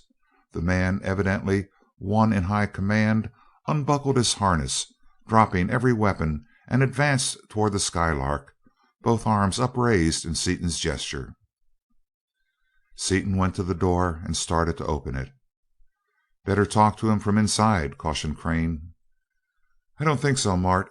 He's peaceable, and I've got my gun in my pocket. Since he doesn't know what clothes are, he'll think I'm unarmed, which is as it should be, and if he shows fight it won't take more than a week for me to get into action." "All right, go on. DuQuesne and I will come along." "Absolutely not. He's alone, so I've got to be. I notice that some of his men are covering us, though. You might do the same for them with a couple of the machine guns." Seaton stepped out of the car and went to meet the stranger. When they had approached to within a few feet of each other, the stranger stopped. He flexed his left arm smartly, so that the fingertips touched the left ear, and smiled broadly, exposing a row of splendid, shining green teeth. Then he spoke, a meaningless jumble of sounds. His voice, though light and thin, nevertheless seemed to be of powerful timbre. Seaton smiled in return and saluted. "Hello, Chief. I get your idea all right, and we're glad you're peaceable. But your language doesn't mean a thing in my young life." The Chief tapped himself upon the chest, saying distinctly and impressively, "Nalboon." "Nalboon," repeated Seaton, and added, pointing to himself, "Seaton." "Seaton," answered the stranger, and again indicating himself, "Domak Gok Mardonale." "That must be his title," thought Seaton rapidly. "Have to give myself one, I guess." "Boss of the road," he replied, drawing himself up with pride. The introduction made, Nalboon pointed to the wrecked plane, inclined his head in thanks, and turned to his people with one arm upraised, shouting an order in which Seaton could distinguish something that sounded like "Seaton, bas uve rude." Instantly every right arm in the assemblage was aloft, that of each man bearing a weapon, while the left arms snapped into the peculiar salute, and a mighty cry arose as all repeated the name and title of the distinguished visitor. Seaton turned to the Skylark, motioning to Crane to open the door. "Bring out one of those big 4-color signal rockets, Mart," he called. "They're giving us a royal reception. Let's acknowledge it right." The party appeared, Crane carrying the huge rocket with an air of deference. As they approached, Seaton shrugged one shoulder and his cigarette case appeared in his hand. Nalboon started, and in spite of his utmost efforts at self control, he glanced at it in surprise. The case flew open, and Seaton, taking a cigarette, extended the case. "Smoke?" he asked affably. The other took one, but showed plainly that he had no idea of the use to which it was to be put. This astonishment of the stranger at his simple sleight of hand feat and his apparent ignorance of tobacco emboldened Seaton. Reaching into his mouth, he pulled out a flaming match, at which Nalboon started violently. While all the natives watched in amazement, Seaton lighted the cigarette, and after half consuming it in 2 long inhalations, he apparently swallowed the remainder, only to bring it to light again. Having smoked it, he apparently swallowed the butt with evident relish. "They don't know anything about matches or smoking," he said, turning to Crane. "This rocket will tie them up in a knot. Step back, everybody." He bowed deeply to Nalboon, pulling a lighted match from his ear as he did so, and lighted the fuse. There was a roar, a shower of sparks, a blaze of colored fire as the great rocket flew upward, but to Seaton's surprise, Nalboon took it quite as a matter of course, saluting as an acknowledgment of the courtesy. Seaton motioned his party to approach, and turned to Crane. "Better not, Dick. Let him think that you are the king of everything in sight." "Not on your life. If he is one king, we are 2," and he introduced Crane with great ceremony to the Domak as the boss of the Skylark, at which the salute by his people was repeated. Nalboon then shouted an order, and a company of soldiers led by an officer came toward them, surrounding a small group of people, apparently prisoners. These captives, 7 men and 7 women, were much lighter in color than the rest of the gathering, having skins of a ghastly pale shade, practically the same color as the whites of their eyes. In other bodily aspects they were the same as their captors in appearance, save that they were entirely naked except for the jeweled metal collars worn by all and a massive metal belt worn by one man. They walked with a proud and lofty carriage, scorn for their captors in every step. Nalboon barked an order to the prisoners. They stared in defiance, motionless, until the man wearing the belt, who had studied Seaton closely, spoke a few words in a low tone, when they all prostrated themselves. Nalboon then waved his hand, giving the whole group to Seaton as slaves. Seaton, with no sign of surprise, thanked the giver and motioned his slaves to rise. They obeyed and placed themselves behind the party, 2 men and 2 women behind Seaton, and the same number behind Crane, 1 man and 1 woman behind each of the others. Seaton then tried to make Nalboon understand that they wanted copper, pointing to his anklet, the only copper in sight. The chief instantly removed the trinket and handed it to Seaton, who, knowing by the gasp of surprise of the guard that it was some powerful symbol, returned it with profuse apologies. After trying in vain to make the other understand what he wanted, he led him into the Skylark and showed him the remnant of the power bar. He showed him its original size, and indicated the desired number by counting to 16 upon his fingers. Nalboon nodded his comprehension, and going outside, pointing upward toward the largest of the 11 suns visible, motioning its rising and setting 4 times. He then invited the visitors in unmistakable sign language to accompany him as guests of honor, but Seaton refused. "Lead on, Macduff, we follow," he replied, explaining his meanings by signs as they turned to enter the vessel. The slaves followed closely until Crane remonstrated. "We don't want them on board, do we, Dick? There are too many of them." "All right," Seaton replied, and waved them away. As they stepped back, the guard seized the nearest woman and forced her to her knees, while a man, adorned with a necklace of green human teeth and carrying a shining broadsword, prepared to decapitate her. "We must take them with us, I see," said Crane, as he brushed the guards aside. Followed by the slaves, the party entered the Skylark, and the dark green people embarked in their airplanes and helicopters. Nalboon rode in a large and gaily decorated plane which led the fleet at its full speed of 600 miles an hour, the Skylark taking a place a few hundred yards above the flagship. "I don't get these folks at all, Mart," said Seaton, after a moment's silence. "They have machines far ahead of anything we have on Earth, and big guns that shoot as fast as machine guns, and yet they are scared to death of a little simple sleight of hand. They don't seem to understand matches at all, and yet treat fireworks as an everyday occurrence."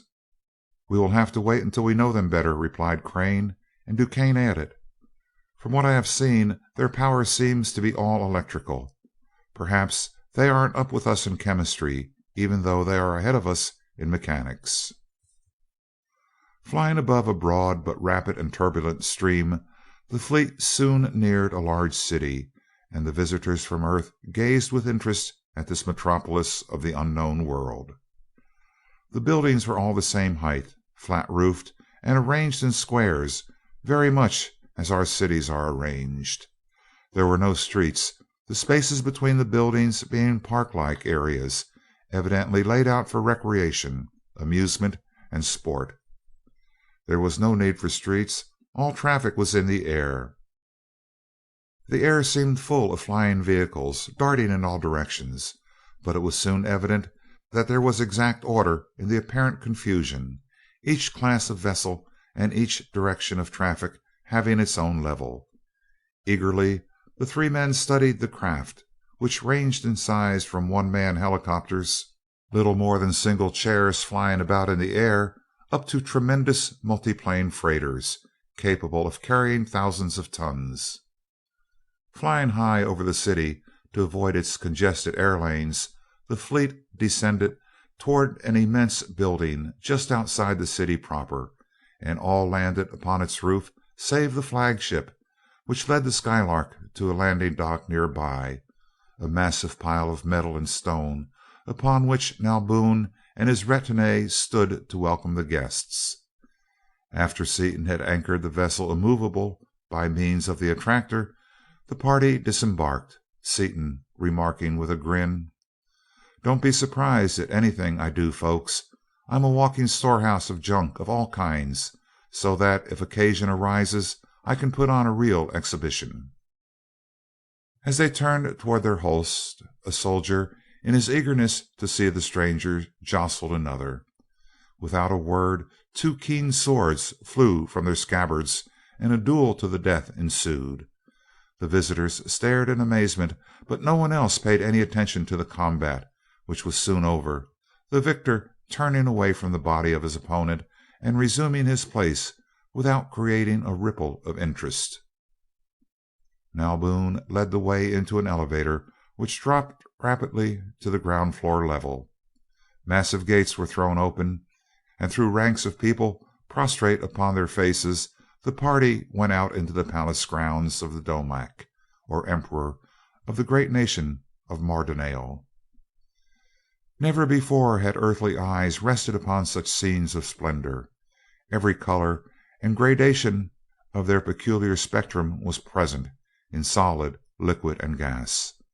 The carefully tended trees were all colors of the rainbow, as were the grasses and flowers along the walks. The fountains played streams of many and constantly changing hues, and even the air was tinted and perfumed, swirling through metal arches in billows of ever varying colors and scents. Colors and combinations of colors impossible to describe were upon every hand, fantastically beautiful in that peculiar, vivid light. Diamonds and rubies, their colors so distorted by the green radiance as to be almost unrecognizable. Emeralds, glowing with an intense green impossible in earthly light, together with strange gems peculiar to this strange world, sparkled and flashed from railings, statues, and pedestals throughout the ground. "Isn't this gorgeous, Dick?" whispered Dorothy. "But what do I look like? I wish I had a mirror. You look simply awful. Do I look like you do?" "Not being able to see myself, I can't say, but I imagine you do. You look as you would under a county fair photographer's mercury vapor arc lamps, only worse. The colors can't be described. You might as well try to describe cerise to a man born blind as to try to express these colors in English. But as near as I can come to it, your eyes are a dark sort of purplish green, with the whites of your eyes and your teeth a kind of plush green. Your skin is a pale yellowish green, except for the pink of your cheeks, which is a kind of black, with orange and green mixed up in it. Your lips are black, and your hair is a funny kind of color, halfway between black and old rose, with a little green, and—" "Heavens, Dick, stop! That's enough," choked Dorothy. "We all look like hobgoblins. We're even worse than the natives." "Sure we are. They were born here and are acclimated to it. We are strangers and aren't. I would like to see what one of these people would look like in Washington." Nalboon led them into the palace proper and into a great dining hall, where a table was already prepared for the entire party. This room was splendidly decorated with jewels, its many windows being simply masses of gems. The walls were hung with a cloth resembling silk, which fell to the floor in shimmering waves of color. Woodwork there was none. Doors, panels, tables, and chairs were cunningly wrought of various metals.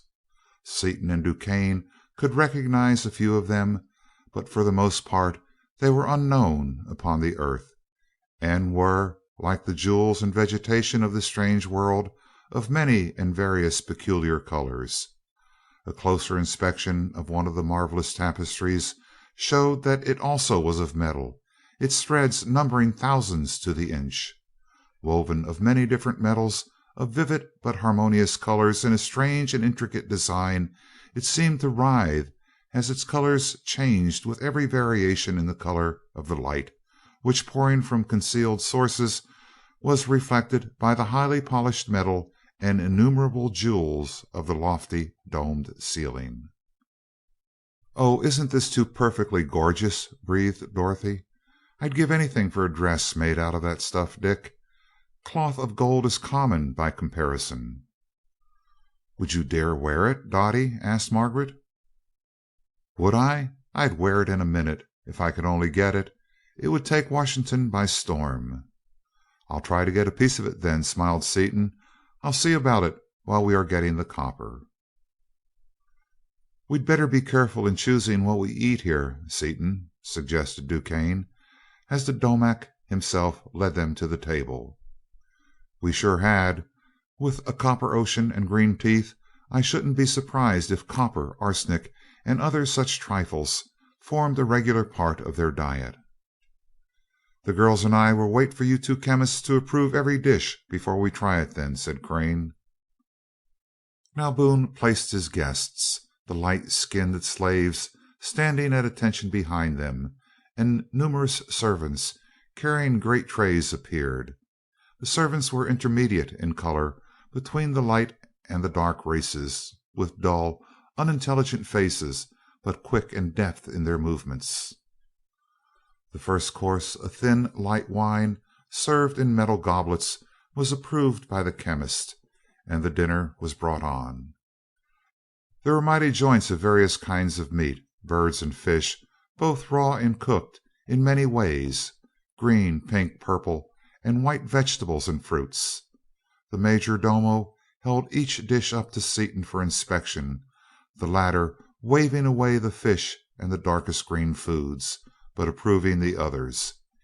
Heaping plates, or rather metal trays, of food were placed before the diners, and the attendants behind their chairs handed them peculiar implements, knives with razor edges, needle-pointed stilettos instead of forks, and wide, flexible spatulas, which evidently were to serve the purpose of both forks and spoons. "I simply can't eat with these things," exclaimed Dorothy in dismay, "and I don't like to drink soup out of a can, so there." "That's where my lumberjack training comes in handy," grinned Seaton. "With this spatula I can eat faster than I could with two forks. What do you want, girls? Forks or spoons, or both?" "Both, please." Seaton reached out over the table, seizing forks and spoons from the air and passing them to the others, while the natives stared in surprise. The domac took a bowl filled with brilliant blue crystals from the major domo, sprinkled his food liberally with the substance, and passed it to Seaton, who looked at the crystals attentively. "Copper sulphate," he said to Crane. "It's a good thing they add it at the table instead of cooking with it, or we'd be out of luck." Waving the copper sulphate away, he again reached out, this time producing a pair of small salt and pepper shakers, which he passed to the domac after he had seasoned the dishes before him. Nalboon tasted the pepper cautiously and smiled in delight, half emptying the shaker upon his plate. He then sprinkled a few grains of salt into his palm, stared at them with an expression of doubting amazement, and after a few rapid sentences poured them into a dish held by an officer who sprung to his side. The officer studied them closely, then carefully washed his chief's hand.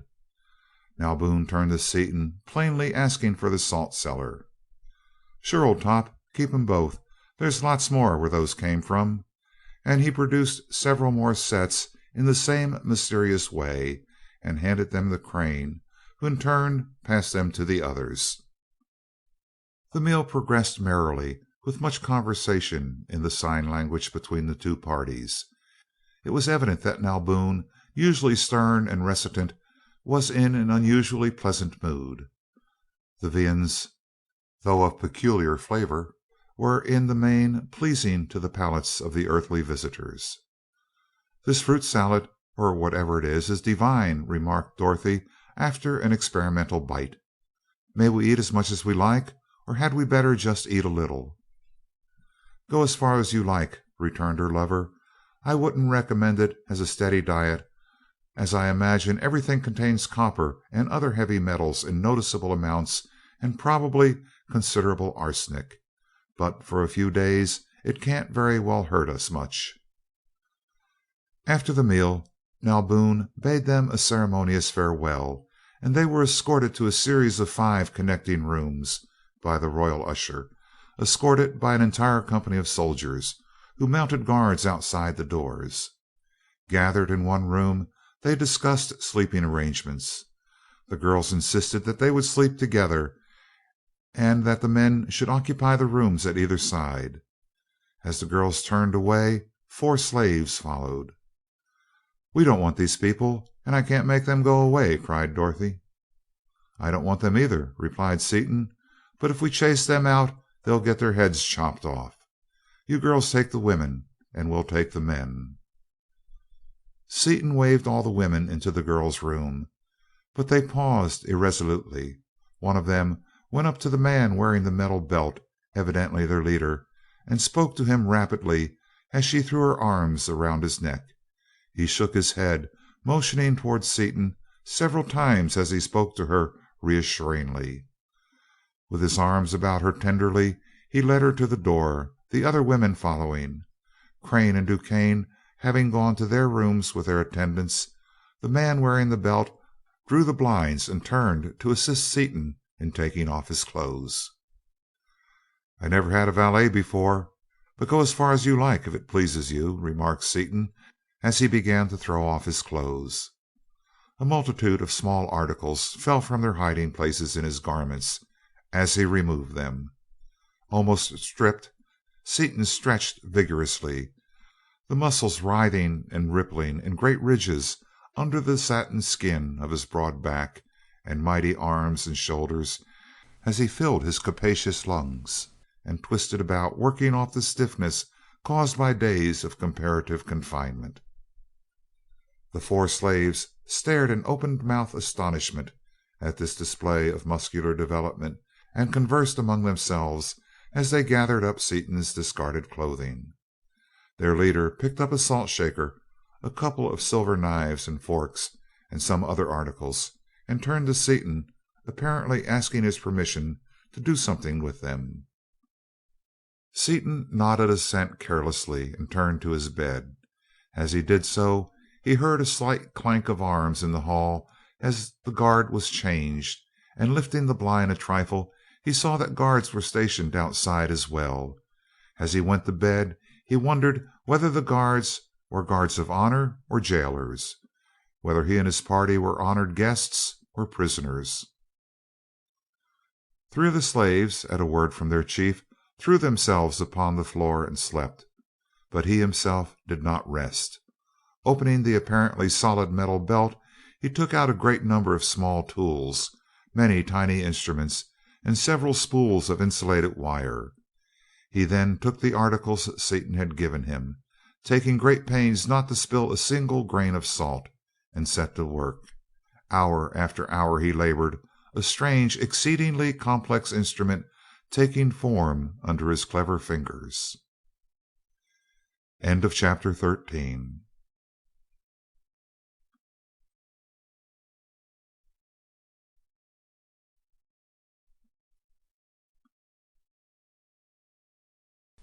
Chapter 14 of the Skylark of Space by E. Doc Smith. Nalboon, Unmasked. After a long sound sleep, Seaton awoke and sprang out of bed. No sooner had he started to shave, however, than one of the slaves touched his arm, motioning him into a reclining chair and showing him a keen blade, long and slightly curved. Seaton lay down, and the slave shaved him with a rapidity and smoothness he had never before experienced, so wonderfully sharp was the peculiar razor. After Seaton had dressed, the barber started to shave the chief slave without any preliminary treatment, save rubbing his face with a perfumed oil. "Hold on a minute," interjected Seaton, who was watching the process with interest. "Here's something that helps a lot." He lathered the face with his brush, and the man looked up in surprised pleasure as his stiff beard was swept away without a sound. Seaton called to the others, and soon the party was assembled in his room, all dressed very lightly because of the unrelieved and unvarying heat, which was constant at 100 degrees. A gong sounded, and one of the slaves opened the door, ushering in a party of servants bearing a table ready set. During the meal, Seaton was greatly surprised at hearing Dorothy carrying on a halting conversation with one of the women standing behind her. "I knew that you were a language shark, Dottie, with 5 or 6 different ones to your credit, but I didn't suppose you could learn to talk this stuff in one day." "I can't," she replied, "but I've picked up a few words of it. I can understand very little of what they are trying to tell me." The woman spoke rapidly to the man standing behind Seaton, and as soon as the table had been carried away, he asked permission to speak to Dorothy. Fairly running across to her, he made a slight obeisance, and in eager tones poured forth such a stream of language that she held up her hand to silence him. "Go slower, please," she said, and added a couple of words in his own tongue. There ensued a strange dialogue, with many repetitions and much use of signs. She turned to Seaton with a puzzled look. "I can't make out all he says, Dick, but he wants you to take him into another room of the palace here, to get back something or other that they took from him when they captured him. He can't go alone." I think he says he will be killed if he goes anywhere without you. And he says that when you get there you must be sure not to let the guards come inside." "All right, let's go." And Seaton motioned the man to precede him. As Seaton started for the door, Dorothy fell into step beside him. "Better stay back, Dottie. I'll be back in a minute," he said at the door. "I will not stay back. Wherever you go, I go," she replied in a voice inaudible to the others. "I simply will not stay away from you a single minute that I don't have to." "All right, little girl," he replied in the same tone. "I don't want to be away from you either, and I don't think that we are in any danger here." Preceded by the chief slave and followed by half a dozen others, they went out into the hall. No opposition was made to their progress, but a full half company of armed guards fell in around them as an escort, regarding Seaton with looks composed of equal parts of reverence and fear. The slave led the way rapidly to a room in a distant wing of the palace and opened the door.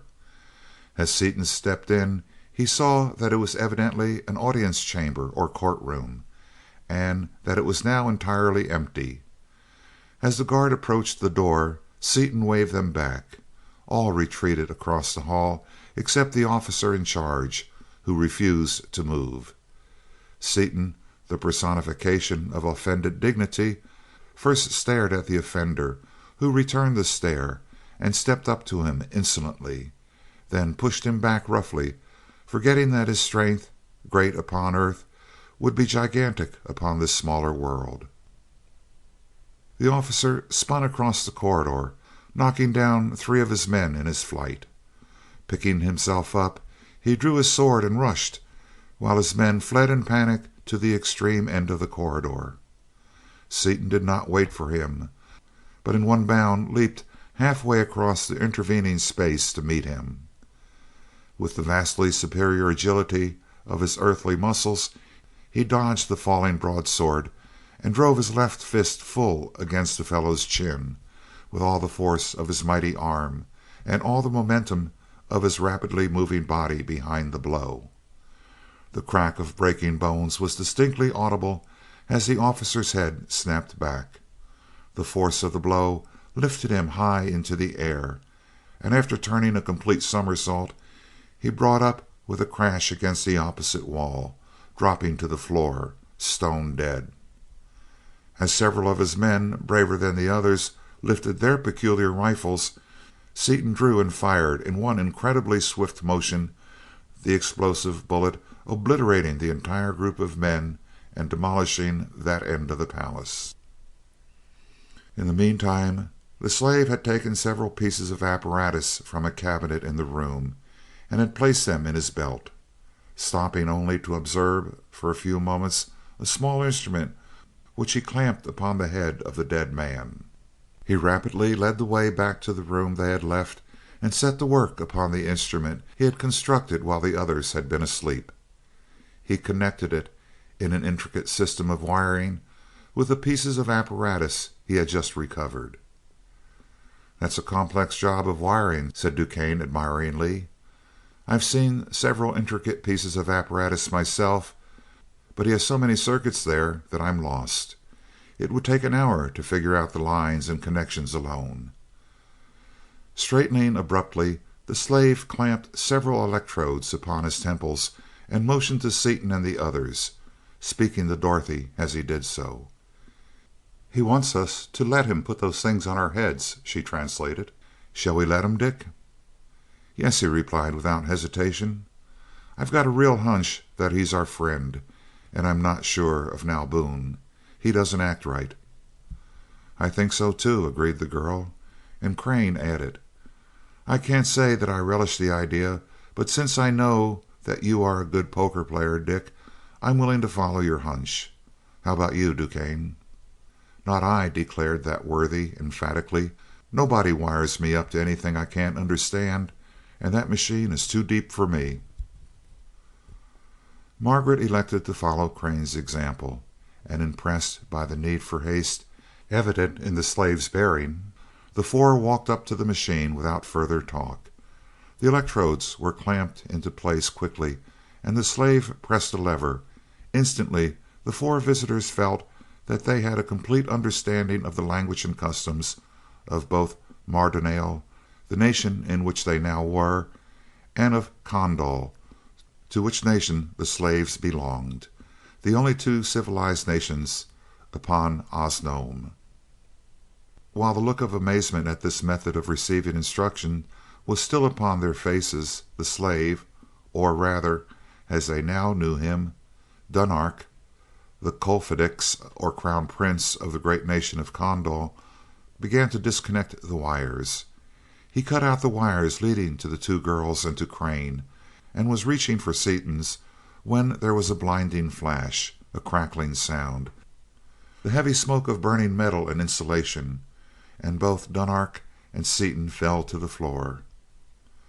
Before Crane could reach them, however, they were upon their feet, and the stranger said in his own tongue, now understood by everyone but DuQuesne, "This machine is a mechanical educator, a thing entirely new, in our world at least, although I have been working on it for a long time.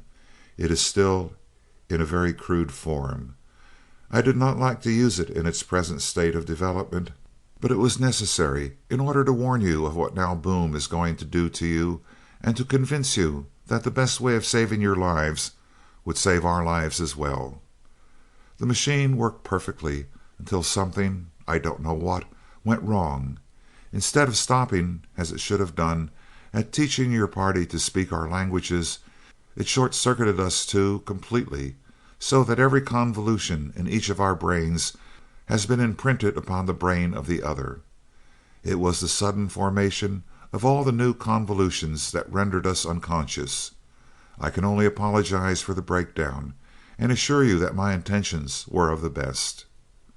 "You needn't apologize," returned Seaton. "That was a wonderful performance, and we're both gainers, anyway, aren't we? It has taken us all our lives to learn what little we know, and now we each have the benefit of 2 lifetimes spent upon different worlds. I must admit, though, that I have a whole lot of knowledge that I don't know how to use." "I'm glad you take it that way," returned the other warmly, "for I am infinitely the better off for the exchange. The knowledge I imparted was nothing compared to that which I received. But time presses. I must tell you our situation. I am, as you now know, the Cofidix of Kondal. The other 13 are Phaedo and Phaedrio, or, as you would say, princes and princesses of the same nation.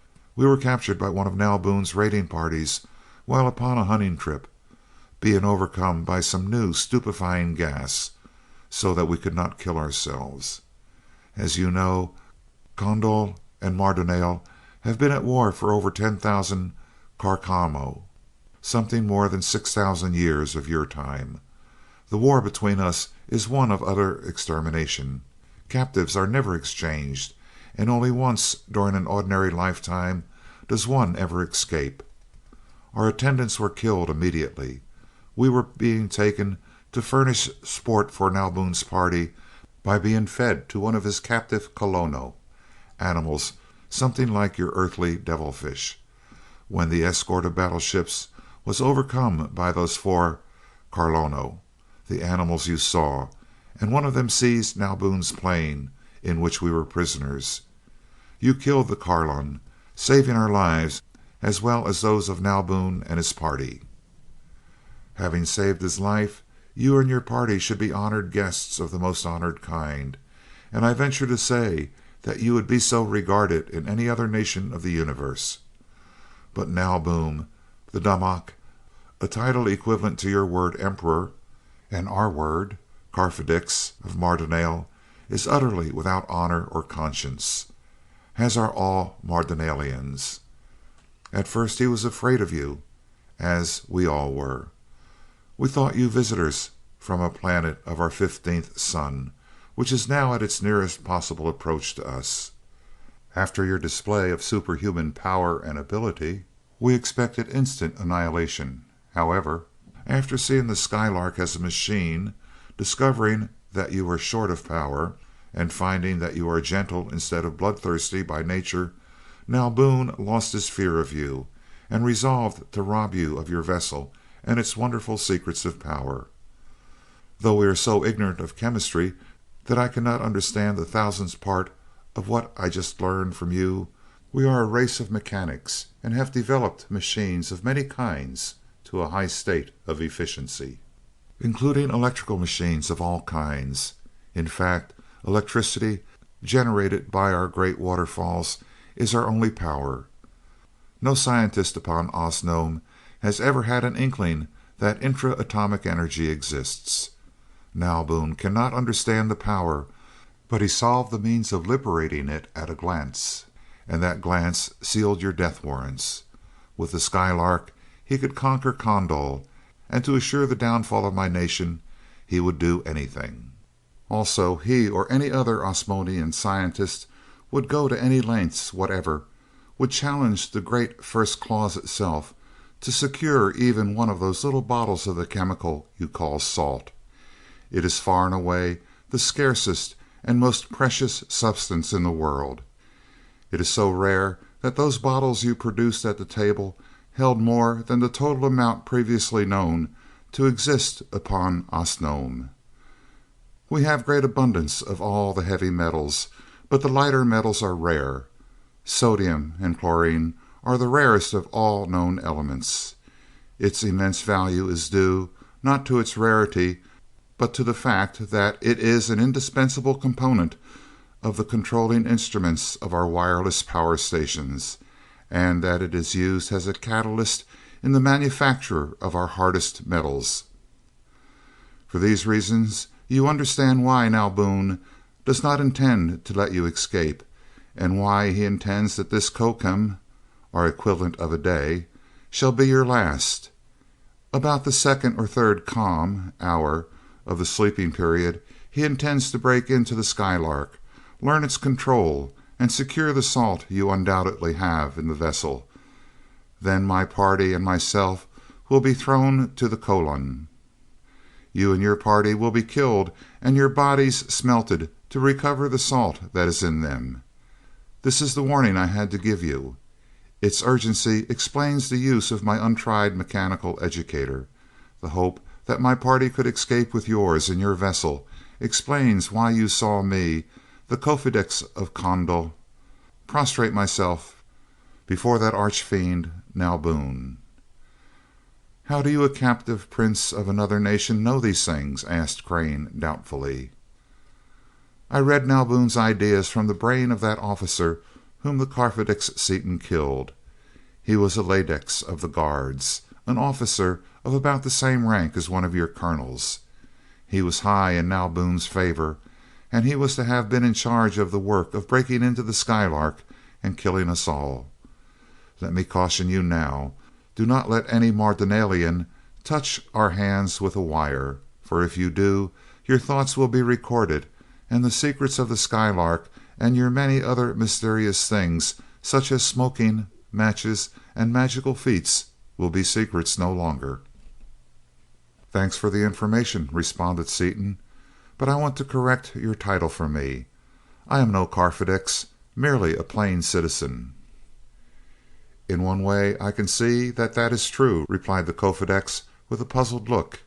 I cannot understand your government at all, but the inventor of the Skylark must certainly rank as Cofidix. As he spoke, a smile of understanding passed over his face, and he continued, I see. Your title is Doctor of Philosophy, which must mean that you are the Cofidix of knowledge of the earth. No, you're way off. I'm... Certainly, Seaton is Cofidix of knowledge, broke in Duquesne.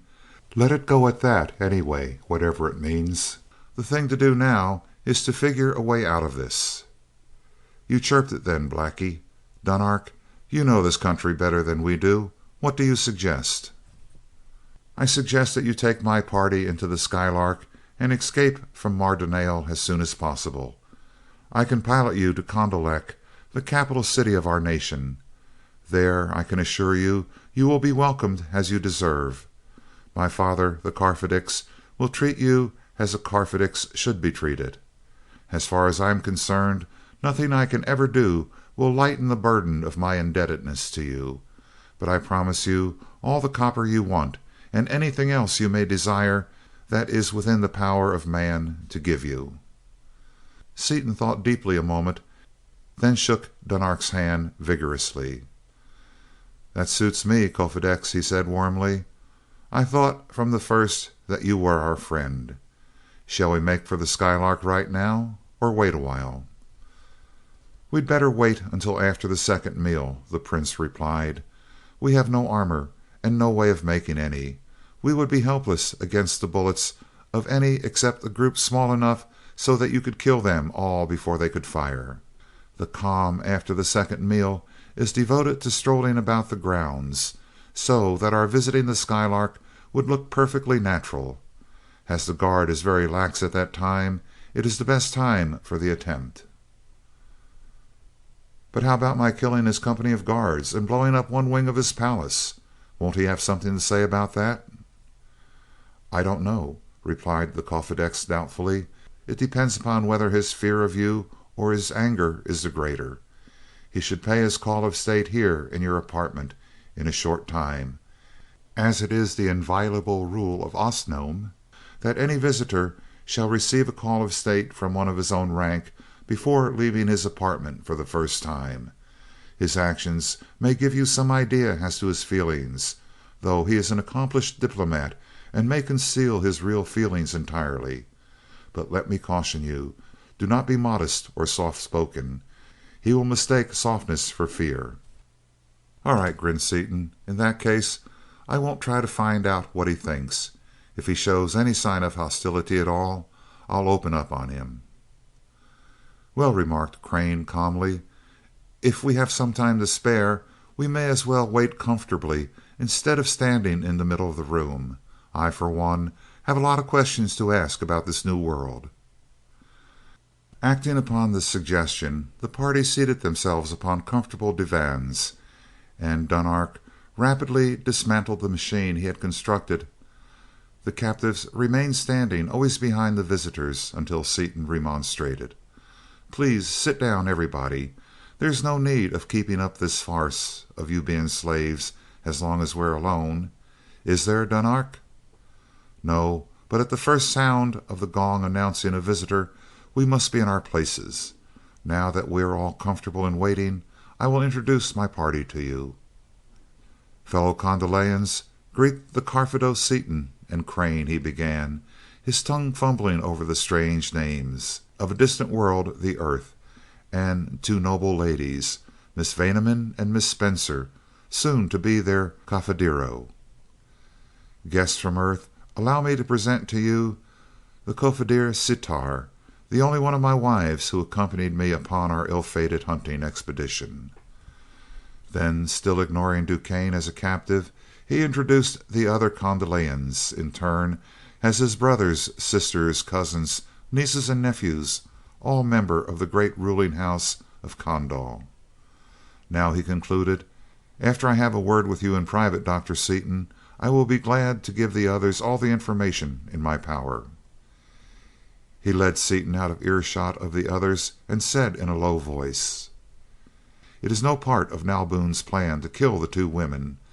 They are so beautiful and so different from our Osnomian women that he intends to keep them alive. Understand?" "Yes," returned Seaton grimly, his eyes turning hard. "I get you all right. But what he'll do and what he thinks he'll do are two entirely different breeds of cats." Returning to the others, they found Dorothy and Sitar deep in conversation. "So a man has half a dozen or so wives?" Dorothy was asking in surprise. "How do you get along together? I'd fight like a wildcat if my husband tried to have other wives." "We get along splendidly, of course," returned the Osnomian princess in equal surprise. "I would not think of being a man's only wife. I wouldn't consider marrying a man who could win only one wife. Think what a disgrace it would be. And think how lonely one would be while her husband is away at war. We would go insane if we did not have the company of the other wives. There are 6 of us, and we could not get along at all without each other." "I've got a compliment for you and Peggy, Dottie," said Seaton. "Dunark here thinks that you two girls look good enough to eat, or words to that effect." Both girls flushed slightly, the purplish black color suffusing their faces. They glanced at each other, and Dorothy voiced the thought of both as she said: "How can you, Kofedex Dunark? In this horrible light we both look perfectly dreadful. These other girls would be beautiful if we were used to the colors, but we two look simply hideous." "Oh no," interrupted Sitar. "You have a wonderfully rich coloring. It is a shame to hide so much of yourselves with robes." "Their eyes interpret color differently than ours do," explained Seaton. "What to us are harsh and discordant colors are light and pleasing to their eyes. What looks like a kind of sloppy greenish black to us may, in fact, does, look a pale pink to them." "Are Kondal and Mardonale the only two nations upon Osnome?" asked Crane. "The only civilized nations, yes. Osnome is divided into two great and almost equal continents, separated by a wide ocean which encircles the globe. One is Kondal, the other Mardonale. Each nation has several nations or tribes of savages, which inhabit various waste places." "You are the light race, Mardonale the dark," continued Crane. "What are the servants, who seem halfway between?" "They are slaves." "Captured savages?" interrupted Dorothy. "No, they are a separate race. They are a race so low in intelligence that they cannot exist except as slaves, but they can be trained to understand language, and do certain kinds of work.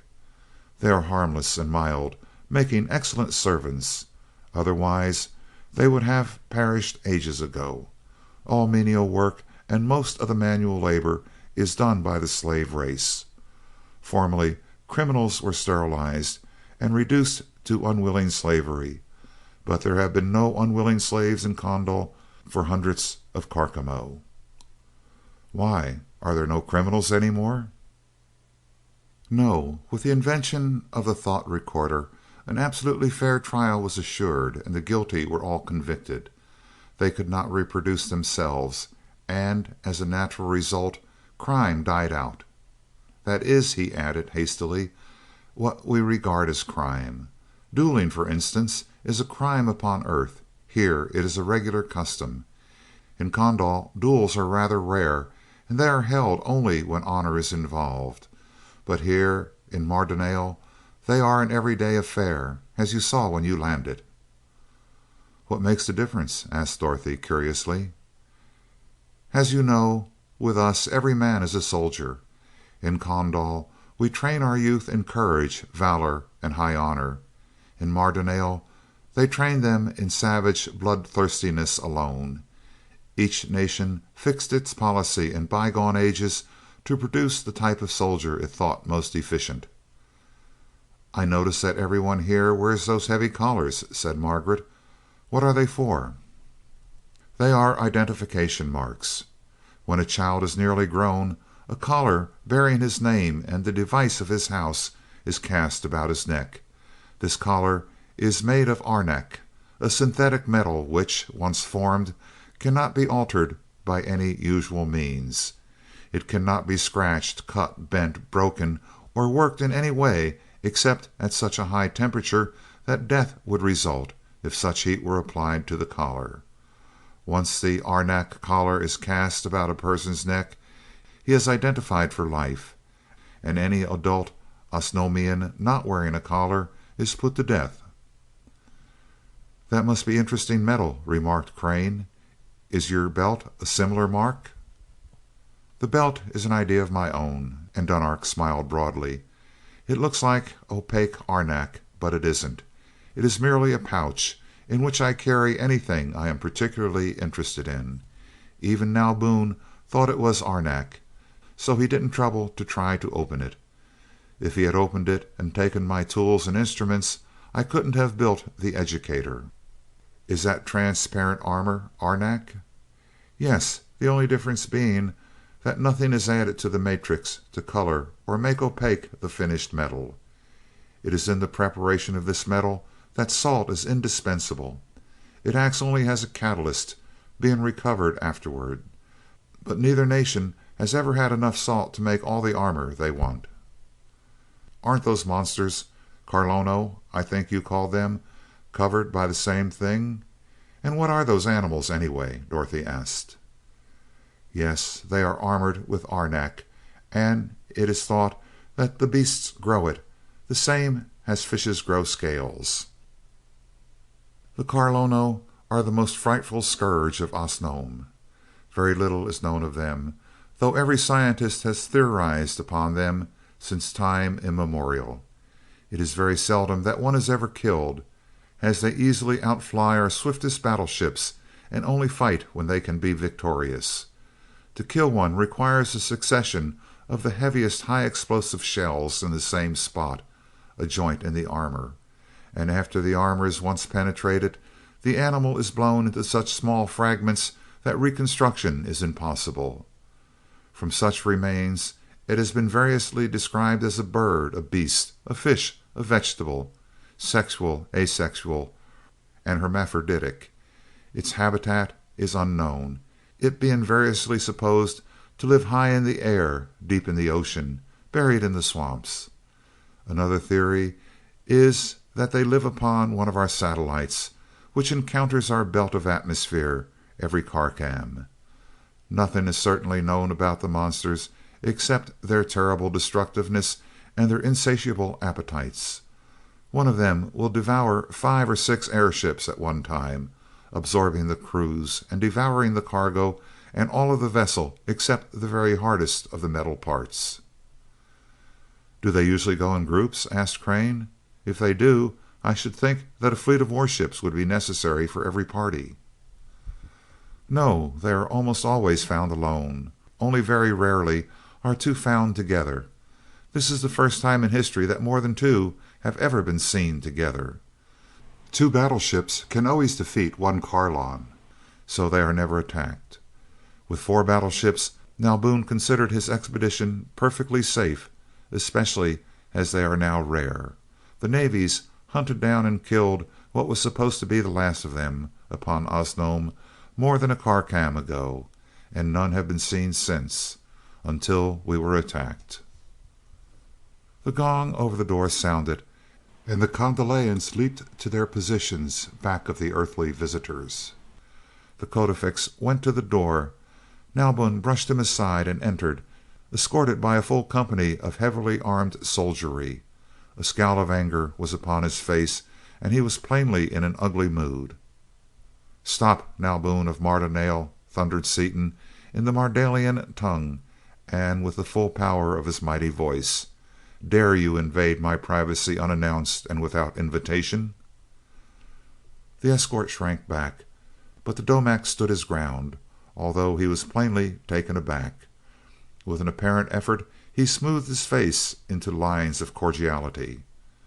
"I merely came to inquire why my guards are slain and my palace destroyed by my honored guest. As for slaying your guards, they sought to invade my privacy. I warned them away, but one of them was foolish enough to try to kill me. Then the others attempted to raise their childish rifles against me, and I was obliged to destroy them.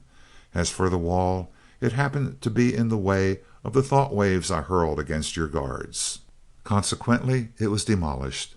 An honored guest? Bah! Are honored guests to be put to the indignity of being touched by the filthy hands of a mere ladex?" "You do not object to the touch of slaves?" with a wave of his hand toward the Condelaeans. "That is what slaves are for," coldly. "Is a Domak to wait upon himself in the court of Mardonale? But to return to the issue. Were I an honored guest, this would never have happened. Know, Nalboon, that when you attempt to treat a visiting Domak of my race as a low-born captive, you must be prepared to suffer the consequences of your rashness." "May I ask how you, so recently ignorant, know our language?" "You question me? That is bold." "Know that I, the boss of the road, show ignorance or knowledge when and where I please. You may go." End of chapter 14.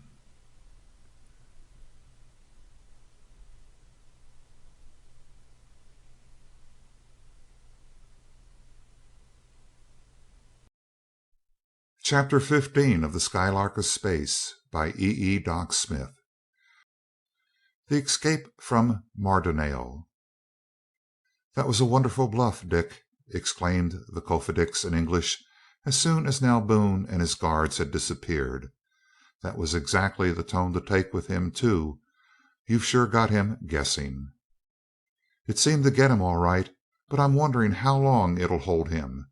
I think we'd better make a dash for the Skylark right now, before he has time to think it over, don't you?" "That is undoubtedly the best way," Dunark replied, lapsing into his own tongue. "Nalboon is plainly in awe of you now, but if I understand him at all, he is more than ever determined to seize your vessel, and every Darkham's delay is dangerous." The Earth people quickly secured the few personal belongings they had brought with them. Stepping out into the hall and waving away the guards, Seaton motioned Dunark to lead the way. The other captives fell in behind as they had done before, and the party walked boldly toward the door of the palace. The guards offered no opposition, but stood at attention and saluted as they passed. As they approached the entrance, however, Seaton saw the major domo hurrying away and surmised that he was carrying the news to Nalboon. Outside the door, walking directly toward the landing dock, Dunark spoke in a low voice to Seaton without turning. "Nalboon knows by this time that we are making our escape, and it will be war to the death from here to the Skylark. I do not think there will be any pursuit from the palace, but he has warned the officers in charge of the dock, and they will try to kill us as soon as we step out of the elevator, perhaps sooner.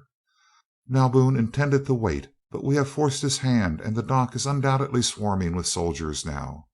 Shoot first and oftenest. Shoot first and think afterward. Show no mercy, as you will receive none. Remember that that quality you call mercy does not exist upon Osnomian." Rounding a great metal statue about 50 feet from the base of the towering dock, they saw that the door leading into one of the elevators was wide open, and that two guards stood just inside it. As they caught sight of the approaching party, the guards raised their rifles. But quick as they were, Seaton was quicker. At the first sight of the open door, he had made 2 quick steps and had hurled himself across the intervening 40 feet in a long football plunge. Before the two guards could straighten, he crashed into them, his great momentum hurling them across the elevator cage and crushing them into unconsciousness against its metal wall. "Good work," said Dunark as he preceded the others into the elevator, and after receiving Seaton's permission, distributed the weapons of the two guards among the men of his party. "Now we can surprise those upon the roof. That was why you didn't shoot?" "Yes, I was afraid to risk a shot. It would give the whole thing away," Seaton replied as he threw the unconscious guards out into the grounds and closed the massive door.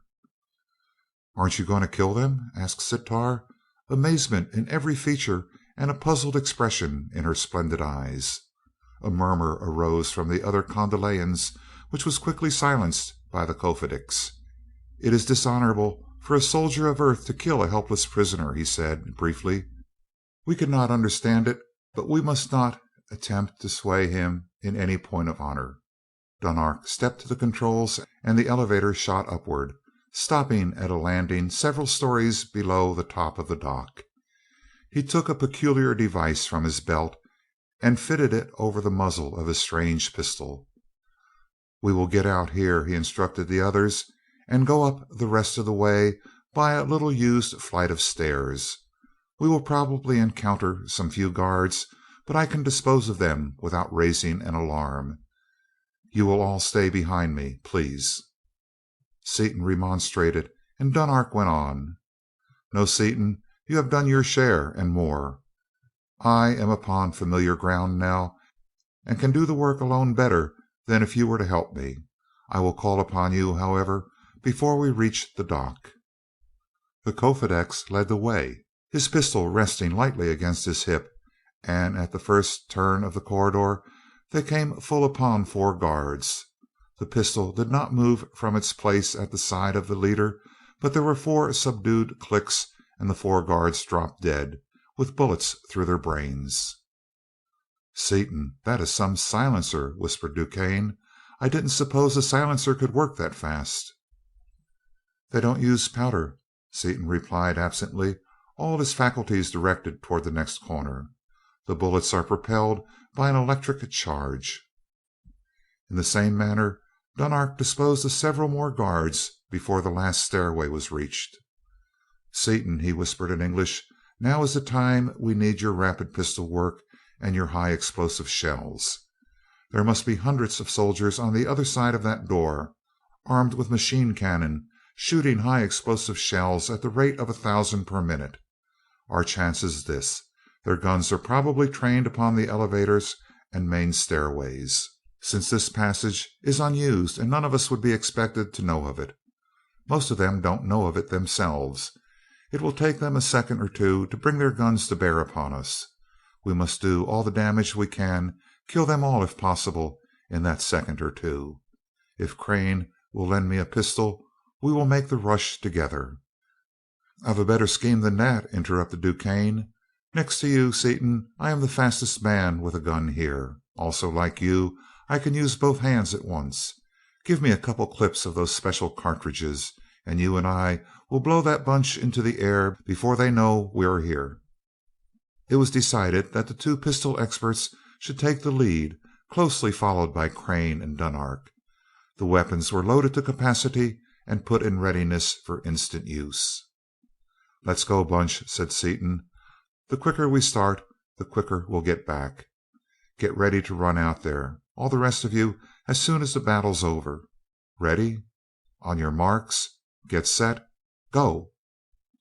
He kicked the door open, and there was a stuttering crash as 4 automatic pistols simultaneously burst into practically continuous flame, a crash obliterated by an overwhelming concussion of sound as the explosive shells, sweeping the entire roof with a rapidly opening fan of death, struck their marks and exploded.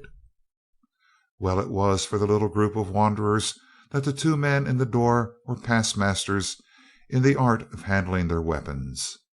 Well it was that they had in their tiny pistol bullets the explosive force of hundreds of giant shells.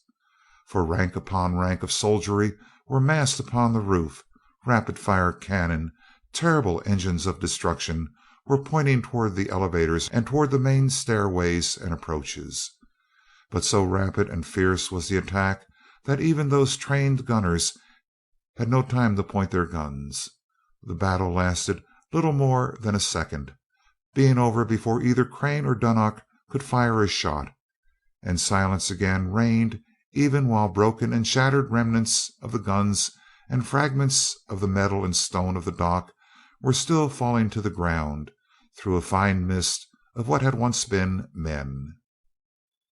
Assured by a rapid glance that not a single Mardonalian remained upon the dock, Seaton turned back to the others. "Make it snappy, Bunch. This is going to be a mighty unhealthy spot for us in a few minutes." Dorothy threw her arms around his neck in relief. With one arm about her, he hastily led the way across the dock toward the Skylark, choosing the path with care because of the yawning holes blown into the structure by the terrific force of the explosions. The Skylark was still in place, held immovable by the attractor. But what a sight she was! Her crystal windows were shattered, her mighty plates of 4-foot Norwegian armor were bent and cracked and twisted, 2 of her doors, warped and battered, hung awry from their broken hinges. No shell had struck her. All this damage had been done by flying fragments of the guns and of the dock itself, and Seaton and Crane, who had developed the new explosive, stood aghast at its awful power. They hastily climbed into the vessel, and Seaton assured himself that the controls were uninjured. "I hear battleships," Dunark said. "Is it permitted that I operate one of your machine guns?" "Go as far as you like," responded Seaton as he placed the women beneath the copper bar, the safest place in the vessel, and leaped to the instrument board. Before he had reached it, and while DuQuesne, Crane, and Dunark were hastening to the guns, the whine of giant helicopter screws was plainly heard. A ranging shell from the first warship, sighted a little low, exploded against the side of the dock beneath them. He reached the levers just as the second shell screamed through the air, a bare 4 feet above them. As he shot the Skylark into the air under 5 notches of power, a steady stream of huge bombs poured through the spot where, an instant before, the vessel had been. Crane and DuQuesne aimed several shots at the battleships, which were approaching from all sides, but the range was so extreme that no damage was done. They heard the continuous chattering of the machine gun operated by the Kofedix, however, and turned toward him. He was shooting, not at the warships, but at the city rapidly growing smaller beneath them, moving the barrel of the rifle in a tiny spiral, spraying the entire city with death and destruction. As they looked, the first of the shells reached the ground, just as Dunark ceased firing for lack of ammunition. They saw the palace disappear as if by magic, being instantly blotted out in a cloud of dust, a cloud which, with a spiral motion of dizzying rapidity, increased in size until it obscured the entire city. Having attained sufficient altitude to be safe from any possible pursuit and out of range of even the heaviest guns, Seaton stopped the vessel and went out into the main compartment to consult with the other members of the group about their next move. "It sure does feel good to get a breath of cool air, folks," he said, as he drew with relief a deep breath of the air, which, at that great elevation, was of an icy temperature and very thin. He glanced at the little group of Condalians as he spoke, then leaped back to the instrument board with an apology on his lips. They were gasping for breath and shivering with the cold. He switched on the heating coils and dropped the Skylark rapidly in a long descent toward the ocean. "If that is the temperature you enjoy, I understand at last why you wear clothes," said the Kofedix as soon as he could talk. "Do not your planes fly up into the regions of low temperature?" asked Crane. "Only occasionally, and all high-flying vessels are enclosed and heated to our normal temperature. We have heavy wraps, but we dislike to wear them so intensely that we never subject ourselves to any cold." "Well, there's no accounting for tastes," returned Seaton, "but I can't hand your climate a thing. It's hotter even than Washington in August, and that, as the poet feelingly remarked, is going some. But there's no reason for sitting here in the dark," he continued, as he switched on the powerful daylight lamps which lighted the vessel with the nearest approach to sunlight possible to produce. As soon as the lights were on, Dorothy looked intently at the strange women. "Now we can see what color they really are," she exclaimed to her lover in a low voice. "Why, they aren't so very different from what they were before, except that the colors are much softer and more pleasing. They really are beautiful in spite of being green. Don't you think so, Dick?" "They are a handsome bunch, all right," he agreed, and they were. Their skins were a light, soft green, tanned to an olive shade by their many fervent suns. Their teeth were a brilliant and shining grass green. Their eyes and their long, thick hair were a glossy black. The Condalians looked at the earthly visitors and at each other, and the women uttered exclamations of horror. "What a frightful light!" exclaimed Sitar. "Please shut it off. I would rather be in total darkness than look like this." "What's the matter, Sitar?" asked the puzzled Dorothy as Seaton turned off the lights. "You look perfectly stunning in this light." "They see things differently than we do," explained Seaton. "Their optic nerves react differently than ours do. While we look all right to them and they look all right to us in both kinds of light, they look just as different to themselves under our daylight lamps as we do to ourselves in their green light. Is that explanation clear?" "It's clear enough as far as it goes, but what do they look like to themselves?"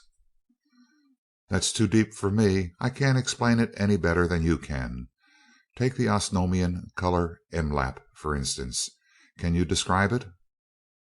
"It's a kind of greenish orange. but it seems as though it ought not to look like that color either." "That's it exactly. From the knowledge you received from the educator, it should be a brilliant purple. That is due to the difference in the optic nerves, which explains why we see things so differently from the way the Osnomians do. Perhaps they can describe the way they look to each other in our white light." "Can you, Sitar?" asked Dorothy. "One word describes it: horrible," replied the Kondalian princess, and her husband added: "The colors are distorted and unrecognizable, just as your colors are to your eyes in our light." "Well, now that the color question is answered, let's get going. I pretty nearly asked you the way, Dunark. Forgot that I know it as well as you do." The Skylark set off at as high an altitude as the Osnomians could stand. As they neared the ocean, several great Mardonale battleships, warned of the escape, sought to intercept them, but the Skylark hopped over them easily, out of range of their heaviest guns, and flew onward at such speed that pursuit was not even attempted. The ocean was quickly crossed. Soon the space car came to rest over a great city, and Seaton pointed out the palace, which, with its landing dock near by, was very similar to that of Nalboon, in the capital city of Mardonale. Crane drew Seaton to one side. "Do you think it's safe to trust these Kondalians any more than it was the others? How would it be to stay in the Lark instead of going into the palace?" "Yes, Mart, this bunch can be trusted. Dunark has a lot of queer ideas, but he's square as a die. He's our friend, and will get us the copper. We have no choice now, anyway. Look at the bar. We haven't an ounce of copper left. We're down to the plating in spots. Besides, we couldn't go anywhere if we had a ton of copper, because the old bus is a wreck. She won't hold air. You could throw a cat out through the shell in any direction. She'll have to have a lot of work done on her before we can think of leaving. As to staying in her, that wouldn't help us a bit. Steel is as soft as wood to these folks. Their shells would go through her as though she were made of mush. They are made of metal that is harder than diamond and tougher than rubber, and when they strike, they bore in like drill bits. If they are out to get us, they'll do it anyway, whether we're here or there, so we may as well be guests. But there's no danger, Mart. You know I swapped brains with him, and I know him as well as I know myself. He's a good, square man, one of our kind of folks." Convinced, Crane nodded his head, and the Skylark dropped toward the dock. While they were still high in the air, Dunark took an instrument from his belt and rapidly manipulated a small lever. The others felt the air vibrate, a peculiar pulsating wave, which, to the surprise of the earthly visitors, they could read without difficulty. It was a message from the Kofedix to the entire city, telling of the escape of his party, and giving the news that he was accompanied by two great Karfedo from another world. Then the pulsations became unintelligible, and all knew that he had turned his instrument away from the general key into the individual key of some one person. "I just let my father, the Karfedix, know that we are coming," he explained, as the vibrations ceased. From the city beneath them, hundreds of great guns roared forth a welcome. Banners and streamers hung from every possible point, and the air became tinted and perfumed with a bewildering variety of colors and scents, and quivered with the rush of messages of welcome. The Skylark was soon surrounded by a majestic fleet of giant warships, who escorted her with impressive ceremony to the landing dock, while around them flitted great numbers of other aircraft. The tiny one-man helicopters darted hither and thither, apparently always in imminent danger of colliding with some of their larger neighbors, but always escaping as though by a miracle. Beautiful pleasure planes soared and dipped and wheeled like giant gulls, and cleaving their stately way through the numberless lesser craft, immense multiplane passenger liners, partially supported by helicopter screws, turned aside from their scheduled courses to pay homage to the Codex of Condal. As the Skylark approached the top of the dock, all the escorting vessels dropped away, and Crane saw that instead of the brilliant assemblage he had expected to see upon the landing place, there was only a small group of persons, as completely unadorned as were those in the car. In answer to his look of surprise, the Kofedix said with deep feeling: "My father, my mother, and the rest of the family. They know that we, as escaped captives, would be without harness or trappings, and are meeting us in the same state." Seaton brought the vessel to dock near the little group, and the earthly visitors remained inside their vessel while the rulers of Condal welcomed the sons and daughters they had given up for dead. After the affecting reunion, which was very similar to an earthly one under similar circumstances, the Kofedix led his father up to the Skylark, and his guests stepped down upon the dock. "Friends," Dunark began, "I have told you of my father, Roban, the Carfedix of Condal. Father, it is a great honor to present to you those who rescued us from Mardonale: Seaton, Carfedix of Knowledge; Crane, Carfedix of Wealth; Miss Vaneman, Miss Spencer, Carfedix Duquesne. Waving his hands toward him is a lesser Carfedix of Knowledge, captive to the others." "The Carfedix Dunark exaggerates our service," deprecated Seaton, "and doesn't mention the fact that he saved all our lives. But for him, we all should have been killed."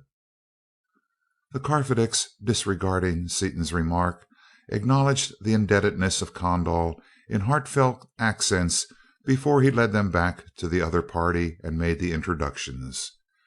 As all walked towards the elevators, the Emperor turned to his son with a puzzled expression.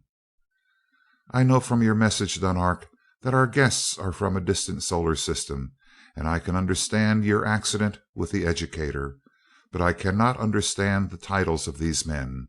Knowledge and Wealth are not ruled over. Are you sure that you have translated their titles correctly?" "As correctly as I can. We have no words in our language to express the meaning. Their government is a most peculiar one, the rulers all being chosen by the people of the whole nation." "Extraordinary," interjected the old man. "How then can anything be accomplished?" "I do not understand the thing myself, it is so utterly unheard of. But they have no royalty, as we understand the term. In America, their country, every man is equal." "That is," he hastened to correct himself, "they are not all equal either, as they have two classes which would rank with royalty: those who have attained great heights of knowledge, and those who have amassed great wealth. This explanation is entirely inadequate and does not give the right idea of their positions, but it is as close as I can come to the truth in our language." "I am surprised that you should be carrying a prisoner with you, Carfedo," said Roban, addressing Seaton and Crane. "You will, of course, be at perfect liberty to put him to death in any way that pleases you, just as though you were in your own kingdom. But perchance you are saving him so that his death will crown your homecoming?" The Kofedix spoke in answer while Seaton, usually so quick to speak, was groping for words. "No, father, he is not to be put to death. That is another peculiar custom of the Earthmen. They consider it dishonorable to harm a captive or even an unarmed enemy. For that reason we must treat the Carfedix Duquesne with every courtesy due his rank, but at the same time he is to be allowed to do only such things as may be permitted by Seaton and Crane." "Yet they do not seem to be a weak race," mused the older man. "They are a mighty race, far advanced in evolution," replied his son. "It is not weakness, but a peculiar moral code. We have many things to learn from them, but few to give them in return. Their visit will mean much to Condal." During this conversation they had descended to the ground and had reached the palace, after traversing grounds even more sumptuous and splendid than those surrounding the palace of Nalboon. Inside the palace walls the Kofedix himself led the guests to their rooms, accompanied by the major domo and an escort of guards. He explained to them that the rooms were all intercommunicating, each having a completely equipped bathroom. "Complete except for cold water, you mean," said Seaton with a smile. "There is cold water," rejoined the other, leading him into the bathroom and releasing a 10-inch stream of lukewarm water into the small swimming pool, built of polished metal, which forms part of every Condelayan bathroom. "But I am forgetting that you like extreme cold. We will install refrigerating machines at once." "Don't do it, thanks just the same. We won't be here long enough to make it worth while." Dunark, smiling, replied that he would make his guests as comfortable as he could, and after informing them that in one calm he would return and escort them into Coprat, took his leave. Scarcely had the guests freshened themselves when he was back, but he was no longer the Dunark they had known. He now wore a metal and leather harness which was one blaze of precious gems, and a leather belt hung with jeweled weapons replaced the familiar hollow girdle of metal. His right arm, between the wrist and the elbow, was almost covered by 6 bracelets of a transparent metal, deep cobalt blue in color, each set with an incredibly brilliant stone of the same shade. On his left wrist he wore an Osnomian chronometer.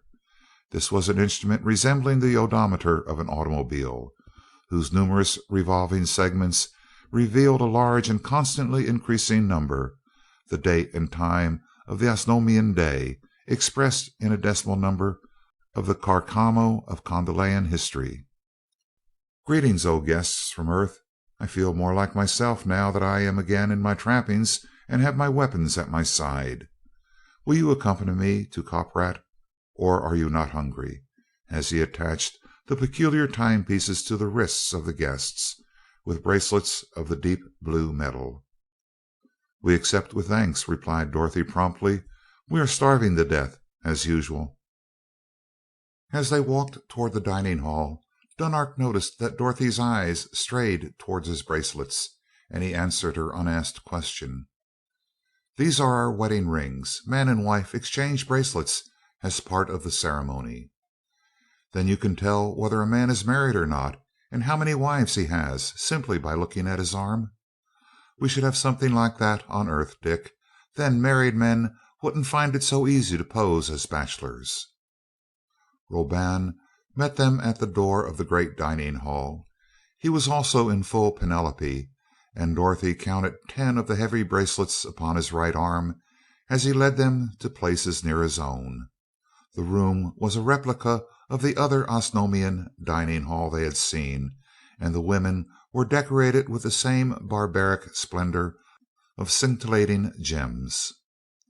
After the meal, which was a happy one, taking the nature of a celebration in honor of the return of the captives, DuQuesne went directly to his room, while the others spent the time until the 0 hour in strolling about the splendid grounds, always escorted by many guards. Returning to the room occupied by the 2 girls, the couples separated, each girl accompanying her lover to the door of his room. Margaret was ill at ease, as though trying hard to appear completely self-possessed. "What is the matter, sweetheart Peggy?" asked Crane, solicitously. "I didn't know that you—" She broke off and continued with a rush. "What did the Kofedix mean just now when he called you Carfedix of wealth?" "Well, you see, I happen to have some money," he began. "Then you are the great M. Reynolds Crane?" she interrupted in consternation. "Leave off the great," he said.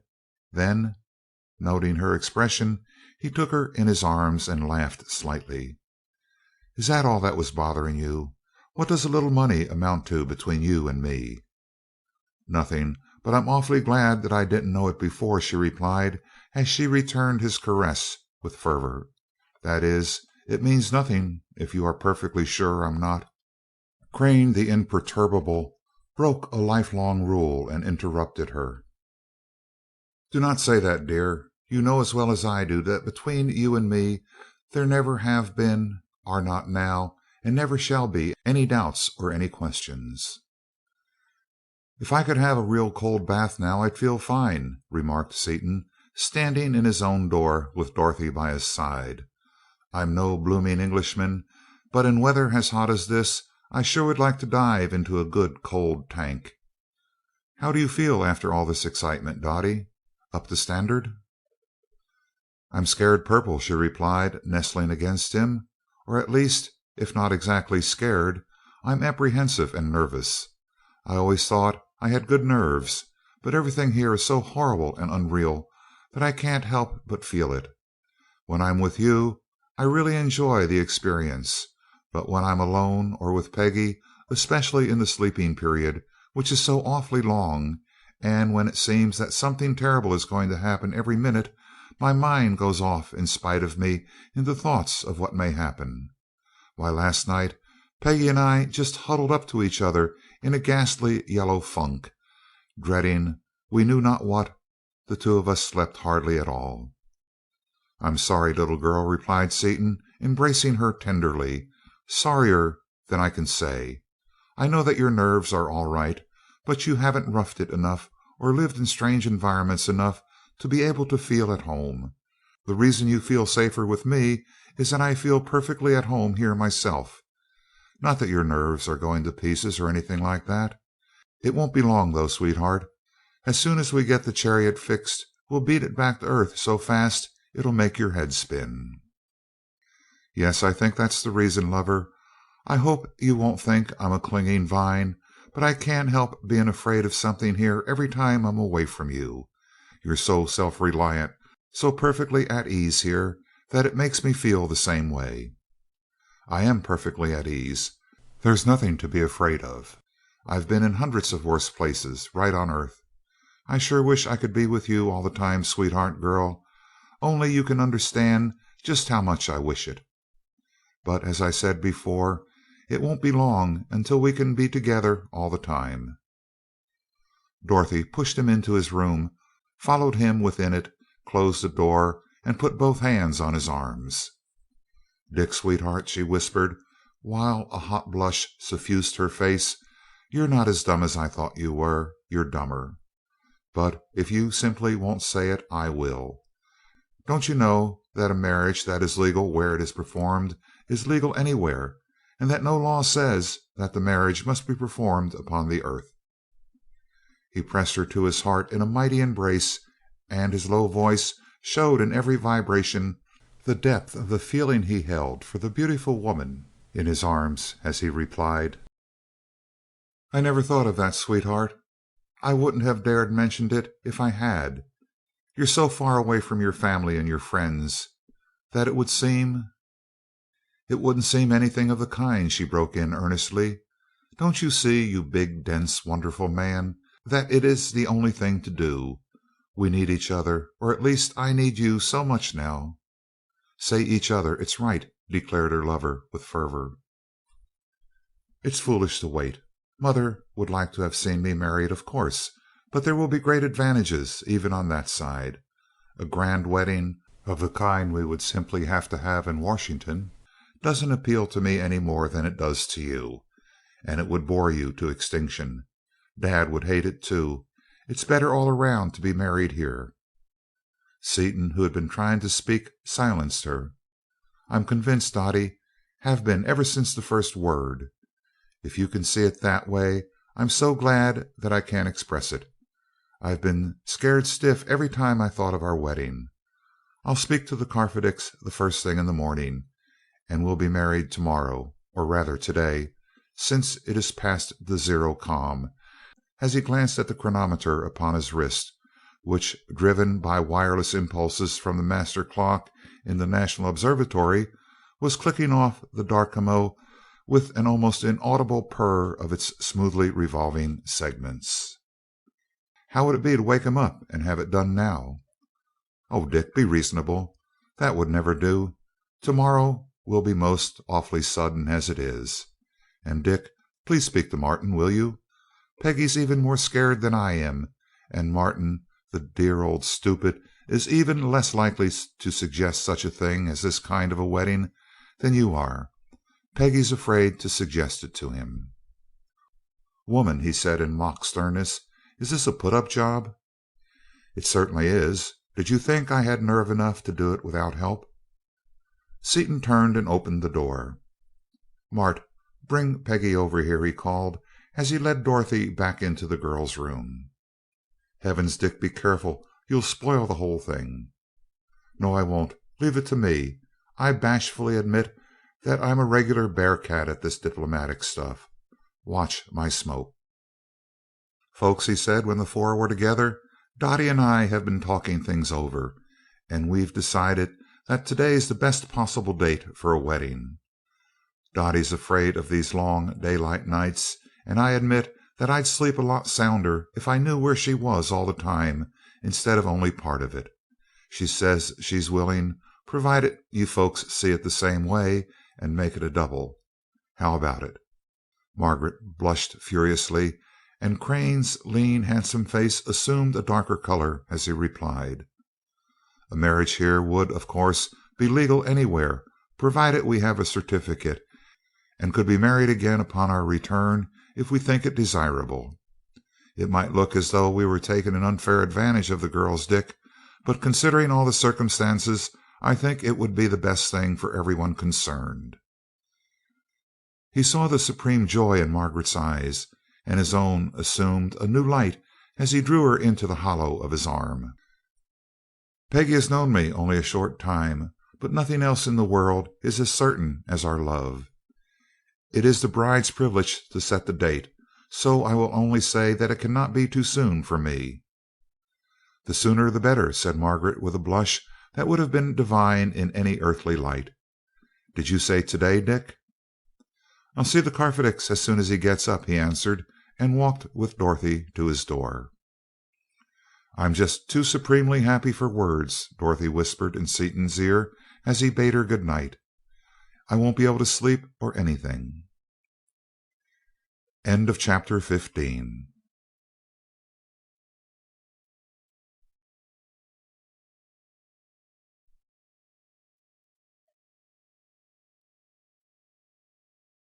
Chapter 16 of the Skylark of Space by E. Doc Smith. An Osnomian Marriage. Seaton awoke hot and uncomfortable, but with a great surge of joy in his heart.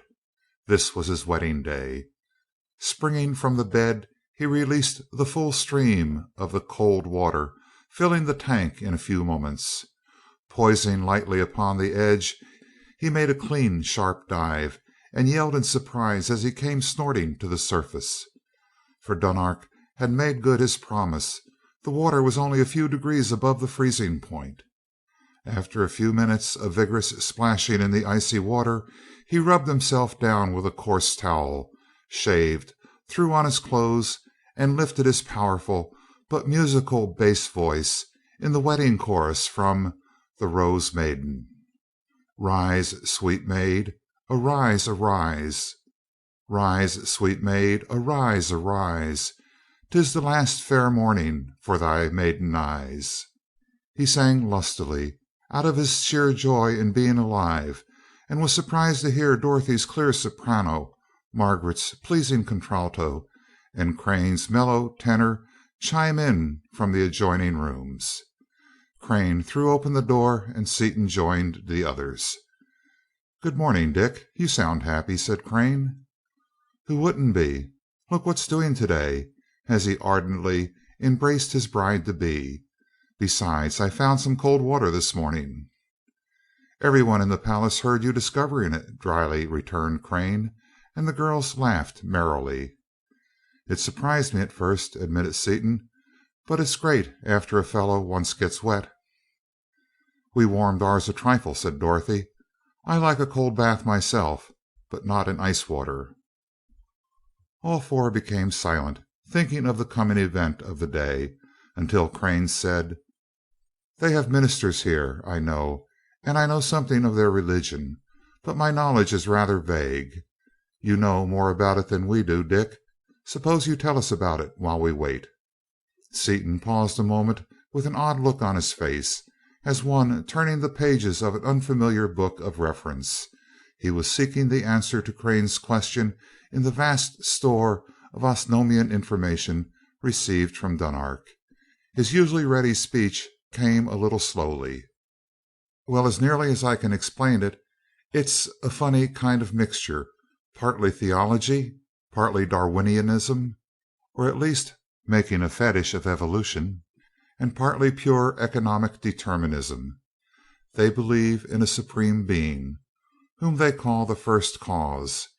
That is the nearest English equivalent, and they recognize the existence of an immortal and unknowable life principle, or soul. They believe that the First Cause has decreed the survival of the fittest as the fundamental law, which belief accounts for their perfect physiques." "Perfect physiques? Why, they are as weak as children," interrupted Dorothy. "Yes, but that is because of the smallness of the planet," returned Seaton. "You see, a man of my size weighs only 86 pounds here, on a spring balance, so he would need only the muscular development of a boy of 12 or so. In a contest of strength, either of you girls could easily handle two of the strongest men upon Osnome. In fact, the average Osnomian could stand up on our Earth only with the greatest difficulty. But that isn't the fault of the people. They are magnificently developed for their surroundings. They have attained this condition by centuries of weeding out the unfit. They have no hospitals for the feeble minded or feeble bodied. Abnormal persons are not allowed to live. The same reasoning accounts for their perfect cleanliness, moral and physical. Vice is practically unknown. They believe that clean living and clean thinking are rewarded by the production of a better physical and mental type." "Yes, especially as they correct wrong living by those terrible punishments the Codifics told us about," interrupted Margaret. "That probably helps some. They also believe that the higher the type is, the faster will evolution proceed, and the sooner will mankind reach what they call the ultimate goal, and know all things. Believing as they do that the fittest must survive, and thinking themselves, of course, the superior type, it is ordained that Mardonale must be destroyed utterly, root and branch. They believe that the slaves are so low in the scale, millions of years behind in evolution, that they do not count. Slaves are simply intelligent and docile animals, little more than horses or oxen. Mardonalians and savages are unfit to survive and must be exterminated. Their ministers are chosen from the very fittest. They are the strongest, cleanest living, and most vigorous men of this clean and vigorous nation, and are usually high army officers as well as ministers." An attendant announced the coming of the Carfidix and his son to pay the call of state. After the ceremonious greetings had been exchanged, all went into the dining hall for Darprat. As soon as the meal was over, Seaton brought up the question of the double wedding that Kokam, and the Carfidix was overjoyed. "Carfidix Seaton," he said earnestly, "nothing could please us more than to have such a ceremony performed in our palace. Marriage between such highly evolved persons as are you four is wished by the First Cause, whose servants we are. Aside from that, it is an unheard of honor for any ruler to have even one Carfidix married beneath his roof, and you are granting me the privilege of two. I thank you, and assure you that we will do our poor best to make the occasion memorable." "Don't do anything fancy," said Seaton hastily. "A simple, plain wedding will do." Unheeding Seaton's remark, the Carfidix took his wireless from its hook at his belt and sent a brief message. "I have summoned the Carbix Tarnan to perform the ceremony. Our usual time for ceremonies is just before Koprat. Is that time satisfactory to you?" Assured that it was, he turned to his son. "Dunark, you are more familiar than I with the customs of our illustrious visitors. May I ask you to take charge of the details?" While Dunark sent a rapid succession of messages, Dorothy whispered to Seaton: "They must be going to make a real function of our double wedding, Dick. The Carbix is the highest dignitary of the church, isn't he?" Yes, in addition to being the commander-in-chief of all Kondalian armies. Next to the Karfedix, he is the most powerful man in the Empire. Something tells me, Dottie, that this is going to be some ceremony." As Dunark finished telegraphing, Seaton turned to him. "Dorothy said a while ago that she would like to have enough of that tapestry fabric for a dress. Do you suppose it could be managed?" "Certainly. In all state ceremonies we always wear robes made out of the same fabric as the tapestries, but much finer and more delicate. I would have suggested it, but thought perhaps the ladies would prefer their usual clothing.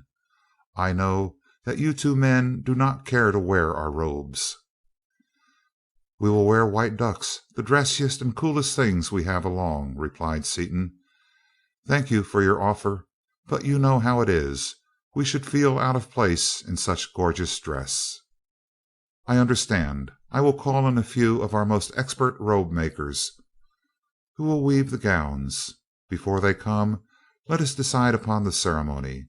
I think you are familiar with our marriage customs, but I will explain them to make sure. Each couple is married twice. The first marriage is symbolized by the exchange of plain bracelets and lasts for Carcamo, during which period divorce may be obtained at will. The children of such divorced couples formerly became wards of the state, but in my lifetime I have not heard of there being any such children. All divorces are now between couples who discover their incompatibility before children are conceived." "That surprises me greatly," said Crane.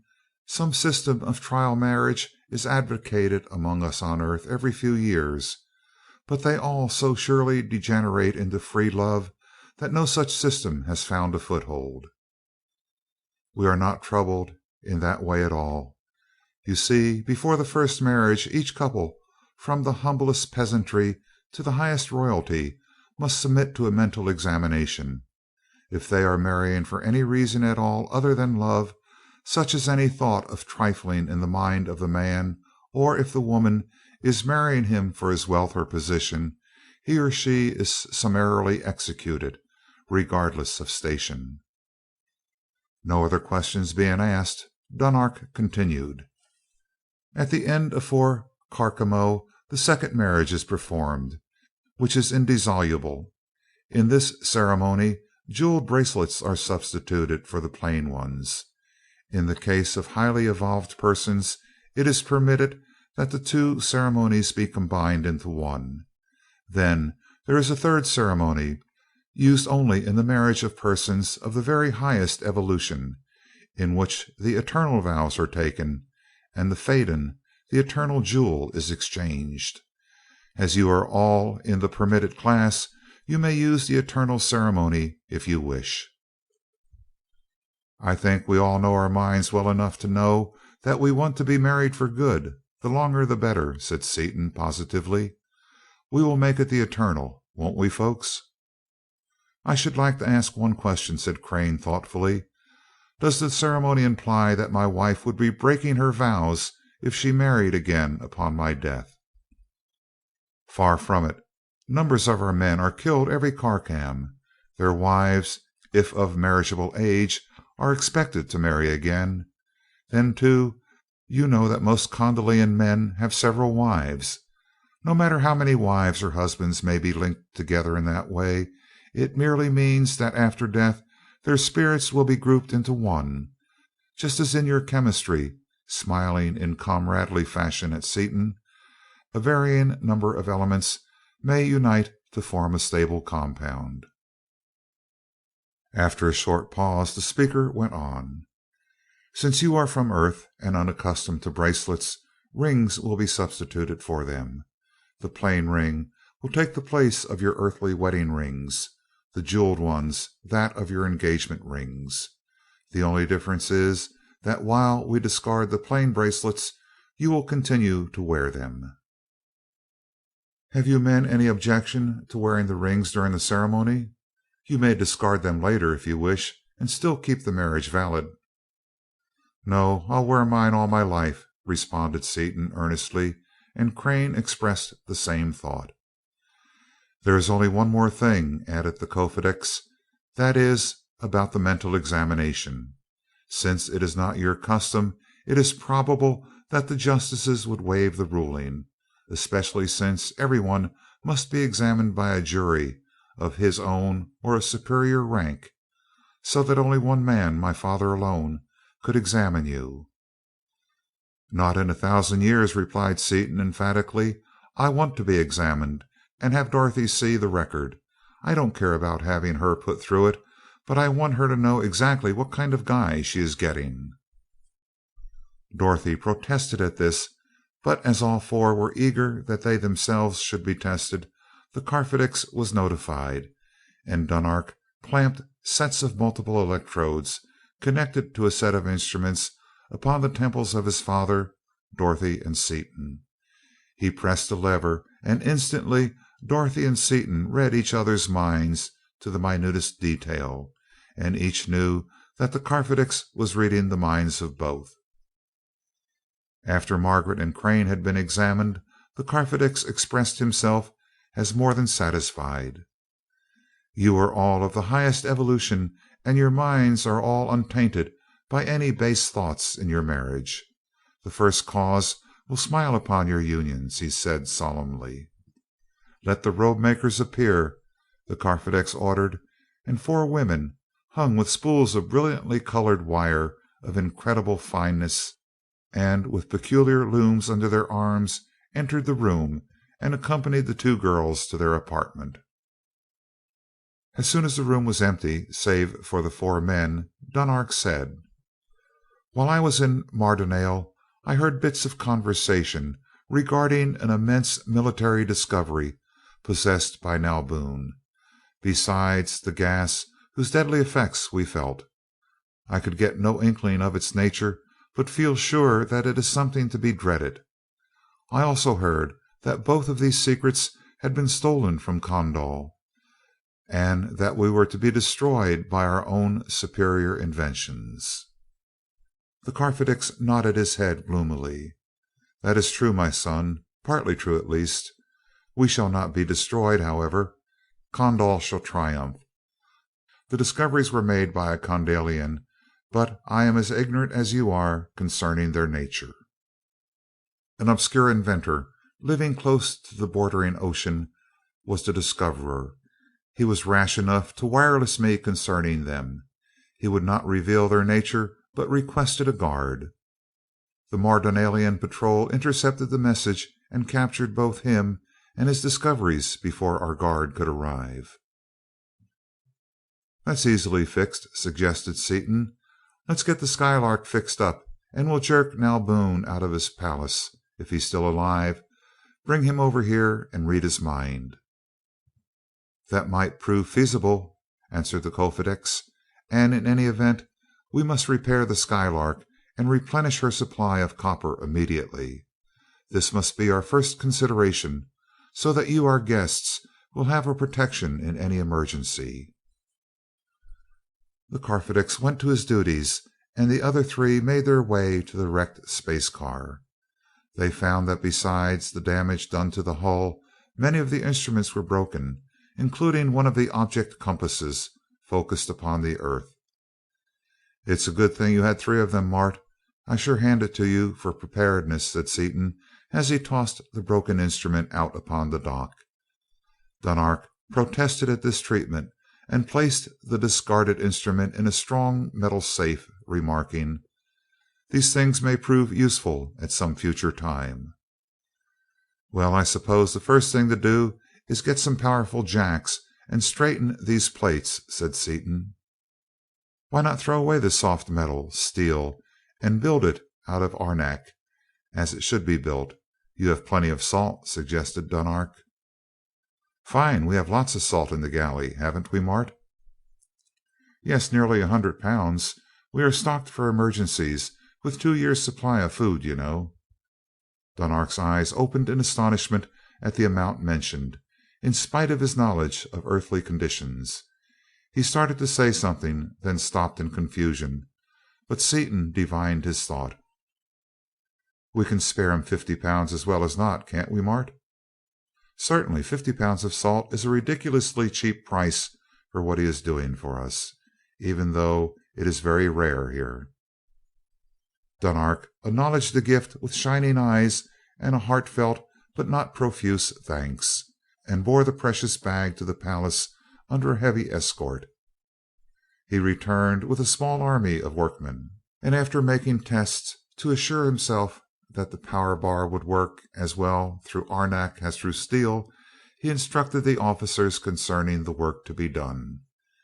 As the wonderfully skilled mechanics set to work without a single useless motion, the prince stood silent, with a look of care upon his handsome face. "Worrying about Mardonale, Dunark?" "Yes, I cannot help wondering what that terrible new engine of destruction is, which Nalboon now has at his command. Say, why don't you build a bus like the Skylark, and blow Mardonale off the map?" "Building the vessel would be easy enough, but X is as yet unknown upon Osnome." "We've got a lot of it." "I could not accept it. The salt was different, since you have plenty. X, however, is as scarce upon Earth as salt is upon Osnome. Sure you can accept it. We stopped at a planet that has lots of it, and we've got an object compass pointing at it so that we can go back and get more of it any time we want it. We've got more of it on hand now than we're apt to need for a long time, so have a hunk and get busy." And he easily carried one of the lumps out of his cabin and tossed it upon the dock, from whence it required two of Kondal's strongest men to lift it. The look of care vanished from the face of the prince, and he summoned another corps of mechanics. "How thick shall the walls be? Our battleships are armed with arenak the thickness of a hand, but with your vast supply of salt you may have it any thickness you wish, since the materials of the matrix are cheap and abundant." "1 inch would be enough, but everything in the bus is designed for a 4-foot shell, and if we change it from 4 feet we'll have to redesign our guns and all our instruments. Let's make it 4 feet." Seaton turned to the crippled Skylark, upon which the first crew of Kondalian mechanics were working with skill and with tools undreamed of upon Earth. The whole interior of the vessel was supported by a complex falsework of latticed metal. Then the 4-foot steel plates and the mighty embers, the pride of the great MacDougal, were cut away as though they were made of paper by revolving saws and enormous power shears. The sphere, grooved for the repellers, and with the members, braces, and central machinery complete, of the exact dimensions of the original, was rapidly molded of a stiff plastic substance resembling clay. This matrix soon hardened into a rock-like mass, into which the doors, machine gun emplacements, and other openings were carefully cut. All surfaces were then washed with a dilute solution of salt, which the workmen handled as though it were radium. 2 great plates of platinum were clamped into place upon either side of the vessel, each plate connected by means of silver cables as large as a man's leg to the receiving terminals of an enormous wireless power station. The current was applied, and the great spherical mass apparently disappeared, being transformed instantly into the transparent metal arenak. Then indeed had the Earthmen a vehicle such had never been seen before, a 4-foot shell of metal 500 times as strong and hard as the strongest and hardest steel, cast in one piece, with the sustaining framework designed by the world's foremost engineer, a structure that no conceivable force could deform or injure, housing an inconceivable propulsive force. The falsework was rapidly removed, and the sustaining framework was painted with opaque varnish to render it plainly visible. At Seaton's suggestion, the walls of the cabins were also painted, leaving transparent several small areas to serve as windows. The second work period was drawing to a close, and as Seaton and Crane were to be married before Culprat, they stopped work. They marveled at the amount that had been accomplished, and the Kofedix told them, "Both vessels will be finished tomorrow, except for the controlling instruments, which we will have to make ourselves. Another crew will work during the sleeping period, installing the guns and other fittings. Do you wish to have your own guns installed, or guns of our pattern? You are familiar with them now."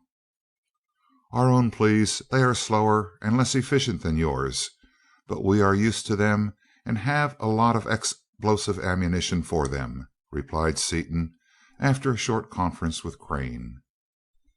After instructing the officers in charge of the work, the three returned to the palace, the hearts of two of them beating in high anticipation. Seaton went into Crane's room, accompanied by two attendants bearing his suitcase and other luggage. "We should have brought along dress clothes, Mart. Why didn't you think of that, too?" "Nothing like this ever entered my mind. It's a good thing we brought along ducks and white soft shirts. I must say that this is extremely informal garb for a state wedding, but since the natives are ignorant of our customs, it will not make any difference." "That's right, too. We'll make 'em think it's the most formal kind of dress. Dunark knows what's what, but he knows that full dress would be unbearable here. We'd melt down in a minute." "It's plenty hot enough as it is with only duck trousers and sport shirts on."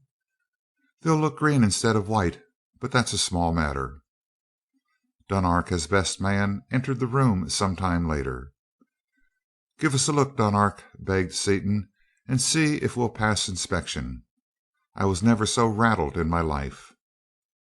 They were clad in spotless white, from their duck oxfords to the white ties encircling the open collars of their tennis shirts.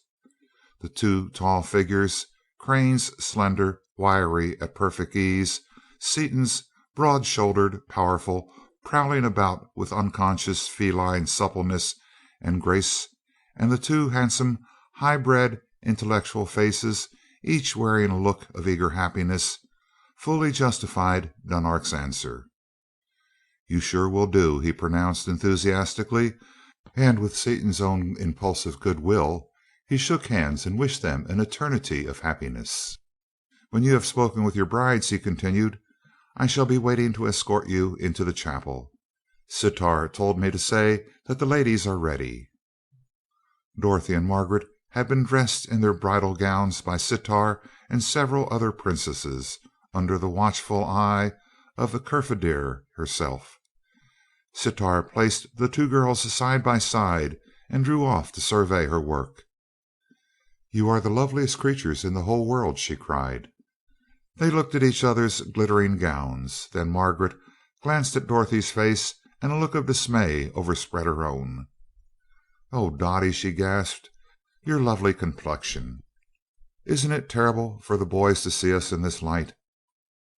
There was a peal of delighted laughter from Sitar as she spoke to one of the servants, who drew dark curtains across the windows and pressed a switch, flooding the room with brilliant white light.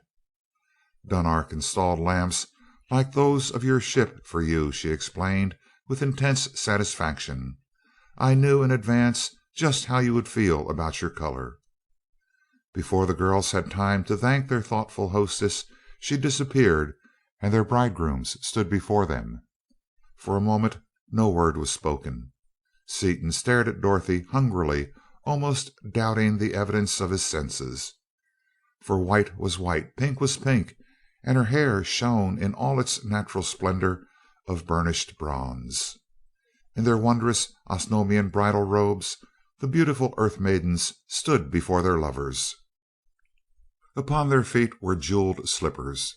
Their lovely bodies were clothed in softly shimmering garments that left their rounded arms and throats bare, garments infinitely more supple than the finest silk, thick woven of metallic threads of such fineness that the individual wires were visible only under a lens, garments that floated and clung about their perfect forms in lines of exquisite grace. For black-haired Margaret, with her ivory skin, the Condalian princess had chosen a background of a rare white metal, upon which, in complicated figures, glistened numberless jewels of pale colors, more brilliant than diamonds. Dorothy's dress was of a peculiar dark green shade, half hidden by an intricate design of blazing green gems, the strange luminous jewels of this strange world.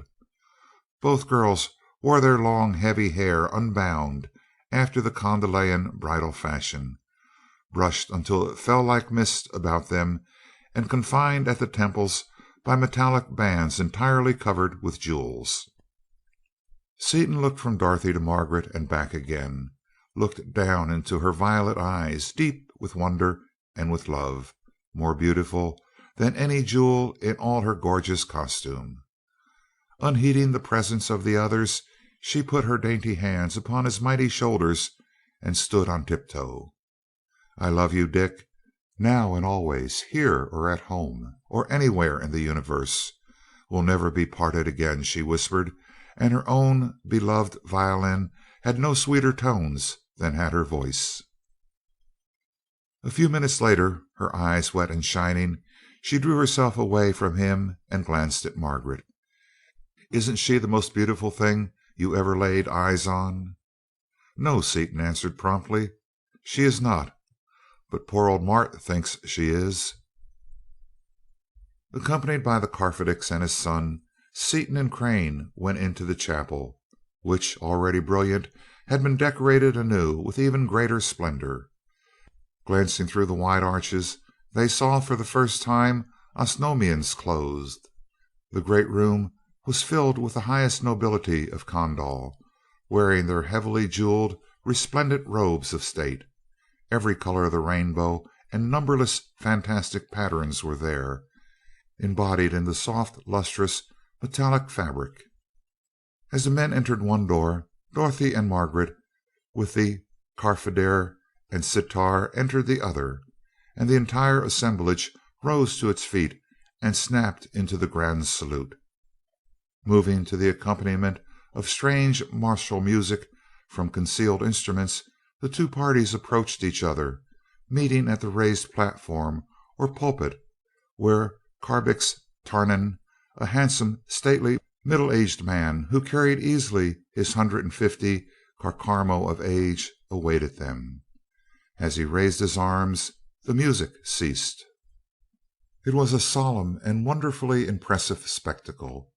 The room, of burnished metal, with its bizarre decorations wrought in scintillating gems, the constantly changing harmony of colors as the invisible lamps were shifted from one shade to another, the group of mighty nobles standing rigidly at attention in a silence so profound that it was an utter absence of everything audible, as the Carbix lifted both arms in a silent invocation of the great First Cause. All these things deepened the solemnity of that solemn moment. When Tarnan spoke, his voice, deep with some great feeling, inexplicable even to those who knew him best, carried clearly to every part of the great chamber. "Friends, it is our privilege to assist today in a most notable event, the marriage of four personages from another world. For the first time in the history of Osnome, one Carfedix has the privilege of entertaining the bridal party of another. It is not for this fact alone, however, that this occasion is to be memorable.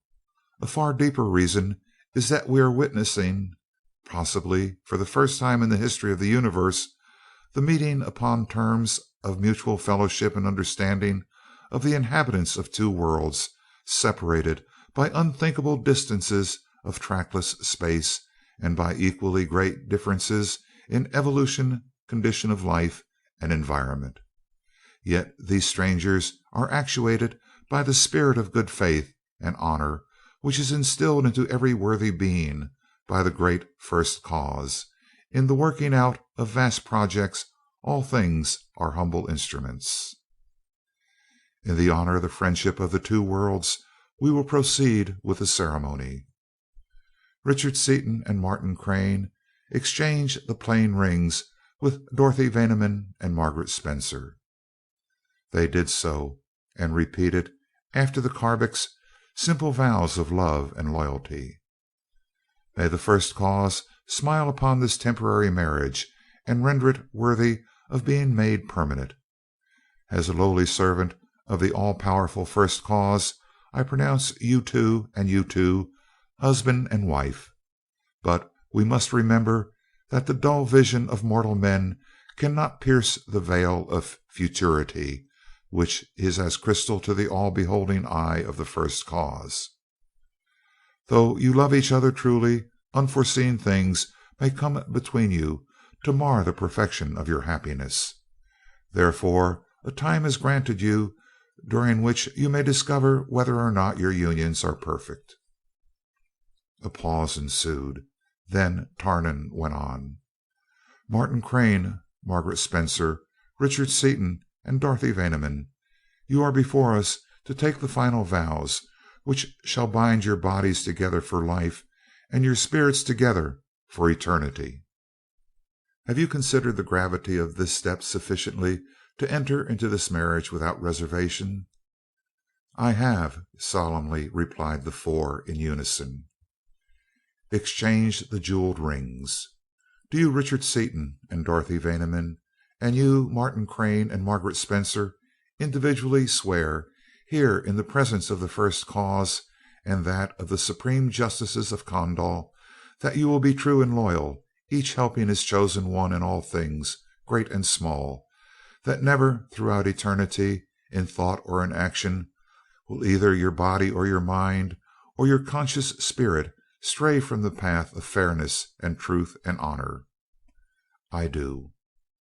I pronounce you married with the eternal marriage, just as the faden which you each now wear, the eternal jewel which no force of man, however applied, has yet been able to change or deform in any particular, and which continues to give off its inward light without change throughout eternity, shall endure through endless cycles of time after the metal of the ring which holds it shall have crumbled in decay. Even so shall your spirits, formerly two, now one and indissoluble, progress in ever-ascending evolution throughout eternity after the base material, which is your bodies, shall have returned to the senseless dust from whence it arose. The Karbix lowered his arms, and the bridal party walked to the door through a double rank of uplifted weapons. From the chapel they were led to another room, where the contracting parties signed their names in a register. The Kofedix then brought forward two marriage certificates, heavy square plates of brilliant purple metal, beautifully engraved in parallel columns of English and Kondalian script, and heavily bordered with precious stones. The principals and witnesses signed below each column, the signatures being deeply engraved by the royal engraver. Leaving the registry, they were escorted to the dining hall, where a truly royal repast was served. Between courses, the highest nobles of the nation welcomed the visitors and wished them happiness in short but earnest addresses. After the last course had been disposed of, the Karbix rose at a sign from the Kofedix and spoke, his voice again agitated by the emotion which had puzzled his hearers during the marriage service. All Kondal is here with us in spirit, trying to aid us in our poor attempts to convey our welcome to these our guests, of whose friendship no greater warrant could be given than their willingness to grant us the privilege of their marriage. Not only have they given us a boon that will make their names revered throughout the nation as long as Kondal shall exist, but they have also been the means of showing us plainly that the First Cause is upon our side, that our age-old institution of honor is, in truth, the only foundation upon which can be built a race fitted to survive. At the same time, they have been the means of showing us that our hated foe, entirely without honor, building his race upon a foundation of bloodthirsty savagery alone, is building wrongly and must perish utterly from the face of Osnomian. His hearers listened, impressed by his earnestness, but plainly not understanding his meaning. "You do not understand?" he went on. with a deep light shining in his eyes. It is inevitable that two people inhabiting worlds so widely separated as our two should be possessed of widely varying knowledge and abilities, and these strangers have already made it possible for us to construct engines of destruction which shall obliterate Mardonale completely." A fierce shout of joy interrupted the speaker, and the nobles sprang to their feet, saluting the visitors with upraised weapons. As soon as they had reseated themselves, the Karbix continued: "That is the boon. The vindication of our system of evolution is easily explained. The strangers landed first upon Mardonale. Had Nalboon met them in honor, he would have gained the boon. But he, with the savagery characteristic of his evolution, attempted to kill his guests and steal their treasures, with what results you already know. We, on our part, in exchange for the few and trifling services we have been able to render them, have received even more than Nalboon would have obtained had his plans not been nullified by their vastly superior state of evolution." The orator seated himself, and there was a deafening clamor of cheering as the nobles formed themselves into an escort of honor and conducted the two couples to their apartments. Alone in their room, Dorothy turned to her husband with tears shining in her beautiful eyes. "Dick, sweetheart, wasn't that the most wonderful thing that anybody ever heard of? Using the word in all its real meaning, it was indescribably grand, and that old man is simply superb. It makes me ashamed of myself to think that I was ever afraid or nervous here." "It sure was all of that, Dottie mine, little bride of an hour. The whole thing gets right down to where a fellow lives. I've got a lump in my throat right now, so big that it hurts me to think. Earthly marriages are piffling in comparison with that ceremony. It's no wonder they're happy after taking those vows, especially as they don't have to take 'em until after they are sure of themselves." "But we're sure already, sweetheart," as he embraced her with all the feeling of his nature. "Those vows are not a bit stronger than the ones we have already exchanged.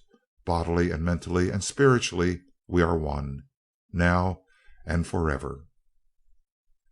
End of chapter 16.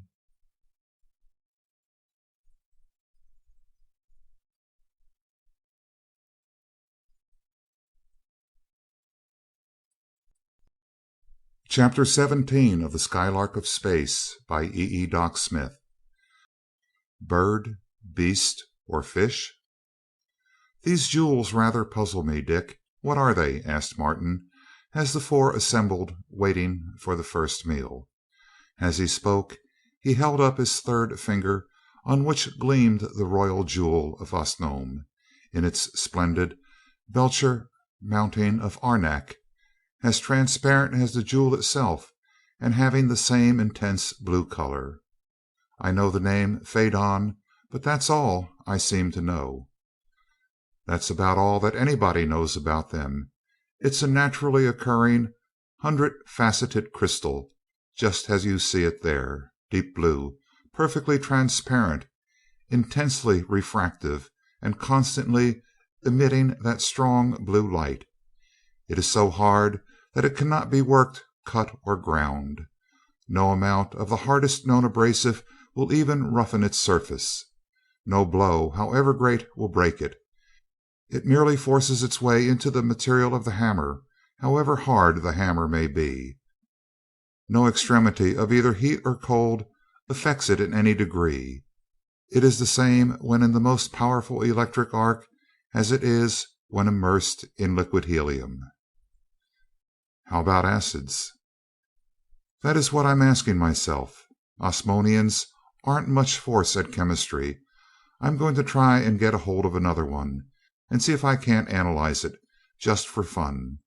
I can't seem to convince myself that a real atomic structure could be that large." "No, it is rather large for an atom," and turning to the two girls, "how do you like your solitaires?" "They are perfectly beautiful, and the Tiffany mounting is exquisite," replied Dorothy enthusiastically. but they're so awfully big. They're as big as 10-carat diamonds, I do believe." "Just about," replied Seaton, "but at that they're the smallest Dunark could find. They have been kicking around for years, he says, so small nobody wanted them. They wear big ones on their bracelets, you know. You sure will make a hit in Washington, Dottie. People will think you're wearing a bottle stopper until they see it shining in the dark, and then they'll think it's an automobile headlight. But after a few jewelers have seen these stones, one of them will be offering us $5 million apiece for them, trying to buy them for some dizzy old dame who wants to put out the eyes of some of her social rivals. Yes? No?" "That's about right, Dick," replied Crane, and his face wore a thoughtful look. "We can't keep it secret that we have a new jewel, since all four of us will be wearing them continuously, and anyone who knows jewels at all will recognize these as infinitely superior to any known earthly jewel. In fact, they may get some of us into trouble, as fabulously valuable jewels usually do." "That's true, too.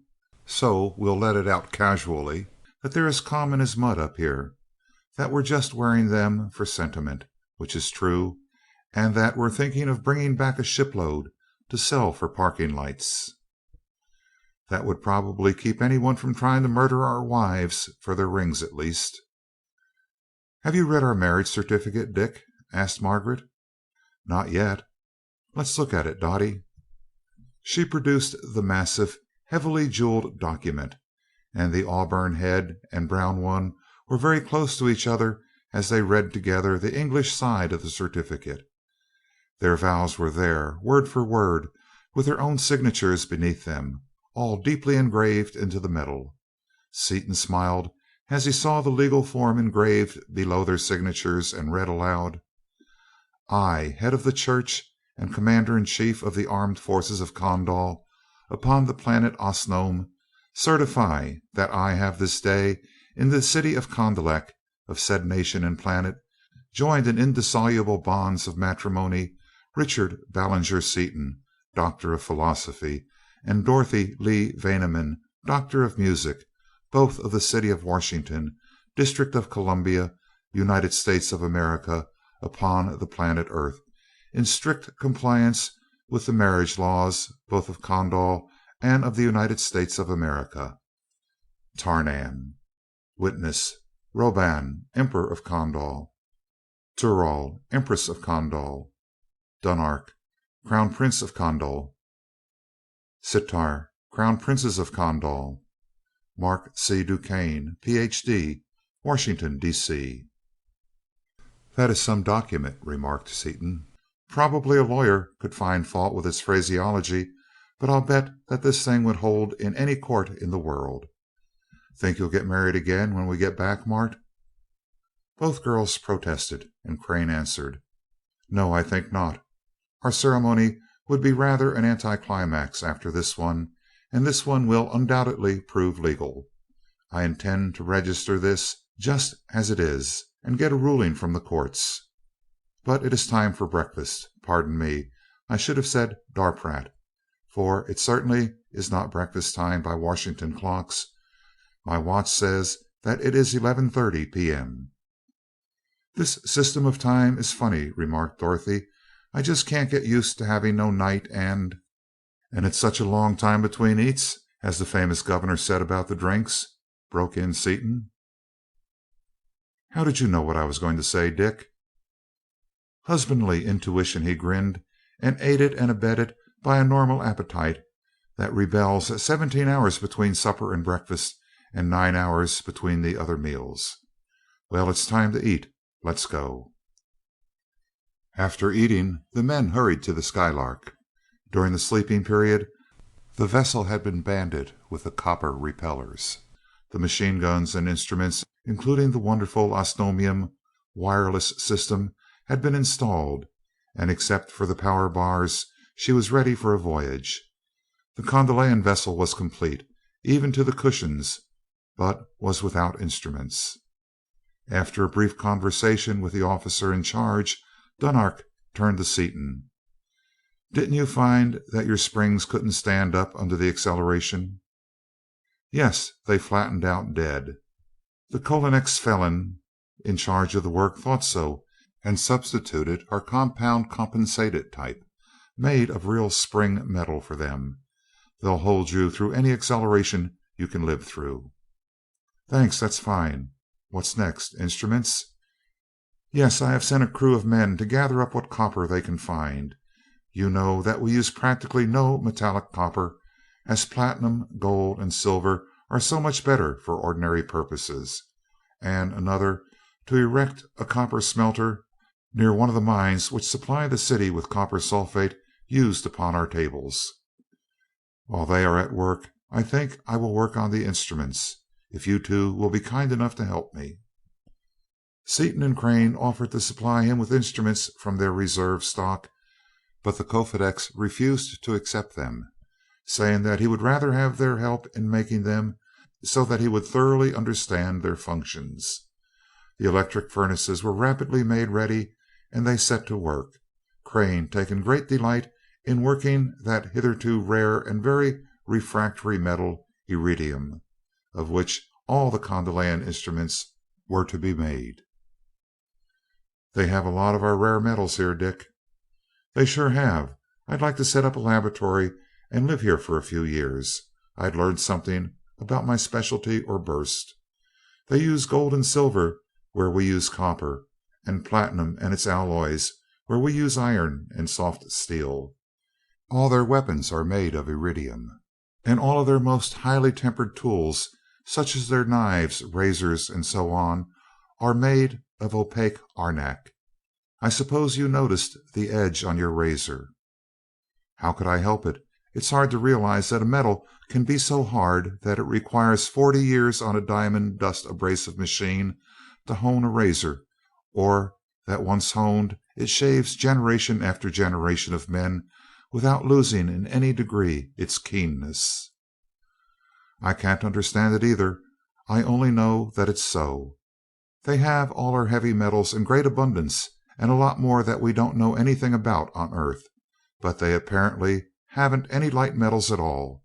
It must be that Osnome was thrown off the parent sun late, so that the light metals were all gone." "Something like that, possibly." The extraordinary skill of the Kofedix made the manufacture of the instruments a short task, and after Crane had replaced the few broken instruments of the Skylark from their reserve stock, they turned their attention to the supply of copper that had been gathered. They found it enough for only 2 bars. "Is this all we have?" asked Dunark sharply. "It is, Your Highness," replied the Kolonex. "This is every scrap of metallic copper in the city." "Oh, well, that will be enough to last until we can smelt the rest," said Seaton. "With 1 bar apiece, we're ready for anything Mardonale can start. Let him come." The bars were placed in the containers and both vessels were tried out, each making a perfect performance. Upon the following Kokam, immediately after the first meal, the full party from Earth boarded the Skylark and accompanied the Kofedix to the copper smelter. Dunark himself directed the work of preparing the charges and the molds, though he was continually being interrupted by wireless messages in code and by messengers bearing tidings too important to trust into the air. "I hope you will excuse all of these delays," said Dunark after the 20th interruption, "but—" "That's all right, Dunark. We know that you're a busy man." "I can tell you about it, but I wouldn't want to tell many people. With the salt you gave us, I am preparing a power plant that will enable us to blow Mardonale into—" He broke off as a wireless call for help sounded. All listened intently, learning that a freight plane was being pursued by a Carlon a few hundred miles away. "Now's the time for you to study one, Dunark," Seaton exclaimed.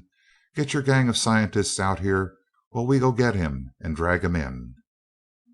As Dunark sent the message, the Skylark's people hurried aboard, and Seaton drove the vessel toward the calls for help.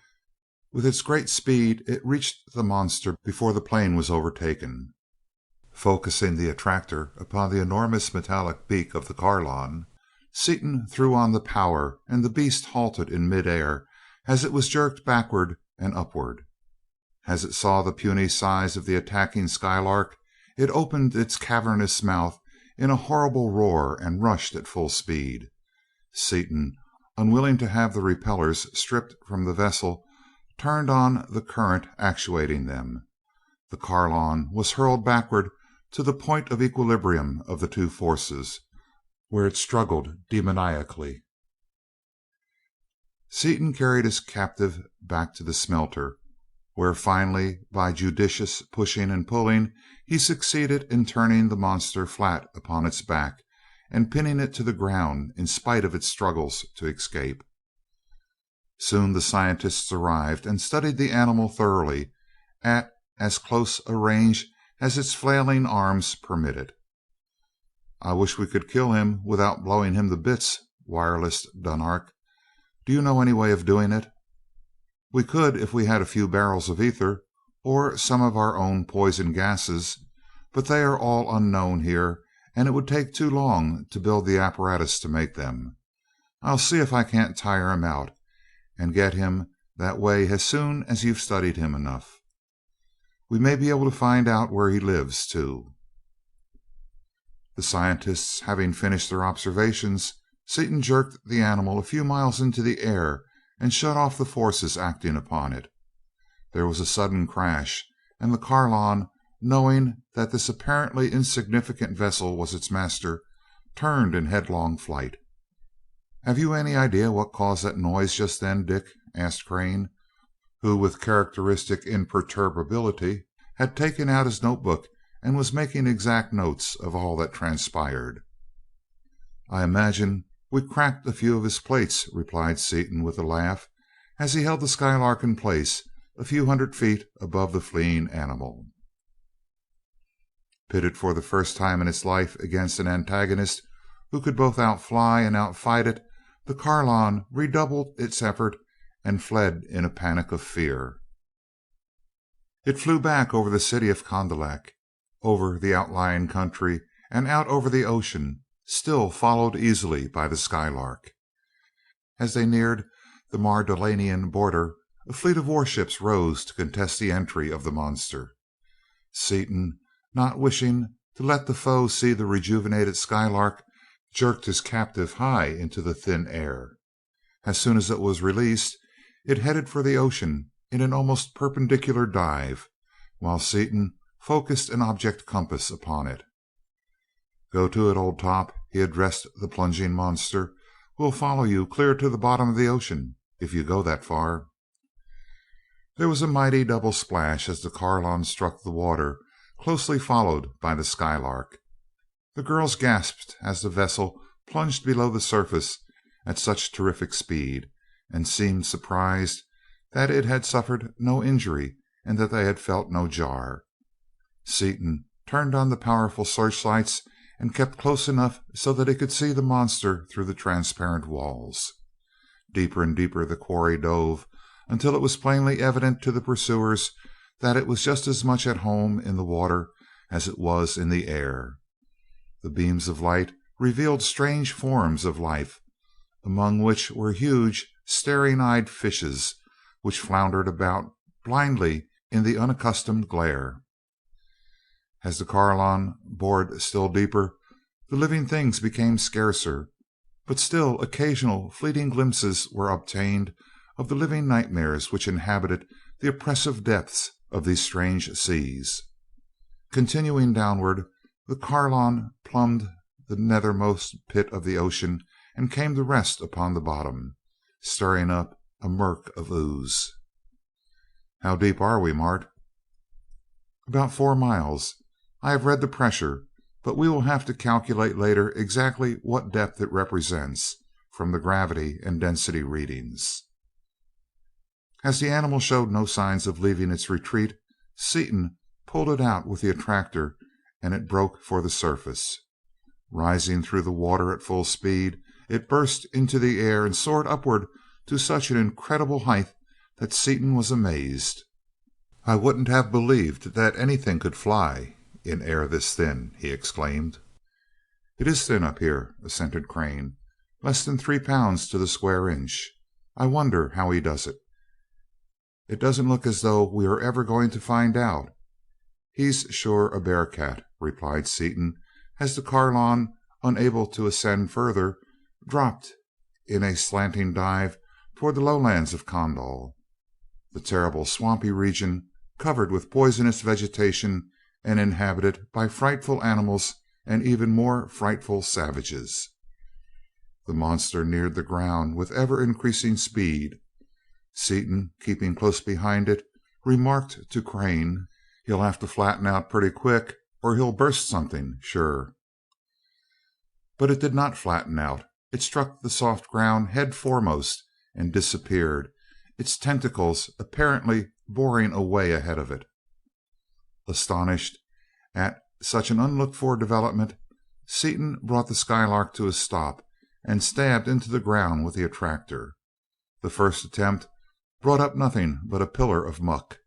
The second brought to light a couple of wings and one writhing arm. The third brought the whole animal still struggling as strongly as it had in the first contest. Seaton again lifted the animal high into the air. "If he does that again, we'll follow him." "Will the ship stand it?" asked DuQuesne with interest.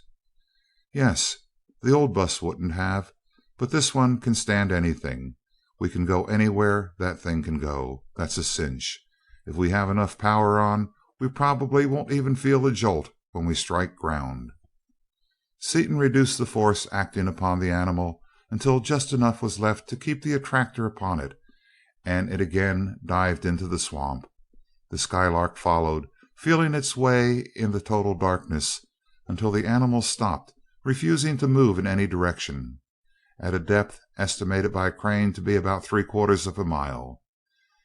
After waiting some time, Seaton increased the power of the attractor and tore the Carlon back to the surface and into the air, where it turned on the Skylark with redoubled fury.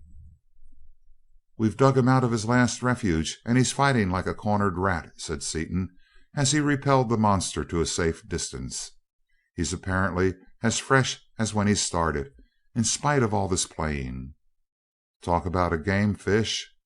He doesn't intend to run any more, though, so I guess we'll have to put him away. It's a shame to bump him off, but it's got to be done." Crane aimed one of the heavy explosive bullets at the savagely struggling monster, and the earth rocked with the concussion as the shell struck its mark. They hurried back to the smelter, where Dunark asked eagerly, "What did you find out about it?" "Nothing much," replied Seaton, and in a few words described the actions of the Carlon. "What did your savants think of it?" "Very little that any of us can understand in terms of any other known organism. It seems to combine all the characteristics of bird, beast, and fish, and to have within itself the possibilities of both bisexual and asexual reproduction." "I wouldn't doubt it. It's a queer one, all right." The copper bars were cool enough to handle, and the Skylark was loaded with 5 times its original supply of copper, the other vessel taking on a much smaller amount. After the Kofedix had directed the officer in charge to place the remaining bars in easily accessible places throughout the nation, the 2 vessels were piloted back to the palace, arriving just in time for the last meal of the Kokam. "Well, Dunark," said Seaton, after the meal was over, "I'm afraid that we must go back as soon as we can. Dorothy's parents and Martin's bankers will think they are dead by this time. We should start back right now, but—" "Oh, no, you must not do that. That would rob our people of the chance of bidding you good-bye." "There's another reason, too. I have a mighty big favor to ask of you." "It is granted. If a man can do it, consider it done." "Well, you know platinum is a very scarce and highly useful metal with us. I wonder if you could let us have a few tons of it. And I would like to have another faidon, too. I want to see if I can analyze it." "You have given us 1,000 times the value of all the platinum and all the jewels your vessel can carry, As soon as the foundries are open tomorrow we will go and load up your storerooms, or if you wish, we will do it now." "That isn't necessary. We may as well enjoy your hospitality for one more sleeping period. Get the platinum during the first work period, and bid you good bye just before the second meal. How would that be?" "Perfectly satisfactory." The following Kokam, Dunark piloted the Skylark with Seaton, Crane, and Duquesne as crew to one of the great platinum foundries. The girls remained behind to get ready for their departure and for the great ceremony which was to precede it. The trip to the foundry was a short one, and the three scientists of Earth stared at what they saw: thousands of tons of platinum cast into bars and piled up like pig iron, waiting to be made into numerous articles of everyday use throughout the nation. Dunark wrote out an order which his chief attendant handed to the officer in charge of the foundry, saying, "Please have it loaded at once." Seaton indicated the storage compartment into which the metal was to be carried, and a procession of slaves, two men staggering under one ingot, was soon formed between the pile and the storage room. "How much are you loading on, Dunark?" asked Seaton, when the large compartment was more than half full. "My order called for about 20 tons in your weight, but I changed it later. We may as well fill that room full, so that the metal will not rattle around in flight. It doesn't make any difference to us. We have so much of it. It's like your gift of salt, only vastly smaller." "What are you going to do with it all, Dick?" asked Crane. "That is enough to break the platinum market completely." "That's exactly what I'm going to do," returned Seaton, with a gleam in his gray eyes. "I'm going to burst this unjustifiable fad for platinum jewelry so wide open that it'll never recover, and make platinum again available for its proper use in laboratories and in industries. You know yourself," he rushed on hotly, "that the only reason platinum is used at all for jewelry is that it is expensive. It isn't nearly so handsome as either gold or silver, and if it wasn't the most costly common metal we have, the jewelry wearing crowd wouldn't touch it with a 10-foot pole. Useless as an ornament, it is the one absolutely indispensable laboratory metal, and literally hundreds of laboratories that need it can't have it because over half the world's supply is tied up in jewelers' windows and in useless baubles. Then, too, it is the best thing known for contact points in electrical machinery. When the government and all those scientific societies were abjectly begging the jewelers to let loose a little of it, they refused. They were selling it to profiteering spendthrifts at $150 an ounce. The condition isn't much better right now. It's a vicious circle. As long as the price stays high, it will be used for jewelry. As long as it is used for jewelry, the price will stay high, and scientists will have to fight the jewelers for what little they get. While somewhat exaggerated, that is about the way matters stand. I will admit that I, too, am rather bitter on the subject," said Crane. "Bitter? Of course you're bitter. Everybody is who knows anything about science and who has a brain in his head. Anybody who claims to be a scientist and yet stands for any of his folks buying platinum jewelry ought to be shot. But they'll get theirs as soon as we get back. They wouldn't let go of it before. They had too good a thing, but they'll let go now and get their fingers burned besides. I'm going to dump this whole shipment at 50 cents a pound, and will take mighty good care that jewelers don't corner the supply." "I'm with you, Dick, as usual." Soon the storage room was filled to the ceiling with closely stacked ingots of the precious metal, and the Skylark was driven back to the landing dock. She alighted beside Dunark's vessel, the Condor, whose gorgeously decorated crew of high officers sprang to attention as the four men stepped out. All were dressed for the ceremonial leave-taking, the three Americans wearing their spotless white, the Condolians wearing their most resplendent trappings.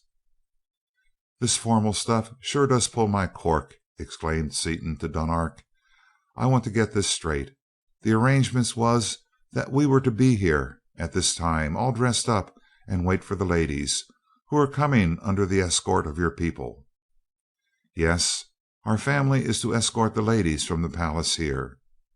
As they leave the elevator, the surrounding war vessels will salute, and after a brief ceremony, you two will escort your wives into the Skylark, Dr. DuQuesne standing a little apart and following you in. The war vessels will escort you as high as they can go, and the Kondal will accompany you as far as our most distant sun before turning back." For a few moments Seaton nervously paced a short beat in front of the door of the space car. "I am getting more fussed every second," he said abruptly, taking out his wireless instrument. "I'm going to see if they aren't about ready." "What seems to be the trouble, Dick? Have you another hunch, or are you just rattled?" asked Crane. "Rattled, I guess, but I sure do want to get going," he replied as he worked the lever rapidly. "Dottie," he sent out, and the call being answered, "how long will you be? We're all ready, waiting and chewing our fingernails with impatience." "We'll soon be ready. The Carfidix is coming for us now." Scarcely had the tiny sounder become silent when the air was shaken by an urgently vibrated message, and every wireless sounder gave warning. End of chapter 17.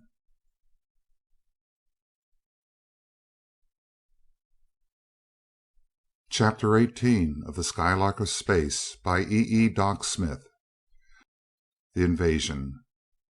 The pulsating air and the chattering sounders were giving the same dire warning, the alarm extraordinary of invasion, of imminent and catastrophic danger from the air.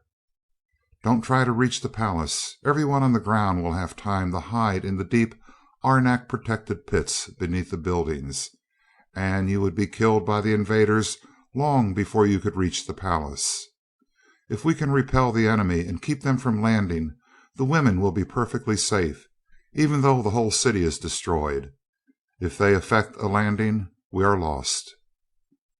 "They will not land, then," Seaton answered grimly as he sprang into the Skylark and took his place at the boards. As Crane took out his wireless, Seaton cautioned him: "Send in English and tell the girls not to answer, as these devils can locate the calls within a foot and will be able to attack the right spot. Just tell them we're safe in the Skylark. Tell them to sit tight while we wipe out this gang that is coming, and that we'll call them once in a while, when we have time, during the battle." Before Crane had finished sending the message, the crescendo whine of enormous propellers was heard.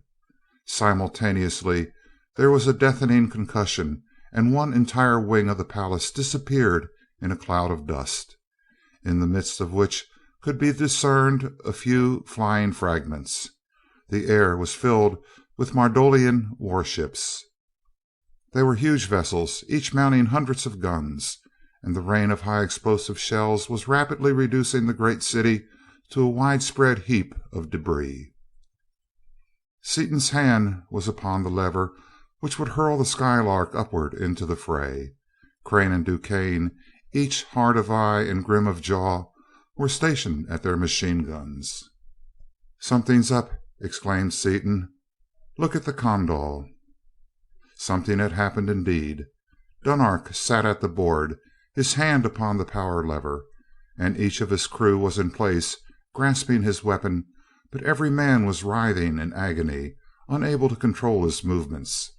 As they stared, momentarily spellbound, the entire crew ceased their agonizing struggles and hung apparently lifeless from their supports. "They've got to him some way. Let's go," yelled Seaton. As his hand tightened upon the lever, a succession of shells burst upon the dock, wrecking it completely. All three men fancied that the world had come to an end as the stream of high explosive was directed against their vessel, but the 4-foot shell of arenak was impregnable, and Seaton shot the Skylark upward into the midst of the enemy fleet. The two gunners fired as fast as they could sight their weapons, and with each shot one of the great warships was blown into fragments. The Mardonians then concentrated the fire of their entire fleet upon their tiny opponent. From every point of the compass, from above and below, the enemy gunners directed streams of shells against the dodging vessel. The noise was more than deafening.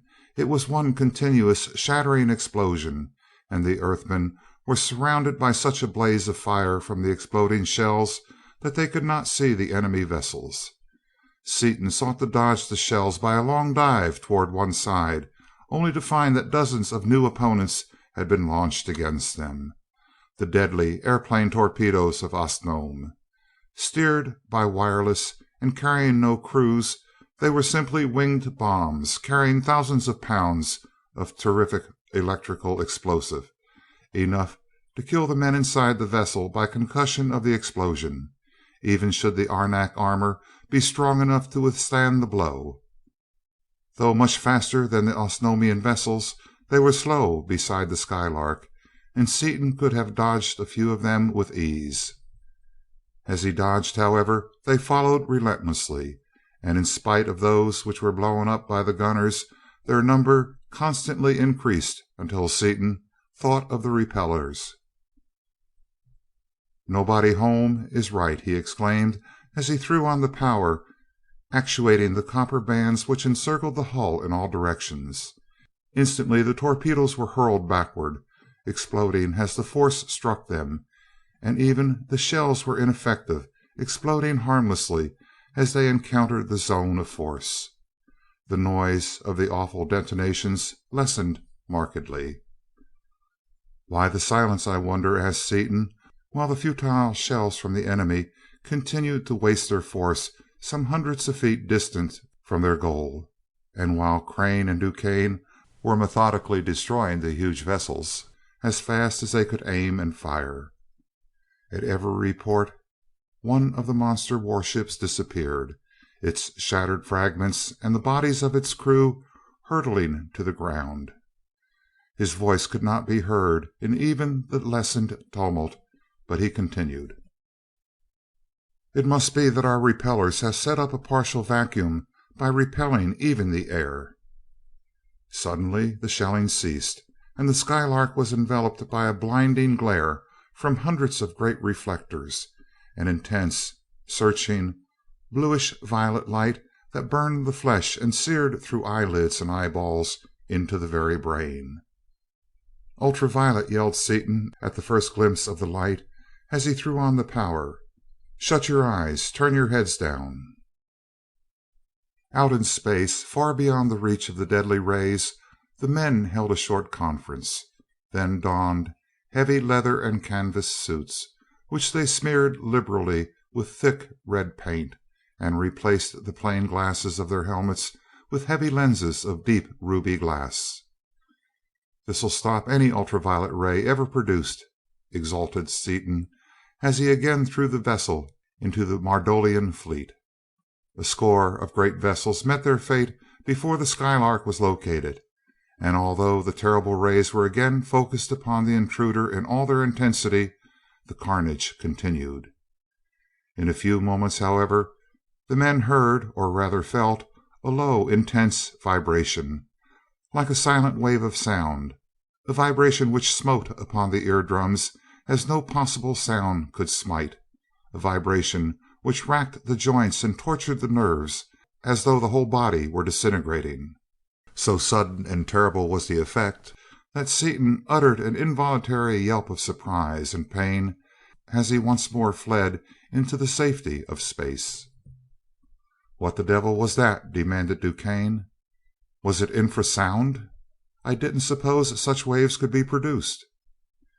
"Infrasound is right.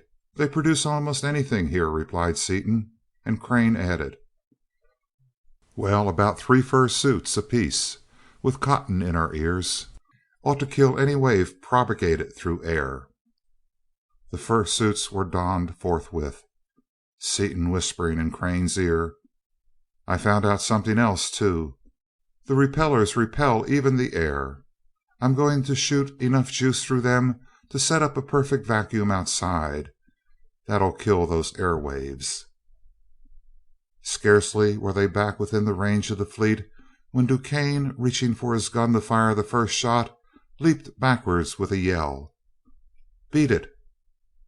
Once more at a safe distance, DuQuesne explained: "It's lucky I'm so used to handling hot stuff that from force of habit I never make close contact with anything at the first touch. That gun carried thousands of volts with a lot of amperage behind them, and if I had had a good hold on it I couldn't have let go. We'll block that game quickly enough, though. Thick, dry gloves covered with rubber are all that is necessary. It's a good thing for all of us that you have those fancy condensite handles on your levers, Seaton." "That was how they got Dunark, undoubtedly," said Crane, as he sent a brief message to the girls, assuring them that all was well, as he had been doing at every respite. "But why were we not overcome at the same time?" "They must have had the current tuned to iridium, and had to experiment until they found the right wave for steel," Seaton explained. "I should think our bar would have exploded with all that current. They must have hit the copper range, too." Seaton frowned in thought before he answered: "Maybe because it's induced current and not a steady battery impulse. Anyway, it didn't. Let's go." "Just a minute," put in Crane. "What are they going to do next, Dick?" "Search me. I'm not used to my new Osnomian mind yet. I recognize things all right after they happen, but I can't seem to figure ahead. It's like a dimly remembered something that flashes up as soon as mentioned. I get too many and too new ideas at once. I know, though, that the Osnomians have defenses against all these things except this last stunt of the charged guns. That must be the new one that Mardonale stole from Kondal. The defenses are, however, purely Osnomian in character and material. As we haven't got the stuff to set them up as the Osnomians do, we'll have to do it our own way. We may be able to dope out the next one, though. Let's see what they have given us so far." "We've got to hand it to 'em," responded DuQuesne admiringly. "They've given us the whole range of wavelengths one at a time. They've given us light, both ultraviolet and visible, sound, infrasound, and electricity. I don't know what's left unless they give us a new kind of X-rays, or Hertzian, or infrared heat waves, or—" "That's it, heat," exclaimed Seaton. "They produce heat by means of powerful wave generators, and by setting up heavy induced currents in the armor they can melt arenak that way." "Do you suppose we can handle the heat with our refrigerators?" asked Crane. "Probably. We have a lot of power, and the new arenak cylinders of our compressors will stand anything. The only trouble will be in cooling the condensers. We'll run as long as we have any water in our tanks, then go dive into the ocean to cool off. We'll try it a whirl anyway." Soon the Skylark again was dealing out death and destruction in the thick of the enemy vessels, who again turned from the devastation of the helpless city to destroy this troublesome antagonist. But in spite of the utmost efforts of light waves, sound waves, and high tension electricity, the space car continued to take its terrible toll. As Seaton had foretold, the armor of the Skylark began to grow hot, and he turned on the full power of the refrigerating system.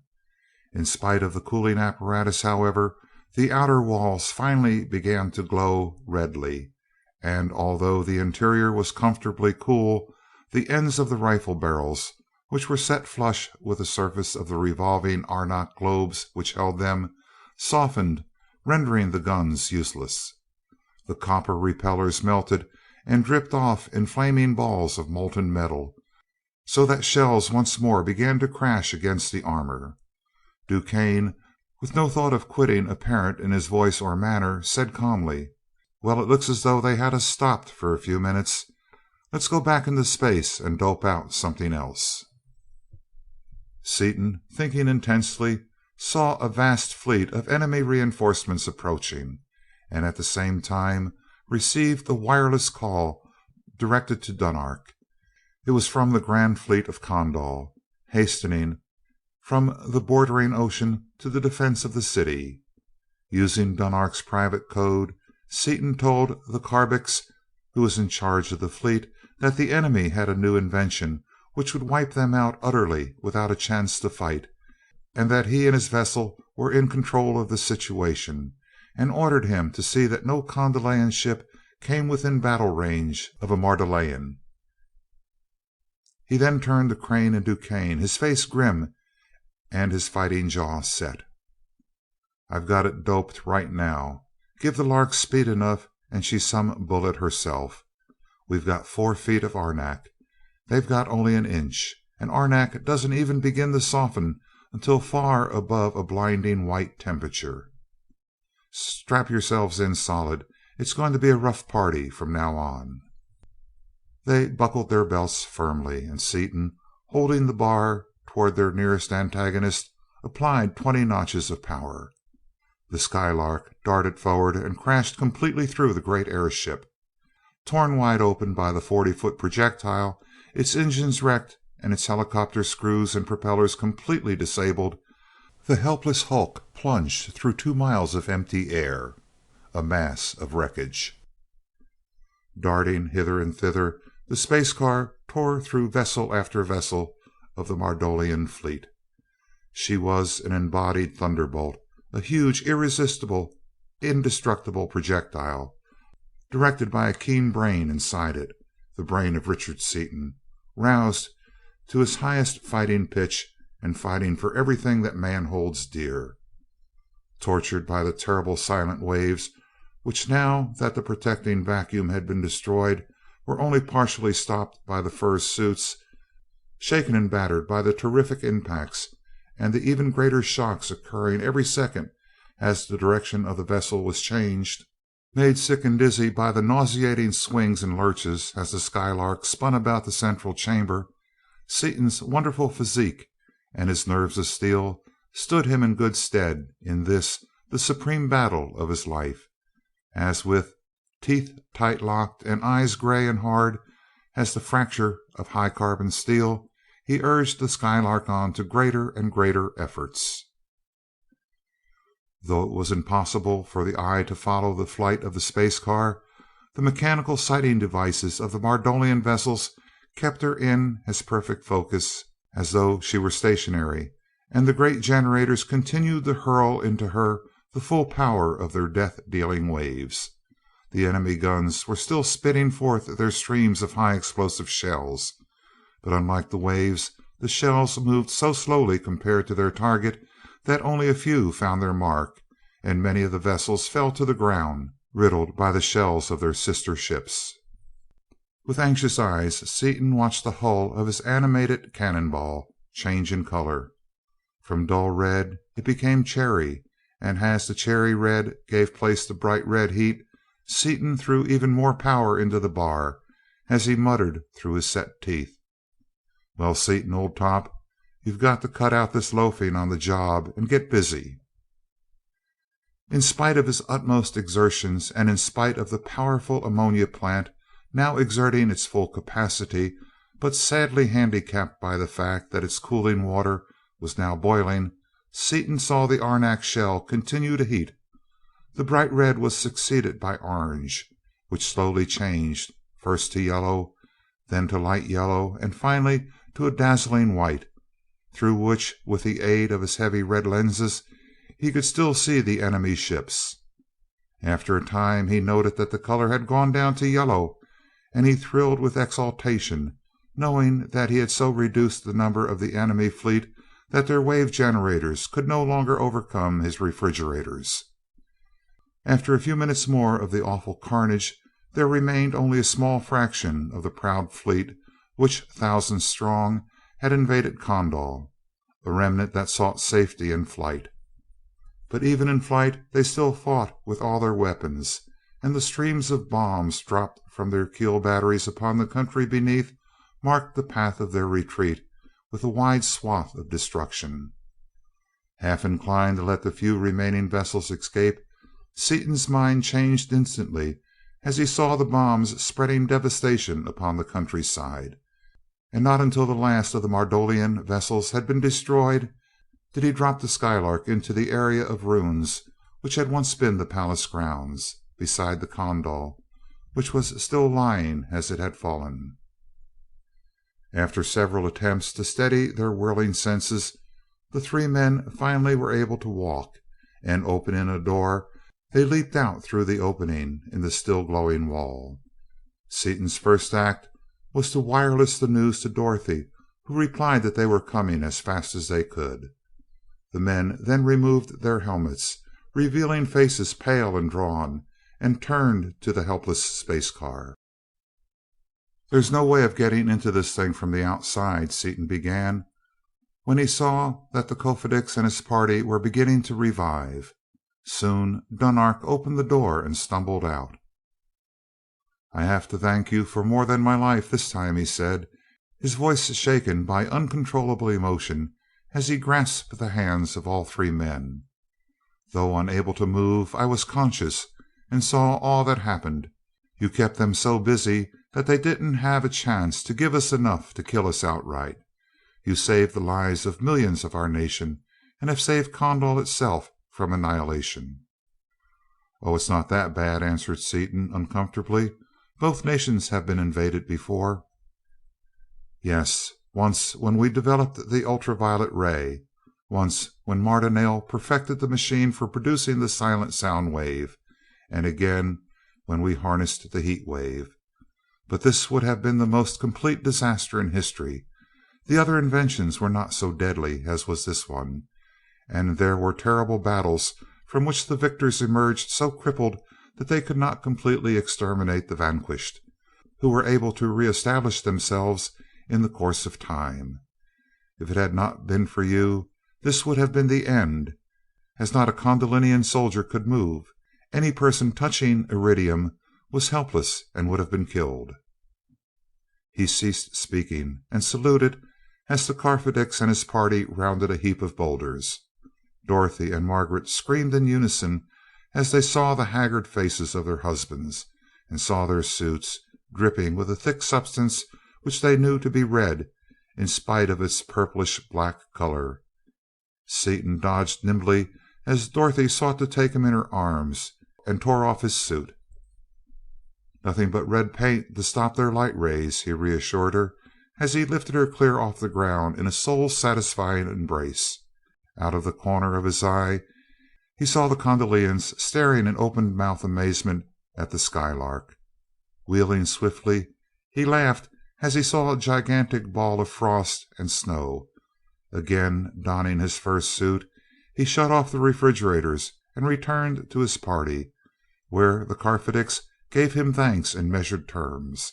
As he fell silent, Dunark added: "Thanks to you, the Mardonale forces, instead of wiping us out, are themselves destroyed, while only a handful of our vessels have been lost. Since the Grand Fleet could not arrive until the battle was over, and since the vessels that would have thrown themselves away were saved by your orders, which I heard, thanks to you, we are not even crippled. Though our capital is destroyed, and the lives of some unfortunates who could not reach the pits in time have probably been lost. Thanks to you," he continued in a ringing voice, "and to the salt and the new source of power you have given us, Mardonale shall now be destroyed utterly." After sending out ships to relieve the suffering of the few wounded and the many homeless, Dunark summoned a corps of mechanics who banded on new repellers and repaired the fused barrels of the machine guns, all that was necessary to restore the Skylark to perfect condition. Facing the party from Earth, the Kofedix stood in the ruins of his magnificent palace. Back of him were the nobles of Condor, and still further back in order of rank stood a multitude of people. "Is it permitted, O noble Karfedo, that I reward your captive for his share in the victory?" he asked. "It is," acquiesced Seaton and Crane, and Roban stepped up to Duquesne and placed in his hand a weighty leather bag. He then fastened about his left wrist the Order of Condor, the highest order of the nation. He then clasped about Crane's wrist a heavily jeweled, peculiarly ornamented disc wrought of deep ruby red metal, supported by a heavy bracelet of the same material, the most precious metal of Osnome. At sight of the disc the nobles saluted, and Seaton barely concealed a start of surprise, for it bore the royal emblem and delegated to its bearer power second only to that of the Carfedex himself. "I bestow upon you this symbol, Carfedex Crane, in recognition of what you have done this day for Kondal.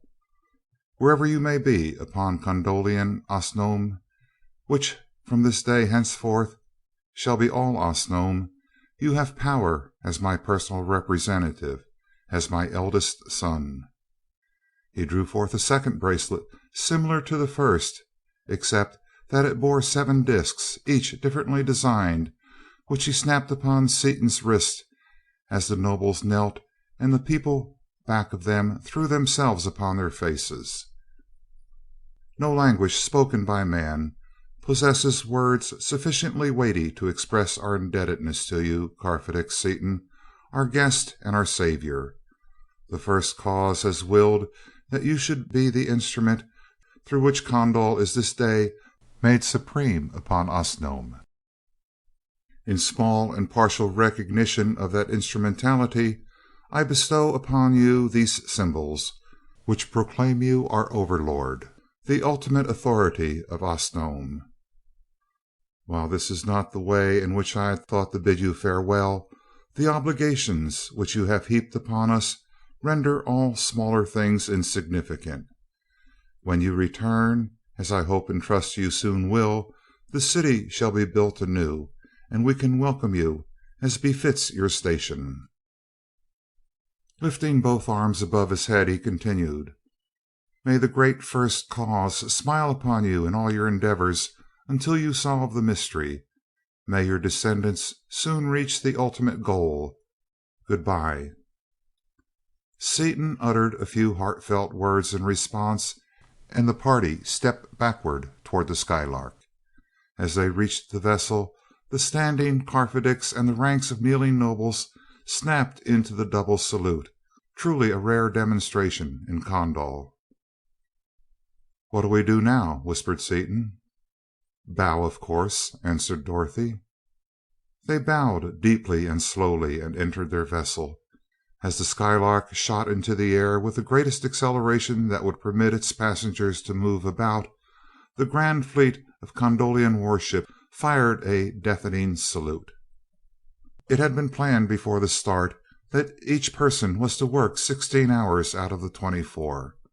Seaton was to drive the vessel during the first 2 8-hour periods of each day. Crane was to observe the stars during the second and drive during the third. DuQuesne was to act as observer during the first and third periods. Margaret volunteered to assist the observer in taking his notes during her waking hours, and Dorothy appointed herself cook and household manager. As soon as the Skylark had left Osnome, Crane told DuQuesne that he and his wife would work in the observation room until 4 o'clock in the afternoon, at which time the prearranged system of relief would begin, and DuQuesne retired to his room.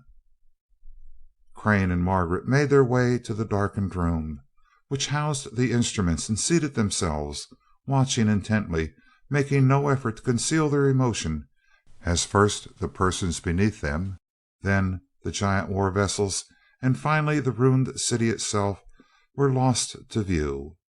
Osnome slowly assumed the proportions of a large moon, grew smaller, and as it disappeared, Crane began to take notes.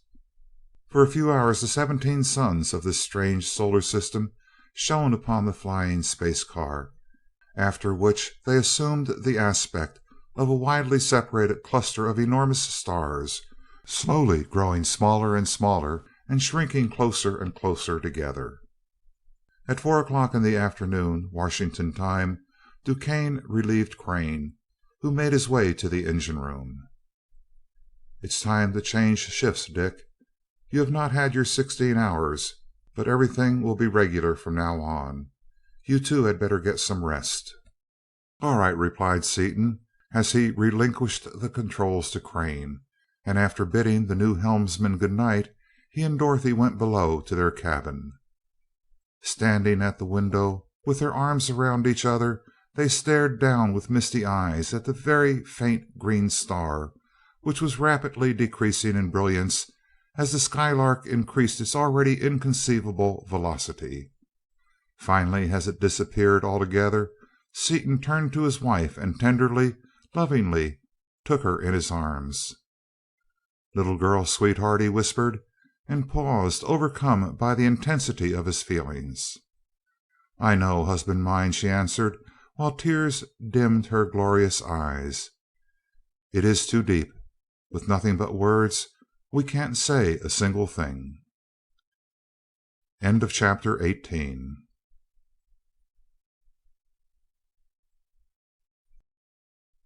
Chapter 19 of the Skylark of Space by E. Doc Smith. The Return to Earth. DuQuesne's first act, upon gaining the privacy of his own cabin, was to open the leather bag presented to him by the Karfedix. He expected to find it filled with rare metals, with perhaps some jewels, instead of which the only metal present was a heavily insulated tube containing a full pound of metallic radium. The least valuable items in the bag were scores of diamonds, rubies, and emeralds of enormous size and of flawless perfection. Merely ornamental glass upon Osnomian, Dunark knew that they were priceless on Earth, and had acted accordingly. To this great wealth of known gems he had added a rich and varied assortment of the rare and strange jewels peculiar to his own world, the Phaedon alone being omitted from the collection. DuQuesne's habitual calmness of mind almost deserted him as he classified the contents of the bag. The radium alone was worth millions of dollars, and the scientist in him exulted that at last his brother scientists should have ample supplies of that priceless metal with which to work, even while he was rejoicing in the price he would exact for it. He took out the familiar jewels, estimating their value as he counted them, a staggering total. The bag was still half full of the strange gems, some of them glowing like miniature lamps in the dark depths, and he made no effort to appraise them.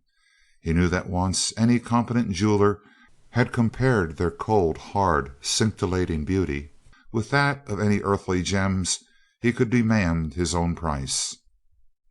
"At last," he breathed to himself, "I will be what I have always longed to be, a money power. Now I can cut loose from that gang of crooks and go my own way." He replaced the gems and the tube of radium in the bag, which he stowed away in one of his capacious pockets, and made his way to the galley. The return voyage through space was uneventful, the Skylark constantly maintaining the same velocity with which she had started out. Several times as the days wore on, she came within the zone of attraction of various gigantic suns, but the pilot had learned his lesson. He kept a vigilant eye upon the bar, and at the first sign of a deviation from the perpendicular, he steered away, far from the source of that attraction. Not content with these precautions, the man at the board would, from time to time, shut off the power to make sure that the space car was not falling toward a body directly in its line of flight. When half the distance had been covered, the bar was reversed, the travelers holding an impromptu ceremony as the great vessel spun around its center through an angle of 180 degrees. A few days later, the observers began to recognize some of the fixed stars in familiar constellations, and knew that the yellowish white star directly in their line of flight was the sun of their own solar system. After a time, they saw that their course, instead of being directly toward the rapidly brightening star, was bearing upon a barely visible star a little to one side of it. Pointing their most powerful telescope toward that point of light, Crane made out a planet, half of its disk shining brightly. The girls hastened to peer through the telescope, and they grew excited as they made out the familiar outlines of the continents and oceans upon the lighted portion of the disk. It was not long until these outlines were plainly visible to the unaided vision. The earth appeared as a great, softly shining greenish half moon, with parts of its surface obscured by fleecy wisps of clouds, and with its two gleaming ice caps making of its poles two brilliant areas of white. The returning wanderers stared at their own world with their hearts in their throats as Crane, who was at the board, increased the retarding force sufficiently to assure himself that they would not be traveling too fast to land upon the earth. After Dorothy and Margaret had gone to prepare a meal, DuQuesne turned to Seaton. "Have you gentlemen decided what you intend to do with me?" "No, we haven't discussed it yet. I can't make up my own mind what I want to do to you, except that I sure would like to get you inside a square ring with 4-ounce gloves on. You have been of too much real assistance on this trip for us to see you hanged as you deserve. On the other hand, you are altogether too much of a thoroughgoing scoundrel for us to let you go free. You see the fix we're in. What would you suggest?" "Nothing," replied DuQuesne calmly. "As I am in no danger whatever of hanging, nothing you can say on that score affects me in the least. As for freeing me, you may do as you please. It makes no difference to me, one way or the other. No jail can hold me for a day.